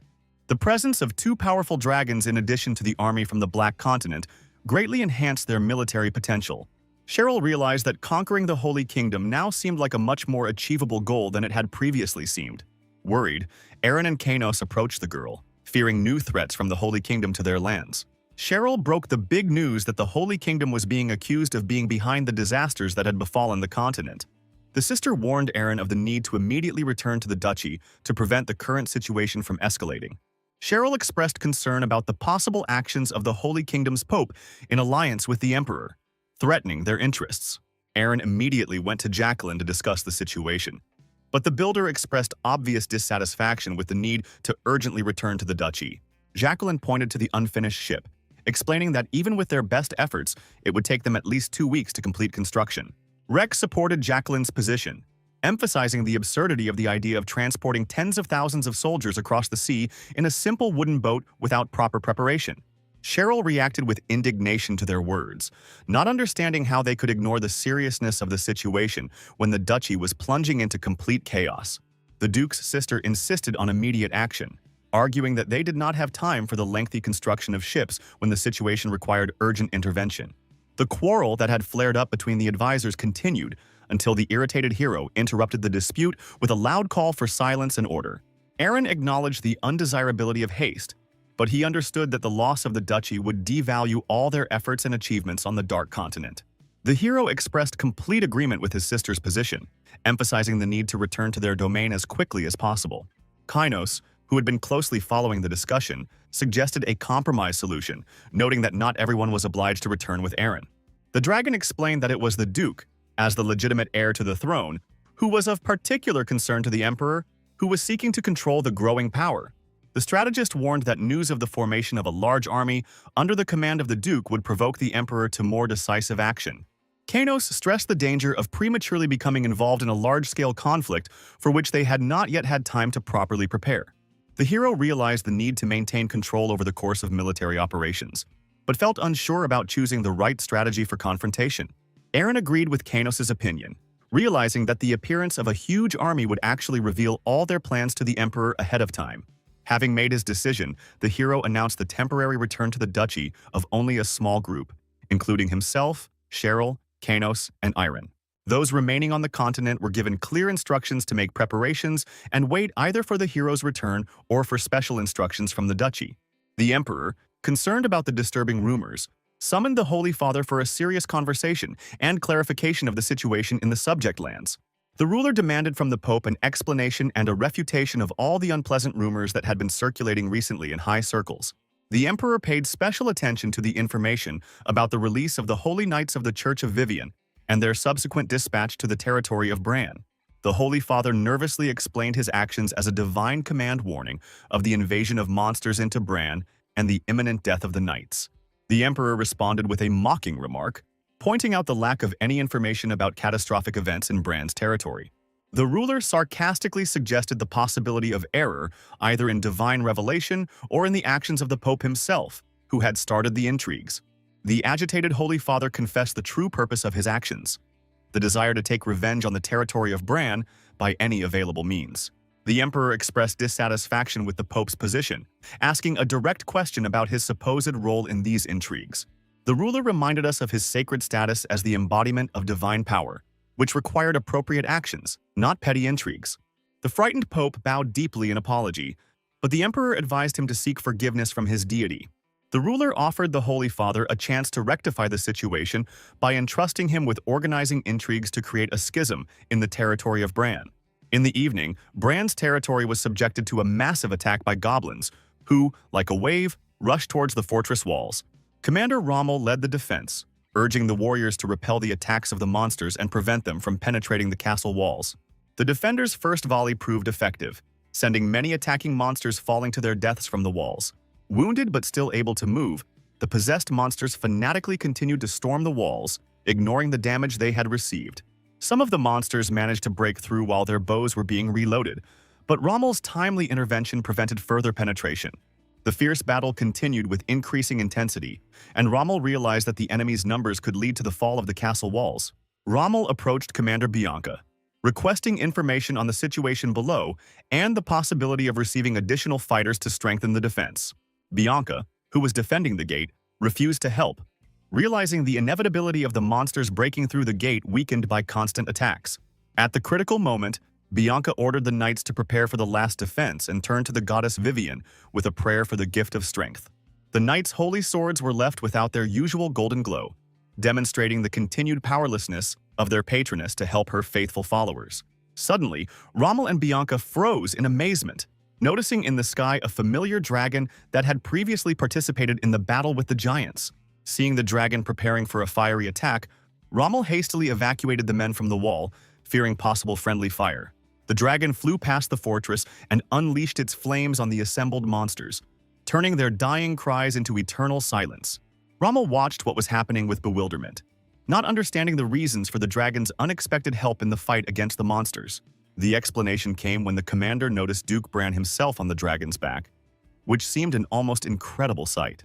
Aaron greeted the astonished knight with a cheerful smile, enjoying the effect produced by his unexpected appearance. Without giving Rommel time for a joyful greeting, the hero rushed off to continue the battle, promising a detailed conversation after all the monsters were destroyed.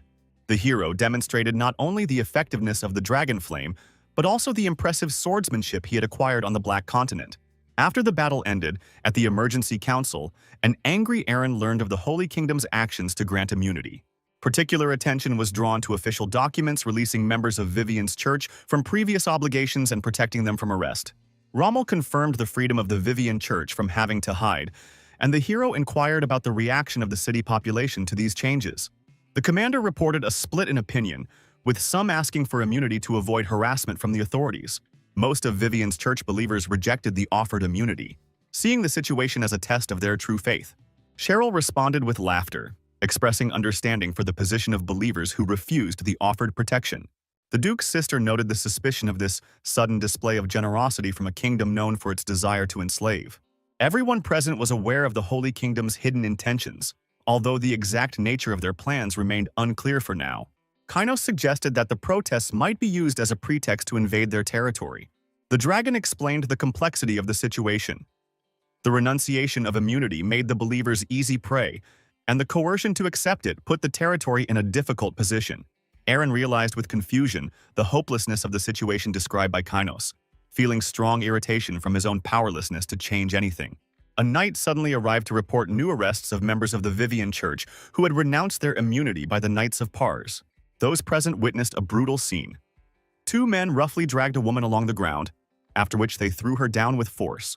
The woman, shaking with pain and humiliation, listened to the explanation of the Paladin Pars about the punishment for neglecting the mercy of their deity. The Paladin gave orders to his knights to continue arresting any resisting followers of the Church of Vivian that they found. The Duke appeared, commanding the Paladins to cease their actions and demanding an immediate explanation for their inappropriate behavior on his territory. The Paladin representative calmly reported that he had received orders to arrest all criminals who refused the offered pardon. The Duke reminded the uninvited guests of the need to obtain his permission to carry out arrests on Bran territory, where he was the legitimate ruler. The Paladin arrogantly quoted the god of Pars's command not to trust rulers who supported pagan beliefs in their lands. An enraged Rommel attempted to attack the impudent Paladin for insulting the Duke, but Aaron stopped the commander, realizing the danger of provocation. Kainos supported the Duke's restraint, noting the Paladin's obvious desire to provoke a conflict in order to obtain a formal pretext for starting a war. The Duke, holding back his anger, inquired about the destination of the prisoners and learned of a planned mass execution at Osna Castle. Those present stood frozen in horror at the cruel sentence, and Vivian's followers begged the master for salvation while he watched helplessly. Cheryl expressed bewilderment at her brother's inaction, believing that immediate intervention was necessary to protect her own subjects. After the Paladins left, Kainos explained to Cheryl the futility of immediate countermeasures that would not solve the fundamental problem. The dragon suggested temporarily releasing the Paladins and the captives, focusing on developing an effective plan for their eventual release. Aaron reminded his sister of her story about infiltrating the Holy Castle with the help of monsters, causing her to be puzzled by his unexpected interest. The hero revealed a plan to use a similar strategy to free the captives, asking Kainos to play the role of the monster attacking the castle. The guards of Osna Castle noticed a mysterious object rapidly approaching in the night sky, causing serious concern. The appearance of a dragon in the sky above the castle caused panic among the guards, who began to hastily prepare to defend the fortification. Kainos recalled the Duke's request to limit himself to intimidating the holy knights instead of using destructive dragon flame. A mighty dragon roar shook the walls of the castle, causing terror among the knights and gradually destroying the stonework with powerful sound waves. The dragon left the scene of the terrifying display of force, leaving the castle garrison in a state of complete stupor from the fear they had experienced. A terrifying roar reached the dungeon, where the guards guarding the followers of Vivian's church were paralyzed with sudden fear. The confused guards tried to reassure each other with the supposed safety of the underground dungeon during yet another attack by the monsters. The sudden appearance of little Aaron via teleportation caught the guards off guard, who found themselves under attack from the dragon's fire. Vivian's terrified followers pressed themselves against the walls of their cells, trying to stay away from the blazing bars of the dungeon. A familiar, soothing voice urged the captives to remain calm and not worry about what was happening around them. The hero successfully broke down the prison doors and helped frightened people escape from captivity, extending a helping hand to everyone. Aaron, who had infiltrated the castle under the cover of a fake monster attack, successfully organized the escape of all the captured inhabitants. The disappearance of the prisoners was cleverly disguised as a mass escape during the chaos of the attack, leaving no evidence for the Holy Kingdom. The Archbishop's report of the incident enraged the Pope at yet another insult to God by the impudent Duke. The Holy Father persistently demanded that the Archbishop confirm the absence of evidence of Aaron's involvement in the release of the captives. The Archbishop confirmed the complete absence of evidence, except for the testimony of the sudden appearance of a dragon over the castle. The Holy Father realized the need for urgent action, not wanting to accept the current state of affairs. Confident of Aaron's guilt despite the lack of evidence, the Pope decided to teach the Duke a serious lesson. The Holy Father decided to appeal to the Emperor with a request to conduct a ceremony of purification of the territory. This decision effectively meant a death sentence for all followers of the Vivian Church living in the lands of the Empire. The Emperor demanded from the Holy Father a detailed explanation of the planned actions against these people. The Pope explained the necessity of the death penalty as the only way to cleanse the Church of the erring followers of Vivian. The Holy Father proposed a compromise: to execute only the chosen ones as a deterrent, waiting for the rest to voluntarily convert to the Church of Paris. The enraged Emperor brutally beat the Holy Father, reminding him of his absolute power and the inadmissibility of orders to destroy his subjects. The ruler ordered the Pope to remember his place and never forget the difference in their position and his supreme authority. After the brutal beating, the frightened Holy Father hurriedly left the imperial office, barely able to move. After the Pope left, Duke Gran appeared, who had been secretly eavesdropping on the entire conversation behind the door of the office. The enraged Emperor demanded that Gran give his opinion on the Pope's audacious proposal. Gran expressed bewilderment at the sudden change in the Emperor's attitude towards the Holy Father, who had recently been used against Aaron. The Emperor compared the Holy Father to a hungry dog ready to bite its master, recognizing the weakness of his small country. Gran expressed concerns about the possible consequences of the Emperor's harsh treatment of the ruler of another country. The Emperor dismissed the concern, saying that there was no reason to worry when he had everything he wanted. The ruler explained with a smile his confidence in controlling both the Holy Kingdom and the duchy at the same time. As he left the palace, the enraged Holy Father cursed the Emperor, calling down the punishment of God Paris upon his head. The Pope felt the bitterness of betrayal by the Emperor, who himself had asked for help against Aaron and now turned away. The sudden realization of God Paris's widespread support among the powerful lords of the Empire gave the Holy Father confidence. The Pope decided to accumulate strength to demonstrate the true capabilities of the Holy Kingdom's king to the cunning Emperor. A month later, the Duke was in great anxiety in the conference room, sensing a hidden threat to his position. Kainos, noticing the master's anxiety, inquired about the reasons for his restless state. The Duke attributed his concern to the unusual calm on the part of the Holy Kingdom, which was contrary to their usual aggressive policy. The dragon shared the surprise at the Holy Father's lack of response to his obvious involvement in the liberation of his followers. The Duke turned the conversation to the fate of the missing members of Vivian's church, demanding information about their current status. Kainos reported on the value of these men to the army and the efforts of Commander Rommel to return them to Bran territory. Cheryl tried to reassure her brother, noting the favorable developments and offering to look for Cecilia due to financial problems. The Duke acknowledged concern over Cecilia's disappearance, but noted the lack of any leads to initiate a search. Financial problems could be solved with gold from the Black Continent, leaving open only the question of its timely remelting. Cheryl reported that the construction of the ships was about to be completed and suggested that they search for the recently discovered mother, whose location was known. The sudden appearance of a frightened Rommel interrupted their conversation as he delivered important news about the whereabouts of the parishioners of Vivian's church, causing everyone to become alert and listen to his words. The terrible news that the missing parishioners were in the Holy Kingdom's capital, Regala, left everyone in a state of deep anxiety, as their release now seemed like a nearly impossible task. The Holy Father looked with undisguised satisfaction at the members of the church brought by the lords of the empire, rejoicing at how faithfully the imperial rulers followed the instructions of the Church of Paris. The archbishop tried to warn the pope of the possible wrath of the emperor, who would certainly react to the secret use of his lords, but his words did not find due understanding. The Holy Father's resolute rejection of doubts about his own rightness led to him slapping the archbishop in the face, accusing him of lacking true faith in the correctness of the chosen path. In a stern voice, the Holy Father reminded his subordinate that his words were a direct expression of God's will and categorically forbade any criticism of his decisions. Having gathered his courage after the reprimand, the archbishop went out into the square to the waiting knights and gave clear orders to prepare for the ceremony of purification of the infidels.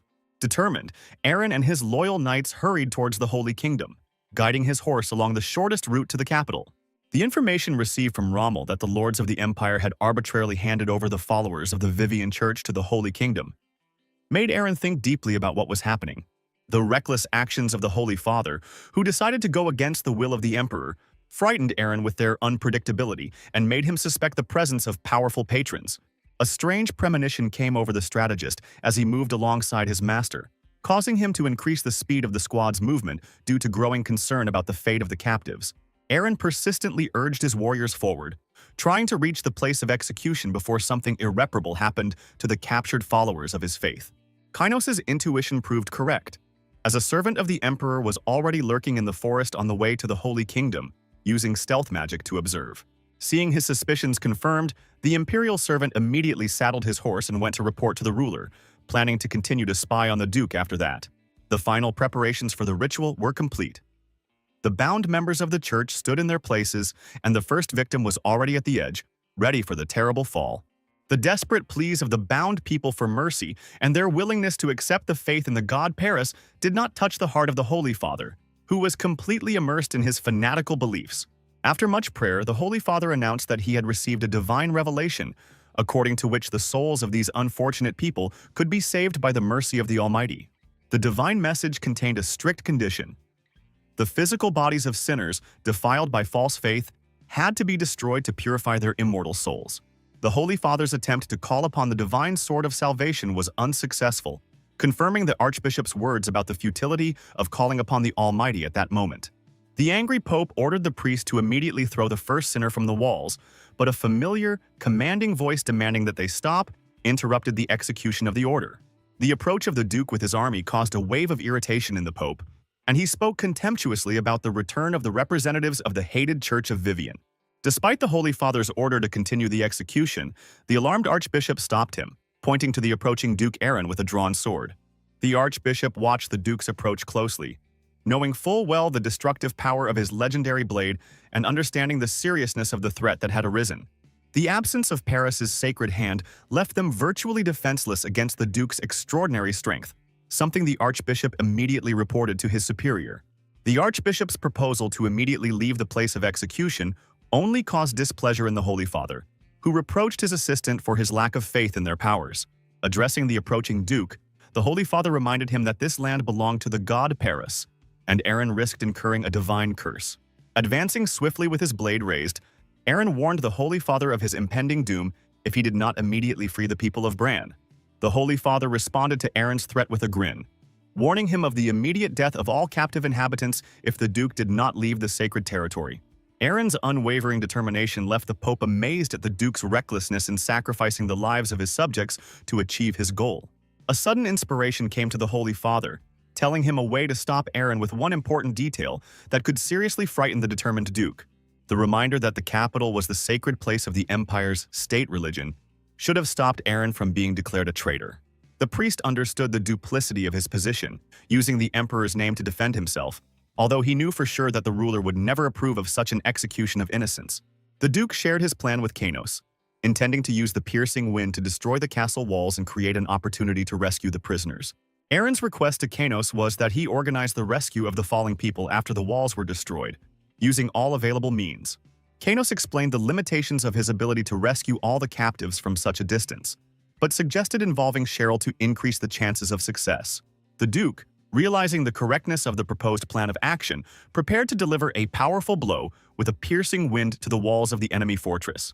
The tense situation was interrupted by the unexpected voice of the Emperor's chief intelligence officer, which forced both sides of the conflict to pay attention to him. The scout approached the Duke and reported receiving an important order from the Emperor himself, requiring Aaron's immediate attention. The disgruntled Duke unrolled a scroll containing a message from the Emperor, reminding him of the Holy Kingdom's status as a key ally of the Empire and the foundation of the state religion. The Emperor's strict order forbade any feudal lord of the Empire from taking up arms against the Holy Kingdom, leaving no room for double interpretation. The imperial decree provided for severe punishment for treason for anyone who dared to violate this strict prohibition on military action. The Duke was filled with rage, unable to understand how the Emperor had predicted his intentions, and Kainos had warned him of the inevitable branding of a traitor in the event of an attack. Kainos reminded them of their insufficient military strength to confront the Emperor. But Aaron could not bear the thought of the death of the inhabitants of his duchy. Realizing the impossibility of direct confrontation with the Emperor, the Duke began to look for ways to save the inhabitants without violating the direct order of His Majesty. Cheryl expressed doubts about the possibility of completing such a difficult task, and Aaron internally agreed with the hopelessness of his situation. Despair led Aaron to the idea of the need to beg the Holy Father for mercy, even ready to kneel to save his subjects. Watching Aaron's actions, Cheryl realized that he had no clear plan, but admired his willingness to do whatever it took to save people. The attention of all present turned to the ambassador, who addressed the dissatisfied Holy Father, who nevertheless agreed to listen to the imperial representative. Hearing the Emperor's apology for his past rudeness, the Holy Father's spirits were lifted, believing that the ruler had finally realized the importance of his influence on the empire. The satisfied Holy Father graciously accepted the Emperor's apologies, and the messenger respectfully promised to convey his favorable answer to the ruler. The envoy continued his speech, stating the Emperor's desire to make amends for past guilt by personally mediating in negotiations with Duke Aaron. The Emperor's demand for the release of the Empire's subjects came with a warning of grave consequences for the Holy Kingdom if harm were to be caused to the people. Horror seized the Holy Father at what he heard, and the Archbishop hastened to explain how the Emperor's intervention completely deprived Aaron of the opportunity to act. The Archbishop proposed a rational solution. Return the members of the church to Vivian in exchange for the return of the castle captured by the Duke as fair compensation. Recognizing the wisdom of the Archbishop's proposal, the Holy Father publicly announced his agreement to fulfill the Emperor's demands regarding the release of the captives. The unexpected action of one of the Holy Knights, who demonstratively threw the tied-up prisoner down, violated the agreement reached on a peaceful resolution of the conflict. The horrific sight of the man falling and dying, his body sprawled on the ground in a pool of blood, shook everyone present to the core. The panicked Pope immediately ordered the capture of the disobedient knight, who had violated his direct order and jeopardized the peaceful resolution of the situation. The death of the prisoner provoked the uncontrollable anger of Aaron and Cheryl, who launched a furious attack on the walls, seeking to free the remaining inhabitants of Bran. During Aaron's powerful piercing wind attack, Kanos quickly reacted and coordinated with Miss Cheryl to save the falling bound people. The quick-thinking Cheryl quickly planted her staff on the ground and created a powerful tidal wave, directing it towards Aaron's destructive spell. Having carefully assessed the speed of the water flow, Kanos realized that its power was insufficient to save people and strengthened the spell with a gust of wind. The combined efforts of the mages allowed the water flow to reach the fortress wall before the destructive force of Aaron's piercing wind began to take effect. The destruction of the wall was accompanied by the fall of people, who were successfully caught in water spheres by the magicians Cheryl and Kanos, who had combined their powers. Panicked, the Pope rushed away from the collapsing wall, driven by a primal fear of death and a desire to preserve his life at any cost. Noticing the Archbishop desperately clinging to the edge of the wall, the Holy Father rushed towards him, hoping to use him as a support for his own salvation. The Holy Father's attempt to order the Archbishop to rise up was unsuccessful due to the excessive weight of the church leader, which prevented their mutual salvation. Anger overwhelmed the Holy Father, causing him to shout at Abel and demand an immediate rise, using the name of God to reinforce his order. Justice prevailed the moment Abel recalled all the instances of disrespectful treatment of his person by the Holy Father. Turning to the Holy Father, Abel showed a sinister smile and reported receiving a completely different divine instruction regarding his destiny. Following the order he had received from above, Abel delivered a powerful kick to the Holy Father's face, causing him to lose his balance and loosen his grip. Freed from the Holy Father's weight, the Archbishop easily climbed to the top of the wall and burst into laughter as he watched his former superior fall. Fate decreed otherwise, allowing the Holy Father to avoid a fatal fall thanks to a timely magic spell cast at the very ground. The saving magic came from the Emperor's assistant, who barely had enough strength to support the heavy body of the falling church leader. Leaving the rescued Holy Father on the ground, the Emperor's assistant hastily left the scene, realizing that the death of the church leader was postponed until a more opportune moment. The prolonged use of complex magic drained Cheryl's powers to the point that she was forced to kneel to replenish her energy. Summing up the rescue operation, Kanos noted the successful rescue of all captives except the first victim, who died at the hands of the Knights of the Holy Kingdom. Despite the successful rescue of the inhabitants, Cheryl was well aware of the inevitability of severe punishment for violating a direct imperial order. The approach of the imperial assistant to Aaron was accompanied by a magical message transmitted through a special staff for communication with the ruler. While presenting the edict to the Duke, the assistant used magic to transform the document into a bird to quickly deliver the message to the Emperor. The content of the message sent concerned the Duke's direct disobedience to the imperial order, which was a serious violation of the established order. The Emperor's aide expressed regret about the inevitability of military conflict and predicted their next meeting on the battlefield against each other. Watching the mage disappear into the portal, Kynos noted the impressive level of his magical abilities and the potential danger.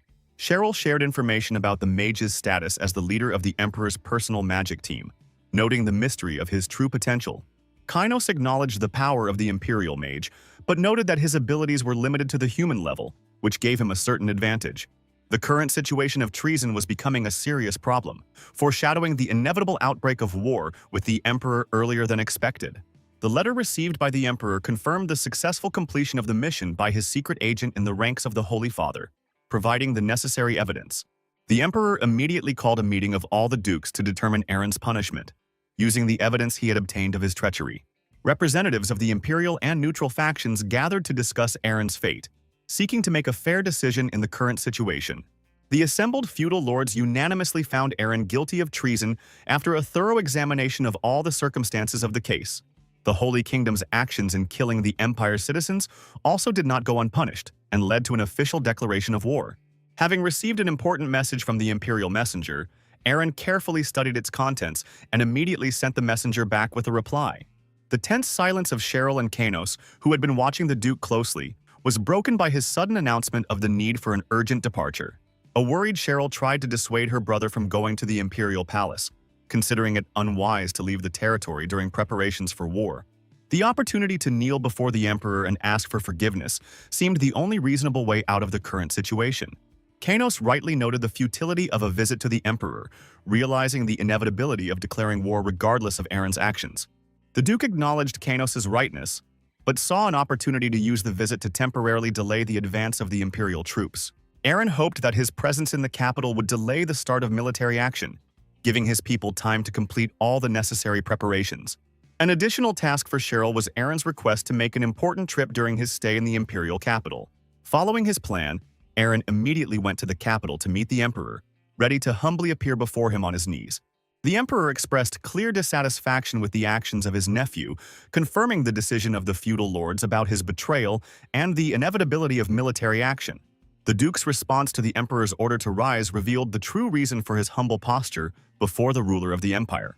The Duke explained that he was asking for forgiveness not as a vassal of the Empire, but as a nephew who retained respect for his family ties with the Emperor. Aaron pointed out the natural tendency of other dukes to undermine the authority of the Bran territory through accusations of treason. The feudal lords' actions aimed at weakening the imperial family's control over the empire threatened the influence of both the emperor himself and all members of the dynasty.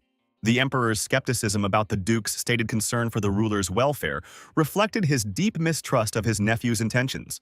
The duke's true concern was not for the person of the emperor, but for the preservation of the power of their common royal blood over the empire for generations to come. The unusual logic of Duke Aaron's reasoning aroused the emperor's genuine interest, prompting him to ask his nephew to continue the explanation. The Duke warned of the consequences of stripping him of his title, which would open the way to power for other feudal lords who did not belong to the imperial dynasty. The absence of feudal lords with the surname Karen, other than the emperor and the prince, created a threat to the future of dynastic rule in the provinces of the empire. The Duke's main concern was the possible loss of control of the Karen dynasty over the imperial state in the long term. Having listened carefully to his nephew's arguments, the emperor inquired about the Duke's specific wishes regarding the current situation. The Duke's direct request was to halt the advance of the Central Imperial Army on his territory. The outraged emperor categorically rejected the proposal to recall the army, considering it unreasonable to end the punishment for treason. The Duke clarified his request, explaining that he was not demanding the end of military action, but merely asking for a delay in its commencement. A detailed analysis of the military situation showed the presence of 100,000 soldiers in the main army, with the total number of the Duke's troops being about 200,000 people. The need to retain some of the forces to stabilize the situation in the regions affected by the epidemic confirmed the Duke's good knowledge of the state of affairs. The smiling Duke openly declared his intention to destroy all 100,000 soldiers of the imperial army in the upcoming battle. The Duke's plan involved subsequently declaring him a traitor and sending the Central Army to punish the Bran territory. The implementation of this plan would simultaneously punish the Duke for treason and weaken the influence of other feudal lords, strengthening the power of the emperor. The further fate of Duke Aaron aroused the emperor's natural interest, forcing him to listen attentively to every word of his nephew. The Duke outlined his plan to surrender voluntarily upon the arrival of the main army, asking to retain control of the northern Bran territory and his title as a reward for his cooperation. After carefully considering his nephew's proposal, the emperor confirmed the main army's original plan of action to capture the Holy Kingdom and then advance to Bran's territory. The emperor's wish for a successful completion of the battle with the feudal lord's troops sounded like a hidden condition for fulfilling Aaron's request. Realizing there was no further room for negotiation, Aaron humbly accepted the emperor's terms, bowing his head in agreement. An inner satisfaction filled the Duke, for his original plan to stall for time had been fully realized as intended. The Holy Father's anger spilled out on Archbishop Abel, who dared to make an attempt on the life of the highest church hierarch during the recent events. The furious blows were accompanied by demands to explain the daring attempt on the life of the highest representative of the divine authority, Paras. Abel's contemptuous response, calling the Holy Father a greedy pig instead of God's representative, was accompanied by spitting blood from his broken lips.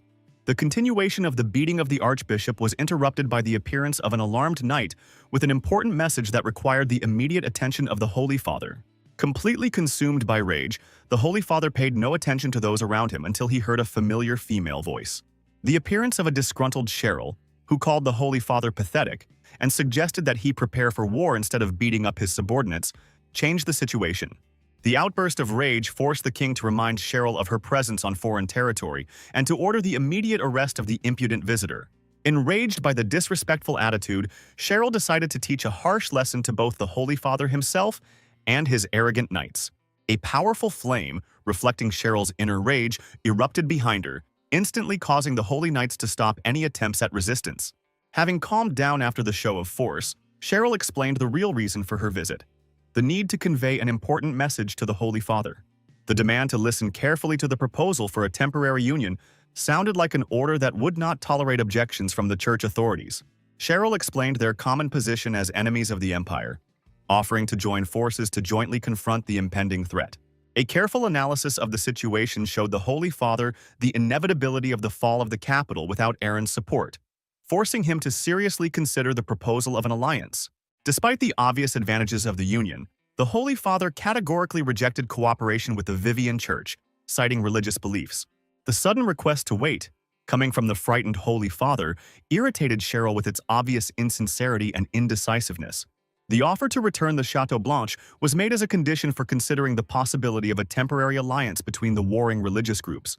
Cheryl found the unexpected condition strange, but she agreed, understanding the importance of creating an alliance in the current situation. As Cheryl left the castle on a majestic phoenix, she promised to provide the details of the agreement in writing, formalizing their alliance. The Holy Father watched the retreating figure, puzzled. Not understanding Duke Aaron's plans, but realizing the impossibility of refusing the proposed alliance. Former Archbishop Abel laughed as he announced a divine revelation predicting a curse on the Holy Father for his alliance with the enemies of the true faith. A new outburst of the Holy Father's rage led to a continuation of the beating of the Archbishop, interrupted only by the appearance of another urgent report. The alarming news of the mysterious disappearance of the main religious relic forced the Holy Father to temporarily forget about punishing the Archbishop. The investigation into the theft quickly pointed to Isabel as the main culprit, with the Holy Knights immediately in pursuit. An ill-aimed strike from the Holy Knights accidentally damaged the bag containing the relic, causing the precious item to fall to the ground during the pursuit. The pursuit of the thief was abandoned after the Holy Knights decided to focus on retrieving the fallen relic. The sudden rebellion of nature manifested itself through the awakening of tree roots, creating an insurmountable obstacle in the path of the Holy Knights. The magical intervention of an angry Isabel, irritated by attempts to thwart her plans, led to a difficult situation for the Holy Knights. A cruel punishment befell the Holy Knights, whom Isabel considered unworthy, ignorant people subject to destruction. The surviving knights managed to activate God Paris's protective shield with the raised relic, preparing for a decisive confrontation. Isabel's mocking attitude towards attempts at resistance demonstrated her confidence in her own superiority over her opponents. The successive destruction of the protective barrier and all remaining Holy Knights showed the true power of Isabel's magical abilities. The successful completion of the battle allowed Isabel to focus on collecting the relic and planning further actions to find the remaining sacred objects. Cecilia's unexpected appearance with the picked-up relic was accompanied by a direct question about Isabel's identity as a famous collector of divine artifacts. Careful observation allowed Isabel to recognize Cecilia as a nun, endowed with the power of the goddess Vivian, which significantly changed the situation. Isabel's swift attack met with unexpectedly strong resistance from the nun, who was able to withstand her magical power. The crushing blow sent Isabel to her knees, coughing up blood and trying to comprehend the incredible strength of a simple church servant. Cecilia's philosophical explanation of the nature of the goddess Vivian's love, which could turn into righteous fury, foreshadowed the end of Isabel's atrocities.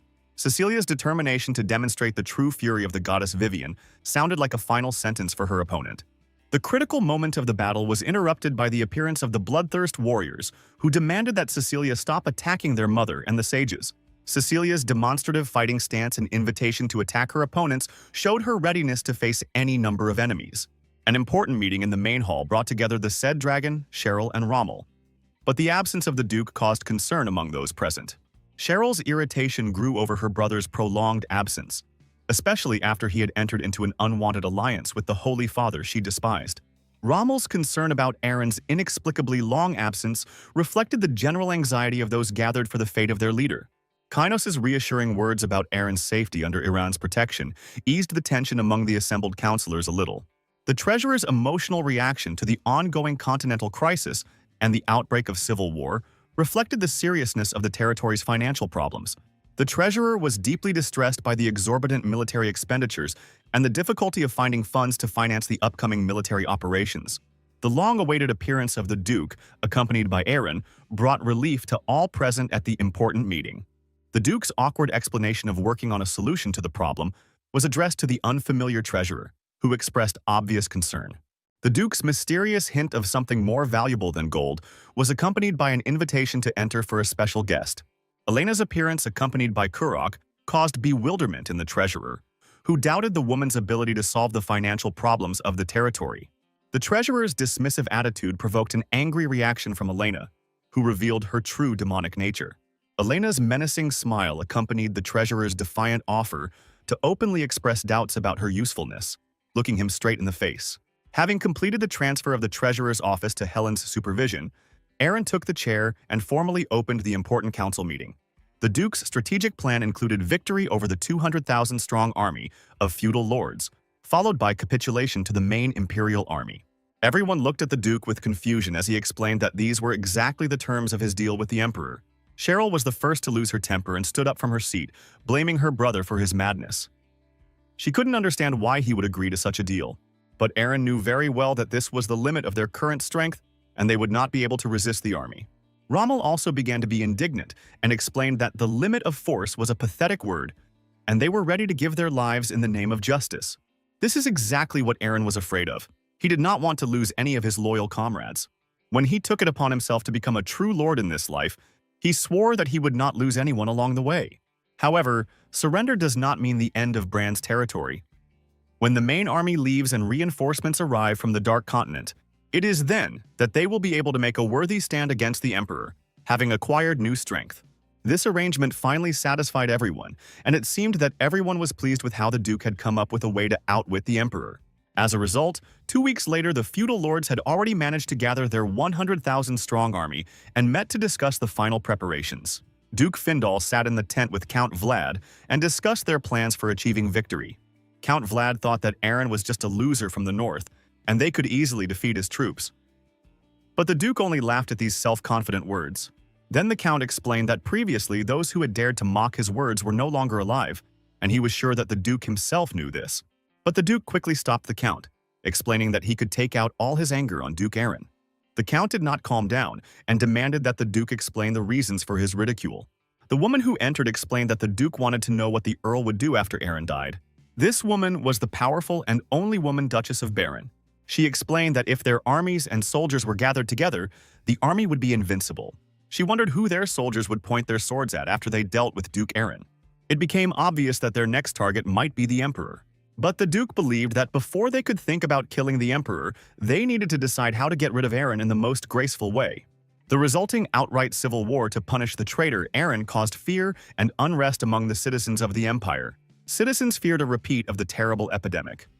However, not everyone was worried. Some saw it as a good opportunity.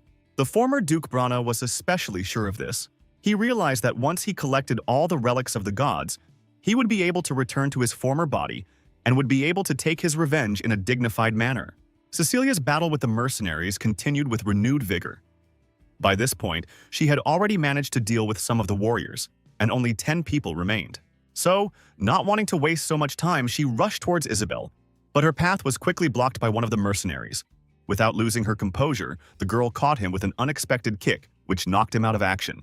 Then they began to attack her in a crowd. But even as a crowd, they were powerless against the nun who had been preparing for this moment her whole life. But suddenly she saw the bewitching Isabel, who had managed to come to her senses. In addition, her path was quickly blocked by mercenaries who prevented her from interfering with the witch's magic. While Cecilia dealt with the mercenaries, she did not have time to approach Isabel. Isabel used a chaotic grab. This magic completely bound Cecilia's body, who was already surrounded by mercenaries, and in the middle of them was Isabel, satisfied with her actions. Realizing that there was no way out, Cecilia turned to the goddess to help her escape, and in a moment of divine radiance, Isabel ordered the warriors to stop. Approaching the girl, she realized that the relic was hidden inside her. Therefore, it was impossible to kill her. Later, Isabel and Cecilia were riding in a carriage, and Cecilia was interrogating Isabel about why she was collecting these relics. No matter how many relics she collects, she will never gain the power of the gods. But it seemed that even from the woman's face, it was obvious that she was not interested. Smiling slyly, she explained that she did not need this power at all. Cecilia did not understand what she was guided by then, but when Isabel explained that it was all about Avarak, Cecilia immediately recognized the name of this ancient god. After which the woman sincerely turned to Cecilia and asked for her help in order to stop the god of chaos. Cecilia's face was frozen in a look of deep shock as she mentally weighed all the possible consequences of her decision for the future of the country, unable to give the woman a clear answer. Count Vlad's mighty army has already invaded Bran territory, methodically moving forward and leaving behind traces of military presence in the captured lands. Count Vlad's military prowess earned him the reputation of an unrivaled warrior who had learned the science of battle since childhood and recognized only the power of arms as the decisive argument. History remembers the times when Count Vlad, seduced by promises of power, joined the imperial faction and led a large-scale rebellion against the legitimate ruler. A deep hatred for Emperor Jaren was rooted in the heart of Count Vlad, who despised the ruler for his tendency to achieve his goals, not by force of arms but by cunning intrigue. Having received reports from scouts about the enemy's approach, Count Vlad calmly gave the order to his knights to advance into battle, and his warriors without hesitation rushed to meet the enemy. Suddenly, the Count noticed an alarming trend. His soldiers began to mysteriously disappear and die, which caused him serious concern until it became clear that evil spirits were involved. Elena decided to reveal her presence in an unexpected way. She laughed loudly and announced to the arriving soldiers that they were in her domain under her special protection. The commander of the knights looked intently into Count Vlad's face, hoping to receive instructions on further actions, but he silently continued to watch the enemy. In a calm tone, the count explained to his men the need to wait for some time, since additional troops were already approaching the battlefield. The soldiers managed to injure Elena during a surprise attack, but she reacted with lightning speed and immediately left the battlefield using magical teleportation. Before disappearing into a magical portal along with her army of skeletons, Elena made a menacing promise to meet her enemies again and settle the final score with them. The Duke suddenly appeared and asked Count Vlad the reason for his inaction, since the path was completely clear for the army to move forward. The Duke who ruled over the lands of Aachen was a shining example of the cruelty and malice that had been passed down through his family for generations as a family legacy. The previous emperor had deliberately excluded the Findal family from participating in the political life of the empire, fearing their notorious penchant for dark deeds and intrigue. The new ruler, Jaren, unlike his predecessor, decided to use the sinister reputation of the Findal family as a tool in his struggle for the imperial throne. Confronted with the true nature of the Findal family, Emperor Jiran made the decision to completely sever all ties with them, a decision that remained unchanged after his ascension. The Findal family decided to take advantage of the opportunity to take revenge on the emperor, planning to overthrow him from the throne as punishment for betraying their interest and trust. The Duke, having received no reaction from the Count, reported the successful elimination of the closest opponents with his own forces and proposed to continue the military offensive. The events that took place 3 days ago began with a disturbing conversation between the Duke and Kainos about the growing discontent of the locals and their suspicious behavior. The locals' concern was expressed in loud accusations of Aaron betraying the empire and spreading rumors about his involvement in starting the current war. Kainos' unexpected laughter caused obvious bewilderment in the Duke, who could not understand the reason for such merriment in such a serious situation. Kainos apologized for his unusual reaction and explained that he had laughed at the memory of an ancient story that his fellow tribesmen had once told him. The ancient wisdom of the dragons said that human society never appreciates what it has, constantly striving for the unattainable and forgetting about real treasures. The bitter irony was that the people who had been saved from death by the care of their lord now called him a traitor and blamed him for all their misfortunes. In conversation, Aaron sheepishly acknowledged his human nature, but emphasized his disagreement with such views, and the dragon hastened to clarify the specifics of his position. The Duke understood the essence of the situation perfectly well, but he was interested in the deeper meaning that Kainos put into his cryptic words and unexpected reaction. Kainos responded with another laugh and mysteriously hinted at the existence of a way to correct the current situation, without yet revealing the details of his plan. Disturbing rumors spread among Aaron's soldiers that it was their lord's betrayal that had sparked the war, causing the warriors to doubt the righteousness of their fight. The news of the approach of a 100,000-strong enemy army sowed panic among the soldiers, who began to think about fleeing, not wanting to senselessly sacrifice their lives. The Duke, who was nearby, listened attentively to the soldiers' conversations, and he was filled with indignation at the cowardly thoughts of his subordinates. Elena's sudden appearance from the magical portal caused a wave of whispers among the knights, who could not understand the presence of a demon in their ranks. Elena respectfully knelt before Aaron and reported the enemy's breakthrough through the canyon, reporting the enemy's rapid advance toward the knights' positions. The knights watched in amazement as the demon knelt before their master, causing obvious confusion even to Aaron himself. The dragon took the initiative decisively and addressed the assembled soldiers, calling on them to listen carefully to his important words. The dragon's thunderous address to Bran's warriors emphasized the greatness of their lord, before whom even powerful demons bow their knees in respect.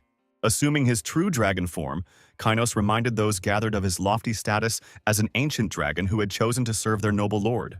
The dragon's powerful voice thundered across the field, demanding that every soldier immediately make a choice, to side with their lord or accept the consequences. The dragon presented the warriors with a decisive choice: either support their lord, the lord of demons and ally of dragons, or immediately experience the power of his righteous wrath. Enchanted by what he saw, the knight was the first to express his readiness to fight for Aaron to his last breath, and his example inspired the rest of the warriors to loudly support him. Watching what was happening, the Duke acknowledged some theatricality of the situation, but could not help but approve of the effectiveness of this method of raising morale. Taking the reins of his horse with confidence, the Duke ordered his soldiers to follow him into battle, shoulder to shoulder with the mighty dragons and demons. On the battlefield, the knight's commander Rommel demonstrated exceptional skill with the sword, methodically crushing every enemy who stood in his way. Count Vlad watched the events with growing rage, unable to accept the defeat of his carefully prepared army at the hands of the enemy. Rommel continued to fight, oblivious to Count Vlad's fury, and another enemy soldier fell by his sword, managing to utter a final prayer for salvation. The fatigue of the long battle was beginning to tell on Rommel, and he eagerly awaited the arrival of the promised reinforcements to continue the battle. The prayer of the fallen warrior was heard, but not by the gods. Count Vlad himself decided to enter into direct conflict, taking personal part in close combat. Having recognized the enemy as the captain of the enemy knights, Rommel, the Count carefully assessed his fighting stance and decided to offer unexpected terms of a truce. The Count's tempting offer included the title of Baron in exchange for betraying Duke Aaron and going over to the side of the new master. Rommel's decisive attack served as an eloquent answer to the Count's proposal, demonstrating the knight's firm loyalty to his current master. Rommel issued a bold challenge to Count Vlad to prove his superiority over Lord Aaron in a fair fight, promising to serve the truly strongest. A demonic light flashed in Count Vlad's eyes, reflecting his burning desire to demonstrate the true power of his dark nature in the upcoming battle. The duel that began was incredibly fierce, and the opponents demonstrated equal mastery of weapons and combat techniques. Despite Count Vlad's advantage in attack, Rommel managed to wait for a convenient moment for a decisive blow when the enemy made a mistake in defense. The Count's outstanding skill allowed him to instantly intercept the weapon with his other hand, not only avoiding the fatal blow, but also carrying out a powerful counterattack. Count Vlad noted with surprise that Rommel managed to evade his last attack, demonstrating impressive reaction speed and combat skill. Rommel's outward calm concealed growing panic as the knight realized that his strength was running out in the face of such a powerful enemy. At another clash of weapons, the Count made a mocking remark that Rommel, despite all his experience, underestimated the superiority of heavy weapons over swords. Convinced of the superiority of the battle axe over other weapons, Count Vlad decided to demonstrate the crushing power of his favorite tool. Towering over the defeated Rommel, Count Vlad offered him one last chance to cast aside his old beliefs and swear allegiance to his new master. Despite serious wounds and physical exhaustion, Rommel stubbornly tried to get to his feet, demonstrating an unbending will to continue the fight. At this moment, the Count realized Rommel's true nature as a man who rejected the superiority of pure force, and this aroused in him a deep, irresistible hatred. Realizing the futility of trying to win Rommel over to his side, Count Vlad decided to end his life, considering the existence of such a stubborn enemy unworthy. In the last moments before his inevitable death, Rommel's thoughts were filled with the comforting certainty that his wife and child were safe. An unexpected salvation came in the form of a powerful attack from his master's piercing wind, completely changing the outcome of the seemingly predetermined duel. Aaron's devotion to his knights was demonstrated by his timely intervention, when he decisively stood up to protect a loyal warrior from a mortal threat. The fierce battle between Count Vlad and Duke Aaron flared up with renewed vigor, but even in the heat of battle, the Duke did not forget to give orders for retreat. The Count was struck by Aaron's willingness to sacrifice a tactical advantage to save one knight, which he perceived as a manifestation of the romantic stupidity of the enemy. Count Vlad's mocking contempt was directed at Aaron's incomprehensible concern for the fate of a simple knight from his army. When the Count called Aaron a noble fool who risked fighting to save a common soldier, the Duke abruptly cut off his arrogant reasoning. Aaron's powerful call echoed across the battlefield, and the dragon that appeared began to incinerate the ranks of warriors following Count Vlad with its fiery breath. The appearance of the legendary creature shocked the Count so much that he froze in a daze, unable to believe in the reality of what was happening before his eyes. The surviving knights scattered in panic, fleeing from the dragon's flames, which could turn even the strongest armor into molten mass. The sudden relief at the sight of the approaching Allied forces turned to bitter disappointment when it became clear that it was only a skillfully created illusion. A careful examination of the surroundings revealed the brutal truth. All this time, they were under the influence of a powerful spell that concealed the enemy's advance. The Count remained indifferent to what was happening around him, completely captivated by the incredible spectacle of a mighty dragon on the battlefield.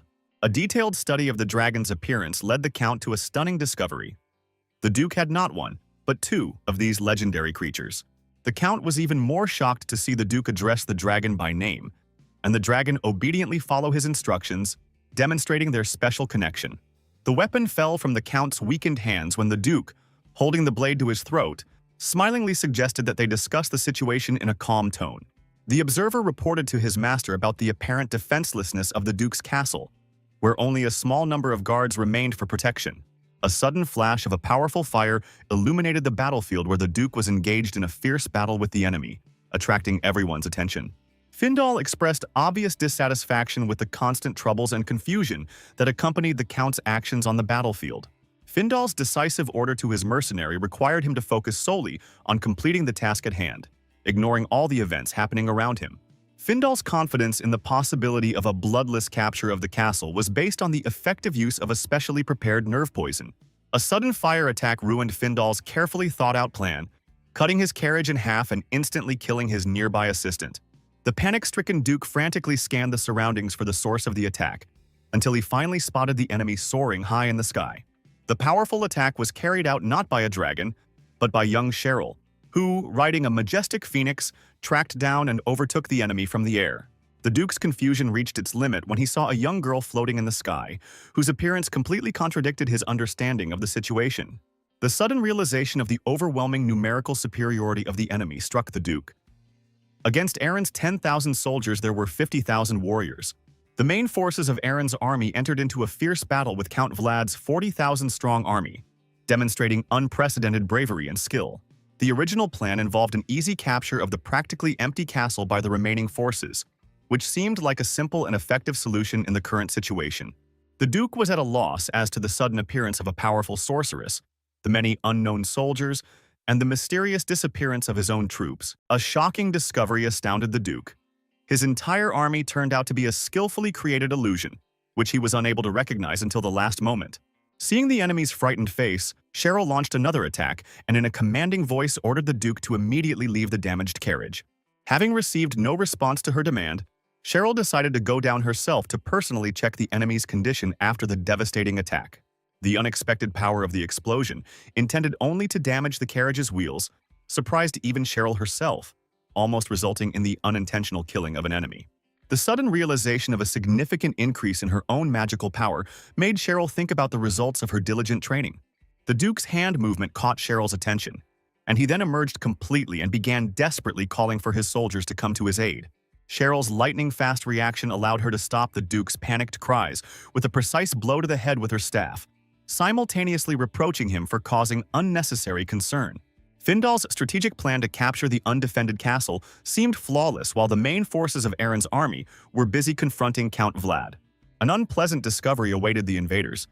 The castle was completely abandoned by residents and soldiers, turning into an impregnable enemy fortress. Findal's logic seemed impeccable, given the obvious inequality of military forces between the opposing sides in the current conflict. The limitations of human thinking were evident in Findal's inability to think beyond traditional strategic decisions when planning a military operation. The Duke's serious thoughts about confronting a 100,000 enemy army with his 10,000 soldiers began about 3 weeks ago.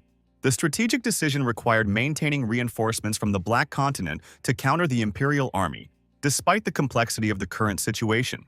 Despite Kainos' outstanding strategic abilities, even the most favorable outcome of a battle of 10,000 against 100 would inevitably lead to catastrophic losses. The intensive search for a more effective way of waging war occupied all the Duke's thoughts during this critical period of the confrontation.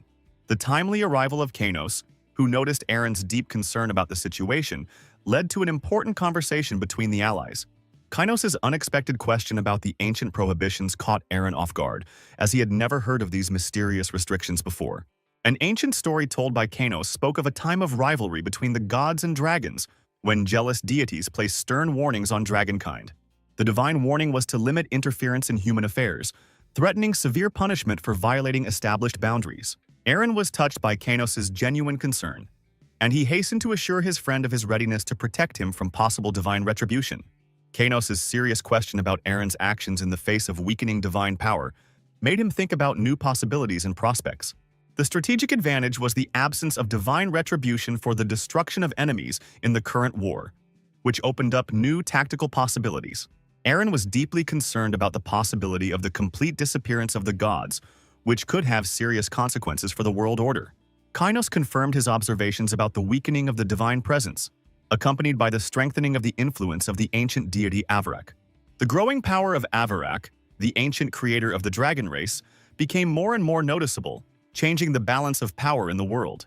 Strengthening one's own magical power opened up new opportunities for the effective use of this power in the coming battles for justice.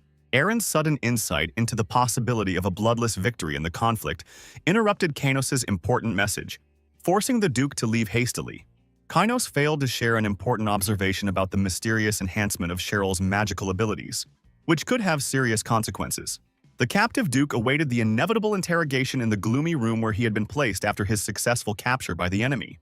Panic gripped the prisoner as he tried in vain to call his defenders and soldiers, but quickly realized the complete loneliness of his captivity.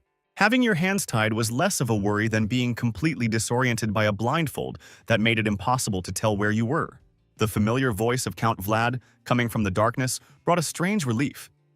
It turned out that he was opposite, in the same position of a tied prisoner. Admitting defeat, the Count told of his capture by Aaron after the dragon's appearance and asked his interlocutor about his guesses about the place of their imprisonment. Findal assumed, based on the complete silence, that they were in prison, but Vlad was more concerned about the dragon's unexpected appearance on the battlefield. A sudden suspicious noise made both captives wary and assumed that Duke Aaron was approaching for an important conversation. Expressing bewilderment at the strange treatment of potential interlocutors, the Count awaited an explanation from the approaching Duke.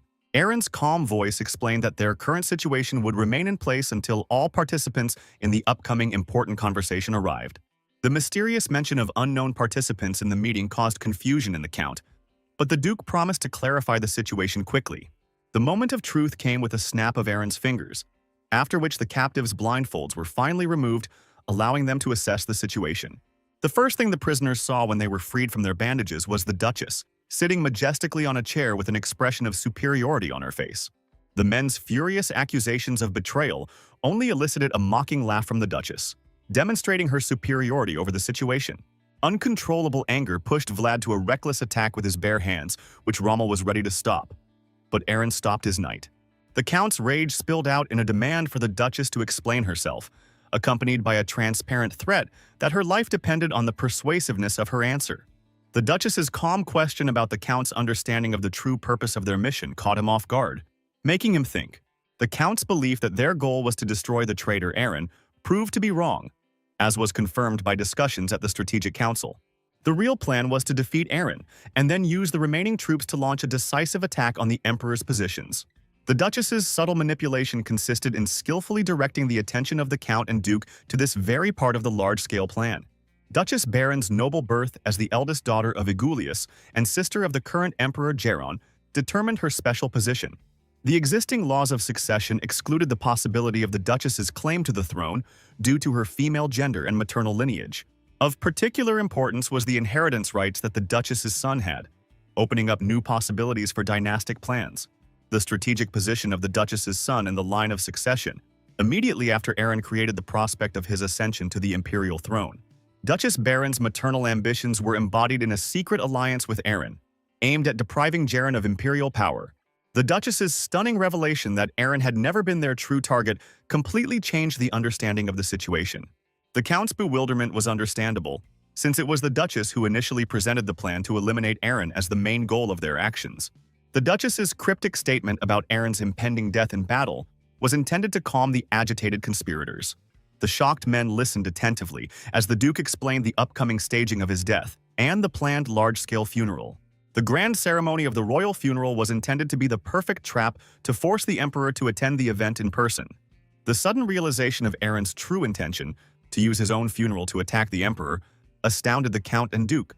Aaron's gaze turned to his potential allies, waiting for their reaction to the revelation of his true plan of action. Count Vlad's direct question about Duke Aaron's true intentions required an honest answer to make an important decision. Aaron's calm question left Vlad with a clear choice between a new era under his leadership and a sad end in the dungeon. The Duke's pragmatic decision to support the conspiracy was accompanied by a request for recognition of their contribution to the future victory over the Emperor. The Duke's practical interest in the details of Aaron's staged death required further clarification of the complex plan. The Duchess's solemn announcement of the beginning of a grand spectacle in the Holy State sounded like a signal to action. The bitter siege of the Holy State continued as the knights, using ladders, stubbornly stormed the impregnable walls. The panic-stricken Holy Father desperately commanded the defenders, ordering them to throw more and more stones on the heads of the attacking enemies. Despite significant losses among the attackers, who were thrown off the walls under a hail of stones, the onslaught of the attackers did not weaken. The Emperor's assistant's close observation of the progress of the battle forced him to reconsider his initial optimistic predictions of an easy victory. The unexpectedly stubborn resistance of the Holy Knights forced the Emperor's assistant to think about using his magical abilities. A powerful acid blast spell instantly destroyed the fortress's iron gates, opening the way for the Imperial troops to enter the sacred state. The breach of the defensive fortifications allowed the army to pour into the city, while the terrified Holy Father desperately awaited the arrival of Duke Aaron. The long-awaited appearance of Aaron with his army was accompanied by a clear indication of the enemy's location and an order for an immediate attack. The Duke's sudden appearance forced the mage to focus his attack directly on him, seeking to quickly eliminate the unexpected threat. The dramatic moment came when, just before the magical attack hit, a dragon appeared and dealt a crushing blow to its supposed ally. The stunning sight made both the Holy Father and the magician peer into the clouds of dust, trying to discern the Duke's fate. The darkness cleared and revealed a terrible picture. Where Aaron had just stood, there was only emptiness, indicating his death. Complete despair seized the Holy Father, who fell to his knees, unable to imagine the future fate of the sacred kingdom. The disturbing realization that such an outcome was unlikely to be in line with the Emperor's plans made the magician think deeply about the consequences. The stunning news of Duke Aaron's death spread like wildfire across the country, causing shock across the continent. The contradictory reaction to the tragic news divided society into those who sincerely grieved and those who secretly rejoiced at what had happened. The news was taken especially hard by those close to the Duke, among whom Gale was completely crushed by the news of his death. Holding the official report in his hands, Gale tried to comprehend the reality of what had happened, feeling completely at a loss about the future. The calm atmosphere of the tea party allowed Cecilia to express her sincere gratitude to the woman for her hospitality. The decisive moment came when Isabel, after taking a sip of hot tea, looked intently at the nun and demanded an answer to her proposal. Cecilia's firm answer was based on her membership in the Holy Vivian Church, which excluded even the thought of such proposals. Understanding the girl's concerns, Isabel offered a temporary solution with a guarantee of returning the relic or restoring it in Cecilia's body. Cecilia's silent disapproval, expressed in a displeased look, clearly showed her attitude towards Isabel's proposal. The sorceress's resolute statement about Cecilia's sacred duty was supported by a prophecy about the resurrection of Avarak and the destruction of the gods. The dramatic conclusion of the conversation was accompanied by a frightening display of power emanating from Isabel's body as she spoke of the growing might of Avarak's chaos. A sudden fright made Cecilia rush to the woman's aid, but after the strange attack quickly ended, the nun demanded an explanation of what was happening. An alarmed Isabel shared her feeling of the growing energy of the children of chaos, Valter and Isis, which became more noticeable with each passing day. The dramatic moment came when Isabel, holding a blade to Cecilia's neck, demanded an immediate decision, emphasizing the criticality of the situation. The sudden appearance of an excited Gale with the stunning news of Aaron's death interrupted the tense moment between the women. Shocked by the news, Isabel refused to believe that Aaron could die, not understanding how he could allow himself to end up like that. With a trembling voice, Gale confirmed Aaron's death in the recent battles, leaving Cecilia frozen in shock at the shocking news. A growing panic gripped Isabel, realizing that without the dragon's blessing, her son was defenseless against Avarak's inevitable invasion. Gale's despair, falling to his knees, was heightened by the incomprehension of those around him regarding the news that had spread across the continent. Isabel's maternal anxiety manifested itself in her son's persistent questioning of the details of Aaron's death and the location of his body. In a trembling voice, Gale reported information from the official reports about Aaron's body being completely destroyed by the dragon flames, leaving no traces. In a soothing tone, Isabel addressed her son, urging him to listen carefully to the important explanation of the events that were taking place. Isabel's logical reasoning was based on the fact that Aaron's actual death would inevitably lead to Valtor immediately taking over his body.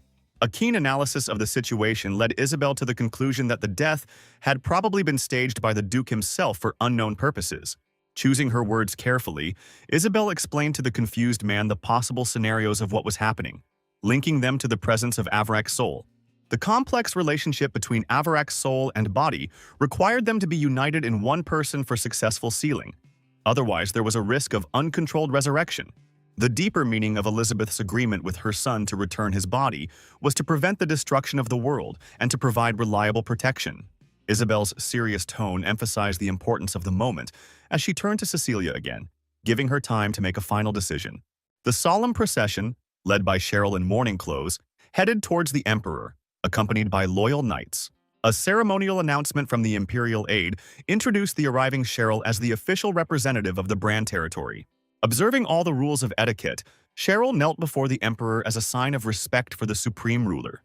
Jiran's attentive gaze assessed the girl's condition, remembering her previous illness, and inquired about her current well-being. A graceful curtsy accompanied Cheryl's grateful reply, assuring the emperor of a significant improvement in her condition. The emperor's solemn reminder of the last representatives of the Karen line was accompanied by a question about Cheryl's possible words before parting. Cheryl's respectful address to the emperor emphasized his dual status as the head of the Karen family and the petitioner's uncle. Cheryl's humble request to be allowed to attend her brother's funeral was made with all the formalities of court etiquette. The large-scale funeral preparations were a far cry from the modest ceremonies held for counts, barons, and commoners. The special burial ceremony for members of the highest nobility required adherence to many complex traditions and rules. Royal funerals required displays of luxury and grandeur commensurate with the level of wealth and influence of the ruling dynasty. A long preparatory period was considered an integral part of organizing a dignified funeral for a member of the highest nobility. The emperor's clarifying question about the timing of the ceremony received a clear answer from Cheryl about holding the funeral in a month at Brand Castle. Cheryl's diplomatic reminder of the possibility of rumors and misunderstandings in the absence of the head of the Karen family emphasized the importance of the emperor's presence. The obviousness of the decision taken by the emperor was based on a deep understanding of the importance of observing traditions and ceremony. The emperor's indisputable duty to attend the funeral of a member of the imperial family was one of the fundamental rules of etiquette. Strict rules of court etiquette extended even to the emperor of the Western Empire, allowing no exceptions to the established order. There was serious concern about the potential for an attack on the head of the family during the funeral ceremony. Emperor Jaren's rich experience in confronting assassination attempts and intrigues taught him to carefully assess the risks of leaving the capital. The unprecedented nature of the situation was emphasized by the fact that during his entire reign, the emperor had never made such long journeys outside the capital. The emperor's formal consent to fulfill his duty was met with a grateful bow from Cheryl, expressing appreciation for the decision taken. The emperor's counter-request for understanding of the need to keep the time and date of his arrival secret reflected precautionary measures. Cheryl's diplomatic agreement with the emperor's terms ended with his satisfied departure and a promise to meet at the upcoming funeral. Cheryl's detailed report on the results of her negotiations with the emperor was presented at a meeting in Brand's lands immediately after her return. Kainos' insightful remark confirmed the predictability of the emperor's cautious behavior in the current situation. Rommel's experienced eye assessed the extremely low probability of a successful assassination attempt, which caused serious concern among those present. Duke Aaron's unexpected intervention made it clear that he had never expected the task to be easy. Aaron's strategic thinking took into account the consequences of the possible removal of the emperor, after which power would pass to his son Philip. Aaron's carefully thought-out plan involved repeating the scenario of the previous emperor's overthrow, forcing Jaren to abdicate his rights to the throne. Kainos' astute observation noted the opportune moment when the emperor's own policies led to the weakening of his power. The duke's practical interest was expressed in his request to Kainos to find out the exact time of arrival of reinforcements from the Black Continent. Kainos' prompt response contained important information about the arrival of troops in 2 weeks, which fit into the overall plan. Careful timing showed that there was sufficient reserve to mobilize the troops before the funeral, scheduled for a month later. Kainos' wise warning concerned the limited impact of direct military conflict on the feudal lord's position, something Aaron was fully aware of. The strategic importance of the troops of the Black Continent lay in their role as a catalyst, prompting the feudal lords to take active action. Aaron's provocative question about more effective ways to motivate feudal lords prompted a discussion of alternative strategies. The bold proposal was to use the promise of complete independence from the emperor as a powerful incentive for the feudal lords. Cheryl's violent reaction to her brother's radical proposal was stopped by his calm reminder of the reality of the situation. Aaron's confidence was based on the understanding that the forces available were sufficient to effectively govern the territories. Aaron's practical arguments included reference to a stable income from various sources that would provide a comfortable living. An important reminder from Kainos was the inevitability of a confrontation with Duchess Baron, whose ambitions extended to the imperial throne. Aaron's calm confidence in a premeditated solution to the problem with Duchess Baron reassured the rest of the meeting. The consensus achieved allowed Aaron to propose moving on to the next stage of implementing the large-scale action plan. Practical preparations for the Duke's lavish funeral were the next important step in the implementation of a carefully thought-out strategy. The tragic news of Duke Aaron's death shocked all the lords of the continent, but it made a particularly strong impression on Duke Rainon. Bitter regret filled the Duke as he mentally asked the former Emperor Klein for forgiveness for failing to keep his promise. The unexpected appearance of a mysterious killer with a dagger at his throat was accompanied by an ominous message from a sage about death as retribution for broken promises. The successful completion of the bloody mission ended with the mercenary returning to Duke Aaron with a detailed report on what he had done. The grim proof of the mission's completion was presented in the form of the victim's scalp, left on the table as silent testimony. The strategic value of the scalp was that the sage could use it to infiltrate a closed event without an official invitation. Isabel's unexpected intrusion interrupted his thoughts when she reported Saint Cecilia's consent to hand over the relic, but found her son's complete indifference. Isabel's motherly heart sank with horror when she finally saw the frightening changes in her son's appearance. Gale's twisted pride manifested itself in his belief that he was now worthy of appearing in Duke Aaron's domain, offering his mother the chance to return to her body. Gale's sinister revelation, removing his mask, concerned the strict restriction of those invited to the circle, of those close to the Emperor and Duke Aaron. Gale's cynical calculation was to use the identity of the dead Duke Aaron as a pass to a closed event. Realizing the futility of her admonitions, Isabel silently turned to leave, urging her son to follow her to receive the relic from the hesitant saint. Isabel was tormented by painful thoughts, not understanding how her son could cold-bloodedly use the image of the man he had killed, whom he had once called father. A disturbing suspicion crept into Isabel's soul about the possible influence of Avirak, who had already taken possession of her son's soul and was distorting his behavior. The mother's desperate hope clashed with the need to hurry to restore her son's body and seal Avirak in time. Cecilia's deep prayer to the goddess Vivian was filled with a request to show her the right path to fulfill the divine will. Isabel's return with the news that preparations were complete coincided with the end of Cecilia's rising prayer. Isabel's insistent reminder of the time constraints caused Cecilia to follow her immediately, fully aware of the urgency of the situation. Cecilia's mysterious awakening was caused by a strange voice and an inexplicable glow that filled her prison cell in the middle of the night. A prophetic warning spoke of the imminent resurrection of Avirak, the Lord of Chaos, calling Cecilia to rush to Aaron for his protection. Cecilia's confusion was further increased by her misunderstanding of the connection between the message of chaos and Duke Aaron, as well as the sudden appearance of the goddess Vivian. The dramatic conclusion of the vision was accompanied by a final warning from the goddess about the critical lack of time for detailed explanations. The final request of the disappearing goddess was a strong reminder of the paramount importance of finding Aaron. Cecilia's firm decision to fulfill the will of the goddess and help Duke Aaron was finally strengthened in her heart. A decisive call to action came from Cecilia, who realized the limited time for empty talk. The mental oath of allegiance to the goddess Vivian included a promise to follow the mysterious nightly call. The emperor's solemn procession with knights descended into the gloomy dungeons of the imperial palace for an important meeting. The imprisoned Holy Father's furious accusations against the old stupid fox emperor were accompanied by disbelief in the death of Duke Aaron. The Holy Father's uncontrollable anger was expressed in the demand to hear his testimony about the dragon that incinerated Aaron along with the army.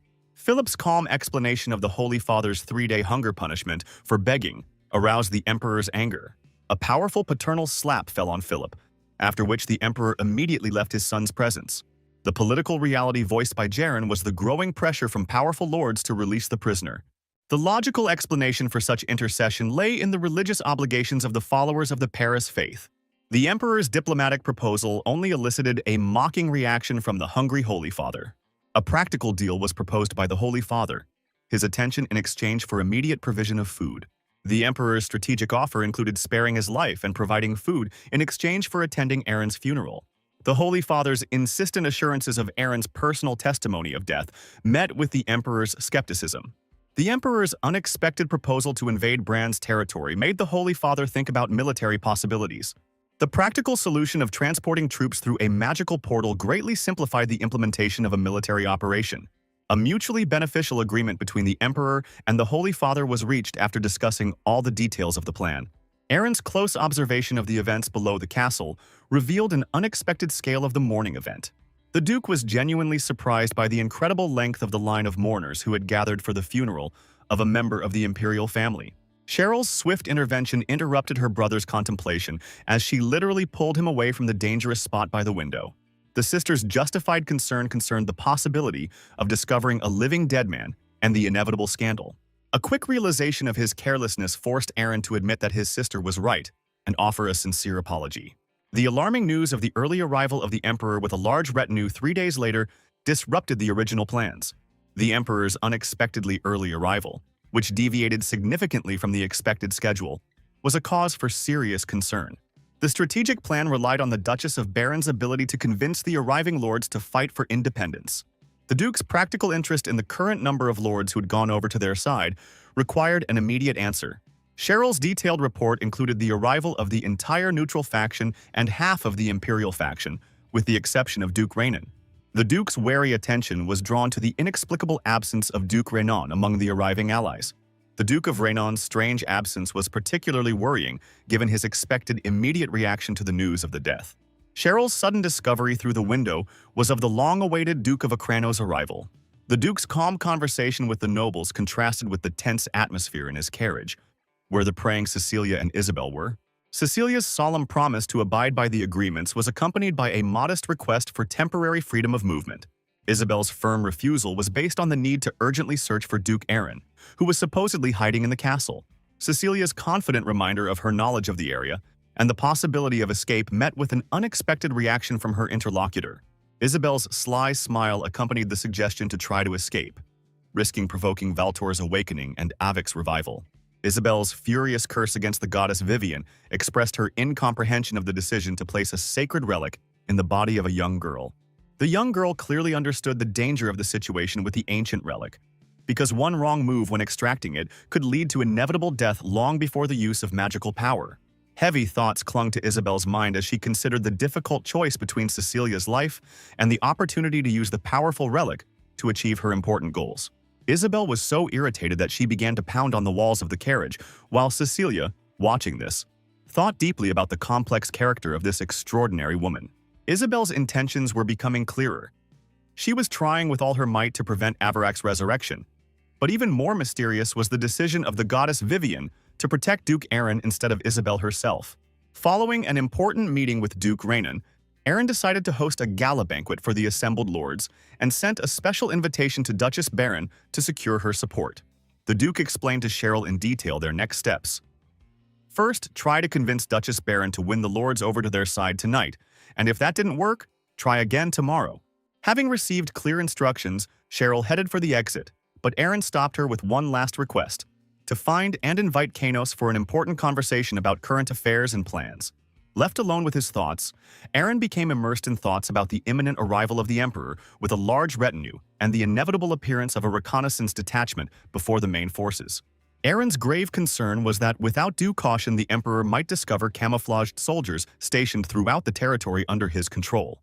After a long wait, Kainos appeared, and the first thing Eren did was inquire about the current location of the military units from the Black Continent and the units of Duchess Baron. Quickly reporting the situation, Kainos reported that the original plan of stationing soldiers throughout the castle was being carried out, paying particular attention to the routes of movement of arriving lords.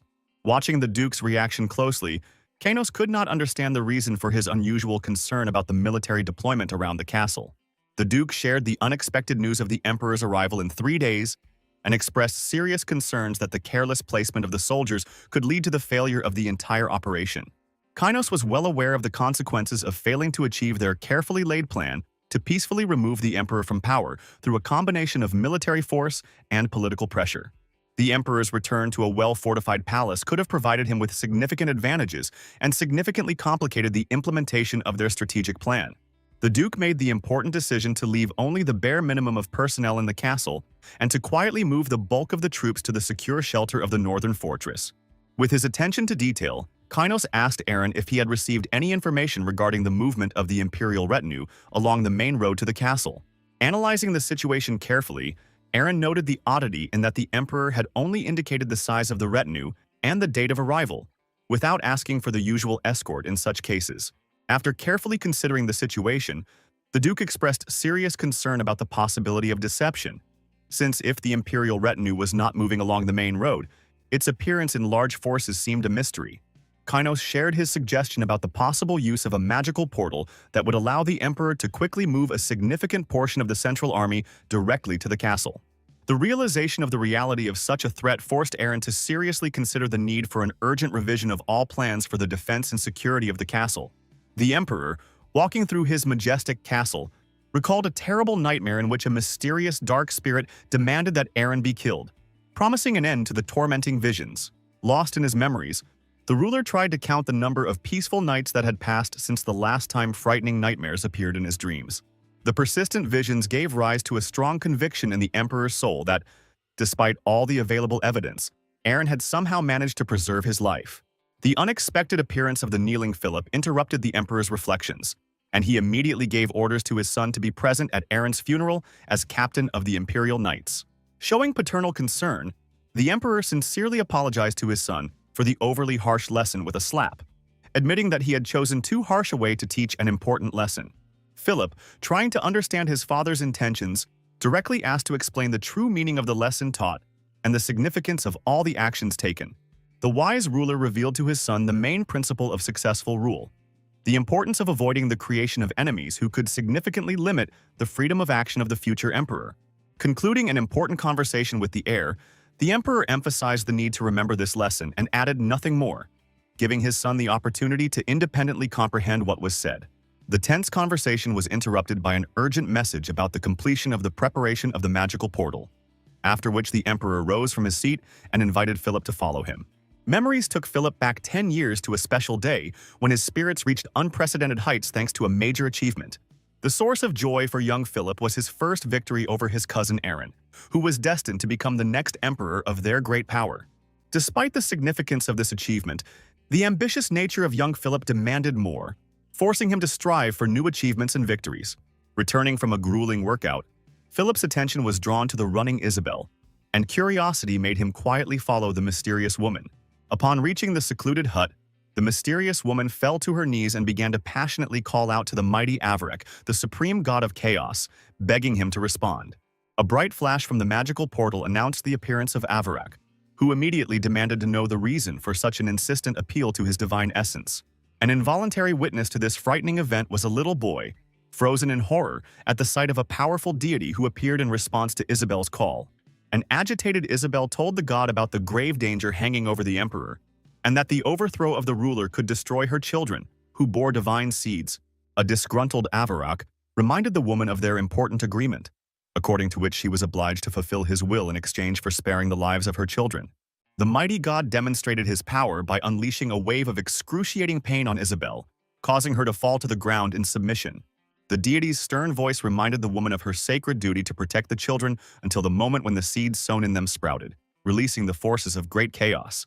Outwardly submissive, Isabel accepted the will of the deity, but deep down, she was determined to protect her children and prevent the awakening of the dangerous seeds of divine chaos.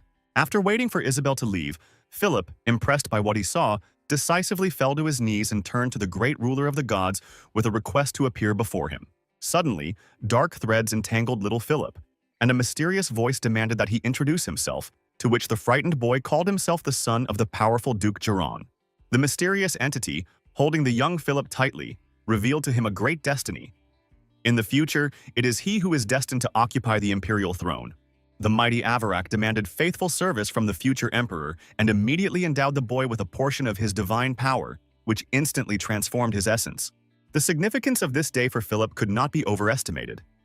It was then that he learned of his great destiny and gained incredible power.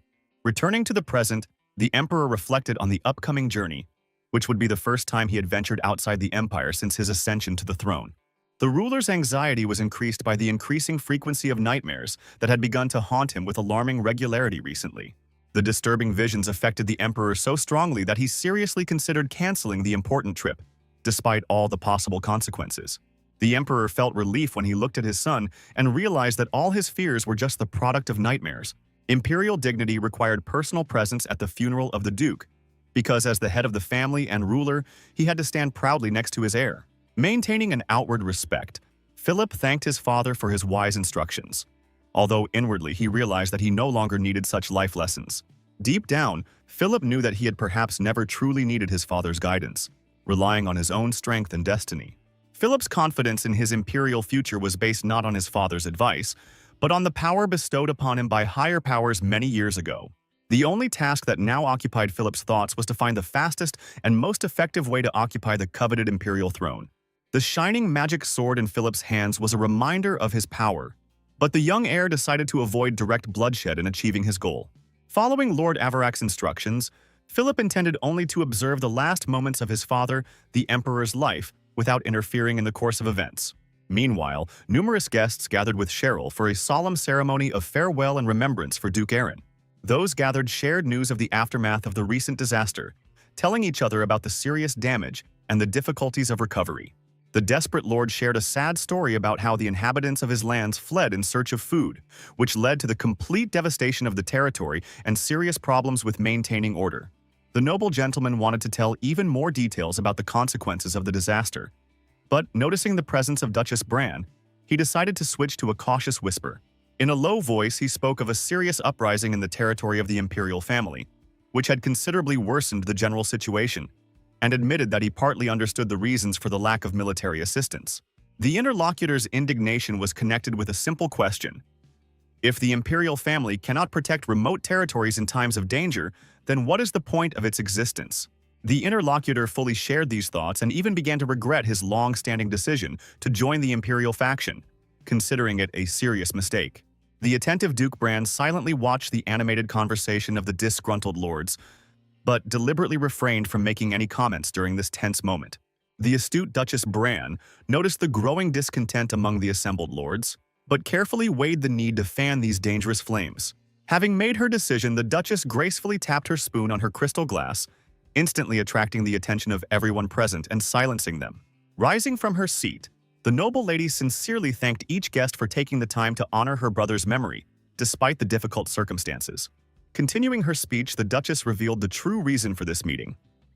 In addition to expressing gratitude, she was going to make a special offer to everyone present. The unexpected intervention of the Duke of Renon, who rose from his seat with an enigmatic smile, brought a new intrigue into the conversation by his obvious interest in the young Duchess's proposal. Duke Gran watched closely the strange behavior of Renon, who seemed to have lost his mind from old age and was inexplicably happy after the loss of his nephew Aaron. Keeping her composure, Cheryl continued her speech, explaining to the audience that the offer did not come from her personally, and invited the mystery guest into the room. The appearance of Duchess Baron caused quite a stir among those gathered. Some froze in amazement, others could not hide their surprise at the unexpected visit. Duke Gran, who instantly became serious, demanded an explanation from Duchess Baron, recalling the recent rumors about her death in the battle against Aaron. A calm smile appeared on the Duchess's face as she assured Duke Gran that in the event of her death she would make sure that he was the first to know about it. Watching the unfolding scene, Renan laughed in anticipation of a serious conversation and an important proposal from the unexpectedly appearing Duchess. The one hiding behind the guise of Renan understood that any offer from the Duchess would help him in his search for a refuge where the carrier of the true Aaron's body was hiding. Taking the central place between the tables, the Duchess announced her simple but interesting proposal for all those dissatisfied with the reign of the current emperor. The Duchess's bold proposal was to use their remaining military forces to finally overthrow the current emperor. The Duchess's shocking statement plunged the assembled group into deep silence. They only exchanged expressive glances, pondering the proposal they had heard. The first to break the silence was the indignant Duke Gran, who accused the Duchess of madness and treason, refusing to believe in the reality of what was happening. The Duchess, offended by the accusations, resolutely rejected the accusation of treason, recalling that it was the emperor who had violated his obligations, endangering the existence of the empire. The Duchess's fiery speech revealed the true state of affairs. Even before recent events, the emperor cared exclusively about preserving his own power, ignoring the suffering of the lords. Turning to Duke Gran, the angry woman reminded him of the important promises Emperor Geron had made in exchange for support in overthrowing the previous ruler. Looking into the face of Duke Gran, who was speechless with anger, the determined woman reminded him of the unfulfilled promise to weaken the imperial power. The first important condition of the agreement granted the lords the right to independently resolve territorial disputes among themselves, without the intervention of the emperor. The second unfulfilled promise concerned the fair distribution of all the wealth gained from the military campaign against the Western continent. The third key promise was that the choice of future emperors should be made through voting among representatives of the nobility. Concluding her diatribe, the Duchess demanded that at least one promise from the entire list of obligations given by the emperor be listed as fulfilled. A quiet Renan carefully considered the Duchess's words. finding the proposal to overthrow the emperor very tempting and promising. The worried lords expressed doubts about the success of the uprising, recalling the large number and high level of training of the Central Imperial Army. Confident in her words, the Duchess reminded those gathered that they had enough troops at their disposal to confront the Central Army. The agitated lords, while admitting the possibility of a successful overthrow of the emperor, expressed serious concern about the procedure for choosing a new ruler. With a calm gesture, the Duchess indicated the lords present, explaining that it was they who would have the right to determine the future of the empire with their choice. An important condition for choosing a new ruler was his belonging to the imperial family, which should have significantly simplified the decision-making process. Attentive listeners immediately noted the limited choice. Among the possible candidates, there remained only Prince Philip and the Duchess of Baron's son, Test. With a calm nod, the Duchess confirmed the situation, recalling the existing law prohibiting women from occupying the imperial throne. Observant Cheryl understood the logic of the situation. No one would support Prince Philip's candidacy after his father's overthrow, which made the Duchess's son the only real contender. No one present even guessed about the true intentions of Cheryl and Aaron, aimed at the complete destruction of the existing empire. Cheryl's unexpected intervention captured the attention of the crowd when she offered an alternative perspective on the situation. Developing her thought, Cheryl emphasized that the brave Duchess Baron, the emperor's niece, deserves the right to claim the throne on an equal basis with Philip and Test. The logical continuation of this idea was to grant the right to the throne to all representatives of the imperial family without exception. The sudden realization of the possibility of her own ascension to the throne came to Cheryl, although she was well aware of the minimal chances of such a development of events. The vote that was taken resulted in a decisive result of 31 votes to 9, cementing the decision on the inevitable overthrow of Emperor Jaren. 4 candidates were officially approved for the imperial throne: Prince Philip, Tess, Duchess Baron, and Cheryl. The final stage of their plan remained the most difficult one: the practical implementation of the removal of the current emperor from the throne he occupied. As he left the voting area, Gale, who was in Renan's body, was deep in thought about the coup that had taken place. Gale's real goal remained to reclaim the lost throne after Aaron's body was discovered, but the first step was to be the final death of the real Duke. In the evening, a worried Isabel entered the room of the thoughtful Renan, reporting on the unsuccessful search for Aaron's perfectly hidden body, even by experienced mercenaries. Gale's rage at the failure of his search resulted in a brutal reprisal against one of the mercenaries, whom he stabbed in cold blood, leaving him to bleed to death. A shocked Isabel tried to reason with her son, but Gale remained indifferent to the suffering of the wounded mercenary. Rethinking the situation, Gale suggested changing the strategy. Instead of searching for Aaron, use Cecilia as bait to force the Duke to come to them himself. Horrified by her own son's cruelty and his terrible plans, Isabel was nevertheless forced to agree with the proposed strategy. The palace knights guarding the gates felt an inexplicable uneasiness from the ominous atmosphere that enveloped the area, suspecting the presence of a ghost. A sudden mysterious noise made the tense knights alert and prepare for possible danger. One guard shared a rumor that had spread about the ghost of Duke Aaron, who was supposedly seen walking around the castle like a living person.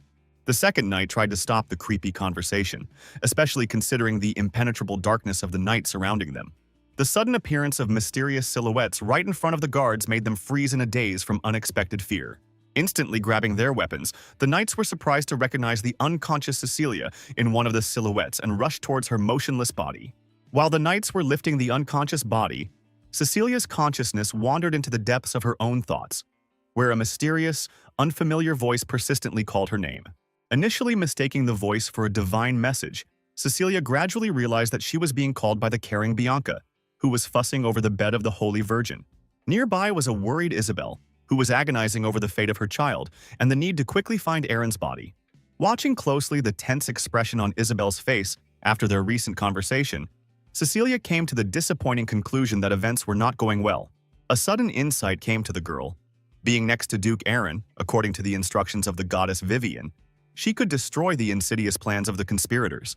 Gale's sudden appearance interrupted the girl's thoughts, and Isabel's stern warning about the inadmissibility of betrayal sounded like a clear threat. The sinister Gale reminded of the danger and stupidity of trying to awaken Avarak, especially for a person who sincerely believed in the patronage of the goddess. Gale's threatening words about the fate of the entire world, depending on the girl's decisions, sounded like a final warning before the inevitable punishment. Gale's brutal blow plunged the girl into the darkness of oblivion, But the last words that echoed in her mind were an ominous promise of constant surveillance. Unaware of what had happened, Bianca excitedly tried to tell the awakened girl the important news about the recent battle and the death of Duke Aaron. The sudden appearance of a worried Cheryl in the room was accompanied by a close examination of the condition of Cecilia, who was there. Stopping suddenly at the sight of the stranger, Cheryl received an explanation from Cecilia, who introduced the woman as her fellow traveler on a recent trip. As Cheryl stared at the bundled-up woman, she couldn't shake the feeling that she had seen her somewhere before, but she put those thoughts aside for later. An agitated Cheryl immediately turned to Cecilia with persistent questions about her whereabouts and awareness of the complete depletion of holy water supplies. Embarrassed, Cecilia confessed that her divine powers had weakened and that she needed to go in search of the goddess to restore her strength. Sincerely repenting of her disappointed hopes, the girl explained the temporary impossibility of creating holy water until the moment of establishing a connection with the goddess Vivian. Cecilia resolutely turned the conversation to the question that was worrying her about the fate of Duke Aaron. But Cheryl, casting a cautious glance at the stranger, suggested that they discuss it in private. Isabel's dark figure followed the retreating women unnoticed, trying to understand the changes in Cheryl's character since their last meeting. An alert Isabel could clearly sense a significant increase in the energy emanating from Cheryl, which now seemed powerful enough to consume those around her. Isabel's inner urge to reveal her identity to protect her daughter was stopped by the door slamming in her face, blocking her path to further progress. An attentive Kainos, who had been watching the events, calmly assessed the situation with Isabel and retired to carefully plan his next steps. Behind closed doors, Cheryl finally confirmed Cecilia's suspicions, sharing the good news that Duke Aaron was indeed still alive. The nun, overwhelmed with joy, immediately expressed a burning desire to see the living Duke, hoping for a quick meeting. Cheryl was forced to cool her interlocutor's ardor, explaining the impossibility of such a meeting before the official completion of the funeral ceremony. Cecilia, not losing hope, asked Cheryl to at least convey an important message to the Duke, trying to find a way to communicate. Looking closely at the nun's face, Cheryl noticed how she suddenly fell silent, remembering Gail's threatening face, and refused to pass on the message. Rommel's alarming message about the danger bursting into the room interrupted further questioning by the worried Cheryl. The girl's first thought was about the arrival of Imperial troops, but Rommel's unusual agitation indicated a more serious cause for alarm. An alarmed Rommel reported the arrival of Gail, accompanied by a large group of Imperial mages, which significantly complicated the situation. Having received this information, Aaron acknowledged the correctness of Kainos' assumptions regarding the Emperor's strategy and his further actions. Aaron had serious doubts about the audacity of the Emperor, who decided to open such a large-scale portal on foreign territory even under the pretext of burying his nephew. The solemn address of the head of the Imperial mages to Lord Bran and the locals attracted the general attention of those gathered. The magician's loud announcement contained information about the imminent arrival of the Emperor and a demand to show due respect to the supreme ruler. Satisfied with the sight of the people bowing in anticipation, the contented magician realized that the decisive moment had arrived for the next stage of the ceremony. Having ordered the mages to raise the ceremonial wands to create a portal, the leader demanded that those present prepare for the appearance of the Emperor. The Emperor's majestic entrance through the portal, accompanied by Prince Philip, was met with satisfied glances from the watching Cheryl and Aaron. Carefully assessing the situation, Cheryl noted that the Imperial retinue was significantly smaller than expected. An unexpected continuation of the magical performance revealed the true scale of the arrival. A huge Imperial army poured through the fully opened portal. Making a quick count, the girl counted about 500 warriors, perplexed by the need for such a large accompaniment to create an impression. Ignoring the disgruntled looks of those present, the Emperor explained the lack of space and ordered the remaining troops to be stationed outside the castle. As she watched the mages retreat, a shocked Cheryl tried to comprehend the incredible number of warriors who had arrived with the Emperor. Approaching Cheryl, the Emperor politely addressed her as the Duchess of Bran, asking for a special favor, expressing hope for her assistance. After receiving Cheryl's consent, the Emperor voiced his request for help in organizing a large military camp near the castle to accommodate troops. Realizing the hopelessness of the situation, Cheryl asked in a practical way about the number of troops to more effectively organize the necessary camp. The Emperor's stunning answer about the army's size being 100,000 men had a devastating effect on the astonished girl. Cheryl's anxious thoughts focused on the possibility of military action breaking out right during the funeral ceremony, given the huge number of troops that had arrived. Satisfied with the girl's confusion, the Emperor mentally noted the greater compliance of the new ruler Bran compared to his predecessor Aaron. While outwardly maintaining her calm, Inwardly angry, Cheryl was determined to personally ensure that the Emperor's overconfident rule would soon end.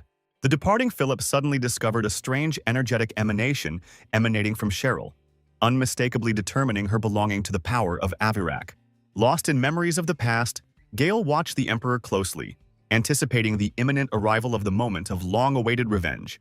An alarmed Isabel was acutely aware of the growing energies of Avirak and Isis, realizing that there was a catastrophic lack of time for action. The urgent need to quickly find Aaron's body to save her son, and the world forced Isabel to act decisively and quickly. Firmly stopping Cecilia, Isabel insistently explained the need for immediate action to find Aaron's whereabouts. Cecilia's calm answer about the impossibility of finding Aaron until the funeral was over, and the need for patient waiting did not satisfy the agitated woman. Desperately clutching the girl's shoulders, an excited Isabel began to shake Cecilia, trying to convey the criticality of the situation after the funeral. Isabel's alarming warning concerned the strengthening of not only Averk's energy, but also the powers of Valter and Isis, threatening an unimaginable catastrophe if they were to awaken simultaneously. The woman's insistent words emphasized the need for immediate action, given the scale of the threat, which exceeded even the capabilities of the goddess herself. After listening attentively to Isabel's excited speech, Cecilia turned around and invited the woman to follow her for further action. Aaron, who was watching the events, was interrupted by the appearance of Kanos, who announced the arrival of all the expected guests. The Duke's ironic remark that everyone had appeared except his dead enemies, unless they had been resurrected, added a touch of dark humor. Thinking about the resurrection brought back memories of Aaron's own experiences of emerging into a new body and solving numerous difficult problems. Aaron's curiosity was expressed in the question of the lifespan of dragons, and the possibility of getting answers to the questions that were troubling him. Kainos' incredible revelation that he was over 1,000 years old, even though he had not kept track, made a deep impression on Aaron. The wise dragon explained the relativity of time for his species, emphasizing that the true value for them is existence itself, not its duration. Intrigued, Aaron asked if the dragon had ever encountered anyone in his 1,000-year life whose essence had changed or who had managed to return to life. Kainos' negative answer confirmed the uniqueness of the situation. In his entire long life, he had not only never seen anything like this, but had never even heard of such cases. Aaron's cautious question about the dragon's reaction to the information that the man standing before him had returned from the dead sounded especially intriguing. Having carefully studied his interlocutor, Kanos asked an unexpected counter-question about the reasons for his appearance before Aaron in human form. Aaron's suggestion that the dragon's love of pleasure and entertainment was the reason for the visit drew a knowing smile from Kanos, who confirmed that this answer was partially correct. The dragon admitted that he was initially attracted by Aaron's divine blessing, but the decision to stay was really due to the search for entertainment. Kainos' next question about the reasons for dragons' passionate desire for pleasure made Aaron think deeper into the nature of these powerful creatures. Annoyed by the dragon's smug look and lack of direct answers, Aaron demanded that he immediately reveal the information he knew without further questions. Kainos' serious answer linked the dragon's behavior to the fundamental foundations of the existence of this world and its original structure. The dragon's explanation began with a description of the unique abilities of their race: 1,000-year lifespan and unlimited use of magical powers. The superiority of dragons over all creatures was emphasized by their invincibility, which could only be challenged by divine creatures. The dragon's deepest problem was their agonizing search for the meaning of existence, which Kainos accurately described as the agony of existence. The fundamental question of the reasons for existence in the world was especially acute for dragons, given their immortal and invincible nature. The tragic story of a dragon who went in search of the meaning of existence and disappeared became a turning point in the history of their race. Kainos' personal tragedy was revealed in the confession that the missing dragon was his father, whose dead body was discovered sometime later. The shocking fact that the strongest living creature committed suicide after suffering excruciatingly was a shocking revelation for the entire dragon race. The tragic passing of a powerful dragon was an attempt to resolve a fundamental question of their race's existence, causing deep shock among their kind. The search for the meaning of existence led most dragons to a path other than choosing death. They turned to the pursuit of pleasure and new sensations. A sudden revelation came to Aaron when he finally understood the true reason for Kainos' decision to live a human life among humans. Kainos' rich life experience included existence in various guises: elf, orc, and human. And it was human life that turned out to be the most interesting. Human existence has provided the dragon with the widest range of emotional experiences, from deep understanding of feelings to rage and satisfaction. Of particular value were the emotions available only to mortal beings who are aware of the inevitability of their end and live with this understanding. Despite the rich experience of hundreds of lives lived in different races and countless emotions experienced, the search continued. Although Kainos never found a definitive answer to the reason for his existence, his long life led to important realizations and discoveries. The most important insight was the dragon's unique ability to determine their essence, independent of their physical form, relying solely on their soul. Intrigued, Aaron asked for clarification on the dragon's concept of pure intelligence, suggesting a connection between personality and soul. Reflecting on the nature of personality, Aaron noted Kainos' ability to retain his draconic essence even when transforming into other creatures. Aaron was puzzled by the apparent disconnect between the dragon's story and his own situation and the question he had asked. Kainos' patient explanation linked the story of the dragons to Aaron's question about coming back to life and changing his personality. The wise dragon shared two possible interpretations of his story: as a confirmation of Aaron's immutability or as a recognition of his similarity to Kainos' father. Aaron's genuine interest in how others, particularly Kainos, saw him led to an unexpectedly frank conversation. Smiling, the dragon described Aaron as an exceptionally greedy person who enjoyed manipulation and was willing to do anything for profit. An important addition was Kainos' understanding of the true motives behind Aaron's every action, ensuring the safety of the inhabitants of his lands. Aaron's deep understanding of his essence allowed the dragon to claim that, regardless of the circumstances of his resurrection, his soul remained the soul of a man who sacrificed himself for others. 1,000 years of life experience allowed Kainos to recognize Aaron's uniqueness. Never before had he met a person who cared so selflessly for strangers. The dragon's final advice urged Aaron to continue to follow his true nature while maintaining his unique ability to understand other people. The business-like conclusion of the conversation came with Kainos' decision to check the organization of the funeral preparations. Left alone after the dragon's departure, Aaron became lost in thought about the whereabouts of Gale and his true advisor body. Unknown to Aaron, nightmares constantly tormented his real body, in which the soul of the Duke was located, forcing him to wake up repeatedly. Painful awakenings from nightmares were accompanied by fervent prayers for the return of the body to its rightful owner. The practical decision to temporarily continue the disguise as the Duke of Renan was combined with the urgent need to find his own body. Watching the still open portal, Gale noted the continued appearance of new Imperial Army warriors.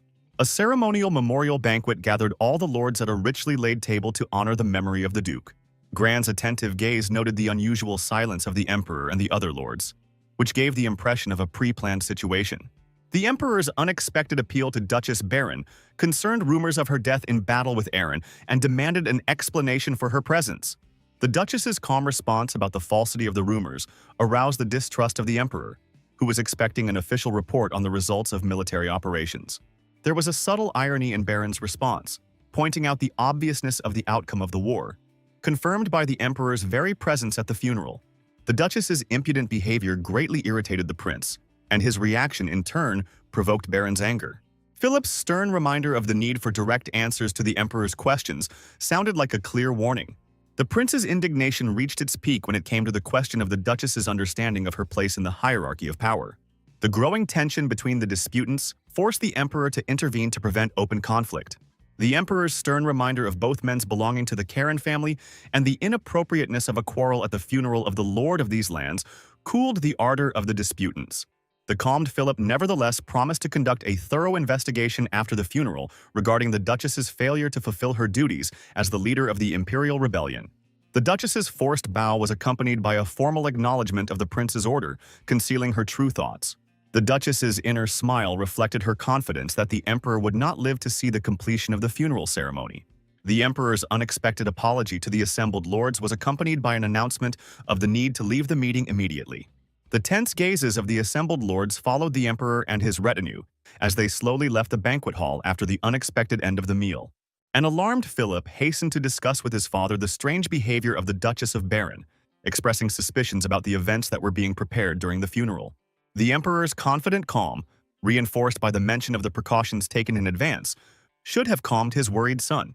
The sudden appearance of the Holy Kingdom's king at the castle gates caused an immediate reaction from the guards, who pointed their weapons at the stranger.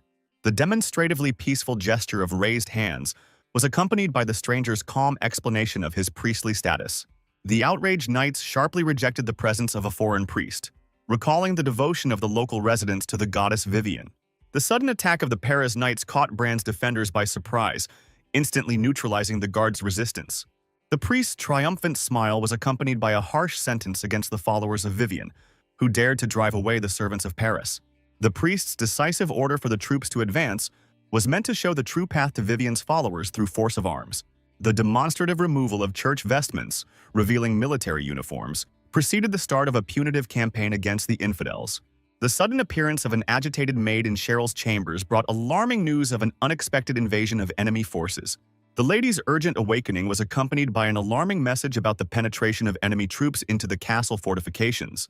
Cheryl, who had instantly woken up, began to find out the most important details of the situation: the number of the enemy, and the location of Rommel with the main forces. The maid's alarming report revealed the seriousness of the situation: the absence of Captain Rommel, the small number of garrison troops, and the superior enemy forces. The realization of the criticality of the situation caused Cheryl to have agonizing doubts about choosing the right solution to protect the castle. Quickly dressing, Cheryl gave clear instructions to the maid to remain in the room and find a safe shelter until the danger passed. The practical decision to leave the room through the window was accompanied by an additional order to the maid to securely lock the doors from the inside. Summoning her trusty phoenix, Cheryl rushed towards the fortress walls in search of Captain Rommel, realizing the critical importance of his support. The sudden thought of having to warn Aaron made the girl consider changing her original plan for a moment. A decisive impulse led the confused girl to the city bell tower to warn residents of the impending danger. The powerful impact of the water ball on the bell sent an alarm ringing throughout Bran, warning of danger. Swiftly flying up to the knights, Cheryl relayed information about the enemy's invasion of the inner castle and ordered them to prepare for defense. The girl's next target was the castle gates, where the now-needed Captain Rommel was supposedly located. A quick inspection of his brother's room revealed his absence, and judging by the decor, Aaron had left the room some time ago. A note from Cecilia was discovered that explained the reason for Aaron's disappearance. He learned that Cheryl had revealed the secret of his existence. The long-awaited meeting between Aaron and Cecilia finally took place at the appointed place after a long wait. The unexpected presence of an unfamiliar woman behind Cecilia caused obvious confusion on the surprised Duke's face. Cecilia's attempt to begin a long explanation of the situation was interrupted mid-sentence. Isabel's decisive intervention stopped the girl's explanations, emphasizing the inappropriateness of long conversations at the current moment. The woman's direct question about her identity, addressed to Aaron, created a tense atmosphere of anticipation. Aaron's confusion about the stranger's identity was met by Isabel's calm remark about his duty to know her as a duke. Isabel's understanding look accompanied her explanation to the departing boy about her motherhood in relation to the real Aaron. The shocking revelation made the man turn around sharply, contradicting his knowledge of Aaron's real mother's death. Clear entries in the Duke's diary indicated that his mother had died long before Aaron's arrival in Brown's territory.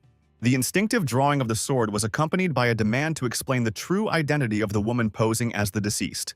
Isabel's unperturbed calm in the face of the blade pointed at her only served to increase Aaron's growing anger. Isabel's unexpected revelation about Aaron and Cheryl's roles as containers for the chaos god Avarak came amidst a tense silence. The woman's explanation revealed the problem of instability of the sealed power caused by the inexplicable transfer of her son's soul. Aaron, wary, tried to understand Isabel's further intentions regarding the current situation. Isabel's emotional outburst was accompanied by a warning about the catastrophic consequences of Valter's possible resurrection. The dark prophecy of the rebirth of the Lord of Chaos predicted the complete destruction of everything that exists, including the lesser gods. Isabel's attempt to deflect attention from the question of her identity underscored the global scale of the looming threat of chaos. The only way to stabilize Valter's seal was to merge Aaron's current body with his original soul. Isabel's intense gaze on the hero emphasized the importance of the proposed solution to prevent chaos. Aaron's practical interest focused on the technical side of the process of uniting the body with the soul of the Duke. Isabel's detailed explanation revealed the necessity of using sacred relics of minor gods and holy relics. The final element of the collected collection of artifacts was to be Cecilia, the bearer of the power of the goddess Vivian. The realization that it was possible to prevent the world's destruction by returning to his original body made the Duke think. Worries about the fate of the Emperor after returning to his original body troubled the thoughts of the doubting hero. The uncertainty surrounding the future of Brown's territory added to the difficulty of making a final decision. Painful thoughts about protecting loved ones made it difficult for the hero to choose the right path. Aaron's final decision to lower his weapon was accompanied by a question about the time to begin the sealing ritual. Aaron's last important question concerned guarantees of maintaining peace and protecting his lands after the return of the body. Isabel's evasive answer about meeting her son did not provide direct guarantees that the Duke's request would be fulfilled. Aaron's final agreement was accompanied by a surprised look from Cecilia and an invitation from Isabel to follow them. Aaron's sudden stop was due to concern about Cecilia's fate after using Vivian's relic. The brutal truth about the girl's inevitable death after the loss of the sacred relic came from Isabel's lips. The memory of his conversation with Kainos about the essence of personality led Aaron to an important decision to remain true to himself. The decisive attack on Isabel ended with the ripping off of her cloak, revealing her true face. Aaron's furious final gesture was accompanied by a categorical order for Isabel to disappear from his life forever. Shocked, Isabel could not accept Aaron's refusal of the only way to save the world, because his decision meant the inevitable onset of all-consuming chaos in all lands. Aaron's unwavering determination to protect his lands was evident in his indifference to the threat of the end of the world. The only important task for him was to protect every inhabitant. The Duke's categorical statement about the only possible course of events left no room for compromise, either universal salvation or universal destruction. An angry Isabel, considering Aaron's decision insane, uttered a dark prophecy of impending repentance and quickly left the meeting place. Cecilia's sincere embrace and her vow to follow Aaron to the end, even in the face of the destruction of the world, was an expression of absolute devotion. Gently embracing the girl, the Duke solemnly promised to protect her from any adversity and never allow the predicted end of the world to occur. The sudden appearance of an agitated Kainos with an alarming message about an enemy attack interrupted the touching moment between the lovers. Aaron's lightning-fast reaction to the news of the breach in the inner fortress was accompanied by the alarming realization that the castle's outer line of defense had been destroyed. The lack of an alarm signal during such a serious breach in the defense raised Aaron's suspicions about the possible presence of a traitor among the defenders. A quick dash to Kainos for information on the enemy's location was met with the sight of a fighting dragon repelling the enemy's magical attacks. Kainos' urgent request to stop his useless questions and join the fight immediately came amid the din of the ongoing battle for the castle. Aaron's quick decision to disguise his face with a torn piece of cloth was accompanied by Cecilia's thoughtful offer to take refuge in a safe place away from the battle. A deafening sound of unknown origin made Aaron and Kainos freeze in horror, trying to determine the source of the threatening rumble. Kainos' encouraging promise to buy time to retreat until reinforcements arrived was accompanied by a careful assessment of the combat situation. The desperate cries for help coming from all sides brought back painful memories of past battles and lost lives in Aaron's mind. The realization that escape was impossible led Aaron to a firm decision to stay and fight shoulder to shoulder with his faithful dragon against superior enemy forces. Kainos' warning about the possible exposure of the dead Duke by the Emperor emphasized the need to maintain the secret of his existence. Aaron's unwavering confidence in his ability to remain anonymous was based on his boundless trust in the magical abilities of his loyal dragon. Aaron's rapid transformation into a powerful orc was accompanied by Kainos' warning about the 15-minute limit on the magical transformation. The ruthless warriors of the Holy State continued the brutal murders of civilians, demanding that they reveal the location of Duke Aaron. As soon as people admitted that they knew nothing about it, they were killed, and the next ones were tortured, ordering them to talk. The women, protecting their children, cried, explaining that they knew nothing. But the knights did not listen to them and, realizing that they were useless, sentenced them to death. At that moment, an orc entered the battle, throwing back one of the holy knights and promising to kill them all for what they had done. But Aaron had to be careful with his words. Even though his voice was now exactly the same as an orc's, his cognitive abilities remained human, so he had to be more careful. Realizing this, Aaron, like an orc, began to beat his chest and swear that he would kill them all, after which he took out his club. He remembered Kainos' warning that a shape-shifting spell had been cast on the Dragon Slayer, so Aaron would revert to his original form if attacked. It was imperative to understand this in order to avoid being caught. In the end, Aaron did everything he could to avoid being hit, and then screamed loudly, scaring away the other holy knights who began to run away in terror. At some point, the fleeing knights noticed that their path was blocked by the Holy Virgin, and decided to kill her to clear the way for themselves. Aaron, frightened, immediately rushed towards her, realizing that the defenseless nun would not be able to stand up for herself. But he was absolutely wrong. since Cecilia had much more strength than he expected. She grabbed Aaron and ran with him, realizing that they didn't have much time. Aaron also knew that he had to hurry to save the rest of the villagers. Upon reaching the next point, the fugitives found a dramatic scene. Cheryl, completely surrounded by enemy knights, deprived of the ability to use magical abilities. The king's condescending smile at the sight of the approaching orc and the nun of the Church of Vivian testified to his complete confidence in the superiority of his forces. The immediate reaction of the Holy Knights to the appearance of new opponents was expressed in a furious attack with all available forces on the unexpected newcomers. The timely intervention of Prince Philip, who masterfully wielded his sword and destroyed the Holy Knights, radically changed the balance of power on the battlefield. The prince's casual explanation of the reason for his intervention, his sleep disturbed by the noise of battle, concealed his true motives for participating in the conflict. The Holy Father's desperate attempt to justify himself by the imperial order was interrupted by a sudden movement of the angry Prince Philip. Philip's mortal threat, accompanied by a chokehold, made the Holy Father instantly fall silent under the weight of the prince's piercing gaze. Freed from her encirclement, Cheryl regained her breath and concentration and began preparing a powerful spell against the remaining enemy. Cheryl's righteous anger was provoked by the audacity of the uninvited guest, who dared not only to disrupt his brother's funeral, but also to arrange a bloody massacre on Brown's lands. Cheryl's astute guess that it would be impossible for anyone to carry out such an attack alone was tacitly confirmed by Prince Philip's nod. Cheryl's persistent interrogation with the firestaff was suddenly interrupted by Philip's actions, throwing the Holy Father against the wall just before the confession. Philip's calm explanation of his desire to protect his cousin from becoming a murderer sounded like an unexpected dissonance in the tense atmosphere of confrontation. Cheryl's outrage at Philip's misplaced mercy toward the invaders was accompanied by a categorical disagreement with his concern for her moral character. The decisive gesture of the staff directed at Philip was accompanied by a demand to provide additional arguments in favor of sparing the life of the criminal. Philip's calm reminder of his status as captain of the Imperial Guard and the sanctity of the palace emphasized his exclusive right to execute those who threatened the emperor. The prince's confident statement about independently dealing with the criminal was accompanied by a proposal to address complaints directly to the emperor. The critical moment of revelation came when the disguised orc's hand suddenly took on human form right in front of Philip as he passed by. Philip's enigmatic smile at the proof of Aaron's living existence reflected his secret plans to place the Duke on the imperial throne.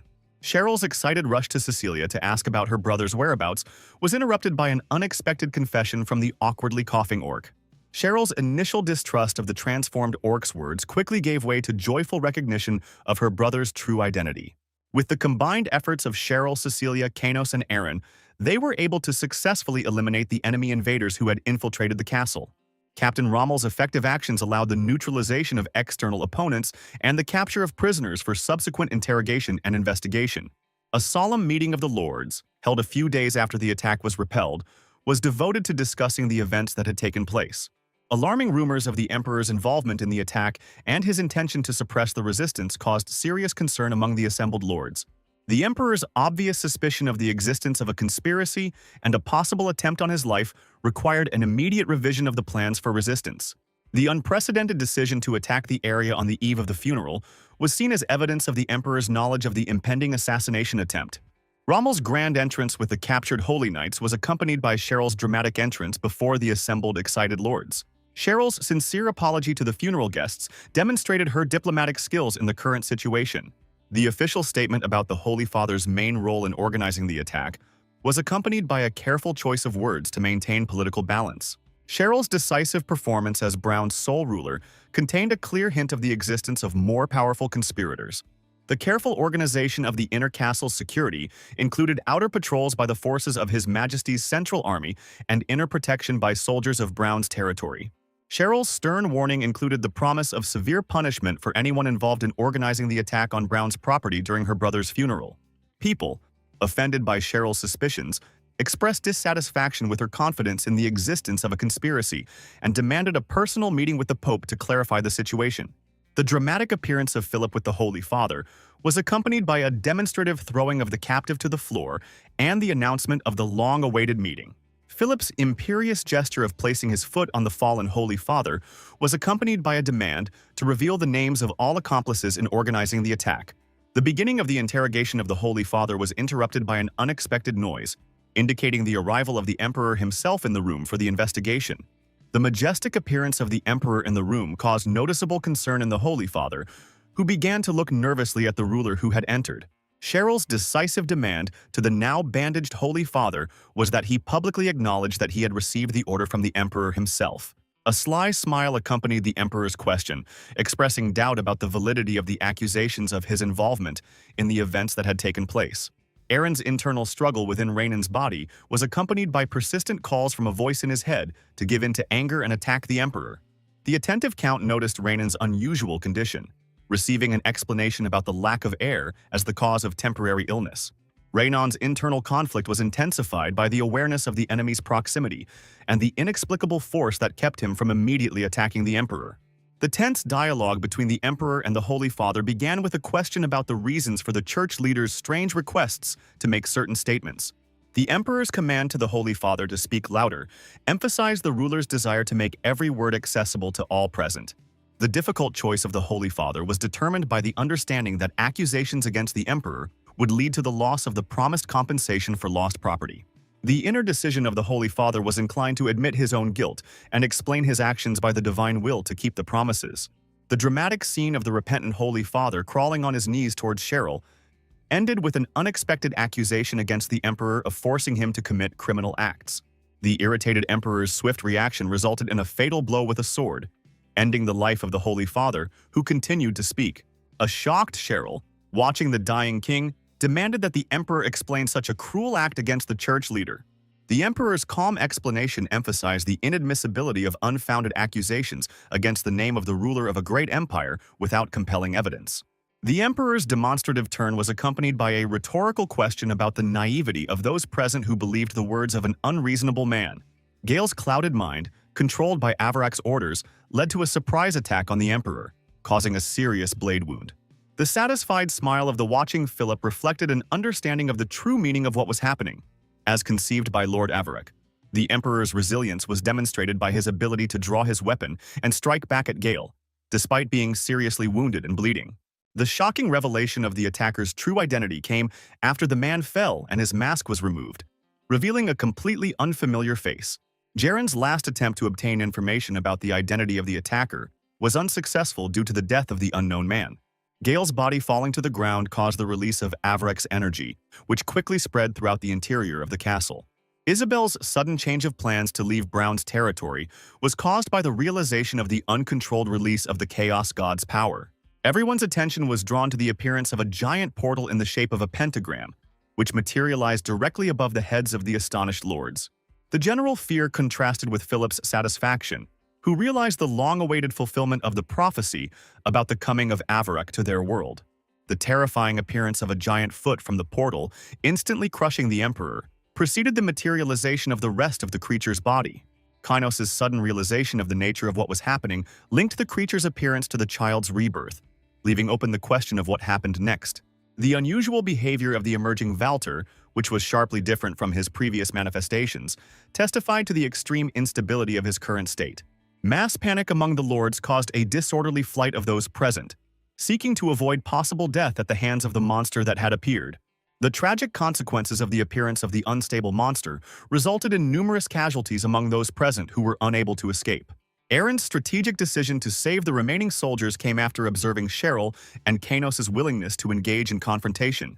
Aaron's decisive action began with removing his camouflage helmet and ordering Rommel to immediately retreat from the danger zone. Aaron's loud call to Irana received an immediate response, demonstrating the Dragoness's readiness to carry out urgent instructions.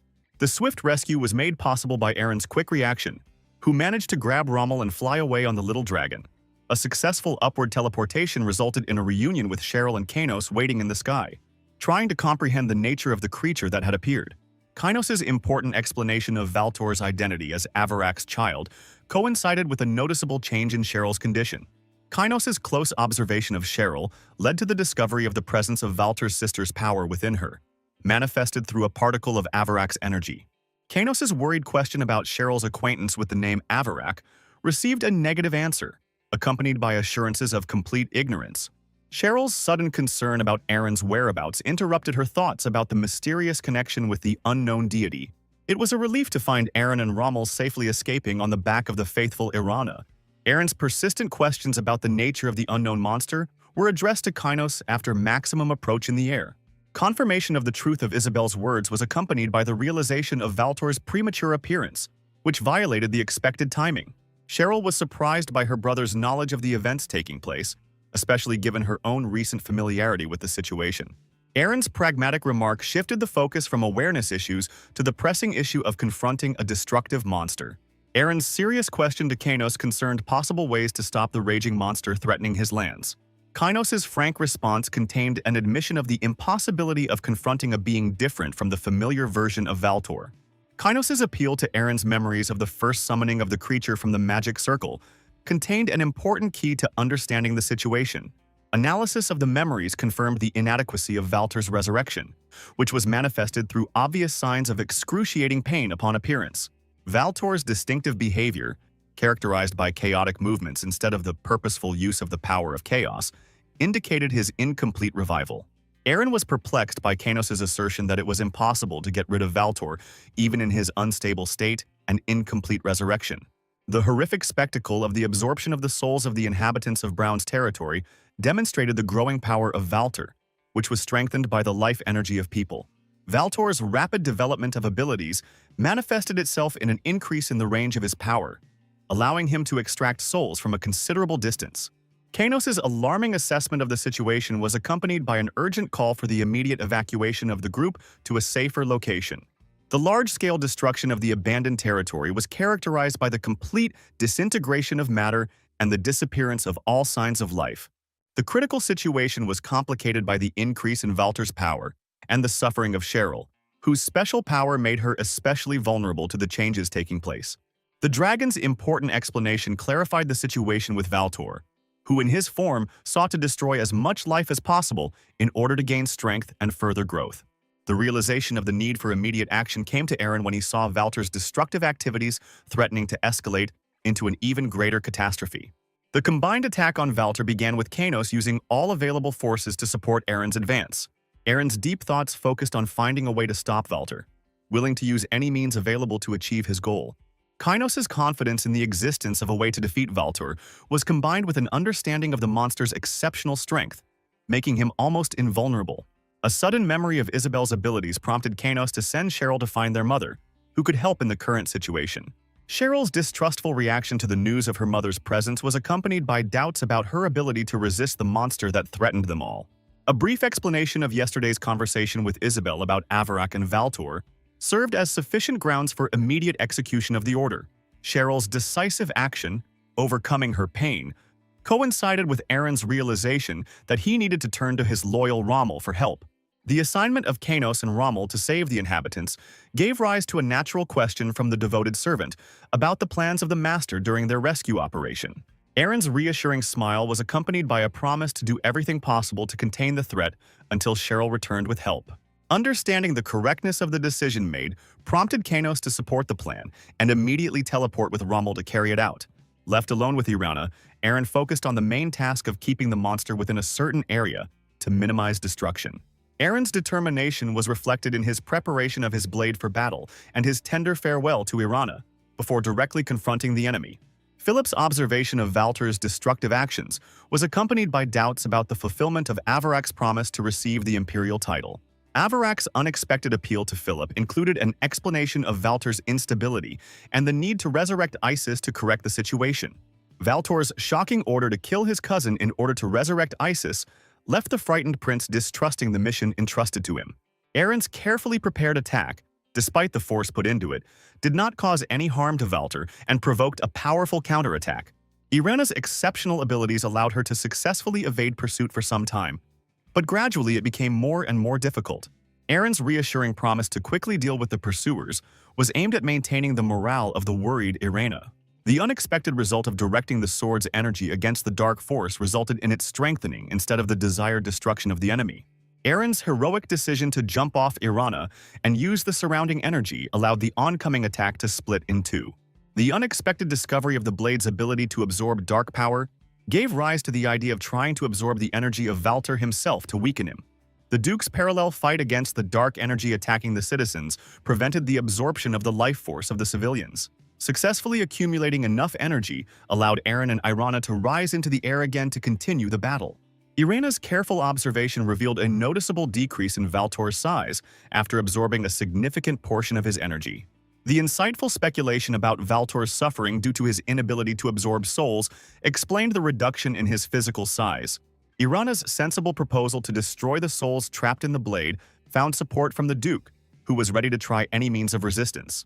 Eren's decisive action to destroy the collected souls began with raising his blade and activating the process of burning them.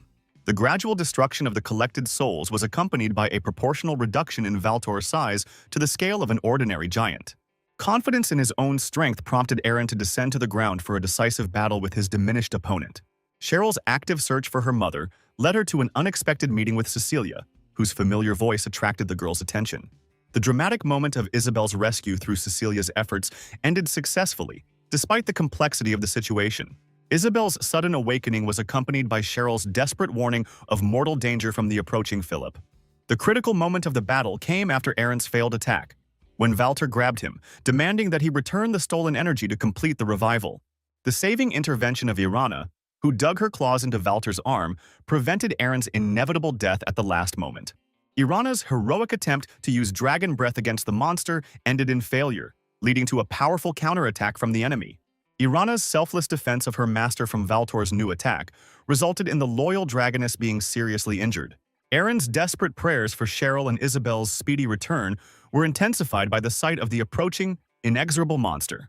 The tragic ending occurred despite Cecilia's attempts to stop Philip, who managed to fatally wound Cheryl.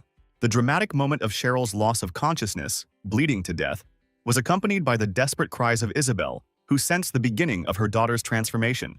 Philip's aggressive advance was accompanied by imperious demands not to interfere with the execution of the will of his master Avarak. Cecilia's unequal battle against the chaos god Philippe, empowered by the events, changed with the arrival of Isabel, who was enraged by what had happened. Isabel's maternal anger, directed at Philip, who dared to injure her daughter, was expressed in a powerful magical attack, from which the enemy barely managed to defend himself. Philip's furious reaction to the insulting reminder of his origins was interrupted by a swift attack from the combined forces of Cecilia and Isabel.